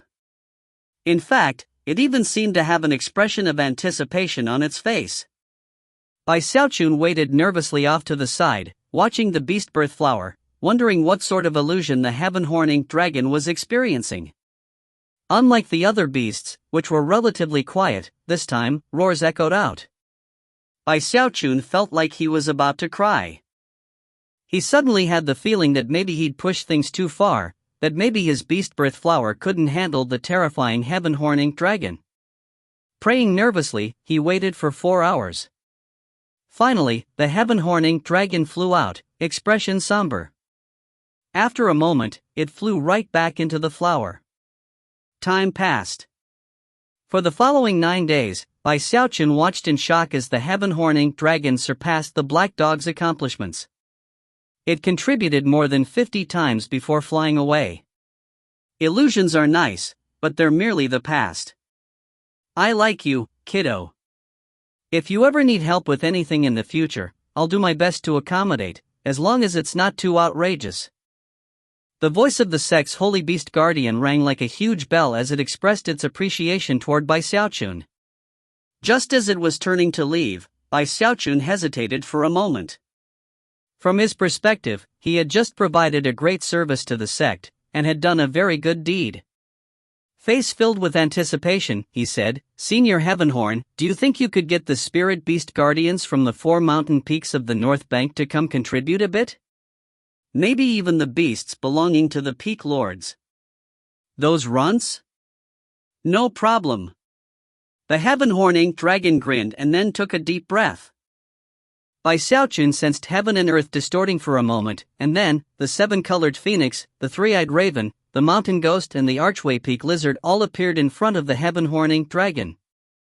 Also present were the battle beasts belonging to the peak lords. The instant they appeared, they began to tremble, their eyes shining with fear. Even the 3-eyed raven and the 7-colored phoenix were shivering, and the mountain ghost knelt down on the ground. The archway peak lizard seemed even more frightened as it prostrated itself.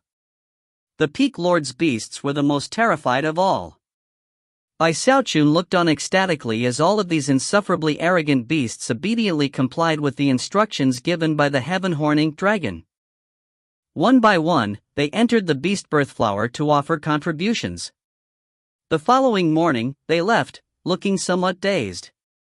The heaven-horn ink dragon also departed, giving Xiaochun a final look of praise. Xiaochun threw his head back and laughed uproariously.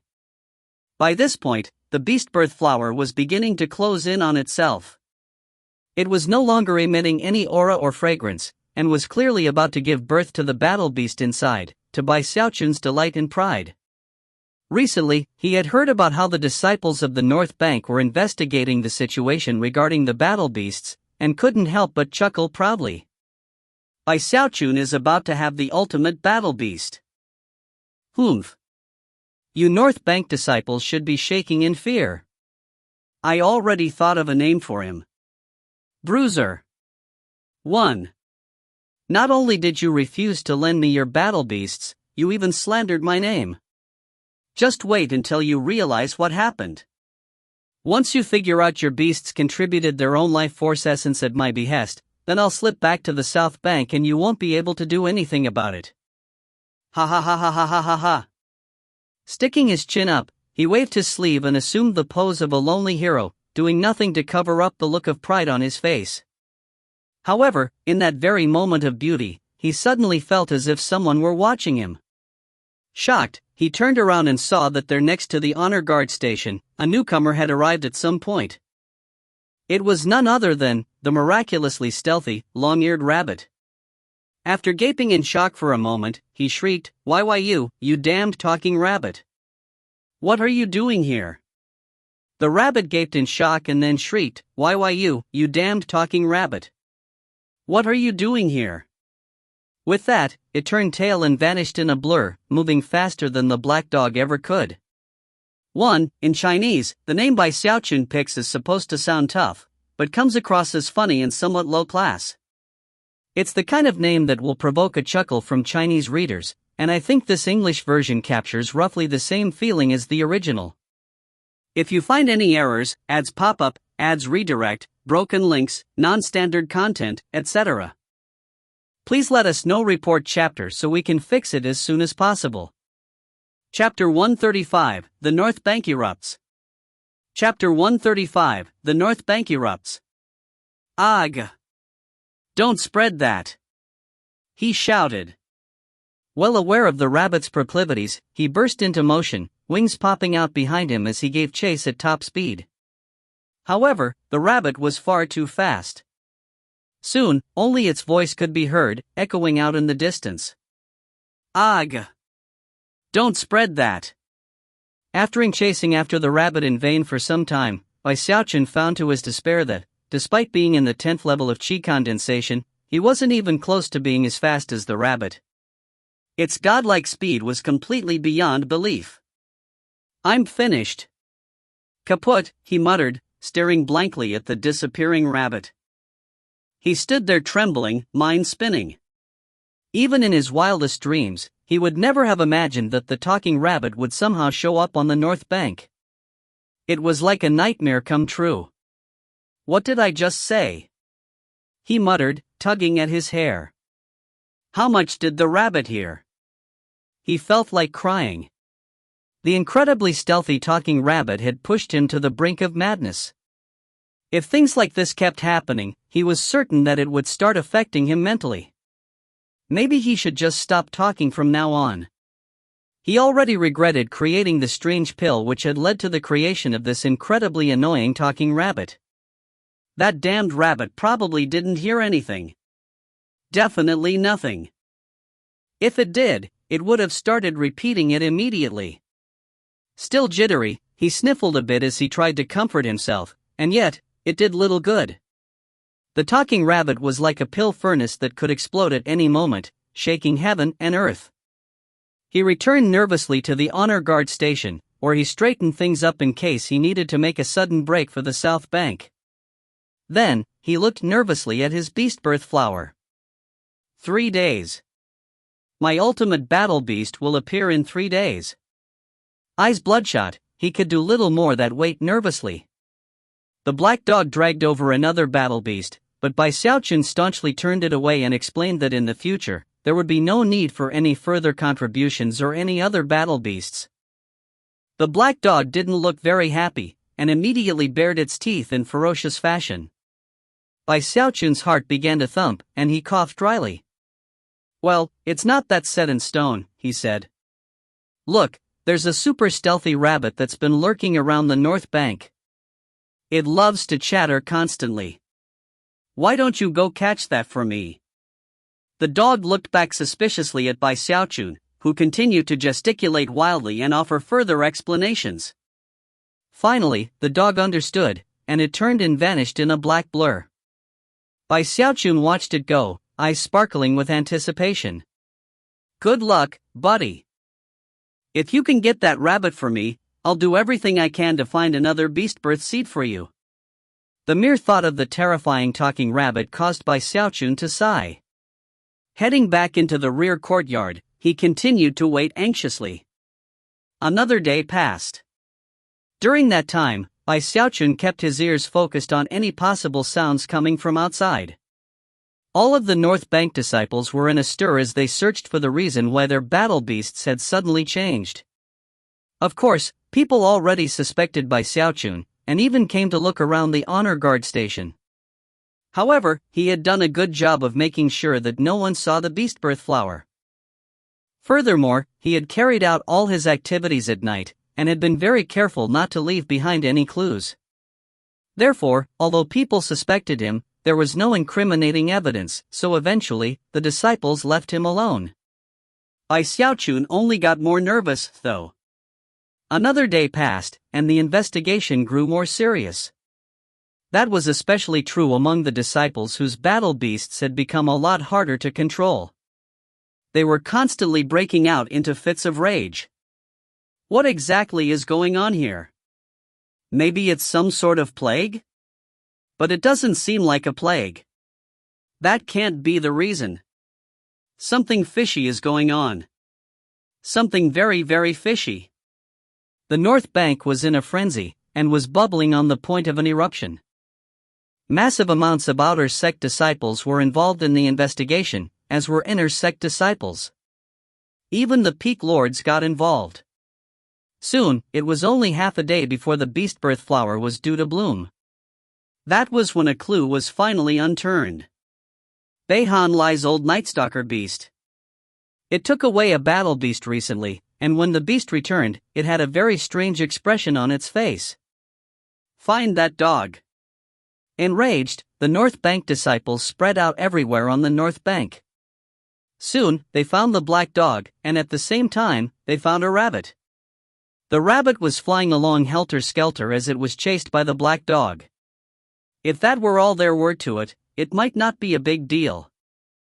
However, it wasn't long before the faces of the disciples flickered in shock as they realized that the rabbit was talking. Junior Sister Mei Xiang, considering my status as the Peak Lord of Ghostfang Peak, I hereby swear that I will never allow Li Qingho to win your hand. Boo, you're so naughty, elder son. Ha ha ha. This medicinal pill is incredible. I, by Xiaochun, am clearly super awesome. This rabbit can actually talk. Bai Xiaochun is about to have the ultimate battle beast. Humph. You North Bank disciples should be shaking in fear. Not only did you refuse to lend me your battle beasts, you even slandered my name. Just wait until you realize what happened. Once you figure out your beasts contributed their own life force essence at my behest, then I'll slip back to the South Bank and you won't be able to do anything about it. Ha ha ha ha ha ha ha ha. As the rabbit sped along spewing its vivid and realistic lines of dialogue, the North Bank disciples stared mutely. However, when it reached the end of the passages, they realized that this strange and marvelous rabbit had been created by Bai Xiaochun, and that it loved to talk. The North Bank disciples were trembling, their eyes wide, their breath coming in ragged pants. They watched as the black dog chased after the rabbit, and the two disappeared off into the distance. Contributed life force essence. When we realize what happened with our beasts, Bai Xiaochun plans to slip back to the South Bank? Bai Xiaochun. Countless North Bank disciples howled in rage, especially the ones whose battle beasts had been affected. All of them began to fly at top speed in the direction of the Beast Conservatory, causing heaven and earth to shake violently. As the rabbit ran along, it continued to talk, until eventually, all of the North Bank disciples heard it. Eyes wide, they bellowed in rage, causing all of the North Bank to quake. Bai Xiaochun. So, you were the one who did this. You want to slip back to the South Bank? Take Bai Xiaochun down. The North Bank disciples were maddened. The outer sect, the inner sect, and even many of the elders appeared and began to rush in the direction of the Beast Conservatory.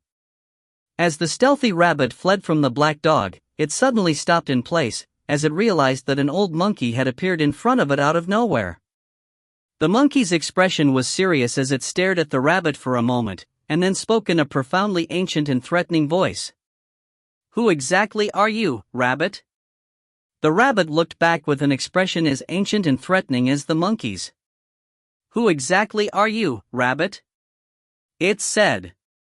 The monkey eyes flickered sharply, and it suddenly launched itself toward the rabbit. The same look appeared in the rabbit's eyes as it turned and fled. A moment later, the monkey and the rabbit were nowhere to be seen. Meanwhile, back in the Beast Conservatory, Bai Xiaochun was waiting anxiously. In only 4 more hours, the ultimate battle beast would appear. It was at that point that an intense rumbling sound rose up outside, and soon, figures appeared, rushing in his direction. Bai Xiaochun. Enraged North Bank disciples closed in, not even pausing before they slammed into the spell formation shield surrounding the honor guard station. Incredible rumbling sounds echoed out, and the spell formation trembled. Bai Xiaochun's eyes went wide, and his heart began to pound. What are you people doing? I'm a prestige disciple. I'm the junior brother of the sect leader. I've spilled. It doesn't matter who you are, shouted the mob. Soon, cracking sounds were emanating from the spell formation under the combined bombardment of the crowd. It was already on the verge of breaking. Bai Xiaochun's scalp was tingling with fear as he realized how truly ferocious the North Bank disciples were. The South Bank disciples usually resorted to throwing rocks, but the North Bank disciples were actually unleashing full attacks. All of a sudden, he realized that if the spell formation broke, he would quickly be reduced to a bloody paste. Help! They're trying to kill me! He screamed, backing up. He felt utterly wronged by these bullying North Bank disciples. First they provoked him, then they slandered him, and when he simply borrowed their beasts for some contributions, they tried to kill him. In the instant that he began to back up, the spell formation shattered, and countless North Bank disciples prepared to charge in. It was at that point that a cold snort echoed out from the sky above, and the 4 peak lords of the North Bank descended to intervene. The old woman from Iris Petal Peak looked out at the North Bank disciples. Unwilling to accept that Bai Xiaochun was being protected, some of the disciples spoke out. "Peak Lord, we're..." "Shut up!" said the old lady, her voice booming like thunder. "How dare you attack the Beast Conservatory? What shocking behavior!" The surrounding disciples fidgeted in place apprehensively. Breathing a sigh of relief, Bai Xiaochun solemnly added, "That's right. How dare you attack the Beast Conservatory? What shocking behavior, ... You shut up too," the old woman said, turning to glare at Bai Xiaochun. Just when she was about to continue speaking, her eyes went wide as she noticed the beast birth flower in the rear courtyard. Even as she gasped, the other peak lords began to tremble. A beast birth flower. If you find any errors, ads pop up, ads redirect, broken links, non-standard content, etc., please let us know. Report chapter so we can fix it as soon as possible. Chapter 136, They All Came Over. Chapter 136, They All Came Over. The 4 peak lords shot toward the beast birth flower, panting, trembling inwardly. It was as if they had just caught sight of the most precious treasure in the world. The old woman from Iris Petal Peak suddenly looked as if her face had even more wrinkles than before. The other 3 peak lords were equally excited as they reached out to actually touch the beast birth flower. To them, it was something holy, something that completely filled their field of vision, obscuring everything else in existence. The surrounding disciples were struck mute. Most of them didn't even know what a beast birth seed was, and were struck with fear by the actions of the 4 peak lords. However, a few of the inner sect disciples knew what they were looking at. That was especially the case considering the words the peak lords had just uttered. Those disciples were completely shaken, their hearts battered by enormous waves of astonishment. Beast birth flower. Heavens! Is that really the flower of a beast birth seed? That's a legendary holy object, rarely seen in the world. I've only read about it in the ancient records. Supposedly, they went extinct in ancient times. I can't believe there's one sitting right here. The voices grew louder and louder. The tens of thousands of people present soon realized that the seemingly ordinary, although rather large plant, was actually an indescribably valuable object. Everyone was clamoring about the beast birth flower, and soon forgot that they had come to cause trouble for Bai Xiaochun. It only took a few moments for the area to get extremely noisy, until finally, the old man from Ghostfang Peak turned and gave a harsh look to the crowd. Almost instantly, the voices died down. Bai Xiaochun stood off to the side, his chin stuck up into the air, looking very much like a lonely hero. Humph! Now do you people understand why I, Bai Xiaochun, needed contributions from so many battle beasts? It was all for my beast birth flower. Bai Xiaochun's heart was pounding with excitement and pride, but he kept the lonely expression on his face. At the same time, the 4 peak lords stood there, their expressions going back and forth between enchantment and frustration. In the end though, they were gritting their teeth, and then gnashing them. That was especially true of the old woman from Iris Petal Peak, whose eyes were completely bloodshot. Bai Xiaochun!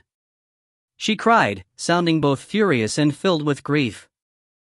Don't you know how valuable this beast birth flower is? Don't you know that these things are extinct? Don't you know what this beast birth flower represents? The old woman was raving as if mad, her heart figuratively dripping with blood, convinced that if she were the one to have come to possess the beast birth seed, things would have been completely different. Of course I do, Bai Xiaochun answered, surprised. He wouldn't have riled up the entire North Bank if he hadn't been aware of how valuable it was. In the moment of the old woman's sorrow, the other three peak lords looked over at Xiaochun, their gazes as sharp as blades. They knew how indescribably valuable a beast birth seed was. It was like a precious treasure, and from the way they were looking at Xiaochun right now, they were completely and utterly disappointed. "I can't believe you planted such a precious seed right here," the old woman raged. "And now the process is almost complete. It's going to give birth to a beast soon. Why you? Xiaochun, it's obvious that your actions led to all the battle beasts in the sect going crazy. But what use was that? All of those beasts had low-order bloodlines. Don't you realize that we could have used that beast birth seed with Elder Sun's Jasper sea monster to give birth to another beast with a third-order bloodline? But now, it's too late. Too late." Xiaochun blinked a few times and then cleared his throat. Elder Sun's Jasper sea monster also contributed. Wait, what? The old woman was about to continue her tirade, but instead, her jaw dropped. The other three peak lords had similar reactions as they looked out into the crowd to find Elder Sun looking back at them with a shocked expression on his face. He had come, not because he had noticed any abnormality in his battle beast, but because of the problem with the disciples' beasts. It was only in this moment that he suddenly heard that his own Jasper sea monster had come to contribute. After a moment of hesitation, the old woman's fury returned. Even Elder Sun's Jasper sea monster would have been a waste of the beast birth seed. Take Elder Chan's blue sky boa. It only has a third-order bloodline, but it might be able to transform into a dragon one day. Furthermore, that clear sky boa is the only one that can. Before she could finish, Xiaochun gingerly interrupted. The blue sky boa also came to contribute. The old woman's eyes went wide. Out in the crowd, Elder Chen gasped and looked down at this bag of beast raising. In that moment, a blue snake stuck its head out and looked in the direction of the beast birth flower, seemingly drunk with passion. "Elder Chen's blue sky boa is still strong and young," said the peak lord from Ghostfang Peak, his voice quavering with rage. "We can breed it even without a beast birth seed. Xiaochun, my own Yiksha beast is perfectly suited for a beast birth seed. If only you are. Peak Lord Wu, your Yiksha beast, also came to contribute." Peak Lord Wu wasn't the only one to gasp. All of the surrounding disciples were completely shocked by what they were hearing.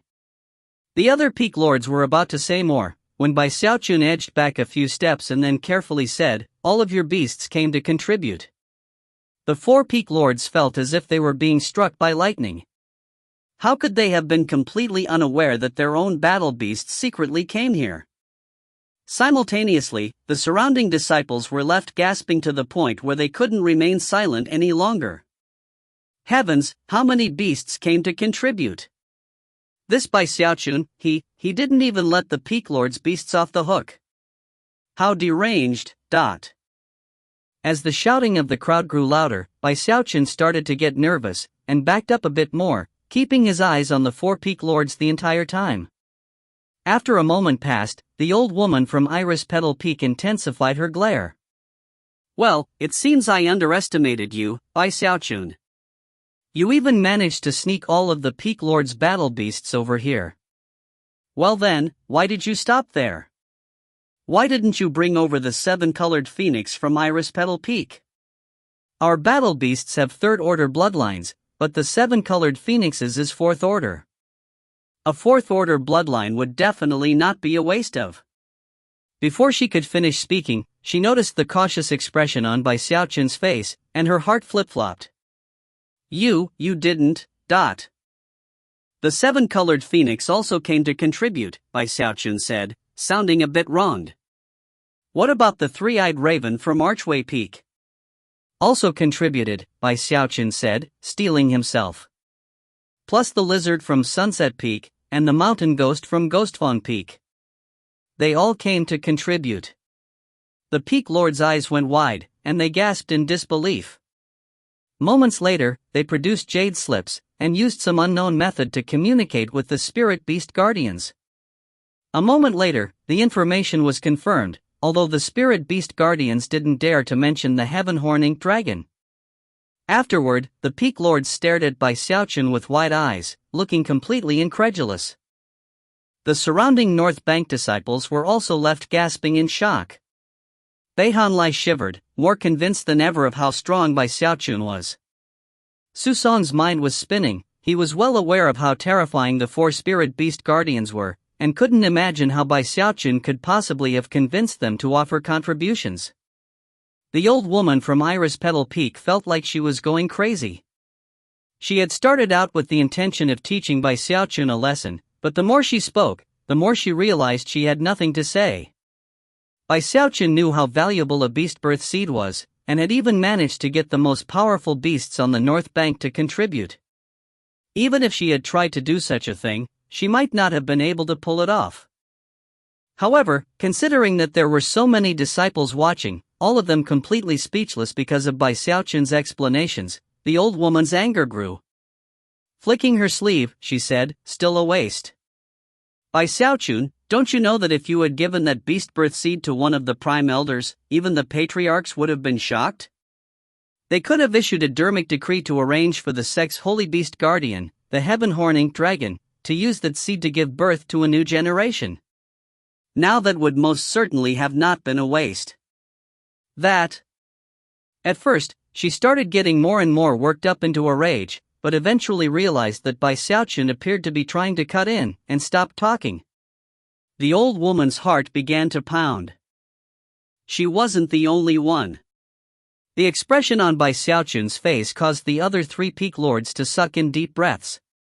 Bai Xiaochun blinked a few times, and then quietly said, "Well, I don't think we need to bother the patriarchs to get a dermic decree. Senior Heaven-horn-inked dragon came over 3 days ago. He was more than happy to help, and even contributed more than 50 times. The entire area was as silent as death." The four peak lords were dumbstruck, as were the elders and the disciples.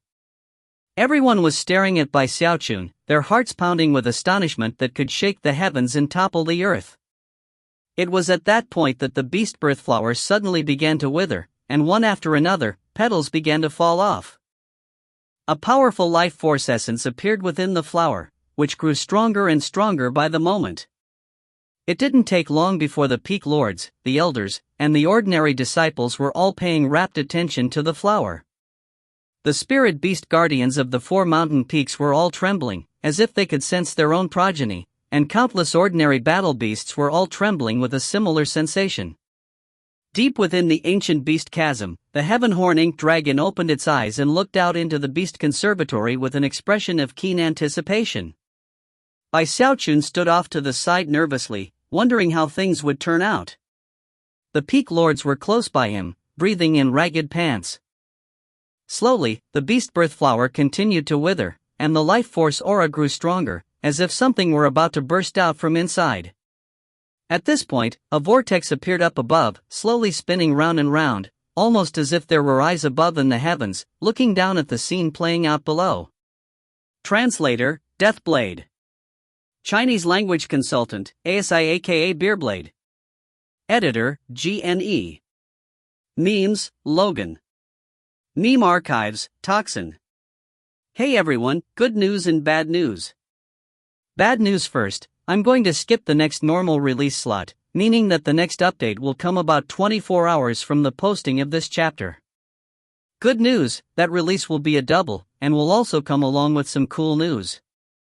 Stay tuned.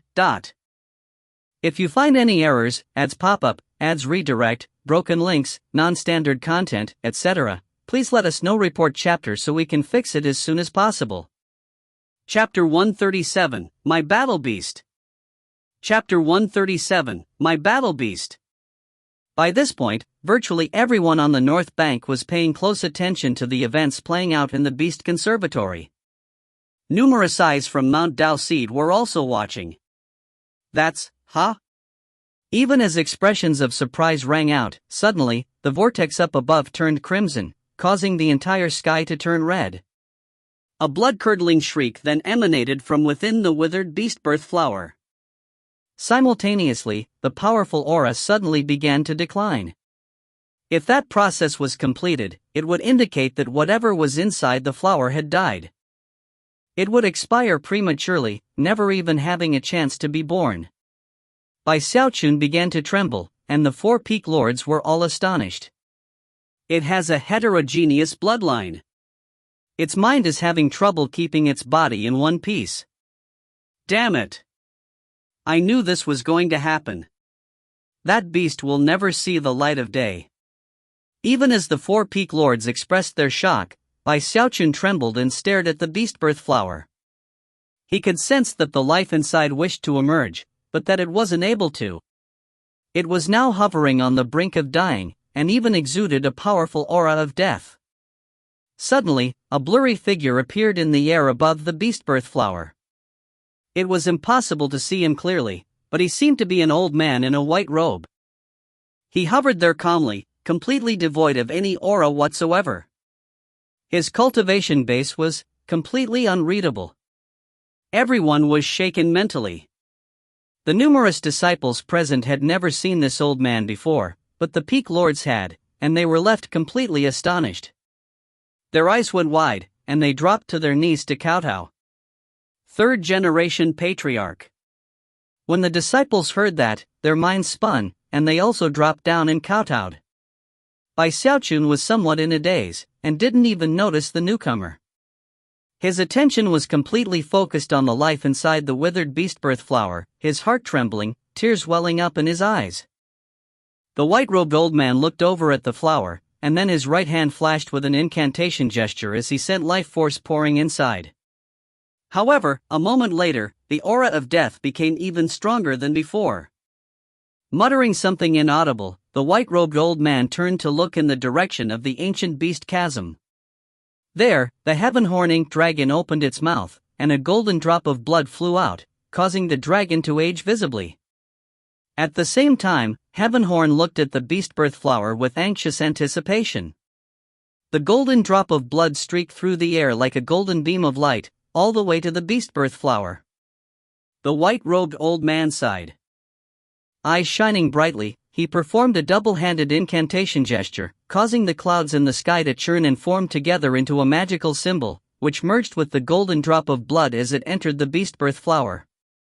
With a heterogeneous bloodline, its chances of survival are minimal, the old man said. This will sustain it for 9 days at the most. Whether or not it lives and manages to fight its way out of the beast birth flower is up to the willpower of the beast itself. What a pity! After all, it would appear that it's a spirit creature with a fifth-order bloodline. Even this old man couldn't completely defy the heavens and alter fate. The beast's fate rested completely on its own fortune. He glanced over at Bai Xiaochun, a look of pity in his eyes, then swished his sleeve and faded away into motes of glittering light. After he left, the four peak lords slowly rose to their feet. After staring reverently at the spot where the old man had disappeared, they turned to look at Bai Xiaochun, who was still standing there blankly next to the beast birth flower. All of them seemed somewhat disturbed. Anyone who had worked as hard as Bai Xiaochun had, only to find that the battle beast might not be born, would be upset. That was especially true considering how rare beast birth seeds were in the cultivation world. The four peak lords sighed. Their anger toward Bai Xiaochun had vanished, and they slowly began to make their way off into the distance. Neither could the North Bank disciples cause problems for Bai Xiaochun considering the sudden turn of events. Although many of them were still angry, they simply turned and quietly left. Soon, evening had fallen, and Bai Xiaochun was the only person left in the beast conservatory. He stood there staring blankly at the withered beast birth flower, and the tiny figure struggling inside. The creature seemed to be fighting an epic battle for its life. Tears began to roll down Bai Xiaochun's cheeks as he slowly took a step forward and sat down next to the beast birth flower, then reached out to place his hand on its surface. The grief he was feeling was plainly visible on his face, he just couldn't quite make himself accept that this was happening. At the moment, he felt no desire to see the ultimate battle beast. He just wanted the little life form inside of the flower to live, even if it wasn't powerful at all. He had given life to this creature, and the idea of watching it die was as painful as having a sword stab into his heart. Even worse was that there was nothing he could do. He was in the 10th level of chi condensation, and yet was powerless.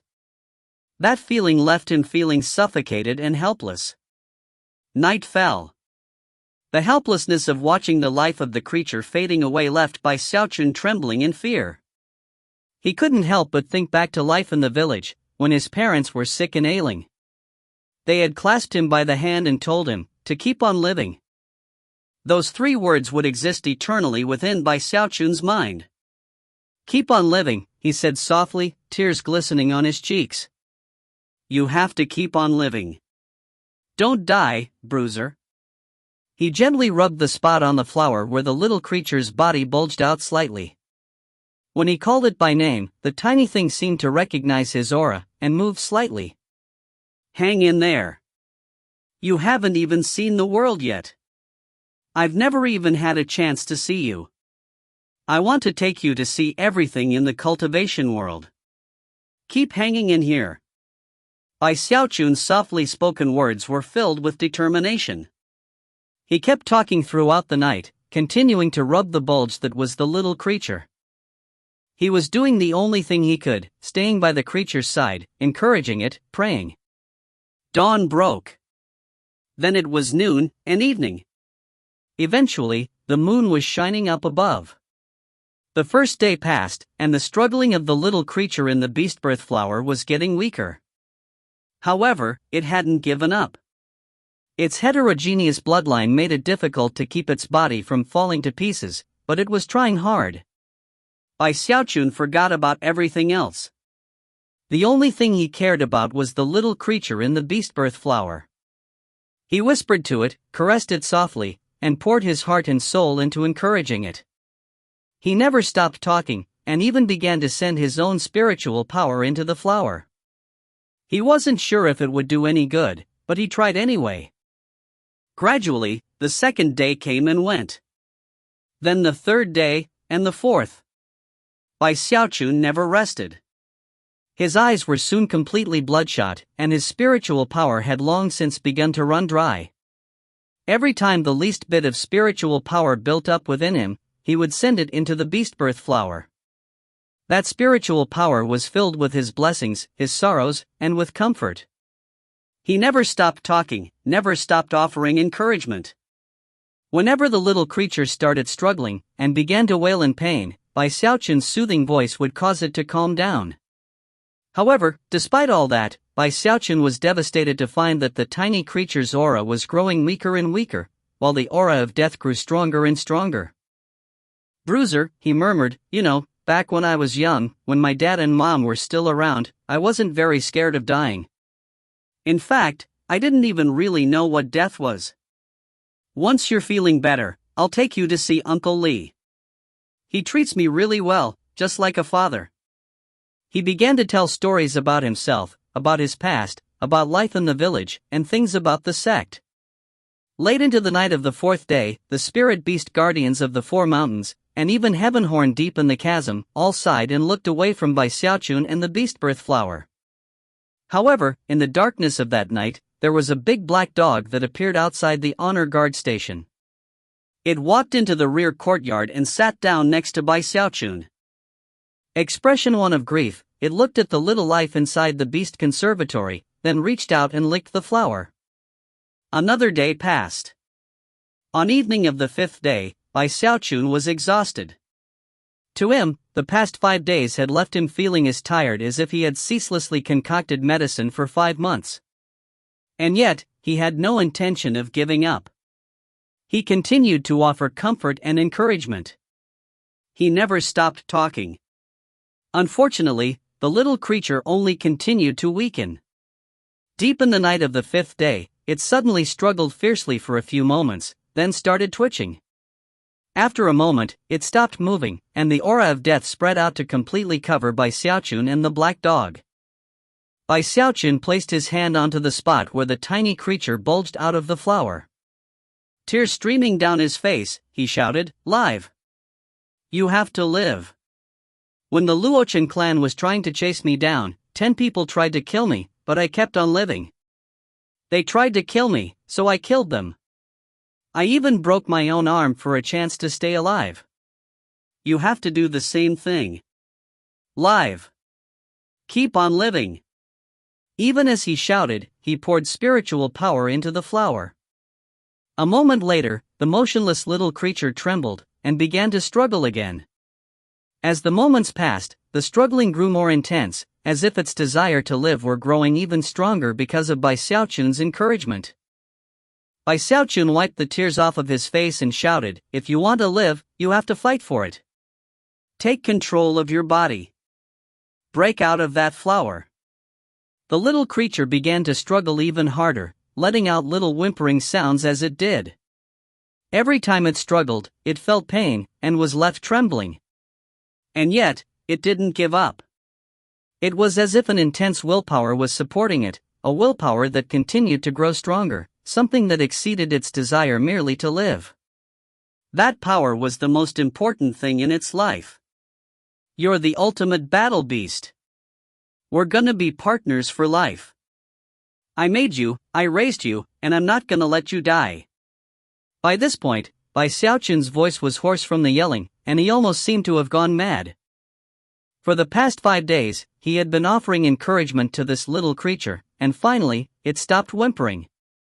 Instead, it let out a little roar.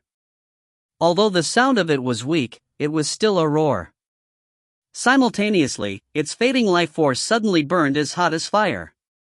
It exploded majestically, and up above, clouds began to churn and seethe.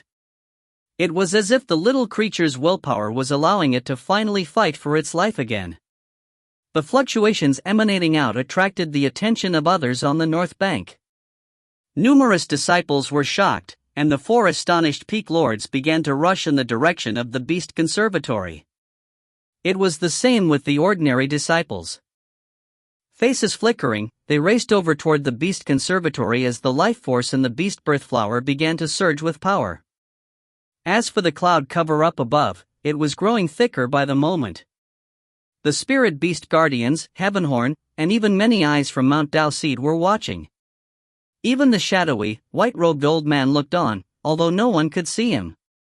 The 5th day passed, and the 6th day arrived. By this point, the roars of the creature in the beast birth flower had reached a heaven-shaking, earth-shattering level. The energy surging out from the flower caused the exhausted Bai Xiaochun to stagger backward until he was leaning up against the wall of the courtyard. Even the big black dog was pushed back. Rumbling sounds could be heard as the side of the beast birth flower was ripped open by razor-sharp claws that seemed capable of shredding even the air itself. Flames flickered around the claws, and anyone who was able to see them was completely shocked. Then, the claws ripped the flower open even more, and finally, a little beast appeared. He looked like a horse, a dog, a lizard, a crocodile, and a dragon. His head had a long horn, and his back had a crest of white hair running down it. His body was covered with black scales, and he had sharp teeth. Currently, his eyes were tightly closed. The white-robed old man up in midair looked on with a strange gleam in his eyes, his heart trembling. He had never imagined that the scrappy little creature would actually manage to stay alive. From the look of it, the creature had unlimited potential, and even the chance to increase its bloodline order. Deep in the ancient beast chasm, the Heavenhorn Ink Dragon suddenly opened its eyes, and the 4 spirit beast guardians trembled. All of the battle beasts on the north bank were shaking. Everyone looking on was left gasping. Anyone with eyes could tell at a glance that this little beast was far beyond ordinary. The 4 peak lords all gasped, and their eyes shone with strange light. It can unleash a magical technique from birth, and its claws emanate flames. That means it has a 6th order bloodline. Heavens! A spirit creature with a 6th order bloodline has actually appeared in the Spirit Stream sect. It's a future holy beast guardian of the North Bank. Ha ha ha! The North Bank has finally produced a spirit creature that surpasses the Heavenhorn Ink Dragon. A 6th order bloodline. People involuntarily rushed forward to get a closer look, blocking Bai Xiaochun's view, as he was still leaning up against the wall. He didn't care. He was just happy that Bruiser had made it through his ordeal. He chuckled. As long as you're alive. The little beast's eyes suddenly opened, and he glared around. They were charming eyes, filled with intelligence, as well as flickering black flames. Clearly, the creature was looking for something. The first action he took after opening his eyes very significant, and although none of the disciples understood, the white-robed old man was mentally shaken. It's looking for. Because of the crowd, the little beast was apparently unable to find what he was looking for, and started to get anxious. Seemingly angry, he began to let out little roars. It was at that moment. Xiaochun pushed himself off the wall. Exhausted, but excited and happy, he threaded through the crowd toward the little beast. Bruiser, he called softly. Instantly, the little beast shivered, and then turned his glittering eyes toward the place where Xiaochun was pushing through the crowd. The little beast's gaze softened, and a gleam of joy could be seen therein, as if he were looking at his closest relative. He had found what he was looking for. Apparently, the willpower which had sustained his final struggle to break out of the beast-birth flower had been born from the desire to open his eyes and gaze upon the person who had warmly comforted him, who had soothed him during his difficult struggle. That was enough. Such emotions, such willpower, exceeded the desire to simply live. As of this moment, it was clear that to Bruiser, the only thing that mattered in this strange new world was Xiaochun. No matter how many people were in between them, all Xiaochun had to do was speak, and all those other people would disappear. To Bruiser, Xiaochun was everything. If you find any errors, ads pop up, ads redirect, broken links, non-standard content, etc., please let us know. Report chapter so we can fix it as soon as possible. Chapter 138, Bruiser's Hobby. Chapter 138, Bruiser's Hobby. Up in midair, the white-robed old man sighed. He knew that this creature would never accept any other master, not for its entire life. Even if someone tried to force it to do so, its dependence on Xiaochun was part of its blood, and would always be a powerful hindrance. In this world, it would only have one master, for all eternity. Xiaochun. Even if Xiaochun perished one day, the beast would never, ever forget him. There was no bonding magic at work, the two of them had a deep relationship that surpassed any such bond. The white-robed old man shook his head and looked deeply at Xiaochun, musing to himself that he deserved to have such a relationship. He had created this battle beast, and during the most dangerous period of its life, had stayed by its side, constantly encouraging it.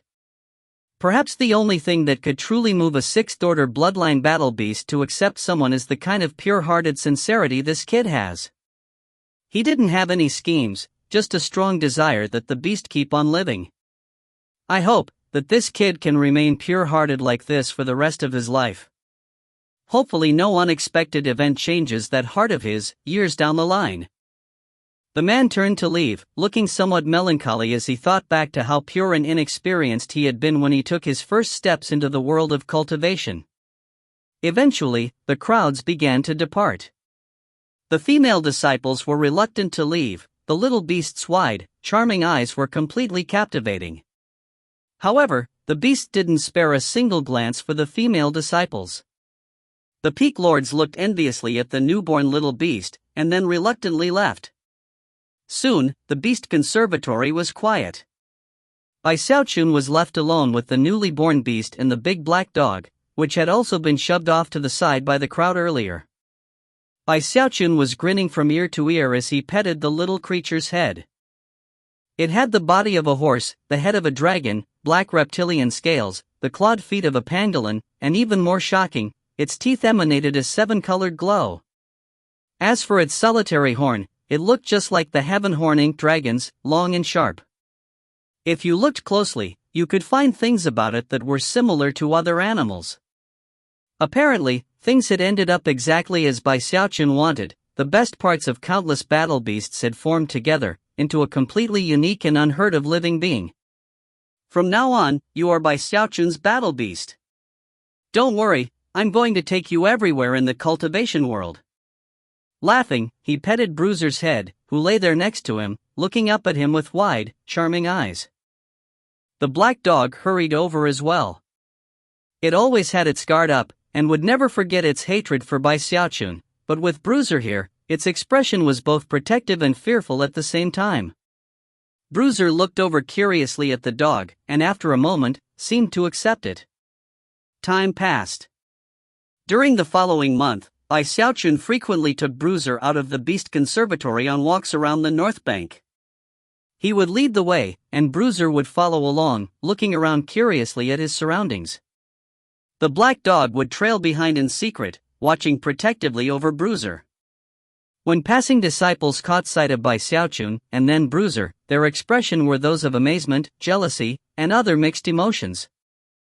Many of the female disciples were immediately taken in by Bruiser's charming appearance. Bruiser was a little nervous at first, and stuck very closely to Bai Xiaochun, who walked along with his hands clasped proudly behind his back. My little Bruiser is beloved by all, he thought. He gets that from me.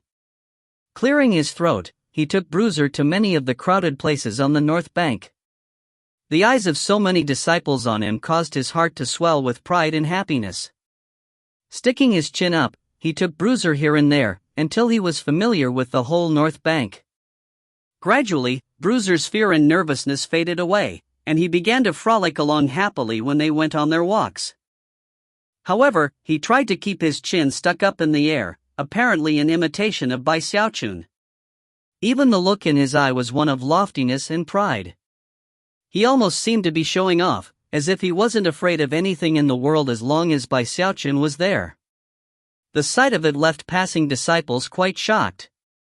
Soon, it became apparent that Bruiser had a strange personality. When he realized people were looking at him, and if he was in a good mood, he would simply start stamping back and forth in irritation. If he was in a bad mood, he would bare his teeth and let out a fierce roar. During the month that passed, Bruiser grew relatively slowly. However, in terms of his speed, power, and the strength of his bite, whenever he had a chance to show them off, people were completely shocked.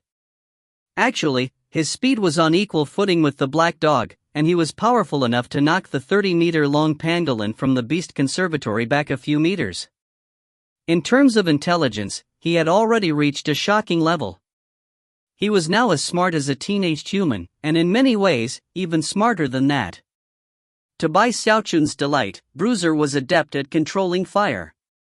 Furthermore, the flames which emanated from his feet grew more intense, especially when he was moving quickly. The flames were currently black, like the fires of the underworld. Because of his fantastic nature, and his charming appearance and wide eyes, even the elders and peak lords doted on Bruiser. They would often send over gifts of spirit medicines and foods suitable for battle beasts. However, as Bruiser grew older, Bai Xiaochun discovered something very odd. There was an eccentric strangeness to his personality. Currently, Su Song was standing on the path up ahead of Bai Xiaochun, looking at Bruiser, who was roaring at him, all the scales on his body standing on end, black flames surging out beneath his feet. Su Song was shocked. All he had done was look over at Bruiser, who had almost instantly lost his temper and seemed to be on the verge of biting him. Bai Xiaochun, he said, annoyed, your battle beast is. But then he thought about how much the elders and peak lord doted upon Bruiser, and he backed up a few steps. Before he could even finish speaking, Gongsun Wanner appeared, coming from the other direction. Bruiser, who had just been baring his fangs and brandishing his claws, looked over at Gongsun Wanner, and his eyes glittered. Looking more charming than ever, he eagerly rushed over toward her. He began to follow alongside her as she walked, yipping meekly and wagging his tail like a dog. When he brushed up against her leg, she smiled, then knelt down and picked him up in her arms. Bruiser's eyes shone brightly as he buried himself in Gongsun Wanner's chest and wriggled around back and forth.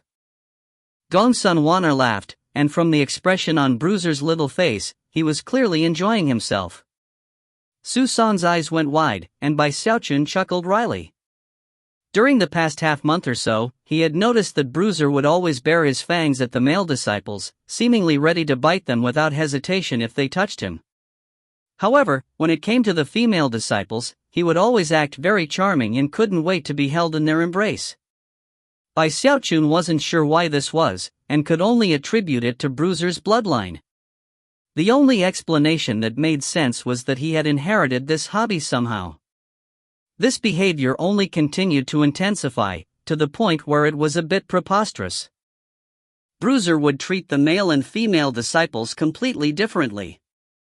The male disciples were left speechless, and many of them even began to envy Bruiser. As for the female disciples, he had already rubbed up against more than half of them. If that were all there were to the matter, it might not have been a big deal.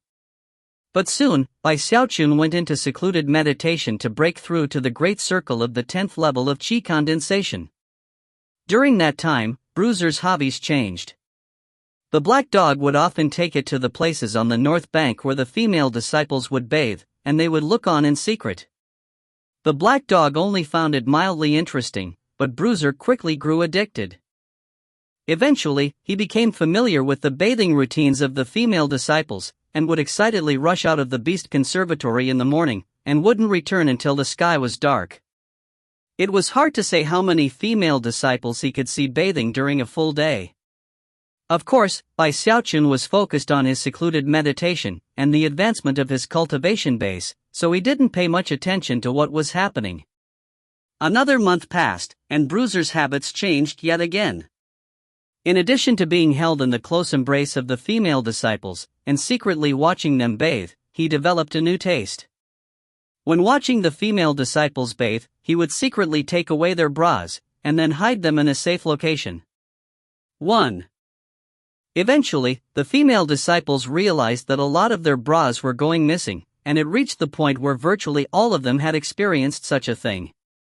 Of course, Bruiser was very fast, and the black dog was also there to keep watch. Therefore, during its month of bra-stealing activities, not a single clue was left behind. Considering how cute Bruiser was, not a single female disciple ever suspected him. A sex maniac has appeared on the North Bank. He specializes in stealing the female disciples' bras. Damn it! It's definitely some sex fiend. Junior sister's son has already lost 10 bras. I already did some looking into the matter, and according to my calculations, several thousand bras have already gone missing. This person really has some unique taste. He isn't destroying them, he's collecting them. Find him. We definitely have to find him. The situation with the missing bras got worse and worse. Eventually, the female disciples joined forces in their anger, and began to scour the entire North Bank for clues. They even got assistance from the battle squirrel of one of the elders from Archway Peak, who was adept at performing searches. The entire North Bank was under intense scrutiny, and even many male disciples joined the effort, filled with righteous indignation. They searched all 4 mountain peaks, as well as many other locations. Eventually, someone suggested going to the Beast Conservatory. Before long, a horde of disciples was making their way in that very direction. Meanwhile, Bai Xiaochun was in the honor guard station, fully focused on his meditation, reveling in the wonderful feeling of his cultivation base rising. Translator, Deathblade. Chinese language consultant, ASI aka Beerblade. Editor, GNE. Memes, Logan. Meme archives, Toxin. As many of you know, I use Patreon just like most of the other translators do. At long last, I revamped my Patreon reward system with some really cool stuff. If you would like to support me directly, please check it out. Starting this month, I'm offering high-resolution wallpapers featuring characters and scenes from the story. These are not official art, but the artists are really talented and I think the results are awesome. For the rest of this month, you can get a beautifully painted wallpaper of Bruiser. Actually, there are 2 versions by 2 different artists. I'm using one of them as my own desktop wallpaper. It's super cool and approved by both Madam Deathblade and Baby Deathblade. Next month there will be a different wallpaper which I can't talk about now because of spoilers. Check out my Patreon here. 1. The undergarment referred to here is a dudu, a traditional Chinese bra that more resembles a bodice than a modern bra. If you find any errors, ads pop up, ads redirect, broken links, non-standard content, etc., please let us know. Report chapter so we can fix it as soon as possible. Chapter 139, I didn't do it. Chapter 139, I didn't do it. It was at about this time that a hubbub of voices rose up outside the honor guard station. Confused, Xiaochun pushed open the door and saw a host of North Bank disciples congregated outside of the spell formation. He edged backward, his face flickering as he tried to figure out what he might have done to cause something like this. However, even after a long moment of thought, he had no clue what might have gotten the North Bank into such a commotion. Despite not being sure what was going on, he started to get nervous and immediately called out, "What are you people doing?" Instantly, the disciples locked their gazes on him standing there on the other side of the spell formation. "Sect Uncle Bai, please open the spell formation so we can come inside and perform a search." We're not just searching here, we're searching everywhere on the North Bank. During the past month, a lot of female disciples have had their bras go missing. A sex maniac is on the loose. If you're innocent, then there's no reason not to open the spell formation and let us perform a search. Oof. Even if they're hidden in a bag of holding, we have our ways of finding them. Xiaochun sighed, and immediately felt a lot better. In fact, he even started to get a bit angry. Clasping his hands behind his back, he looked out at the North Bank disciples. For once, he knew that was on the side of right, and there was no way he would just give in to their demands so easily. Looking out with righteous anger, he said, "Quit making such a scene. I'm a prestige disciple, the junior brother of the sect leader. I would never do something like that." "It was definitely you. In all the North Bank, you're the only person who could do something like this." "That's right. Xiaochun is the most suspicious of all. He already secretly took other disciples' battle beasts away for contributions.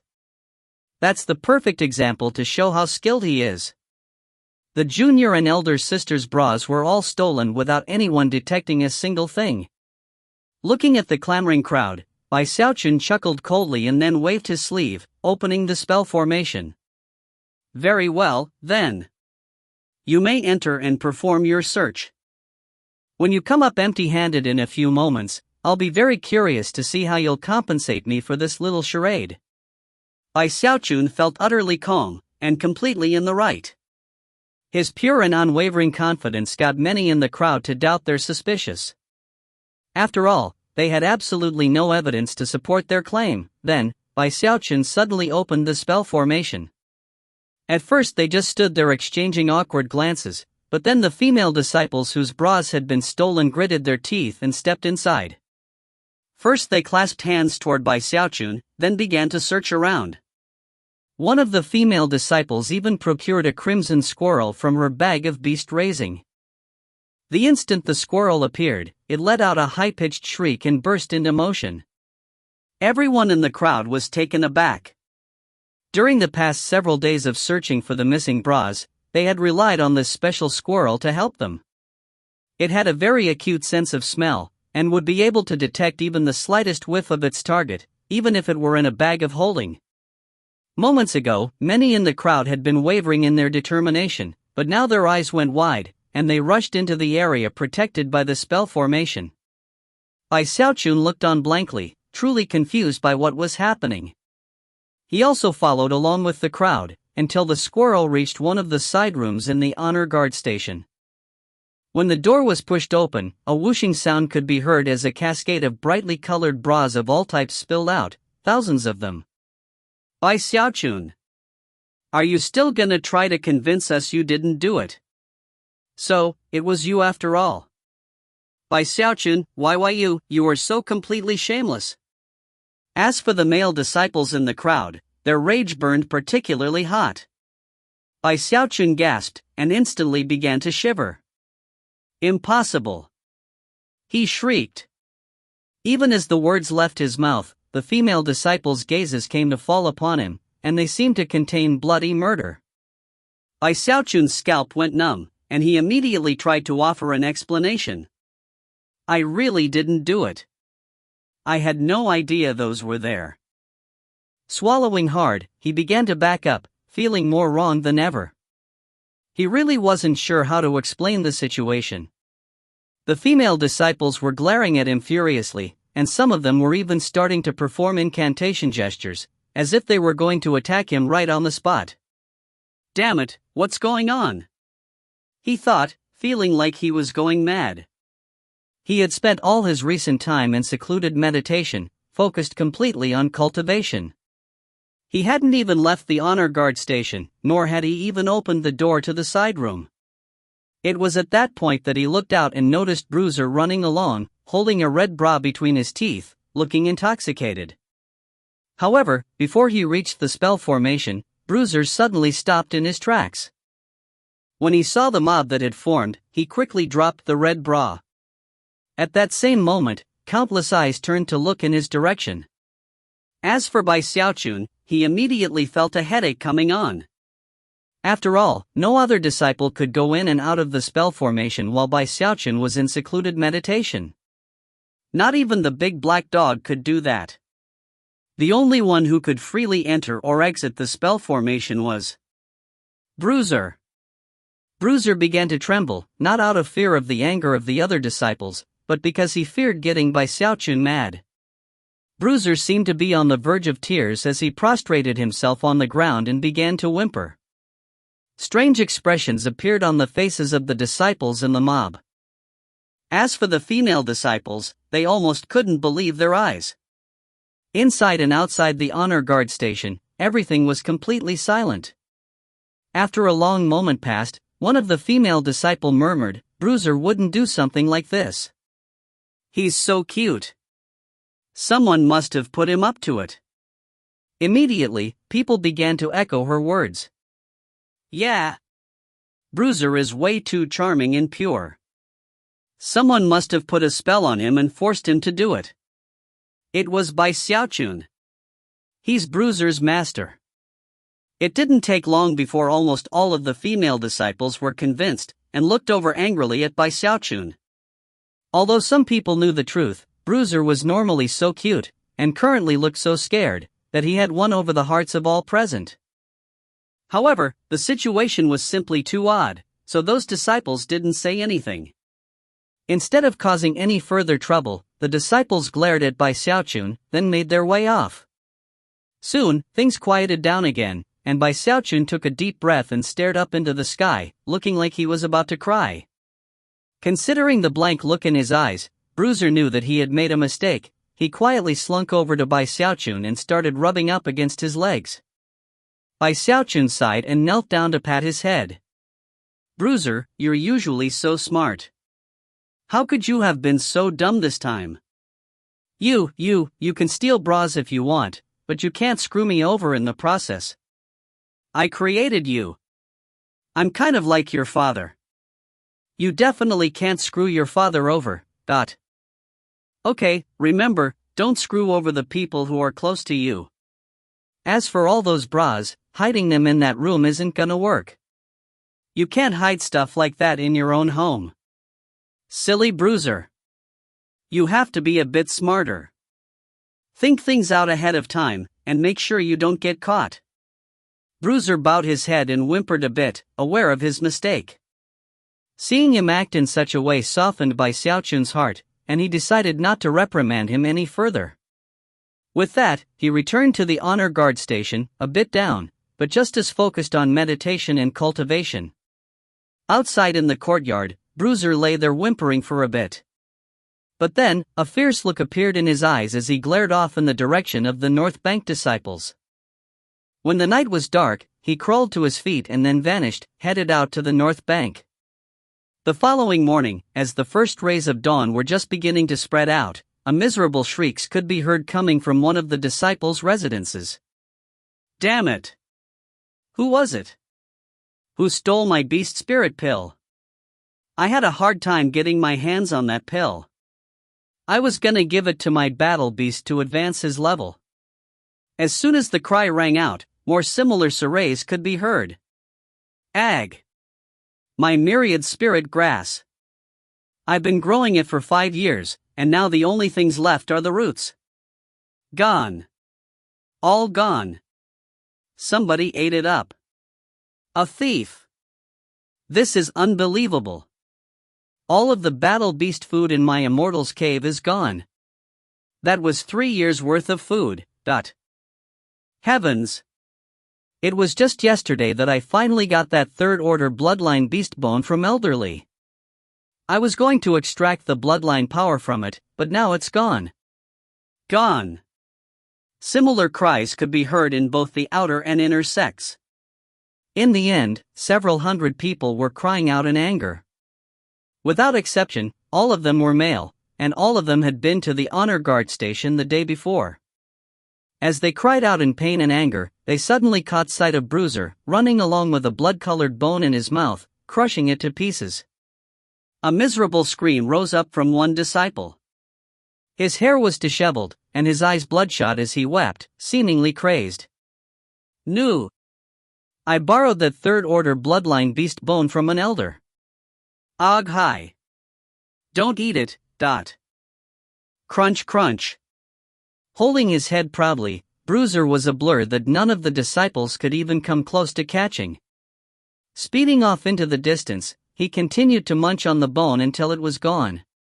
The disciple with the disheveled hair started to grow faint at the thought of Elder Lee's rage when he didn't return the bone. With a howl of fury, he shot off after Bruiser. He wasn't the only one. Hundreds of enraged disciples began to chase Bruiser, and yet, none of them were fast enough. They could only watch with wide eyes as he sped toward Iris Petal Peak.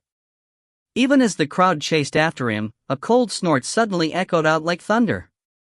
The Peak Lord of Iris Petal Peak, the old woman, appeared. Coldly staring at the hundreds of disciples, she said, "What shocking behavior!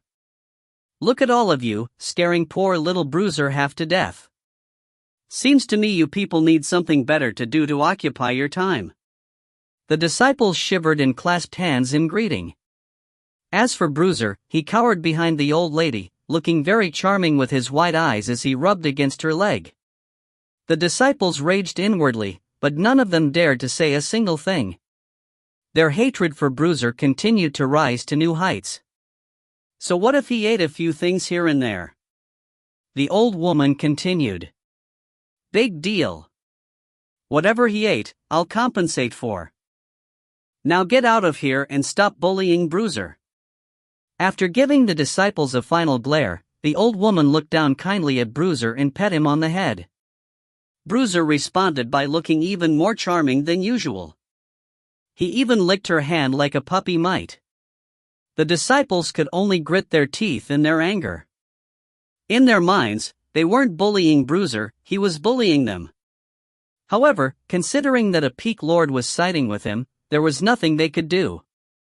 They could only swallow their anger and give up any thoughts of causing any trouble. Of course, their fury was quickly transplanted onto Xiaochun. It's all Xiaochun's fault. He's the one who created this abominable battle beast. This battle beast is repulsive. Fine. Steal bras. Pilfer our food. The female disciple are the same as the elders and the Peak Lords. They spoil that thing to death. In the middle of his meditation, Xiaochun suddenly sneezed. Opening his eyes, he looked around for a moment before going back to his breathing exercises. As for his cultivation base, it was inching ever closer to the great circle of the 10th level of Qi condensation. If you find any errors, ads pop-up, ads redirect, broken links, non-standard content, etc., please let us know. Report chapter so we can fix it as soon as possible. Chapter 140, Foundation Establishment Holy Land. Chapter 140, Foundation Establishment Holy Land. Another month passed, and Bruiser's behavior only continued to get worse. The male disciples that had provoked Xiaochun in the past were all going crazy, and yet, were completely incapable of doing anything about the situation.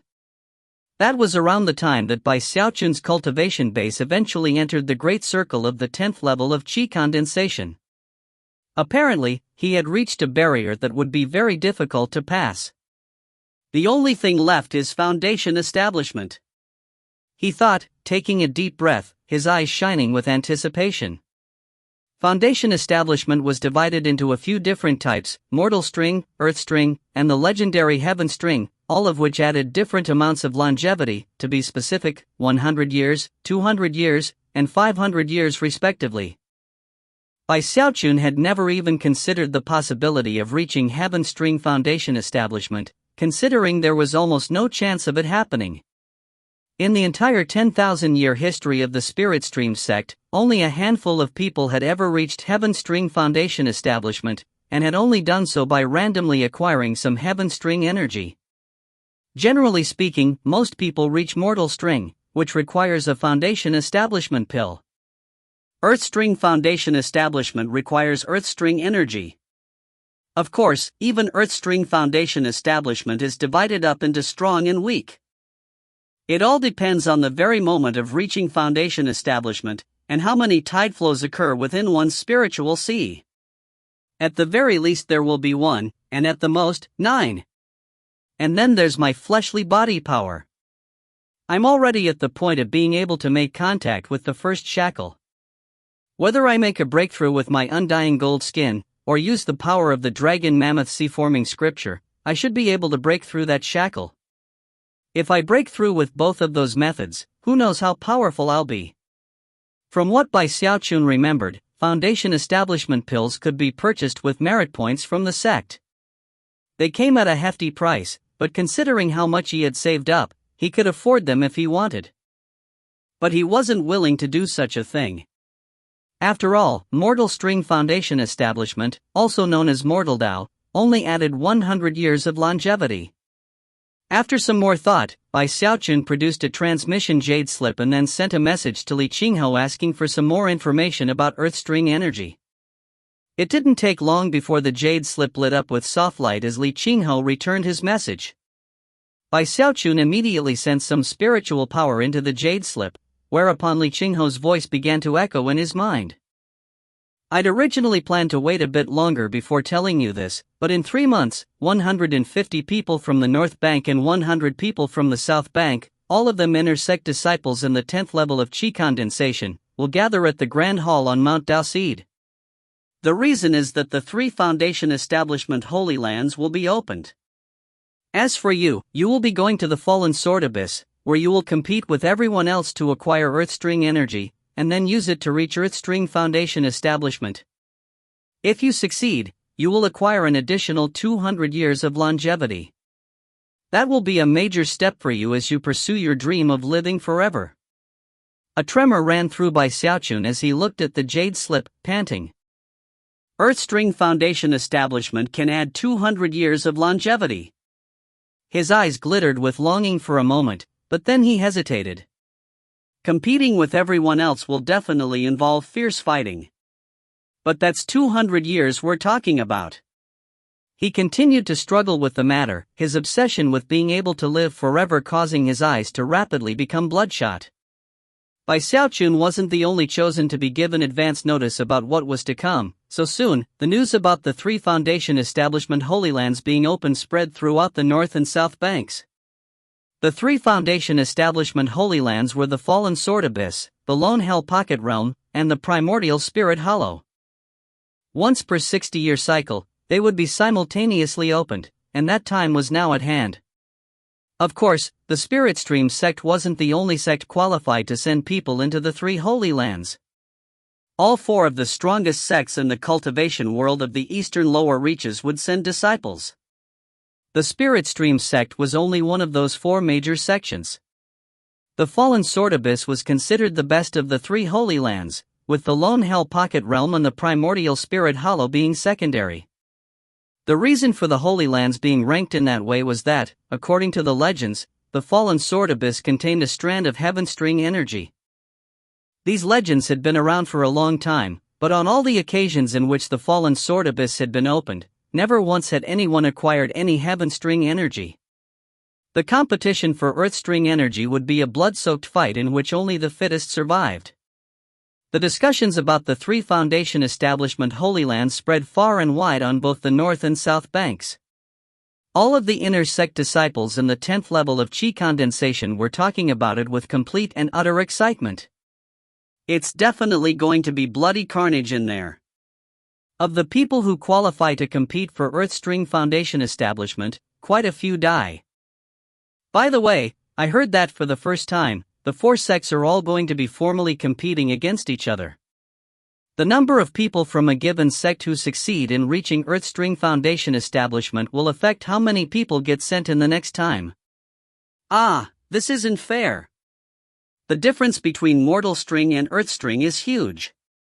Earthstring Foundation establishment can totally crush Mortal String. They're on completely different levels. Of course, there were some who got nervous because of the stories about the violent and bloody fighting which went on inside. Some of them preferred the safety of Mortal Dao Foundation establishment over the additional hundreds of years of longevity, and the glory of being able to crush people below them. 3 months later at dawn, the solemn tolling of bells could be heard on Mount Daoseed. The 7 peak lords of the mountain peaks flew through the air with dignified expressions on their faces, each one of them followed by dozens of disciples. Everywhere else in the sect, disciples looked up to watch the people flying through the air toward Mount Daoseed.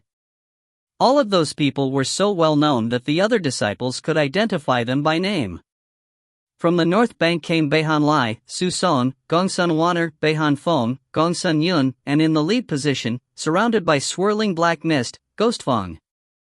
A similar scene could be seen on the south bank, as the disciples of Green Crest Peak, Fragrant Cloud Peak, and Violet Cauldron Peak all looked excitedly up into the air. Su Baokai was among them, eagerly clutching a notebook to record everything that was happening. Shangguan Tianyu was clearly more powerful than he had been in the past. He looked like an unsheathed sword, glittering with blinding light as he flew along. Zhou Xinqi was surrounded by a swirling blue glow and a powerful life force. There was also Lu Tianlei, who was like a thunderbolt that could rip apart the heavens. In addition to them were other long-time inner sect disciples, all of whom wore solemn expressions as they followed the 3 South Bank Peak Lords. The elders of both banks, as well as other qualified disciples, were all discussing the matter. The North Bank gets 150 people and the South Bank gets 100. I wonder how many of them will rise to the top in the fighting with the other 3 sects, and eventually reach Earthstring Foundation establishment. Of course, some of them will never return. The path of cultivation is soaked with blood, and is ruled by the law of the jungle. I heard one of the senior members of my clan say that whenever the 3 Foundation establishment Holy Lands are opened, there's always blood and carnage. To some people, the main point isn't reaching Foundation establishment, it's killing the members of the other 3 sections. It's like a war between the 4 great sects that comes around once every 60-year cycle, But why are we just sending our chosen to be killed? I know that Earthstring energy can't be stored up and used later, but Mortal Dao Foundation establishment is so much safer. It might be weaker, but at least there wouldn't be so many deaths. Oof. If you have one generation filled with weaklings, then everyone after them will also be weaklings. If that happened, the Spirit Stream sect would definitely be wiped out sooner or later. None of the 4 great sects will avoid the fighting, not as long as they have even one disciple who they think can reach Earthstring Foundation establishment. If one generation of disciples is weak, then the sect's power in the area will weaken, and outer forces would become a big threat. It would cause a huge headache.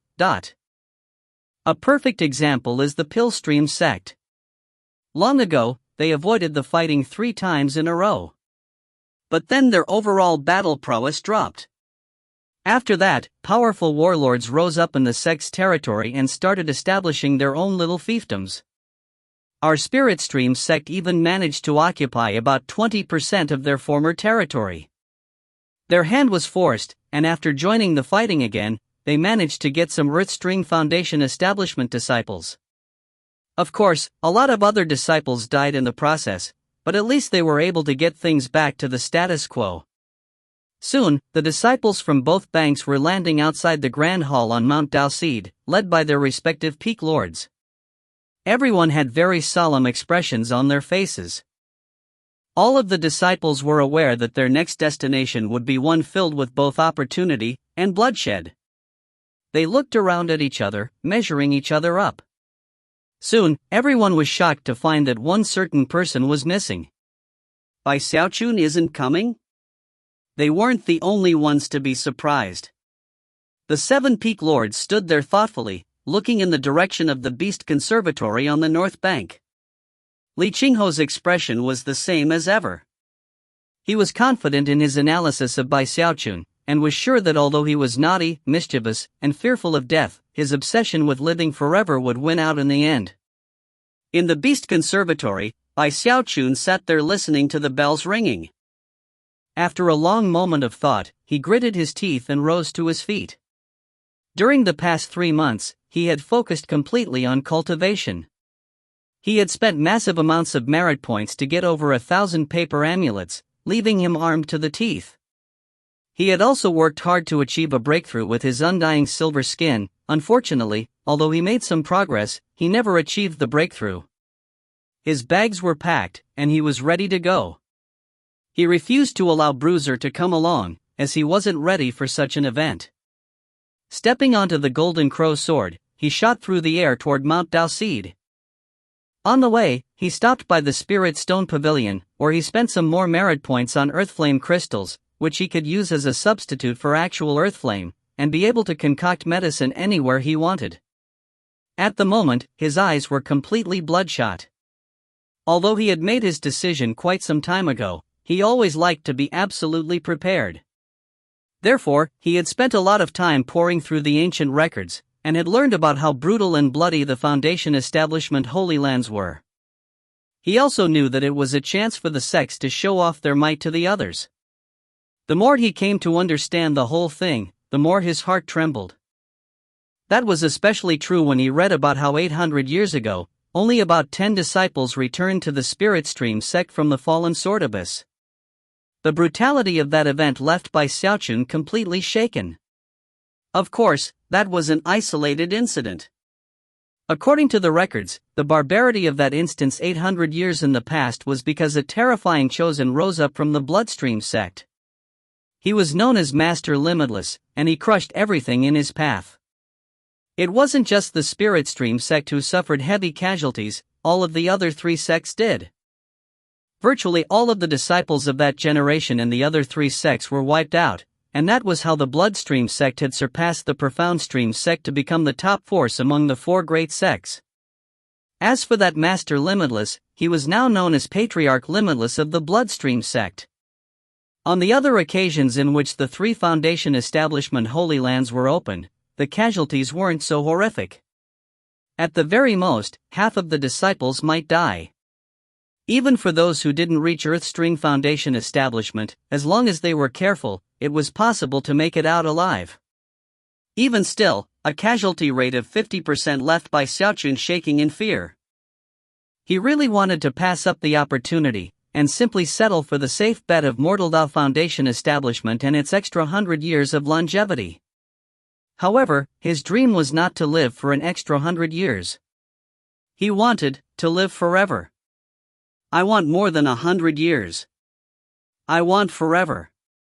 After looking through the ancient records, he left with bloodshot eyes, even more clear about how Foundation establishment worked. The most telling factor was that from ancient times until now, not a single Mortal Dao Foundation establishment cultivator had ever reached the Gold Core stage. If he wanted to cultivate all the way to Gold Core, he had to reach Earthstring Foundation establishment. Even the lowest level of the Gold Core stage added far more longevity than Foundation establishment. Obviously, the higher one's cultivation base, the greater one's chances of living forever. I could avoid this situation, but 100 years later, how could I possibly avoid dying? At that time, wouldn't I regret not taking the chance to reach Earthstring Foundation establishment? During the past 3 months, Xiaochun had wrestled with the problem over and over again. In the end, he reached a state of bedeviled madness. Gritting his teeth, he finally made his decision. I'll do anything to be able to live forever. He shouted as he stepped onto the Golden Crow sword and shot toward Mount Daoseed. Shortly after the other disciples converged, he appeared. If you find any errors, ads pop-up, ads redirect, broken links, non-standard content, etc., please let us know report chapter so we can fix it as soon as possible. Chapter 141, Fallen Sword Abyss. Chapter 141, Fallen Sword Abyss. Bai Xiaochun's arrival attracted quite a bit of attention. Everyone looked over at him, including Shengwan Tianyu, Zhou Xinqi, Lu Tianlei, Beihan Lai, Su Song, Gongsun Waner, Gongsun Yun, Ho Yunfei, and Ghostfang. An encouraging look slowly appeared in Li Qingho's eyes. Bai Xiaochun hurried up to Li Qingho, then clasped hands and bowed deeply. Li Qingho could see how bloodshot his eyes were, and knew it must have been quite a struggle to convince himself to come. "Stand behind me," he said. Bai Xiaochun straightened up and hurried over to stand behind Li Qingho. Looking around, he caught sight of Ho Yunfei, whom he hadn't seen since being transferred to the North Bank. During the time they had been apart, Ho Yunfei participated in an inner sect trial by fire. After becoming an inner sect disciple, he benefited from the assistance of his clan, soaring all the way to the 10th level of qi condensation. Their eyes met, and Ho Yunfei nodded encouragingly. Bai Xiaochun nodded back. There was no time for chatting, though, as the main doors of the Grand Hall were already opening. As they did, Zhang Yuandong's voice echoed out from inside. The origins of the primordial spirit hollow are unknown. Long ago, before the existence of the Lone Hell Pocket Realm, it was the only location in the eastern lower reaches where Earthstring energy gathered. Countless wars were fought outside the spirit hollow, until 3 powerful sects controlled it. When the Spirit Stream sect rose to power, it came to be under the control of the 4 great sects. The Lone Hell Pocket Realm suddenly appeared 10,000 years ago in the Hellwood continent. It's a barren wasteland without a single living thing inside other than the Earthstring Banebeasts. Many wars were fought over that location as well, until the 4 great sects occupied it and chose to share it as the second of the Foundation Establishment Holy Lands. The Fallen Sword Abyss traces its origins back to 5,000 years ago, when an indescribably enormous sword fell from beyond the heavens. It is huge, larger than 100 spirit stream sects put together, and contains terrifying power. It pierced through the canopy above, plummeting down to stab into the ground near Mount Flamecrane, sending sword chi all the way down into the underworld. As for the body of the sword itself, it is permeated with Earthstring energy. 1. Because of that, the inside of the sword is much like the other 2 Foundation Establishment Holy Lands. It is filled with countless Earthstring Banebeasts. Kill them to collect Earthstring energy, and when you have enough, you can form it into an Earthstring capture crystal, to summon the latent Earthstring energy present within the Fallen Sword Abyss. According to the investigations and analyses of the 4 great sects, when the sword fell from beyond the heavens, it absorbed a bit of Heaven Dao aura, which means that there may be a bit of Heaven String energy within it.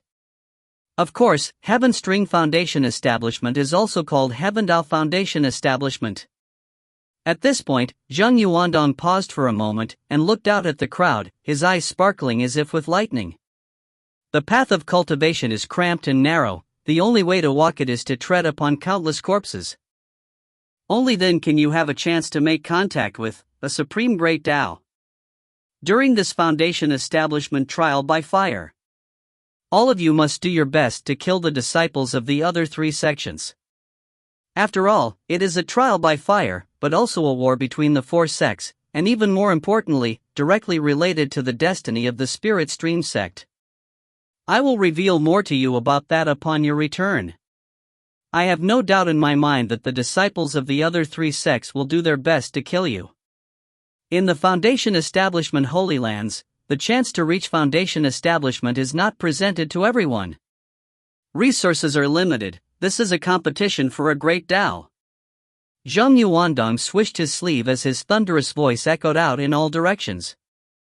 All of the more than 200 inner sect disciples present responded with a confident cheer. This Foundation Establishment trial by fire will be presided over by the Peak Lord from Iris Petal Peak, the Peak Lord from Violet Cauldron Peak, and Ouyang Jia from the Hall of Justice. They have already made all the necessary arrangements. 100 disciples will enter the Fallen Sword Abyss, while 2 groups of 75 will go to the Lone Hell Pocket Realm and the Primordial Spirit Hollow. And now, activate the grand spell formation which leads to the Foundation Establishment Holy Lands. Soon, intense rumbling sounds could be heard as a huge spell formation opened up, and the group of over 200 disciples slowly faded away. Outside of the spell formation, Li Qingho stood there with an expression of anticipation and anxiety on his face. He felt like he was looking at a young eagle spreading its wings. Down below was a bottomless pit, and off in the distance, the sun was just beginning to rise. Mount Flamecrane was located on the Righteouscraft continent, and long ago, had risen as high as the heavens. Back then, it had been taller than any of the mountain peaks in the Spirit Stream sect, and in fact, bigger than the entire Spirit Stream sect in general. But now, things were different. More than half of the mountain had been destroyed, and the land stretching far and wide around it had all been reduced to a barren wasteland that filled nearly half of the Righteouscraft continent. Neither mortals nor beasts could survive in such conditions, and even cultivators who spent too much time there would eventually experience shocking deaths. They would spontaneously explode, whereupon streams of scattered sword chi would billow out from their destroyed corpses. The reason for all of that was the enormous sword which had fallen from the heavens. It was an ancient sword, its surface carved with countless magical symbols, which were in varying states of erosion. The sword was stabbed halfway into the ground directly in front of Mount Flamecrane.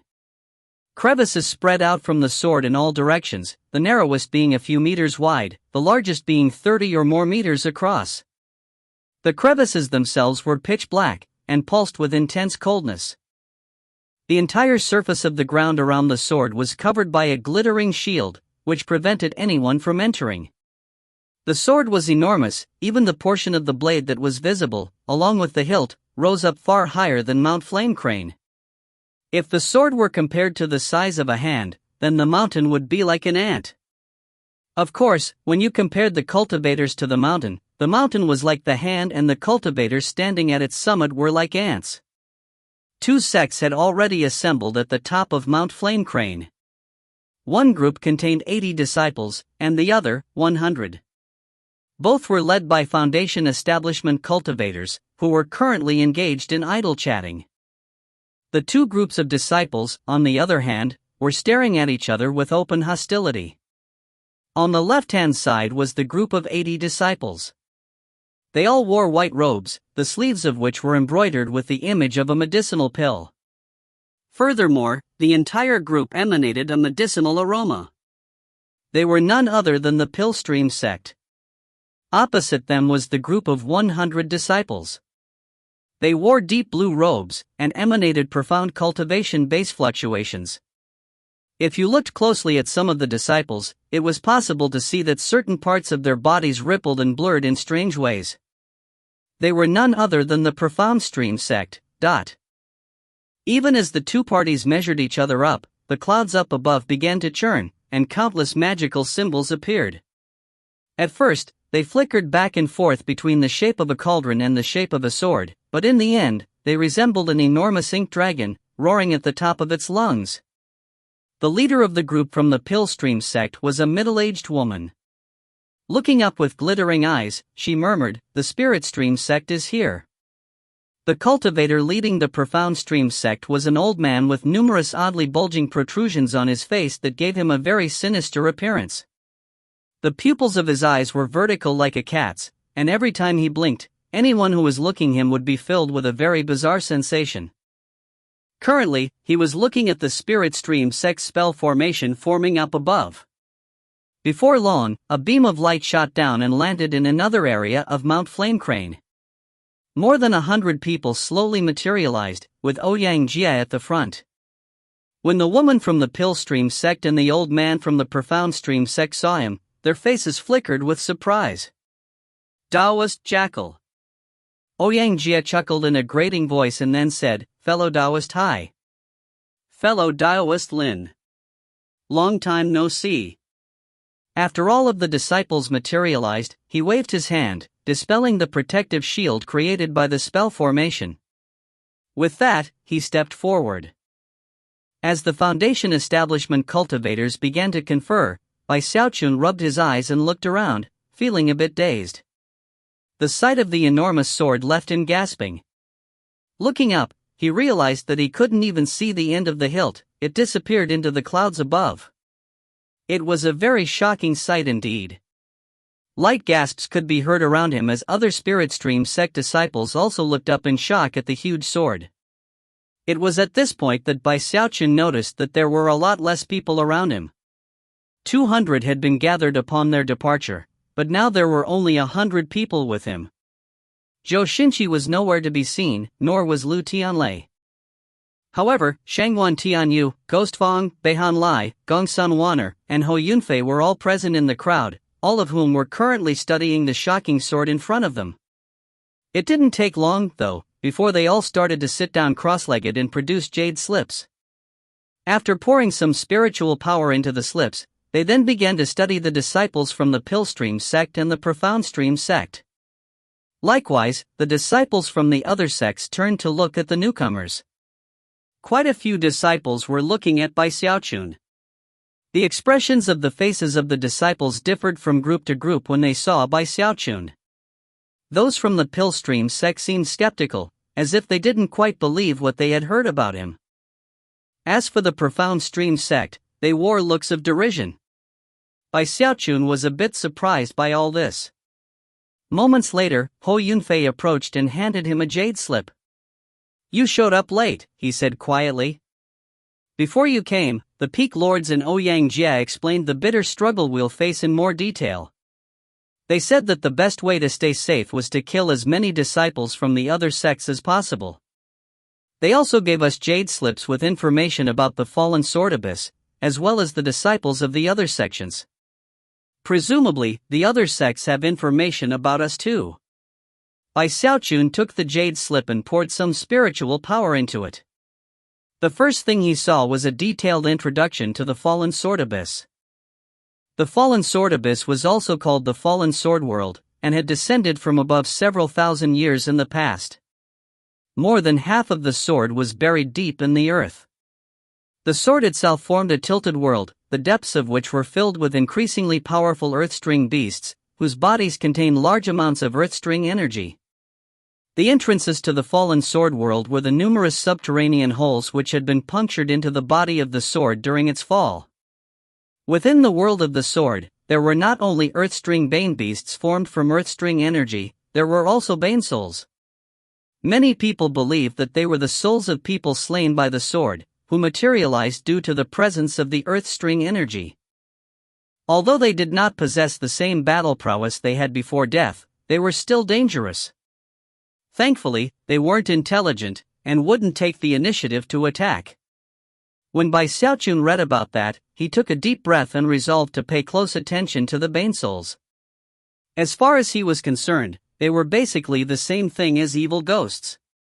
The jade slip also provided detailed information about earth string energy. Essentially, there were two types of earth string energy. One was the type in the Bane Beasts.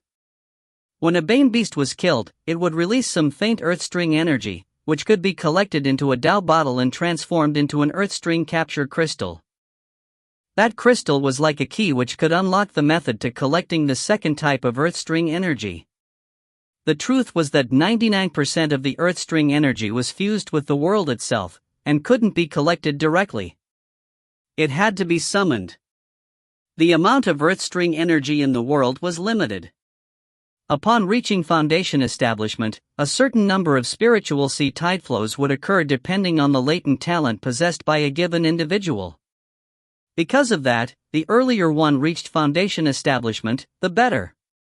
Every person who actually reached foundation establishment would reduce the total amount of earth string energy within the fallen sword world.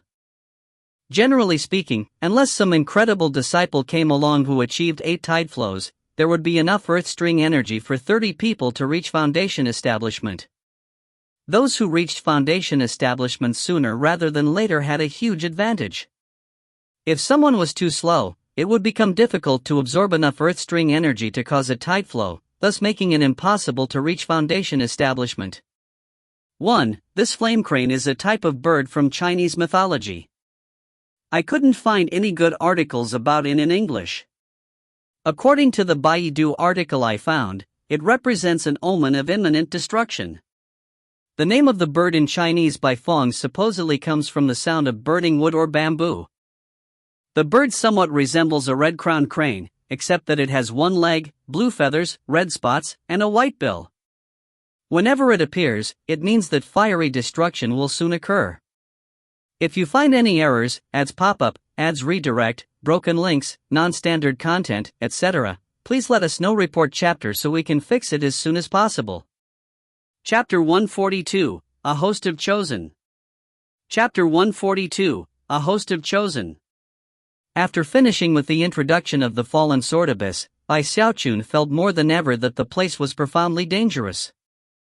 Frowning, he went on to peruse the numerous images of the various disciples from the other three sections. As he did, he would occasionally look up to identify that disciple within the crowd and make a quick comparison. The more he learned about the disciples of these sects, the more jumpy he got. Zhao Ro from the Pill Stream sect, adept with illusion forms.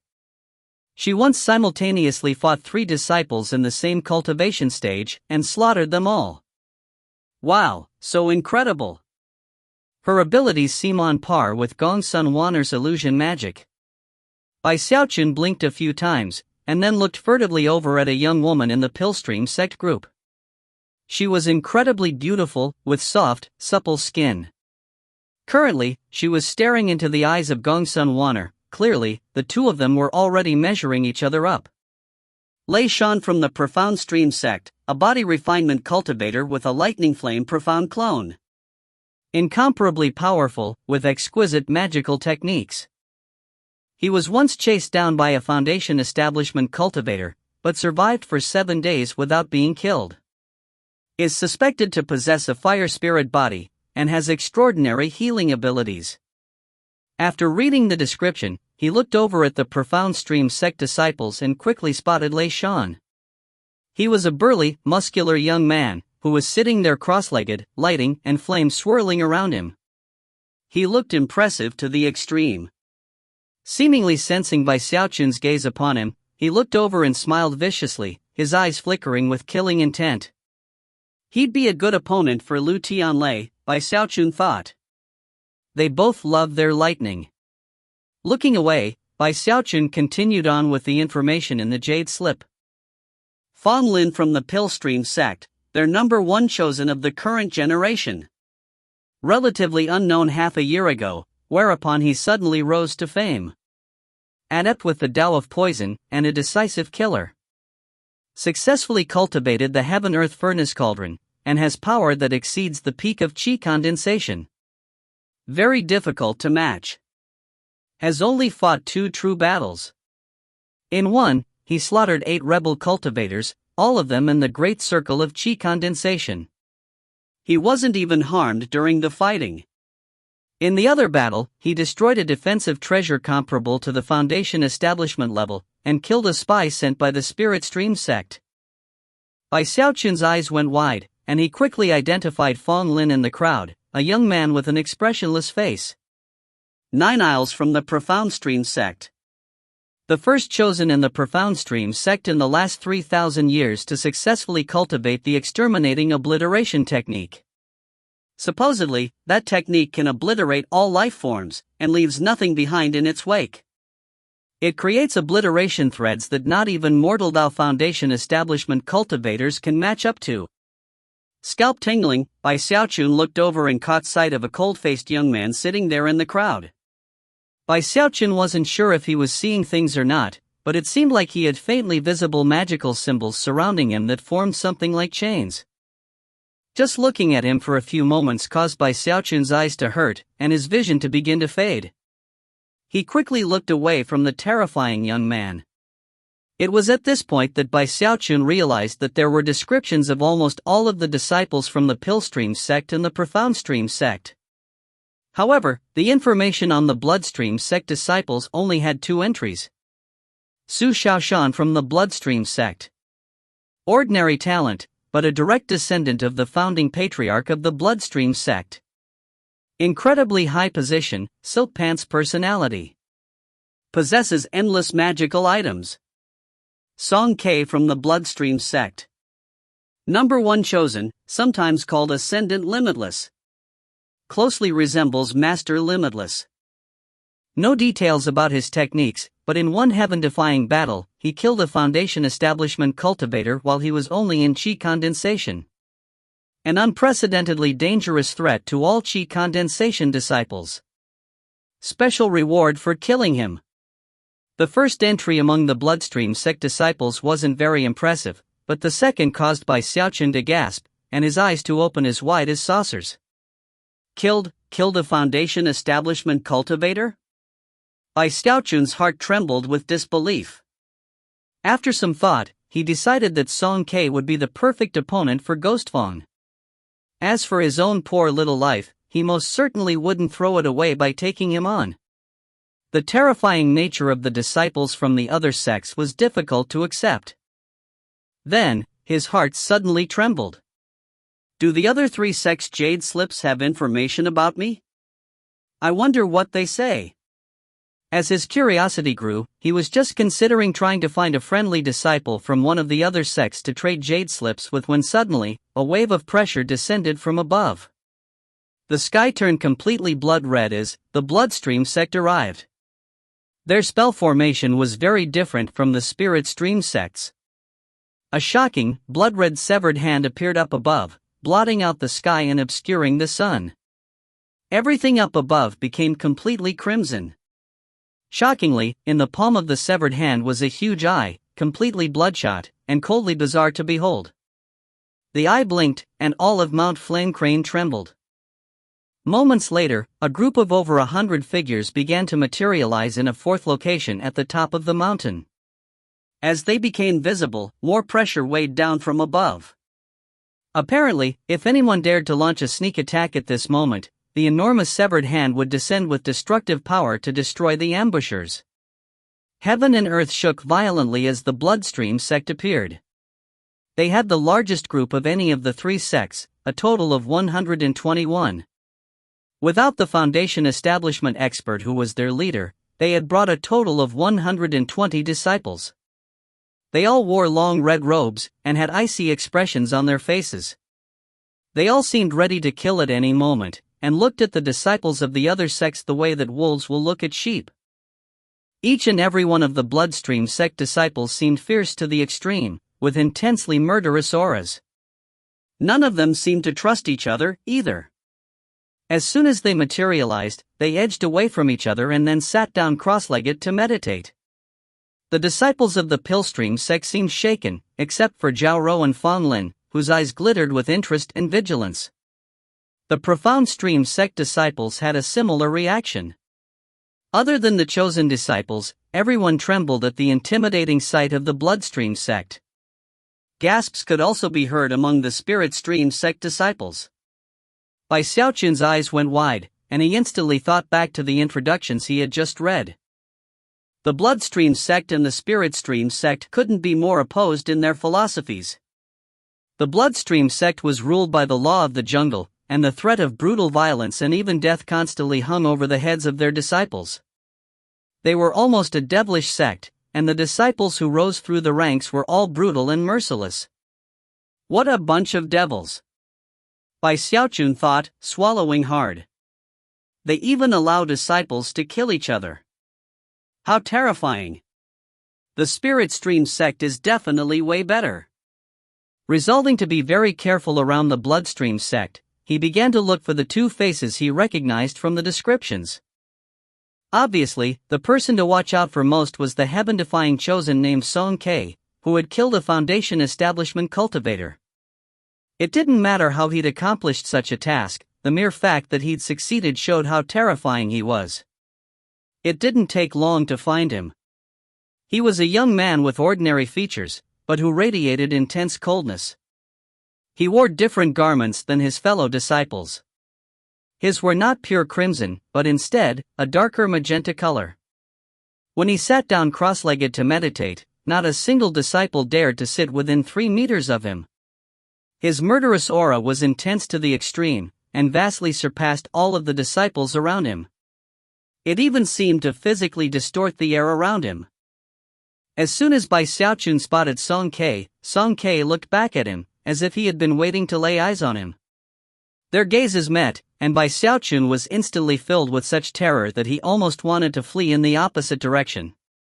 It was the same feeling he had experienced when he was being chased through that nameless jungle by the murderous Chen Hong.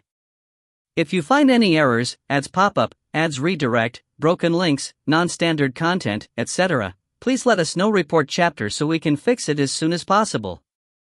Chapter 143, that was definitely on purpose. Chapter 143, that was definitely on purpose. Bai Xiaochun took a deep breath and looked away to try to find Su Xiaoshan. He was actually the easiest to identify. He was extremely handsome, and had a very proud expression. He seemed to the B type of person whose chin was perpetually stuck up into the air, as if there were not a person in the world who was worthy to look him in the eyes. His silk pants personality couldn't be more obvious. There were even two beautiful female disciples who attended to him. One of them was currently massaging his shoulders, and another was peeling fruit which she then placed in his mouth. Bai Xiaochun couldn't help but feel a little bit envious. Around this time, Bai Xiaochun noticed that a lot of the Bloodstream sect disciples were doing the same thing that Song Ke had done. They were staring at him with cold gazes. Unlike the skepticism of the Pillstream sect or the arrogance of the Profound Stream sect, the looks given by the Bloodstream sect were fear-inspiring and filled with killing intent. Bai Xiaochun felt his mouth and throat going dry. There seemed to be something odd about the gazes of the Bloodstream sect disciples, and Bai Xiaochun continued to grow more and more curious about what the other disciples' jade slips said about him. The cultivator leading the Bloodstream sect was an old man in a long red robe with crimson hair. His face was white, and he had a bit of a hunchback. His eyes were sinister to the extreme, and as he glanced over the crowd present, he licked his lips. Shockingly, his tongue was not the tongue of an ordinary person. It was forked like a snake's, and caused all the disciples who saw it to shiver in fear. Ouyang Jia and the two cultivators named Hai and Lin ceased their chatting and looked over at the Bloodstream sect. When they saw the snake-tongued old man, Hai and Lin gasped. As for Ouyang Jia, his expression turned very serious. Master Snakescale, Ouyang Jia said in a somewhat unfriendly tone of voice. The Bloodstream sect is late. The snake-tongued old man blinked, then forced an insincere smile onto his face. Eyes glittering with murder, he looked at Ouyang Jia and said, "Haha. I'm not late. You people just got here early." Apparently the gazes of both men contained some vision-related divine ability, which caused an odd, soundless rumbling to build up between the two of them. A moment later it shattered, and Ouyang Jia let out a grunt. Face a bit pale, he swished his sleeve and walked back to stand in front of the Spirit Stream sect disciples. As for the snake-tongued old man, his eyes glittered, and his chi and blood surged within him. He also fell back a few paces, and when he looked up, his eyes shone with a strange light. "Oh Yang, you old codger, after all these years, you've made quite an improvement with your cultivation base. Well, there will be time for reminiscing later. Now that the Bloodstream sect has arrived, let's open the Fallen Sword Abyss. It's time for the trial by fire." With that, he waved his hand, causing a fragment of jade to appear that seemed to have come from a pendant. The fragment instantly flew out and hovered in the air between the forces from the four sections. Hai and Lin exchanged a glance, and then produced similar jade pendant fragments. Ouyang Jia did the same. Instantly, the four fragments flew together and formed a whole jade pendant. Glittering light filled the air, and moments later, the glowing shield sealing the area around the giant's sword began to open up. From the look of things, after enough time passed for half an incense stick to burn, it would be possible to enter the area. All of the Qi condensation disciples were paying close attention to the goings-on. Even as Bai Xiaochun studied the situation, Ouyang Jia's voice was transmitted into the ears of the Spirit Stream sect disciples. There are more than 40 entrances to the world of the sword. Each one can accommodate no more than 10 people. The first battle you will fight will be to enter the sword itself. Ambushes on the inside have been known to occur, so do your best to stick together. Remember what I told you before. If you meet disciples from other sects, don't be soft-hearted. To protect yourself, kill them if you can. Collect the earth string energy into your Dao bottles and form the earth string capture crystal as quickly as possible. Then begin to summon the surrounding earth string energy from the rest of the fallen sword world. Even as Ouyang Jia gave his final explanations to the Spirit Stream sect disciples, the Foundation establishment cultivators from the other three sects were doing the same thing. Ouyang Jia waved his right hand, and 100 little blue bottles flew out into the hands of the disciples. These are your Dao bottles. By this time, rumbling sounds were echoing out as the shield preventing access to the crevices in the ground opened fully, leaving a gap of roughly 9 meters through which the disciples could enter. By entering that gap, it was possible to go into the underground passages and into the depths of abyss, where one could find entrances leading into the world of the sword itself. This whole area is under the control of the 4 great sects. That, coupled with the oversight of the sect's patriarchs, means that no Foundation establishment cultivators will be able to enter the world of the sword. Remember, you cannot stay inside for very long. The Holy Land will only remain open for 3 months. After that time period expires, whether or not you have succeeded, you will have to leave. I will pull you out from the outside if I have to. Another thing. Although nothing extreme will happen that is outside of the purvey of expectation, for generations now, the patriarchs of the 4 great sects have maintained 4 teleportation formations to evacuate you in case any emergency occurs. Based on the types of techniques you cultivate, the formations will identify you and teleport you back to the sect, or at least to the same continent. Of course, no amount of fighting and killing between disciples will trigger the teleportation formations. Finally, whether or not you succeed in reaching Earthstring Foundation establishment, I truly hope that all of you make it back alive. As he looked out over the disciples, Ouyang Jia's usual cold demeanor softened a bit, and his expression even looked a bit encouraging. That was especially true when he looked at Bai Xiaochun and Ghostfang. When he looked at them, his eyes glowed with keen anticipation. Seeing that the entrance was now open, the Bloodstream sect immediately began to fly in that direction. Among the Spirit Stream sect disciples, Ghostfang was the first to leap into action, followed by Shanghuan Tianyu and the other chosen. Bai Xiaochun took a deep breath, and then rapidly produced 8 leather coats from his bag of holding. As he flew along, he also pulled out a big black wok, which he put on his back. Eyes shining with determination, he gritted his teeth and flew through the entrance. Of course, he didn't go alone, he made sure to follow along at the back of the group of Spirit Stream sect disciples. Soon, the disciples of the 4 great sects had vanished into the crevices.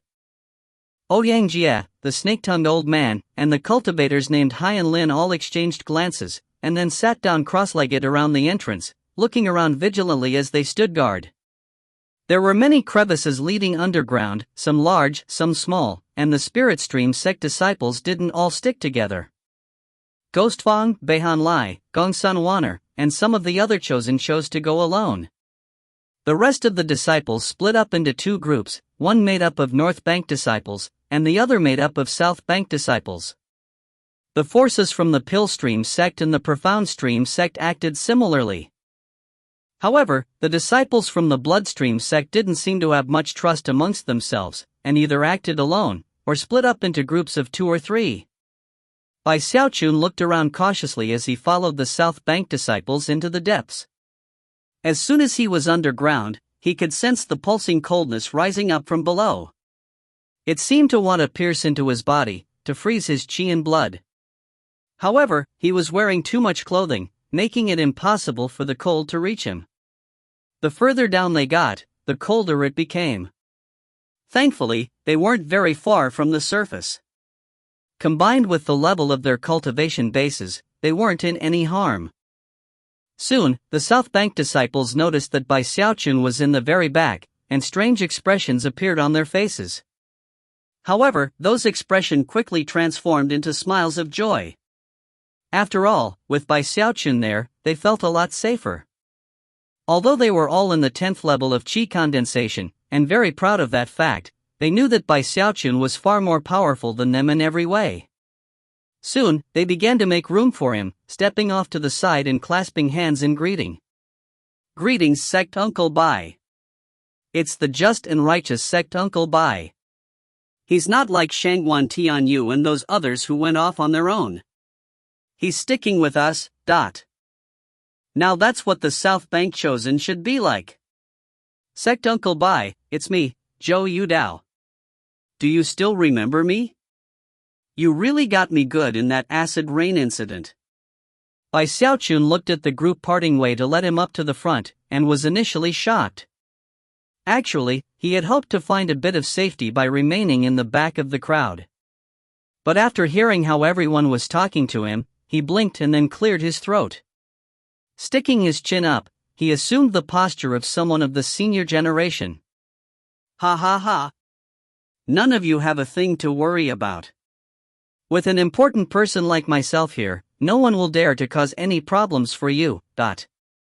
Delighted, the other disciples clustered around Bai Xiaochun, especially Zhou Yudao from Violet Cauldron Peak, who was all smiles. Hou Yunfei ended up next to Bai Xiaochun. Considering his current getup, the fact that he was acting like someone from the senior generation left Hou Yunfei chuckling. However, he couldn't forget everything that had occurred with the Luochen clan. Good luck, Xiaochun, he said quietly. You're definitely going to reach Earthstream Foundation establishment. I hope so too, Bia Xiaochun replied. Looking around to make sure no one was listening, he leaned over with a scowl and said, Hey, do you think the other disciples did this on purpose? I originally wanted to stay in the back. How come I ended up in the front all of a sudden? A strange expression appeared on Hou Yunfei's face, and he coughed lightly. For some reason, he felt that whenever Bai Xiaochun was around, no matter how solemn or dangerous the situation was, it would somehow become bizarre and amusing. Ah well, I can let it go. Bai Xiaochun continued. After all, I'm a prestige disciple, and the junior brother of the sect leader. Back on the South Bank, I did drag these disciples into some bad situations with my pill concocting, so for now, I'll just cut them some slack. Sticking his chest out and looking very much the hero, he proceeded along as quickly as his cautious and nervous heart would let him. Elsewhere in the subterranean crevices, disciples from the other sects went along alone, or in groups of between 3 to 5. Any of them who saw the larger group of a few dozen would immediately avoid it. Even those who considered themselves to be superior would look at them coldly and then move on as quickly as possible. Soon, the group caught sight of the body of the sword, and one of the gaps that led inside. However, there were already 2 beams of light shooting toward the gap. Bai Xiaochun immediately decided to move on, but before he could, the surrounding Spirit Stream sect disciples excitedly began to perform incantation gestures. In the blink of an eye, numerous magical techniques were bearing down on the 2 disciples from the other sections. Both of them were from the Bloodstream sect, and as soon as they saw the incoming magical techniques, their faces flickered, and they tried to dodge out of the way. Unfortunately, they weren't quite quick enough, and were sent tumbling backward, blood spraying out of their mouths. Then they fled, glaring hatefully at the Spirit Stream sect the whole time. Bai Xiaochun was pleasantly surprised that they'd managed to secure one of the gaps by means of superior numbers. Of course, considering his status, he simply cleared his throat and let the other disciples enter the gap ahead of him. If you find any errors, ads pop up, ads redirect, broken links, non-standard content, etc., please let us know. Report chapter so we can fix it as soon as possible. Chapter 144, Lord Bai is gonna fight you to the death. Chapter 144, Lord Bai is gonna fight you to the death. There was no way to ensure that you wouldn't be ambushed after entering. One could only rely on one's skills and abilities to stay safe. Jade slips could not be used to send messages to those on the outside either. However, if several people from one sect all entered at the same time, they would be safe from anything except a brutal, large-scale ambush. After 4 disciples entered the opening, Hou Yunfei chose to go in. Just before stepping inside, he asked a favor of Bai Xiaochun. If anything unexpected happens to me inside, please take care of my clan junior brother, Hou Yunqing. Hou Yunqing was one of the most important younger clan members, although he wasn't a member of the Spirit Stream sect, but rather, had stayed in the clan to further his cultivation. Bai Xiaochun quickly comforted Hou Yunfei and told him not to be so depressing. Then he furtively handed him a paper talisman. Hou Yunfei was initially startled, but after looking at the talisman for a moment, was quite moved. With a final nod to Bai Xiaochun, he stepped into the entrance. As soon as he disappeared, the gap went dark, indicating that it was no longer possible to use it as an entrance. Bai Xiaochun was a bit worried about Hou Yunfei, but considering the entrance had closed, there was little more to be done. With that, he led the group onward. They proceeded along for the time it takes an incense stick to burn, chatting and laughing about Bai Xiaochun's antics on the south bank. They also talked about their hopes and ambitions for the future. When Bai Xiaochun slapped his chest and told them that his dream was to live forever, they all chuckled. Zhou Yudao loudly declared that his dream was to become a patriarch of the Spirit Stream sect. They were on the brutal and deadly path to foundation establishment, but as of this moment, they were able to relax slightly. With Bai Xiaochun in the lead, they didn't suffer any setbacks. Any gap they caught sight of was quickly taken over. "Get him, boys!" Bai Xiaochun would cry. "Hey, this place belongs to us. Buzz off, this place is ours, . Well, what's this? How dare you blare at me? Get him, boys!" Booms rang out constantly. At the same time, the number of Spirit Stream sect disciples grew smaller and smaller. Every time one of them entered one of the gaps, they would express deep gratitude toward Bai Xiaochun. At the same time, the fact that the disciples would leap into action at the simple wave of his hand left Bai Xiaochun feeling very moved. So, this is what it feels like to be chosen. No wonder so many people want to be one. Even as he sighed about the matter, they approached another area with gaps in the sword. Unexpectedly, there was a large group of people fighting each other in the area. Even more shocking, there were a total of 3 gaps visible, and 6 powerful Bloodstream sect disciples were holding them against 9 disciples from the other 2 sections. At the moment, the fighting had reached a deadlock. When Bai Xiaochun saw what was happening, his eyes glittered, and the remaining dozen or so Spirit Stream sect disciples behind him all started to get excited. Without any further hesitation, Bai Xiaochun shouted, "Hey, this place belongs to us." The Bloodstream sect disciples had been carrying out a mission for their sect to guard this location for as long as they could. They were already exhausted, so when they saw so many people from the Spirit Stream sect arriving, their expressions flickered, and yet they didn't flee. Instead, they vanished into the gaps. The surrounding disciples from the Pillstream sect and the Profound Stream sect were just about to charge into the entrances when they were bombarded by magical techniques and divine abilities, shoving them back. A moment later, Bai Xiaochun and the other Spirit Stream sect disciples were blocking the way. Aware that they had the advantage of numbers, Bai Xiaochun proudly said, "Humph! Be good little disciples and buzz off. Lord Bai is in a good mood today, so he won't cause you any further trouble." The faces of the disciples from the other sects twitched. "It's him again. His name is Bai Xiaochun. What a villain! This is the 3rd time he's snatched an entrance from me. Damn it! This is the 2nd time for me. If it weren't for him, I'd already be in the world of the sword. Because the group consisted of people from different sects, they were reluctant to join forces. Besides, even if they did, they would still be outnumbered by the Spirit Stream sect. Eyes blazing with rage and helplessness, they watched as the Spirit Stream sect disciples vanished into the 3 gaps. Feeling very pleased, Bai Xiaochun watched 5 disciples enter the first gap before it went dark. 3 people vanished into the second gap. As far as he was concerned, he was performing a great service for the sect. As of this point, his mission was accomplished. Clearing his throat, he joined the final 5 Spirit Stream sect disciples as they approached the 3rd entrance. The surrounding disciples from the Pillstream sect and the Profound Stream sect looked on, aware that by this point, it was too late to do anything about the situation. Besides, even if the gap didn't go dark after the Spirit Stream sect entered, they still wouldn't dare to enter for fear of an ambush on the other side. Just as they were about to depart to look for another gap, their eyes widened, and their jaws dropped in shock. Then, cold, murderous smiles appeared on their faces. Just now, when the fifth spirit stream sect disciple entered the passageway, and Bai Xiaochun attempted to step in, it went dark. "No way!" Bai Xiaochun said, astonished. As he was shoved roughly out of the entrance, he swallowed and looked over his shoulder. There stood the group of disciples from the other sects, eyes flashing menacingly as they slowly walked toward him.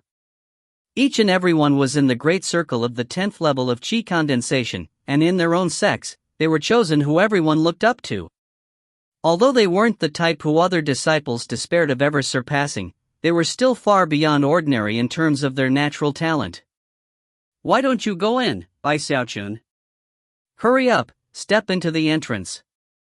"Yeah. If you don't, we'll help you. Maybe if we cut you into pieces, then you'll fit in." "Ha ha ha. You're finally gonna get what you paid for. You and your gang robbed me of 3 entrances. Now what are you gonna do?" Cold laughter and murderous auras spread out to fill the area. By this point, Bai Xiaochun was a common enemy that all the disciples hated. He took a deep breath, and as the group prepared to attack, he smacked his bag of holding, producing a fistful of paper talismans which he slapped down all over himself. Instantly, blinding light radiated out as Bai Xiaochun created a 60-meter wide world of brightness. The popping sounds of shields being summoned turned into a deafening cacophony that filled the entire area. The other disciples' eyes went wide, and their minds reeled. They almost couldn't believe what they were seeing. Bright, multicolored light filled a 60-meter wide area as more than 100 shields appeared. All of the disciples' scalps were tingling in shock. This was something the likes of which they had never seen in their entire young lives. How many talisman shields is that? Heavens! How rich is this guy? Damn it! Even if we had 10 times as many people here, we wouldn't be able to break through those shields. Trembling on the verge of madness, the disciples stared at Bai Xiaochun with increasing astonishment. As for Bai Xiaochun, he stood there, chest puffed out, hands clasped behind his back, chin stuck up, expression somewhat melancholy, like a lonely hero. "Very well, you bunch of bullies, bring it on," he said loudly. "Lord Bai is gonna fight you to the death." From his tone of voice, it really seemed like he was ready to fight to the death. Even as the words left his mouth, the proto-magnetic wings popped out of the big black walk on his back, and he blurred into motion, slamming into the closest disciple, a long-faced young man from the Profound Stream sect. More precisely, Bai Xiaochun didn't slam into the young man, his shields did. A full 60 meters away from Bai Xiaochun, a miserable shriek echoed out, and the young man was sent flying backward for some distance before he managed to grind to a halt. Wiping the blood from his mouth, he looked over at Bai Xiaochun's shields, then sighed and left sullenly. There was really no other option. Even he knew that he couldn't single-handedly break through Bai Xiaochun's shields. Draining his energy in such a way would be pointless, and would only delay his ability to enter the world of the sword. Everyone else was completely shaken by what they saw. Feeling completely helpless when it came to Bai Xiaochun, they began to disperse, fleeing in every direction at top speed. Considering that there wasn't even an entrance to struggle over, none of them were inclined to fight Bai Xiaochun to the death. "Hey, don't run. I'm ready to fight till the bitter end. You bunch of bullies. Get back here." Bai Xiaochun continued to call out at the top of his lungs, but it only caused the other disciples to move more quickly. Soon, Bai Xiaochun was alone, standing there blinking. Although surviving the combined attack of the enemy disciples had wasted some time, staying on track toward Earthstring Foundation establishment was the most important thing. With that, he began to pull the paper talismans off and put them back into his bag of holding. Most of them had only burned through half of their charge, and thus, could still be used later. Bai Xiaochun stuck his chin up and swished his sleeve like a lonely hero. Bai Xiaochun is not to be trifled with. With that, he flickered into motion, making his way down through the cracks and crevices as he tried to find another gap leading into the huge sword. Of course, when it came to entering the sword world earlier or later, there were pros and cons to both. Those who entered sooner would be able to start killing the Earth-string Bane beasts sooner, and begin collecting the Earth-string energy. However, those people would find themselves higher up in the world of the sword, where the Bane beasts didn't have much Earth-string energy in them. The Bane beasts further down in the world of the sword could have 10 times as much Earth-string energy or even more. It required a large collection of Earth-string energy to form the Earth-string capture crystal. Another thing to consider was that the world of the sword was enormous, and also contained Bane souls. Because Bane souls had to be avoided, it was actually possible to proceed downward with greater speed if one was outside the sword. The downside to being outside of the sword was that the cold became increasingly intense the further down you went. Eventually, it became so cold that chi condensation disciples couldn't survive.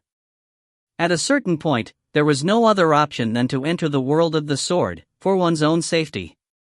In the end, the decision of when exactly to enter the sword was up to each individual's power and strength, and their own determination of what was best for them. Xiaochun already had a rather high level of cold resistance, and now that he thought about it, it made sense to go down as far as he could before choosing an entrance. That would actually put him ahead of many of the people who were already in the sword. Time passed. Xiaochun moved at top speed, almost a blur. He wasn't even aware of it, but he had already passed almost all of the other chi condensation disciples who had already entered the sword. The cold grew more and more intense, until he was starting to get stiff. Eventually, he reached the point where going too much further might end up injuring him.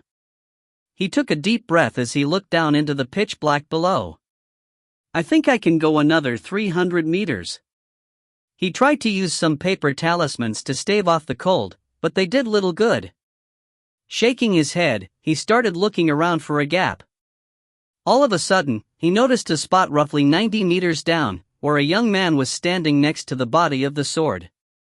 As soon as the young man sensed Xiaochun, he looked over, and their gazes locked. Xiaochun immediately recognized who this cold and vicious young man was. Bloodstream Sect.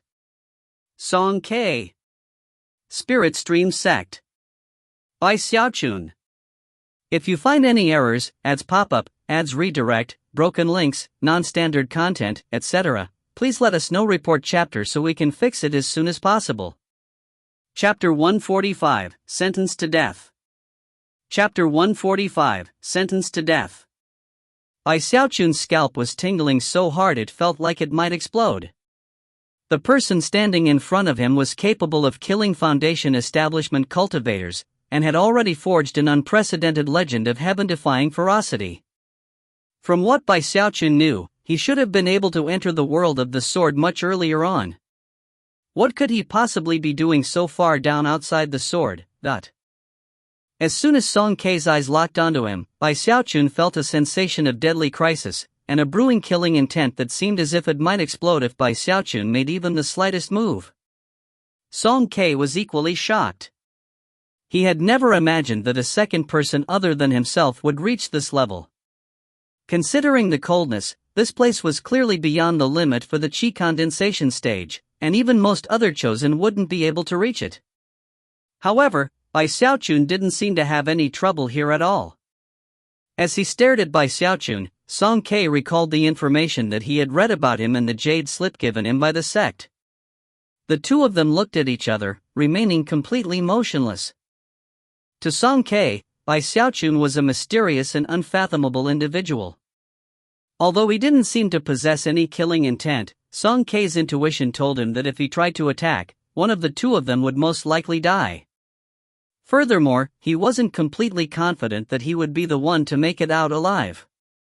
After a long moment, Song Kei took the initiative to speak. 60 meters below this point is an entrance. Xiaochun's eyes flickered, and despite the pounding of his heart, he slowly resumed his downward movement. Of course, he had no way of knowing it, but that caused Song Kei's heart to beat faster and faster, as he prepared himself to counterattack the moment Xiaochun made a move. When the two of them were only a few meters apart, Song Kei suddenly shifted to the side as if to cover an area of the sword behind him, his eyes shining with a threatening light. Sneaky little punk, Xiaochun murmured to himself. He's definitely up to no good. He continued downward until he reached the 60-meter mark that Song Ke had referred to. Sure enough, there was an opening there. After a bit of inspection, Xiaochun relaxed a bit and then stepped inside. After he disappeared, Song Ke breathed a sigh of relief. Considering what the sect's introduction had explained about Xiaochun, Song Ke knew that he wasn't someone to be taken lightly. Finally, a vicious gleam appeared in Song Ke's eyes. After reaching the 6th level of qi condensation, he had never needed to act so cautiously around anyone. He'd even gone to the length of telling Xiaochun about the location of the entrance down below. This Xiaochun might be extraordinary, but once my plan is carried out, I'll kill him as easily as stepping on an ant. Eyes burning with killing intent and fervor, he turned to study the surface of the sword. The report from Senior Limitless was accurate. Here's the energy node. Xiaochun felt like he was passing through a sheet of water. Moments later, he was inside the world of the sword. Everything around him was black and white. The sky was white, and the land was black. Everything looked like an ink wash painting. Mountains rose and fell, black river water swirled along, and up above he could see countless stars whose twinkling seemed like the blinking of eyes. Most shocking of all was how the entire world was tilted. Xiaochun almost felt like he was standing on the side of a hill. It was a strange sensation that would take some time to get used to. Just what kind of sword is this? It has a whole world inside of it? It's a lot smaller than the real world outside, but it's still completely shocking. As he looked around, he realized that he was completely alone. Based on his calculations, he wasn't in the deepest parts of the sword world, but he was definitely much further in than most of the other disciples. After a bit of thought, he proceeded downward, leaving the entrance behind.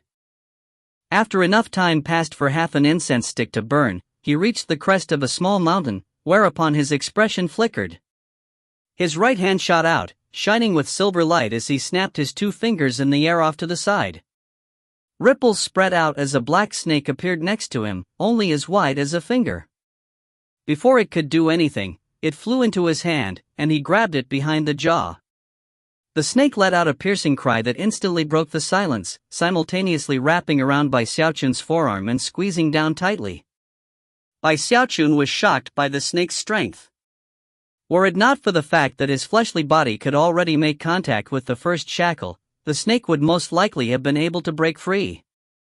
He pressed down with both fingers, and a cracking sound rang out as the snake's head was crushed. The snake went limp, and then simply dissolved into a strand of gray energy roughly as wide as a stick of incense, which instantly began to float away. So that's earth string energy, huh? He quickly pulled out his Dao bottle to collect it. After shaking the bottle a bit, he watched the earth string energy materialize into a gray drop of liquid. I'd need something like 1,000 of these drops to fill the bottle. Taken aback, he looked back in the direction he'd come from. If he needed to kill 1,000 Bane beasts in this area to fill the bottle, who knew how many it would be necessary to kill further back? I need to go more quickly. I have to form that earth string capture crystal as soon as possible. With that, he hurried onward at top speed, searching for Bane beasts the entire way.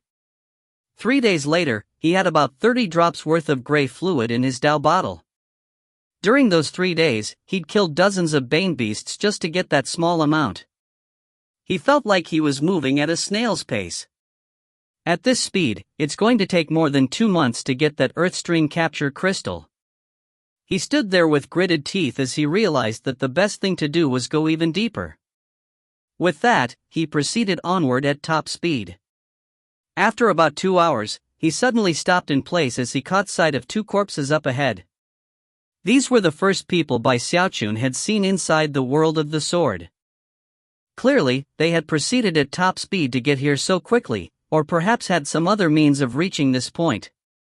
One of them wore the clothing of the Spirit Stream sect, and was an inner sect disciple from the South Bank. The other wore the uniform of the Pill Stream sect. Apparently, the 2 of them had fought each other to the death here. The Pill Stream sect disciple had a Dao bottle in his hand. Even from a distance, Xiaochun recognized the South Bank disciple. It was Zhou Yudao from the inner sect on Violet Cauldron Peak.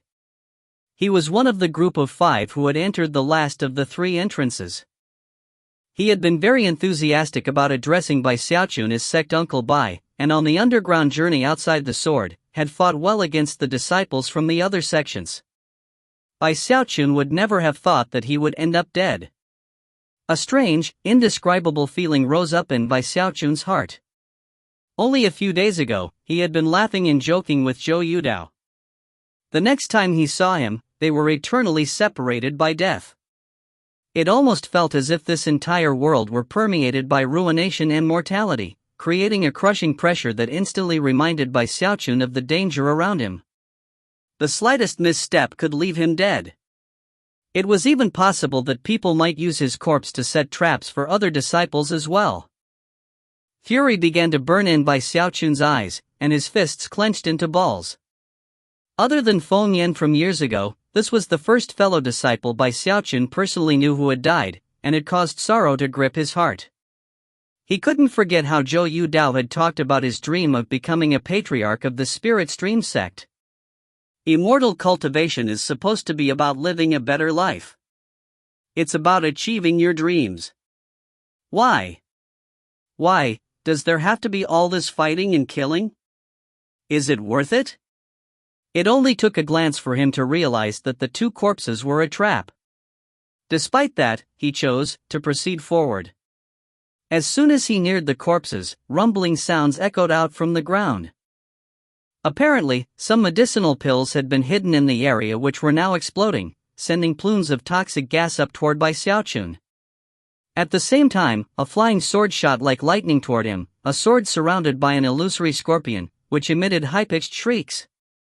At exactly the same moment, a frighteningly powerful explosion ripped through the air from the other side, the result of more detonated medicinal pills. On one side was a flying sword, on the other was an explosion, and he was surrounded by a toxic spell formation. Anyone who casually stepped into a situation like this would be killed beyond the shadow of a doubt. A cold snort echoed out through the toxic gas, and someone shouted, "Die!" Xiaochun settled his chi. His face was extremely grim as the volcanic rage that had been building up in his chest suddenly erupted. "You'll be the one to die," he said, his voice booming like thunder, spreading out in all directions like a gale-force wind that could topple mountains and drain seas. His hair whipped about, his eyes shone with killing intent. It was an awesome spectacle. His thunderous voice swept out, filled with sorrow and fury. It became a powerful attack that instantly smashed into the toxic smoke. In the blink of an eye, the smoke was blasted away, revealing the flying sword and the explosion, as well as the 2 shocked disciples who had unleashed them, a young man and a young woman from the Pill Stream sect. The scorpion surrounding the sword let out a blood-curdling shriek as it was crushed out of existence as if by a gigantic hand. Cracking sounds rang out from the sword as it was drained of spiritual power, then sent spinning off to the side. As for the explosions, even their terrifying force was redirected by Xiaochun, sent to land in a completely different direction. Suddenly, everything seemed to go blurry. Shocking energy radiated out from Xiaochun, who seemed to grow taller as he spoke out in a powerful voice. "Anyone who kills a disciple of the Spirit Stream sect will be sentenced to death." His words echoed like thunder, and carried the threat of extermination. They added additional force to the blast in the area, which was no longer like a strong wind. It contained Xiaochun's killing intent, and more than that, the power of the life essence spirit of his water swamp kingdom. That was power that could easily shatter mountains and dry up seas. Suddenly, water vapor became visible in the area. The water swamp kingdom was coming. If you find any errors, ads pop up, ads redirect, broken links, non-standard content, etc., please let us know. Report chapter so we can fix it as soon as possible. Chapter 146, Power. Chapter 146, Power. The 2 Pill Stream sect disciples' hair flew about wildly, and their robes whipped about. Their faces were ashen, and even their skin seemed to be pressed down from the force. They were terrified to the extreme as the wild wind battered them, turning them into rowboats in a hurricane as the mountain-toppling, sea-draining force inundated them, sending them staggering back, blood spraying out of their mouths. The female disciple was trembling violently, blood oozing out her eyes, ears, and nose. As she lurched away from Bai Xiaochun, it quickly became apparent that she couldn't endure the force that was pushing against her. She let out a blood-curdling scream as first her eyes exploded, then her head, and then her entire body. She instantly transformed into a haze of blood that was swept away by the wind. "No!" screamed the male disciple. Blood began to pour out of his mouth, and he was shaking violently. His world began to turn black, and he let out an agonized shriek. Never in his darkest nightmares could he have imagined that he would provoke someone as indescribably heaven-defying as this. The energy and pressure felt like something from an elder in his sect. It was something that a Qi condensation disciple should never have to endure, something that not even the most powerful chosen he knew, Fang Lin, could stand up to. It was wrong. The information the sect gave us was totally wrong. "Don't kill me. The blood-soaked male disciple was breaking down mentally, and began to plead and weep. He didn't want to die, and could hardly bear the terror he felt. However, before he could finish speaking, Bai Xiaochun stepped forward and grabbed him by the throat. "My sect nephew Zhou didn't want to die," he growled. "And you know what? I didn't want to kill anyone, either." Bai Xiaochun was not the type of person to be friends with just anybody. His heart belonged to the Spirit Stream sect. It didn't matter how that had come to be, to him, the Spirit Stream sect was home. He tightened his grip, and a cracking sound could be heard as the Pillstream sect disciple's neck was crushed. His eyes bulged, and his legs twitched a few times. Then he was dead. Things gradually went quiet. Bai Xiaochun released his grip and then walked back to Zhou Yudao's corpse. He sighed. "Zhou Yudao," he said softly, "allow me to bring you back to the sect." With that, he put Zhou Yudao's corpse into his bag of holding, taking his Dao bottle but leaving his bag of holding untouched. As for the people from the Pillstream sect, he searched them thoroughly. Before leaving, he put the contents of the 4 Dao bottles he had collected into his own. Altogether, they hadn't even collected half as much as he had on his own. At long last, he had a chance to see what the Pillstream sect disciples' jade slips said about him. Bai Xiaochun from the Spirit Stream sect. A genius in the Tao of medicine, suspected to be the so-called little turtle of the sect. Unknown techniques, unclear battle prowess. Sometimes weak, sometimes strong, has a large collection of magical objects. Took first place in the sect's chosen battles, likely due to negligence on the part of Ghostfang. If you encounter him, worry about his Tao of medicine, not his battle prowess. Attack him 2-1. Bai Xiaochun wasn't sure where the Pillstream sect got their information, but now he was even more curious about what the information from the Profound Stream sect and the Bloodstream sect said. With that, he left. 4 hours later, an expressionless young man approached the scene. It was none other than Fang Lin from the Pillstream sect. Eyes glittering, he looked around the area to determine what had occurred. Before long, he was standing in the spot where Bai Xiaochun had let out that powerful roar. He closed his eyes as if he were seeking enlightenment. Soon, his expression flickered, and his eyes snapped open. So strong. Who did this? Song K? Ghostfang? 9 Isles? Fang Lin took a deep breath as the desire to fight rose up in his heart. Looking around, he identified the path Bai Xiaochun had taken when he left, and then picked a different direction, unwilling to make contact at the moment. 4 hours later, another person appeared. He was a tall, burly man surrounded by flame lightning. After looking around, his eyes began to shine, and he started panting. It wasn't Song K, nor was it 9 Isles. Could it have been Ghostfang? Damn it. I don't want to provoke any one of those 3. This man was none other than Lei Shan. After looking around, he hesitated, unable to determine exactly which direction the terrifying figure responsible for the scene had taken. Gritting his teeth, he randomly picked a direction, which just so happened to be the same direction Xiaochun had taken. Time sped by. Over the following 3 days, quite a few people passed by the area. Some picked up on the clues, others didn't. On evening of the third day, Song Ke approached. Although the traces of the battle were mostly gone by that time, he could sense that there was something odd about the area. Squatting down, he put his right hand onto the surface of the ground. A moment later, his eyes shone brightly. Such energy! This was neither Nine Isles nor Fong Lin. Not Ghost Fong either. In that case, it must have been Xiaochun. Narrowing his eyes, he turned and sped off into the distance.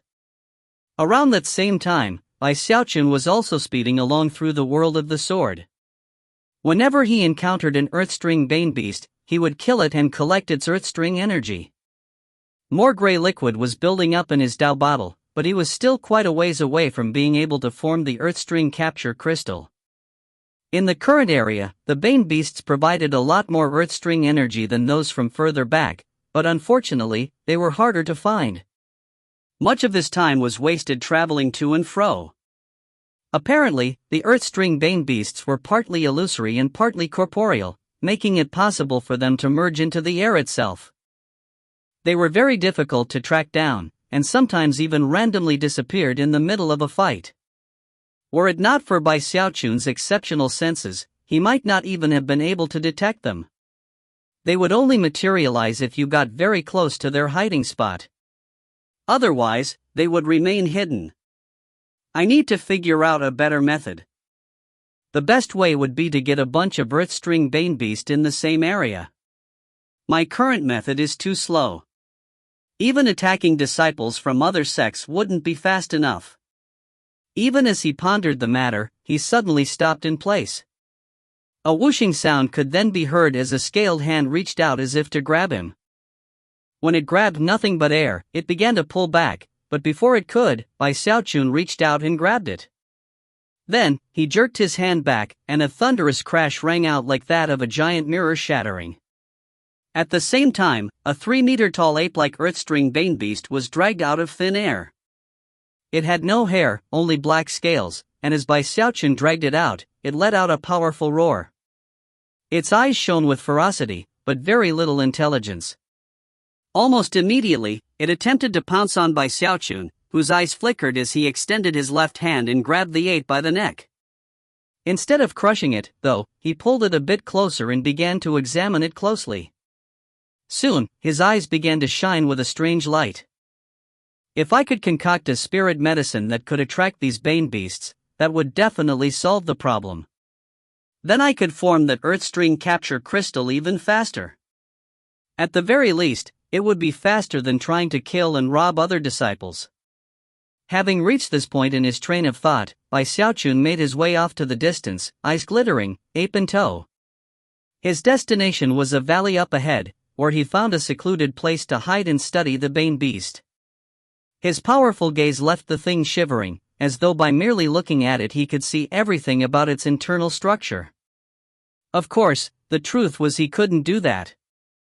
At the moment, this Bane beast was simply a subject for research, much the way some of the snakes had been to him years ago in 10,000 Snakes Valley.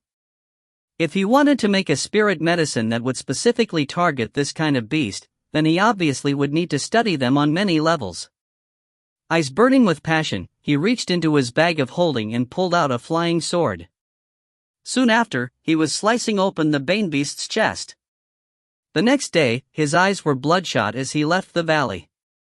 There isn't much difference between them and ordinary beasts. They have the same organs, and even have blood. However, as soon as they die, all of that vanishes and transforms into Earthstring energy. Another strange thing is that the Earthstring Bane beasts don't have any food inside their stomachs. Is it that they don't need to eat food? With that, he captured another Bane beast to perform further experiments. A few days later, more and more disciples were showing up in the area, which could be considered to be the middle section of the sword world. Some of them attacked other disciples to steal their Dao bottles, others went after the Bane beasts. By this time, Bai Xiaochun had studied more than 10 different Bane beasts, and his eyes were more bloodshot than ever. His hair was disheveled, and he almost looked as if he had gone mad. Poor eyesight, and a bad sense of smell, and yet they seemed very perceptive. How do they merge into the air? How are they formed from earth string energy? And why do they attack cultivators? Bai Xiaochun was now fully immersed in the Tao of medicine by this point. Continuing to mutter questions to himself, he confirmed that the Bane beasts would always take the initiative to attack him, and did so with bloodthirsty ferocity. Wait a second. His heart began to pound as he realized that he might be onto something. Looking up suddenly, he hurried forward to find a Bane beast to confirm his new theory. Before long, a 9-meter-long earth-string bear appeared in front of him. It was covered with black scales, and was currently being besieged by 5 disciples in long, blood-red robes. Obviously, they were Bloodstream sect disciples. Their killing intent was raging, and they didn't seem to care about anything except the kill. They didn't even care when one of their fellow disciples was suddenly killed. Bai Xiaochun's eyes glittered as he transformed into a beam of light that shot toward the area. Even as the 4 Bloodstream sect disciples were preparing to launch another salvo, a blur appeared and someone reached out and grabbed the huge bear. The Bloodstream sect disciples' eyes went wide. None of them immediately recognized Bai Xiaochun, but they could tell that he was wearing the clothing of the Spirit Stream sect. Soon, cold smiles appeared on their faces, as well as derision. During their fight with the bear, they had come to realize that it had certain special qualities, including a terrifying fleshly body power. If you find any errors, ads pop up, ads redirect, broken links, non-standard content, etc., please let us know. Report chapter so we can fix it as soon as possible. Chapter 147, A Strange Pill Appears. Chapter 147, A Strange Pill Appears. He's gonna get himself killed. The Spirit Stream sect people are all so arrogant. That's a mid-level Bane beast, not a low-level Bane beast. Is he looking to die? The Bloodstream sect disciples chuckled coldly as they imagined the Bane beast ripping the Spirit Stream sect disciple to shreds. However, even as the cold smiles appeared on their faces, they suddenly trembled, and their eyes went wide with disbelief and shock. What they saw was Bai Xiaochun, his hair in complete disarray, grabbing onto the bear, which let out a terrifying roar. It then bared its teeth as if to rip Bai Xiaochun's arm off of his body and shred it to pieces. However, as soon Bai Xiaochun's hand latched down onto it, the bear acted as though a mountain of pressure had just crushed down onto it. Rumbling sounds echoed out as Bai Xiaochun pushed the bear down into the ground. The ground trembled, and the 4 Bloodstream sect disciples all gasped, hardly able to believe their eyes. How is this possible? Such incredible strength. The 4 of them swallowed hard, and yet, weren't willing to simply leave. Even as they eyed Bai Xiaochun, he once again did something that left them trembling. Immersed as he was in his research, he completely ignored the Bloodstream sect disciples. A flying sword appeared in his left hand, and in front of the eyes of all of the Bloodstream sect disciples, he began to slice open the Bane beast's arm. Blood sprayed everywhere, along with earth string energy. The Bane beast howled, and Bai Xiaochun, apparently annoyed by the sound, slit its throat. The Bloodstream sect disciples' eyes went wide, and they began to tremble and back up, eyes radiating reverence toward Bai Xiaochun. Bai Xiaochun didn't notice. After enough time passed for half an incense stick to burn, he managed to completely dissect the Bane beast. Although the pieces were already starting to fade away, the mere sight of the sliced-up bear left the Bloodstream sect disciples feeling as though their heads were about to explode. Did he have a grudge with that particular Bane beast? Or does he always do that to them? Heavens! That's the most terrifying thing I've ever seen, even in the Bloodstream sect. It must be some twisted hobby of his. One of the disciples pulled out a jade slip, checked it, and then said, That's Bai Xiaochun. The other 3 disciples gasped at the mention of the name. Without even the slightest hesitation, they began to back up, doing everything possible to get as far away as they could. Some time later, Xiaochun's eyes were shining with excitement. Taking a deep breath, he rose to his feet and began to pace back and forth, occasionally gesticulating with one hand or the other. I get it now. The Bane beasts look like ordinary beasts, but there's something different about them.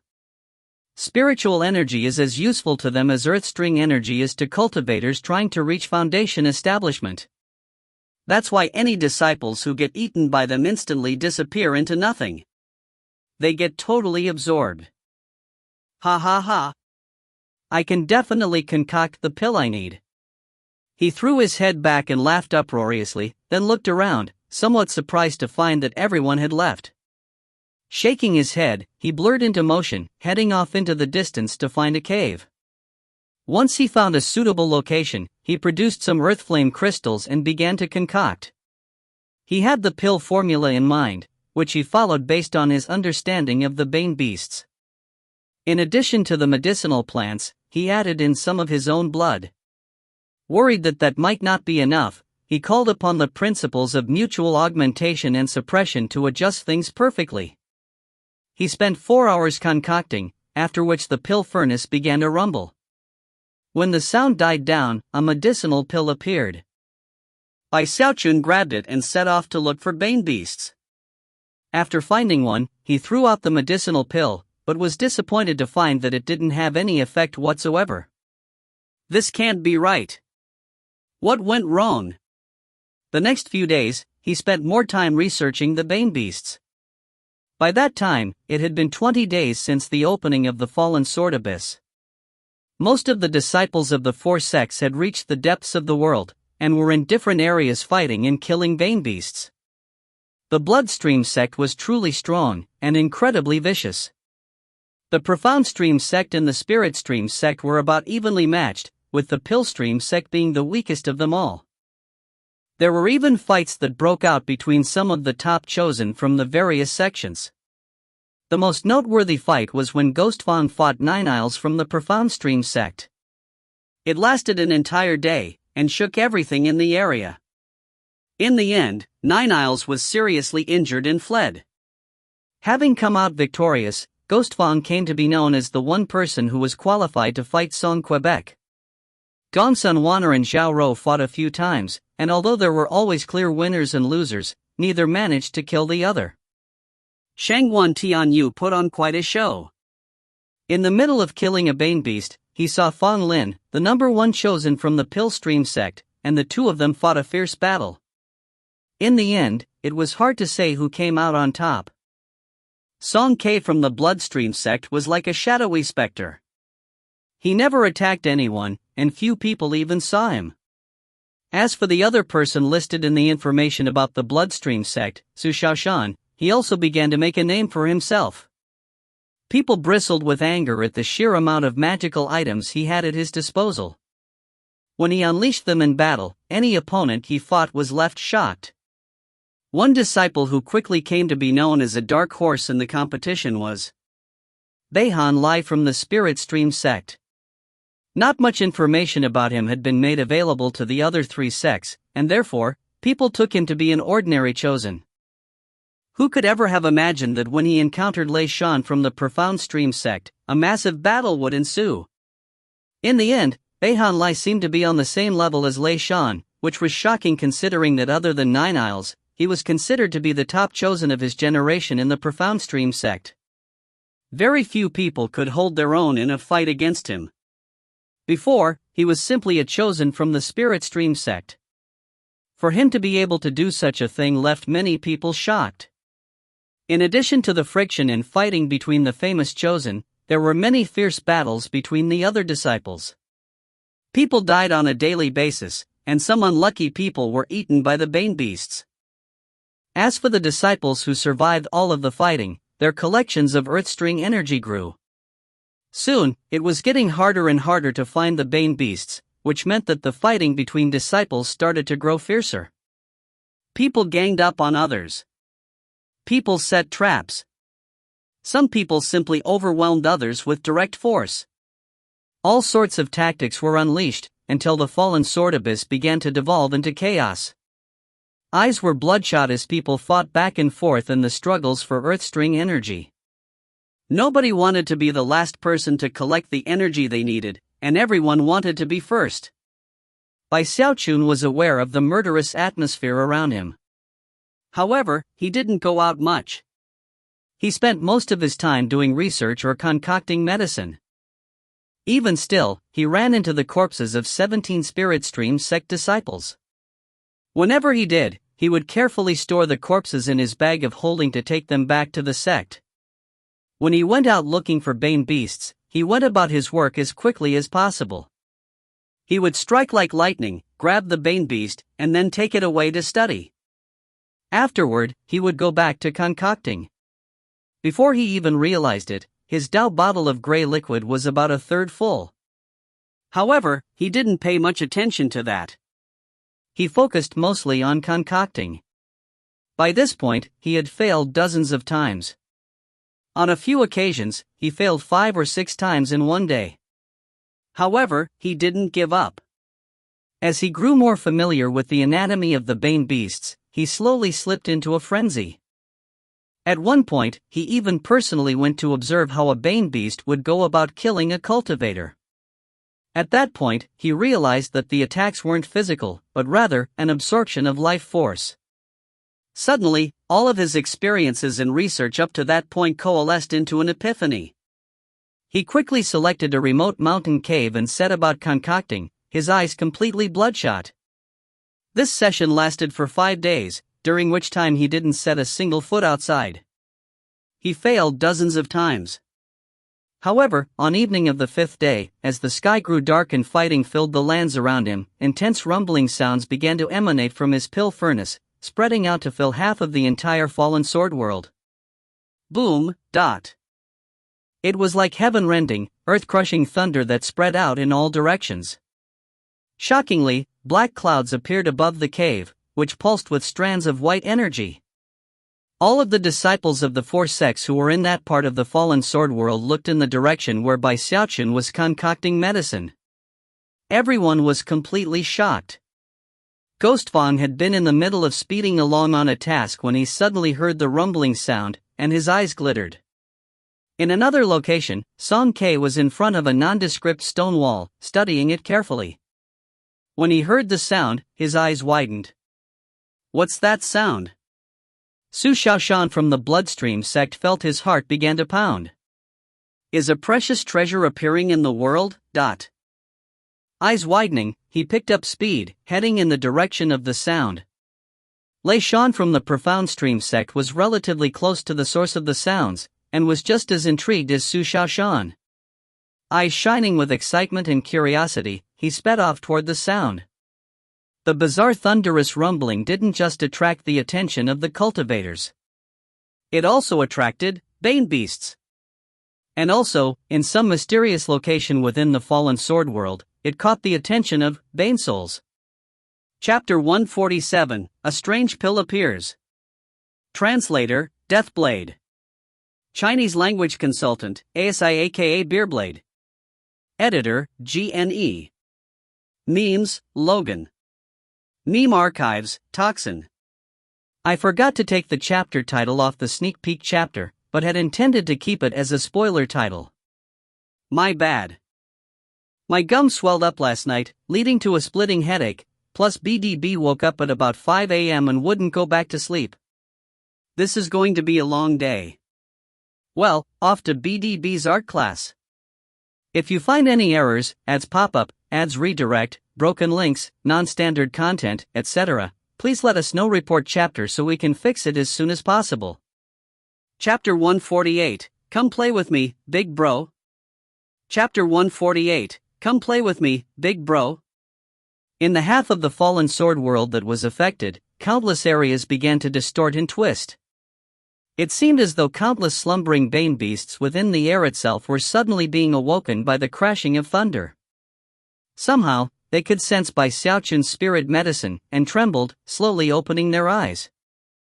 Although there were disciples from the 4 sects in some of the areas where the Bane beasts began to wake up, most of the areas were devoid of cultivators. As soon as the Bane beasts opened their vicious eyes, they looked in by Xiaochun's direction, radiating greed and madness. Moments later, countless howls ripped through the air. Ripples spread out through the fallen sword world like waves on water, stirring the Bane beasts, which began to rush at top speed through the air. However, what was more shocking than the Bane beasts was what happened in certain locations where the Bane beasts didn't dare to enter. There, numerous shadowy figures began to appear out of thin air. There were men and women, old and young. The youngest of them all was a little girl in a white dress. Clutched in her arms was a skinless, blood-colored bear. They floated there with blank looks in their eyes, accompanied by various strange beasts that were not native to the lands of Heavenspan. They were Bane souls. All of the living things which had been killed by this enormous sword during its existence beyond the heavens were affected by earth strings and transformed into these lifeless souls. They were bizarre and enigmatic to the extreme, and apparently, were not people of the lands of Heavenspan. They had come from the legendary region beyond the heavens, the location of that which was eternal. Now they were scattered about through the various remote regions of the fallen sword world, in places where the Bane beasts didn't dare to even approach. As of this moment, numerous such figures were stepping out of thin air to appear in the open. Some of them wore ancient robes, some wore battle armor, and some had skin made of scales instead of flesh. They looked strange, most of them badly mutilated, as if from combat wounds. Some had missing arms, some were partially decapitated, some had gaping wounds in their torsos. As they appeared, black mist pulsed out from them in all directions. All of the Bane souls had blank expressions. They had no consciousness, nor any memories. Anywhere they passed, the Bane beasts would be left trembling, and would simply cower as they went by. Any Bane beast which was unlucky enough to actually be touched by one of the Bane souls would instantly be destroyed and vanish into nothing. The Bane souls that had the shape of beasts were particularly bizarre, as if they had been pieced together from parts of different creatures. The Bane souls began to float through the air, picking up speed until they were moving unbelievably quickly. Nothing could block their path as they headed straight toward Xiaochun. Vast numbers of them were converging upon him from all directions. As they passed along, some of the disciples from the four sects realized that something strange was happening. They saw the air rippling as countless Bane beasts appeared, and at first, many of the ecstatic disciples rushed forward to try to kill them. But soon, their scalps began to tingle as they realized that there were far too many, hordes of them, like a tide of Bane beasts. What's going on? Heavens! The Bane beasts are usually so hard to find. Why are there so many of them all of a sudden? Something must have happened. Damn it! That's not a Bane beast, that's a Bane soul. Cries of astonishment began to ring out all over the fallen sword world. As soon as the disciples realized that there were Bane souls flying among the Bane beasts, they began to flee. The Bane souls were terrifying, and the elders of the four great sects had repeatedly warned all of their disciples about their existence within the fallen sword abyss. Under no circumstances were the Bane souls to be provoked. They were to be avoided at all costs. Even the Bane souls are attracted to whatever is in that direction. Just what exactly is happening over there? Let's follow from a distance and check it out. The disciples began to follow the tide of Bane beasts and Bane souls, either alone or in groups of between 3 to 5. By this point, half of the entire fallen sword world was being utterly shaken by the 9 volleys of thunder created by Xiaochun's spirit medicine. Within the mountain cave, Xiaochun sat there looking a bit gaunt, his hair disheveled as he stared at the pill furnace. With every rumbling boom, more cracks would spread out across the surface of the furnace. After the 9th boom, the pill furnace suddenly trembled violently and then exploded, sending fragments shooting out in all directions. At the same time, 4 beams of mysterious black light emerged. Xiaochun had been prepared for just such a thing to occur. He instantly unleashed the violet chi cauldron control art, creating an invisible field of control in the area that enabled him to quickly secure the 4 spirit medicines which had been trying to escape. Think you can get away? He said with a proud harumph. Looking down at the 4 medicinal pills with shining eyes, he hurried toward the mouth of cave to see if they would work on the bane beasts. However, the instant he emerged, his expression flickered, and he took a step back, just avoiding a black scorpion tail which slashed through the air in the spot where he had just been standing. A moment later, a 3-meter-long black scorpion materialized out of thin air, its eyes burning with madness and greed as it stared at the 4 medicinal pills in by Xiaochun's hand. Then, it lunged forward. Considering the ferocity of its movements, it didn't appear to be a low-level bane beast. It was a mid-level beast, much like the bear from earlier. Eyes glittering, Bai Xiaochun reached out with this left hand, moving like lightning as he grabbed the scorpion's tail. Then he smashed it against the stone wall of the cave. At the same time, he sent some spiritual power into the scorpion's body, to its weakest spot, which he crushed. The scorpion twitched, and then went limp and began to fade away, transforming into earthstring energy that Bai Xiaochun quickly collected up. An ordinary cultivator would never be able to deal with a mid-level bane beast so easily, which was why the senior members of the sect had warned the disciples about them. Bai Xiaochun was different, though. After studying nearly 100 bane beasts, he was very familiar with their weaknesses, and could kill them easily. The pills just came out of the furnace and they're already attracting the attention of bane beasts. Ha ha ha. Bai Xiaochun's medicinal pills are a success. Bai Xiaochun was excitedly contemplating whether or not to perform a spirit enhancement on the pills, when suddenly, numerous ripples began to spread out in the area as one bane beast after another appeared. So many. Alright, that's more than enough. Ha ha ha. At this rate, Bai Xiaochun is definitely going to be the first to reach Foundation establishment. Bai Xiaochun was so excited he almost started dancing in place. Just as he was about to reap his bountiful harvest, his expression flickered, and his eyes went wide as he noticed a partially decapitated figure off in the distance. He wore a long gray robe, and the one eye that remained on his face had a blank expression. He floated along through the air, his head twitching a bit. Eventually, he laid eyes on Bai Xiaochun, and suddenly, his expression changed. He suddenly seemed to be filled with longing. Eyes locked onto Bai Xiaochun, or more specifically, the medicinal pills in his hand, he began to speed forward. The bane beasts in the area all trembled at the sight of him, and didn't dare to even move. As the figure sped along, he hit 7 or 8 bane beasts in the process, causing them to shriek and then explode. A bane soul? The pills even attract them? Well, at least it's only one of a huh? Before he could finish speaking, another bane soul appeared further off in the distance.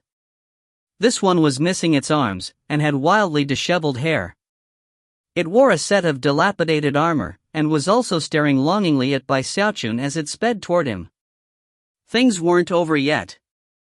An old man appeared off in the distance, with a huge, gaping wound in his abdomen. He too began to head directly toward Bai Xiaochun. Bai Xiaochun's scalp began to tingle with fear. Taking a deep breath, he took a step as if to flee, only to find to his shock that there weren't just 3 or 4 or 5 bane souls in the area, there was an entire horde. Ripples filled the area as numerous bane souls appeared in quick succession, their eyes gleaming with longing. Bai Xiaochun's face drained of blood as he contemplated what it would feel like to be ripped to pieces. How could this be happening? He wanted to cry, but no tears would come at the moment. His first thought was to flee. He had no desire to face so many bane souls. Even members of the senior generation of the 4 sects would likely perish at the hands of these bane souls, much less the Qi condensation disciples. However, in the moment that Bai Xiaochun made to flee, the bane souls all looked at him and screamed.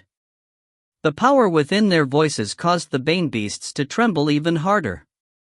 A tremor ran through Bai Xiaochun, and he teetered on the verge of unconsciousness as he staggered backward. It felt like he had just been hit with a hammer, blood sprayed out of his mouth, and he began to tremble in fear. Screaming, he bit his tongue, using the pain to stay awake as he took to flight. Cold sweat broke out all over him as wings appeared behind the black walk on his back. With that, he unleashed all the speed he could muster, transforming into a series of afterimages that shot off into the distance. However, the flying bane souls also increased their speed. In the blink of an eye, the dozens of nearby bane souls all took to flight in pursuit of Xiaochun. One of the fastest bane souls was the partially decapitated one that had appeared first. However, in addition to that one, there was a girl in a white dress. Although she didn't scream like the others, her face was especially cold and sinister, and her blank eyes glimmered with intense longing. When the disciples of the four sects who had been following along saw what was happening, their scalps tingled with shock. That was especially true of the Spirit Stream sect disciples. Some of them anxiously tried to get the Bane Souls to stop chasing Xiaochun, but the Bane Souls were completely and utterly focused, and ignored everything else but him. "Help! They're trying to kill me!" Xiaochun fled for his life, screaming at the top of his lungs. Tears leaked out of the corners of his eyes. Never could he have imagined that the medicinal pills he had concocted to attract Bane beasts would, for some unknown reason, drag Bane Souls into the picture. Damn it! I must have made a mistake in my concocting and produced another strange pill. The Bane Souls were getting closer and closer, and seemed to be devolving further into madness as they chased him. Xiaochun finally gritted his teeth and, heart-aching, tossed one of the four medicinal pills far off into the distance. In that instant, the Bane Souls shivered, and their heads swiveled. Then, most of them shot off after the medicinal pill he'd just thrown. Xiaochun was finally able to truly flee. Some distance away, he looked over his shoulder, shivering. Behind him, the Bane Souls were fighting over the medicinal pill. Shockingly, the one who ended up getting the pill in the end was the girl in the white dress, who tossed the pill into her mouth as soon as she wrested control of it. In that instant, the blankness in the girl's eyes faded a bit. A strange glow appeared, and her expression turned even more icy. For some reason, she suddenly seemed to possess intelligence. Slowly, the girl turned to look at Xiaochun. When their eyes met, Xiaochun's scalp started tingling so hard it felt like it was going to explode. At the same moment, a faint, bizarre voice was transmitted into his ear. "Come play with me, big bro." All the hair on Xiaochun's body stood on end. Turning around, he fled as fast as he could. If you find any errors, ads pop up, ads redirect, broken links, non-standard content, etc., please let us know. Report chapter so we can fix it as soon as possible. Chapter 149, Whether Sect Uncle Bai Wants It To or Not. Chapter 149, Whether Sect Uncle Bai Wants It To or Not. That's not a Bane Soul, that's an evil ghost. Heart pounding with fear, Xiaochun fled at top speed. Moments ago, when his gaze met the young girl's, he had instantly been filled with a sensation of deadly crisis. The feeling had been so intense that it felt like every inch of his flesh and every drop of his blood was screaming in terror. He was filled with the premonition that if he ran any slower, he would die. That deathly feeling left him shaking visibly, panting, his eyes bloodshot as he pushed forward faster and faster, flying ever deeper into the depths of the fallen sword world.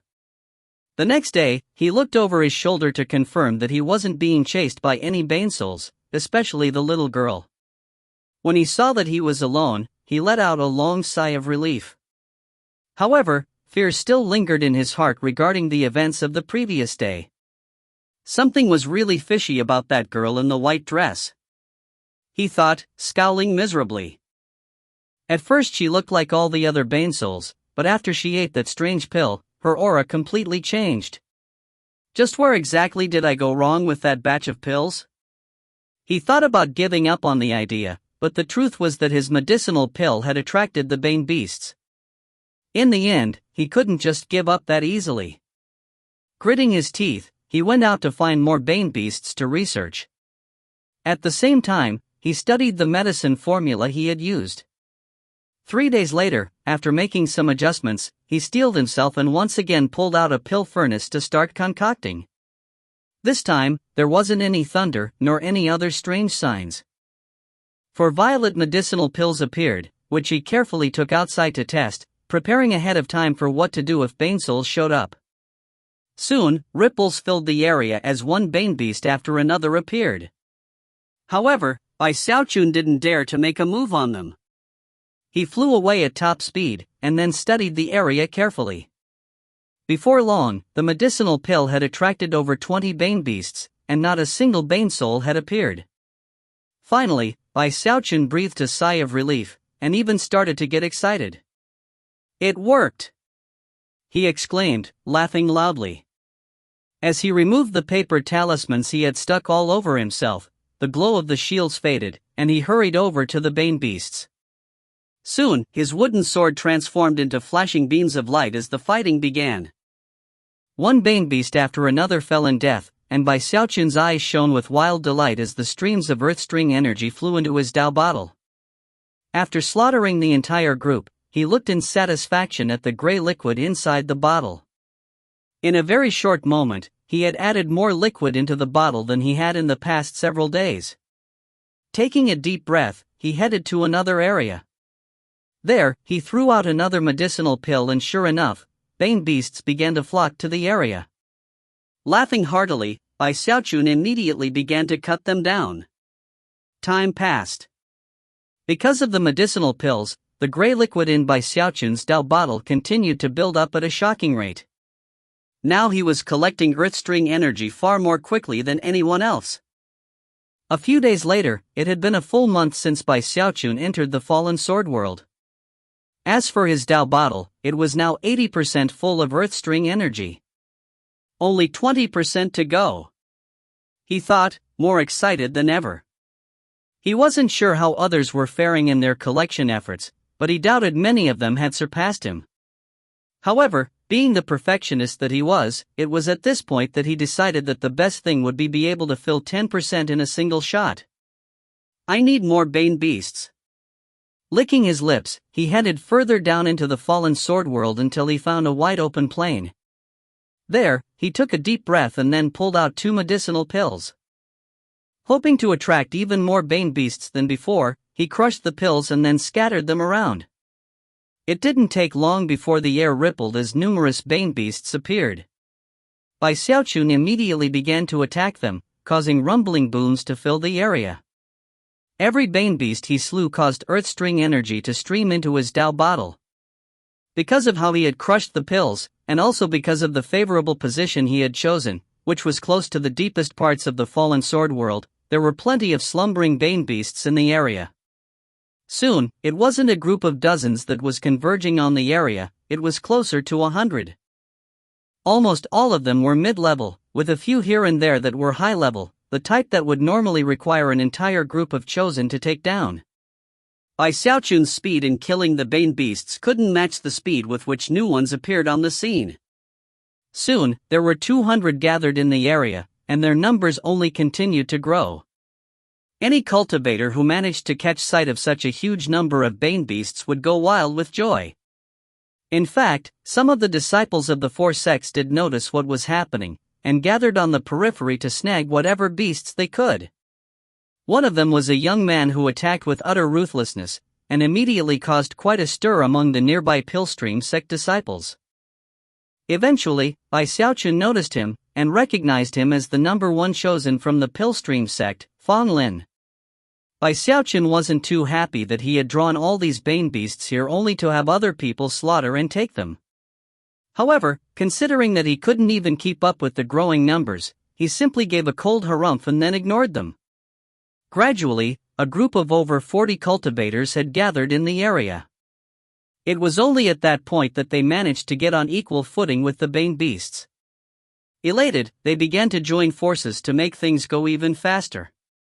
That was especially true of some of the Spirit Stream sect disciples. When they got close to Xiaochun, he made sure to take care of them, ensuring that their harvest was even greater than before. Xiaochun excitedly watched the earth-string liquid building up in his Dao bottle. Soon, it was 90% full. However, it was at that exact moment that more than 10 beams of light suddenly appeared up in the air. They wore matching robes, those of the Profound Stream sect, and leading them was a burly man surrounded by swirling electricity. The surrounding disciples' faces flickered, except for Fang Lin's. He simply continued to slaughter the Bane beasts, not even bothering to look over. Lei Shan. The number 2 chosen of the Profound Stream sect. Damn it. If he came by himself it might not be a big deal, but look at how many people he has with him. Even as everyone looked on with mixed expressions, Xiaochun glanced out over all the Bane beasts, and his eyes lit up with joy.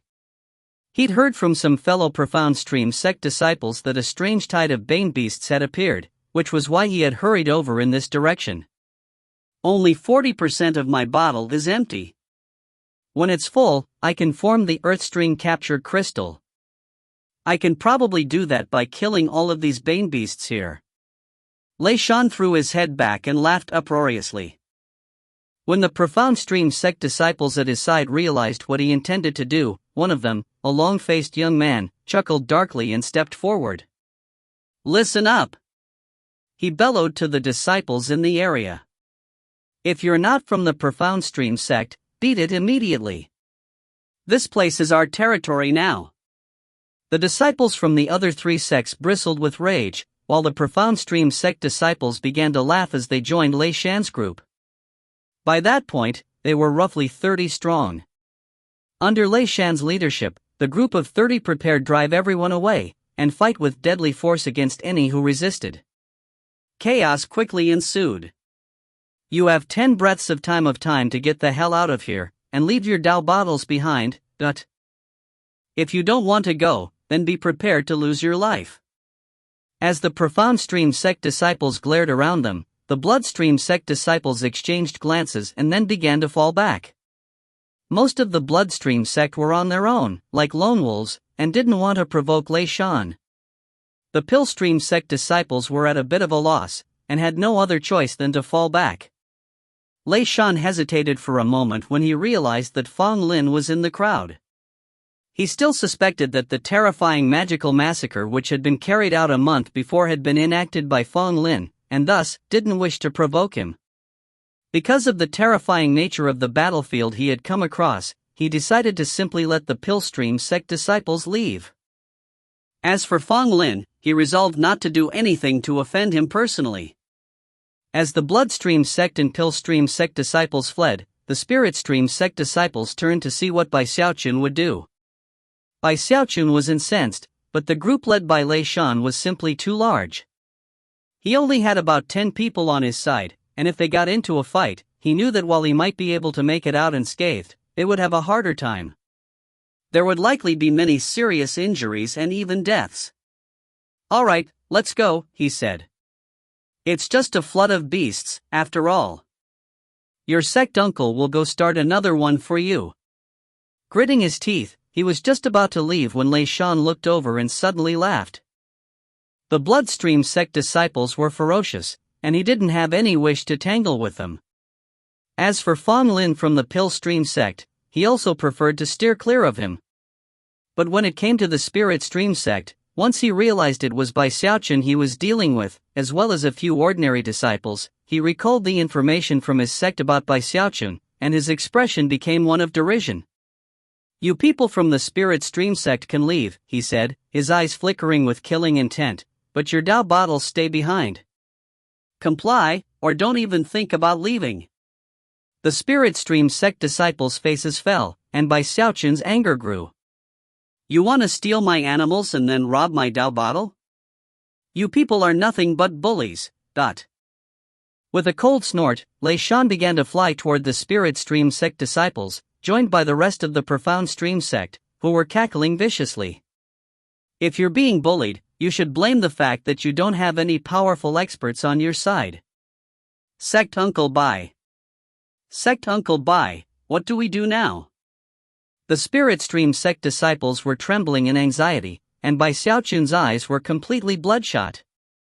Suddenly, he lifted his right hand, within which could be seen a black medicinal pill, the very same pill which could attract Bane souls.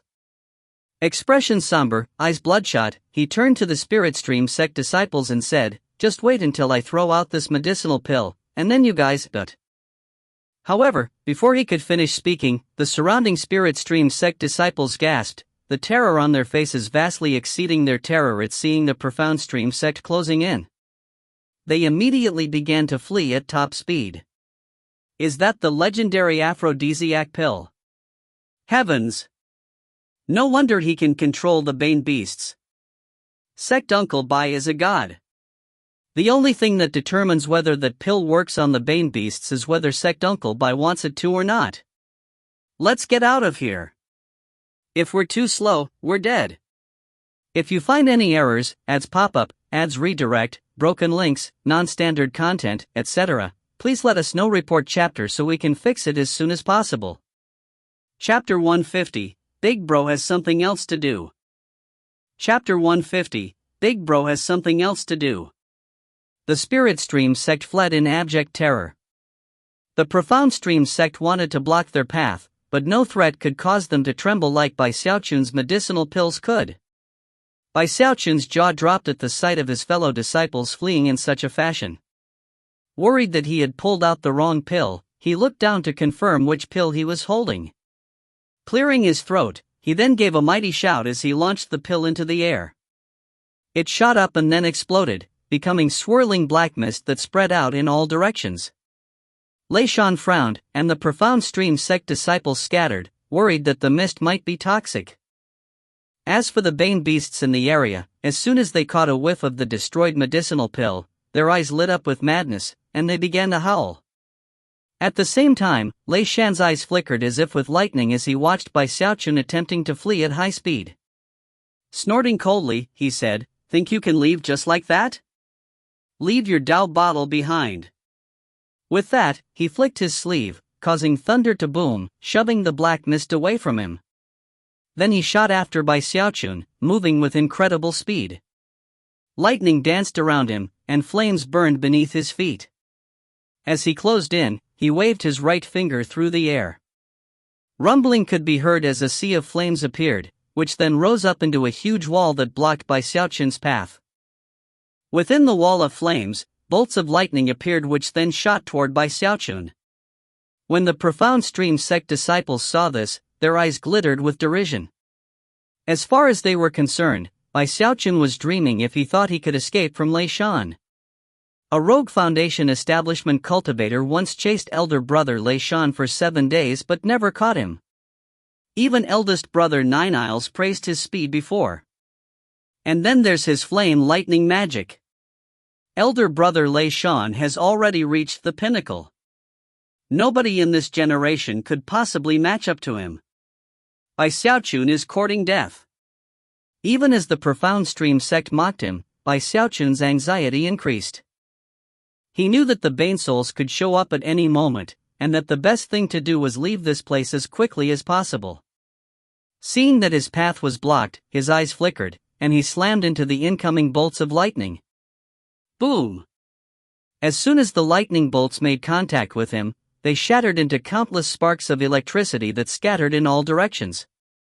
Bai Xiaochun, on the other hand, didn't seem to have even a mark on him. He continued on to the wall of flames, and when he hit that, it exploded too, and he passed right through. Impossible!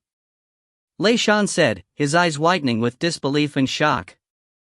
He was very familiar with his own magical techniques, and was confident that other than Nine Isles, Ghost Fong, Song Ke, and Fong Lin, there were no Qi condensation disciples who could pass through his flame lightning unharmed. And yet, unexpectedly, Bai Xiaochun had done exactly that. "This guy is up." Before he could finish speaking, an indescribable sensation of deadly crisis washed over him. Looking over his shoulder, he saw the air rippling off in the distance as numerous Bane souls appeared, rushing in his direction with expressions of longing. Bane souls! He gasped. Just as he was preparing to flee, his heart was struck with deathly terror. There are so many. Heavens! There weren't just 3 or 4 Bane souls approaching. The air rippled with constant fluctuations as dozens of them closed in, with even more behind them. From the look of it, there might be 100 in total. Among the Bane souls was a sinister young girl in a white dress, holding a bear. Her eyes swirled with underworldly light, and although her face was expressionless, Xiaochun and the dozens of Profound Stream sect disciples with him could hear chuckling in their ears. It was a bizarre, sinister laughter that instantly set their hearts pounding. Further off among the crowd of Bane beasts, Fong Lin's eyes went wide, and he began to flee, panting.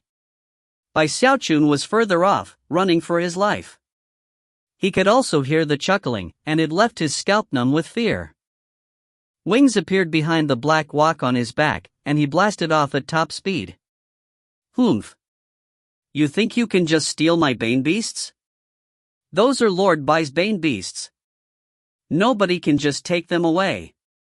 With a cold snort, he pushed forward even faster. Lei Shan swallowed hard, and his face was totally ashen. Having no time to pay any heed to his fellow disciples in the horde of beasts, he fled. About this time, the girl in the white dress shot out ahead of the horde of Bane souls to be the first to arrive in the area where the medicinal pill had exploded.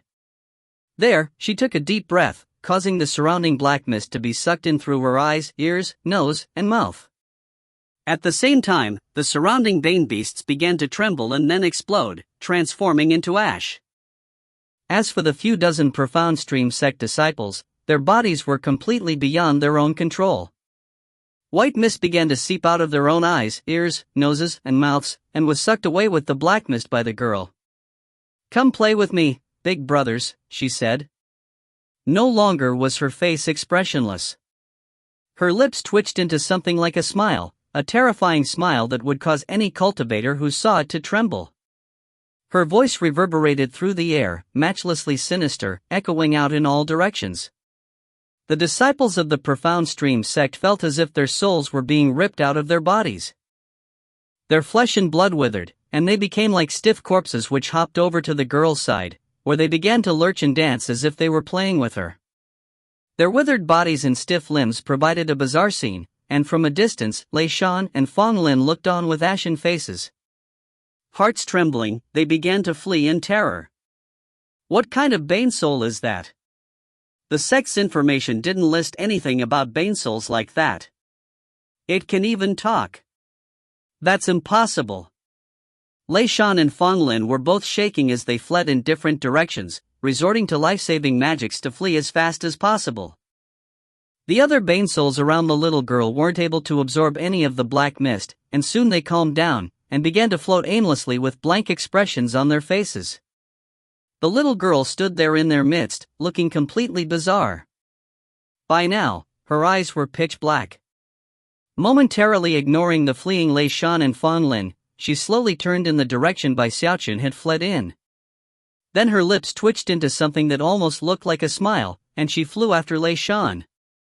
Deep in the fallen sword world, Bai Xiaochun flew along at top speed for 2 days before finally slowing down. That little girl in the white dress left him shivering in fear. However, as soon as he thought about how he had filled his Dao bottle by more than 90%, he realized that he only needed a bit more Earth String energy to form the Earth String Capture Crystal. Therefore, he began to carefully use his medicinal pills to attract more Bane Beasts to collect the last bit of Earth String energy he needed. 2 days later, he had gathered a few dozen Bane Beasts in a remote location. After slaughtering the entire group, his Dao bottle was completely filled with Earth String energy. The gray liquid began to bubble and boil, and then solidify. Soon, cracking sounds could be heard, and the bottle shattered. A gray crystal was revealed, which Bai Xiaochun grabbed. Almost instantly, he felt a connection between himself and the world around him, a resonance that he hadn't felt before. This crystal was like a key that unlocked the barrier between himself and the world. It worked! He exclaimed. He now felt more confident than ever that if he absorbed enough energy, he would be able to reach Foundation establishment. However, he knew that he shouldn't go about it carelessly. He needed to find a safe place to go through the process. After all, if someone interfered with the process, causing it to fail, he would regret it for the rest of his life. Foundation establishment. Foundation establishment. Ha ha ha.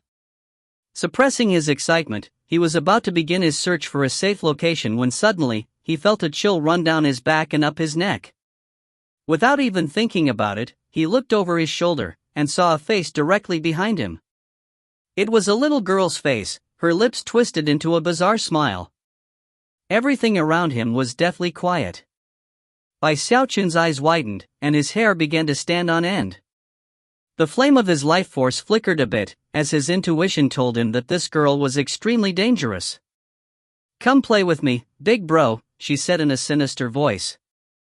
In that same instant, a cold wind blew past, and Bai Xiaochun suddenly realized that the girl wasn't holding the skinless, blood-colored bear anymore.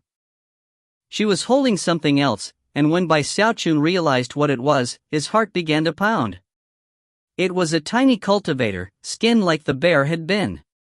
Although it wasn't easy to tell at first, it was none other than Lei Shan.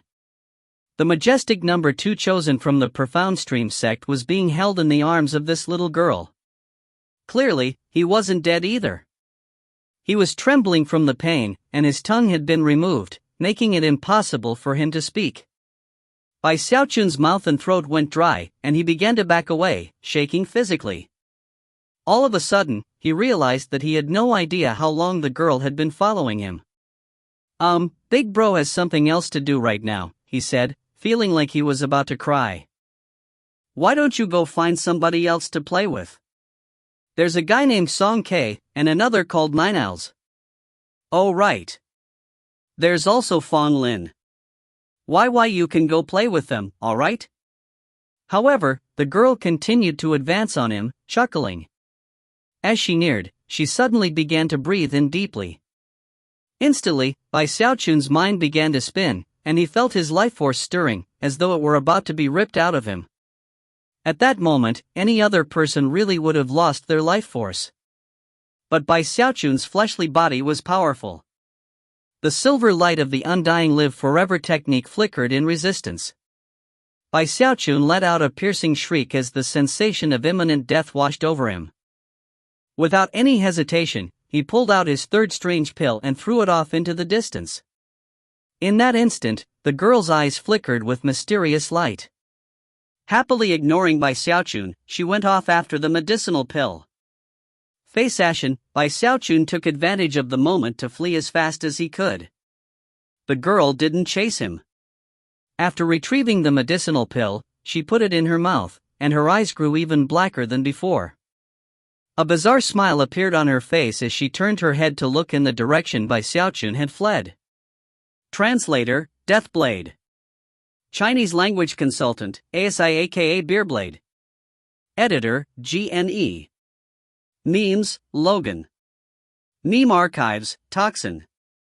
If you find any errors, ads pop up, ads redirect, broken links, non-standard content, etc., please let us know. Report chapter so we can fix it as soon as possible.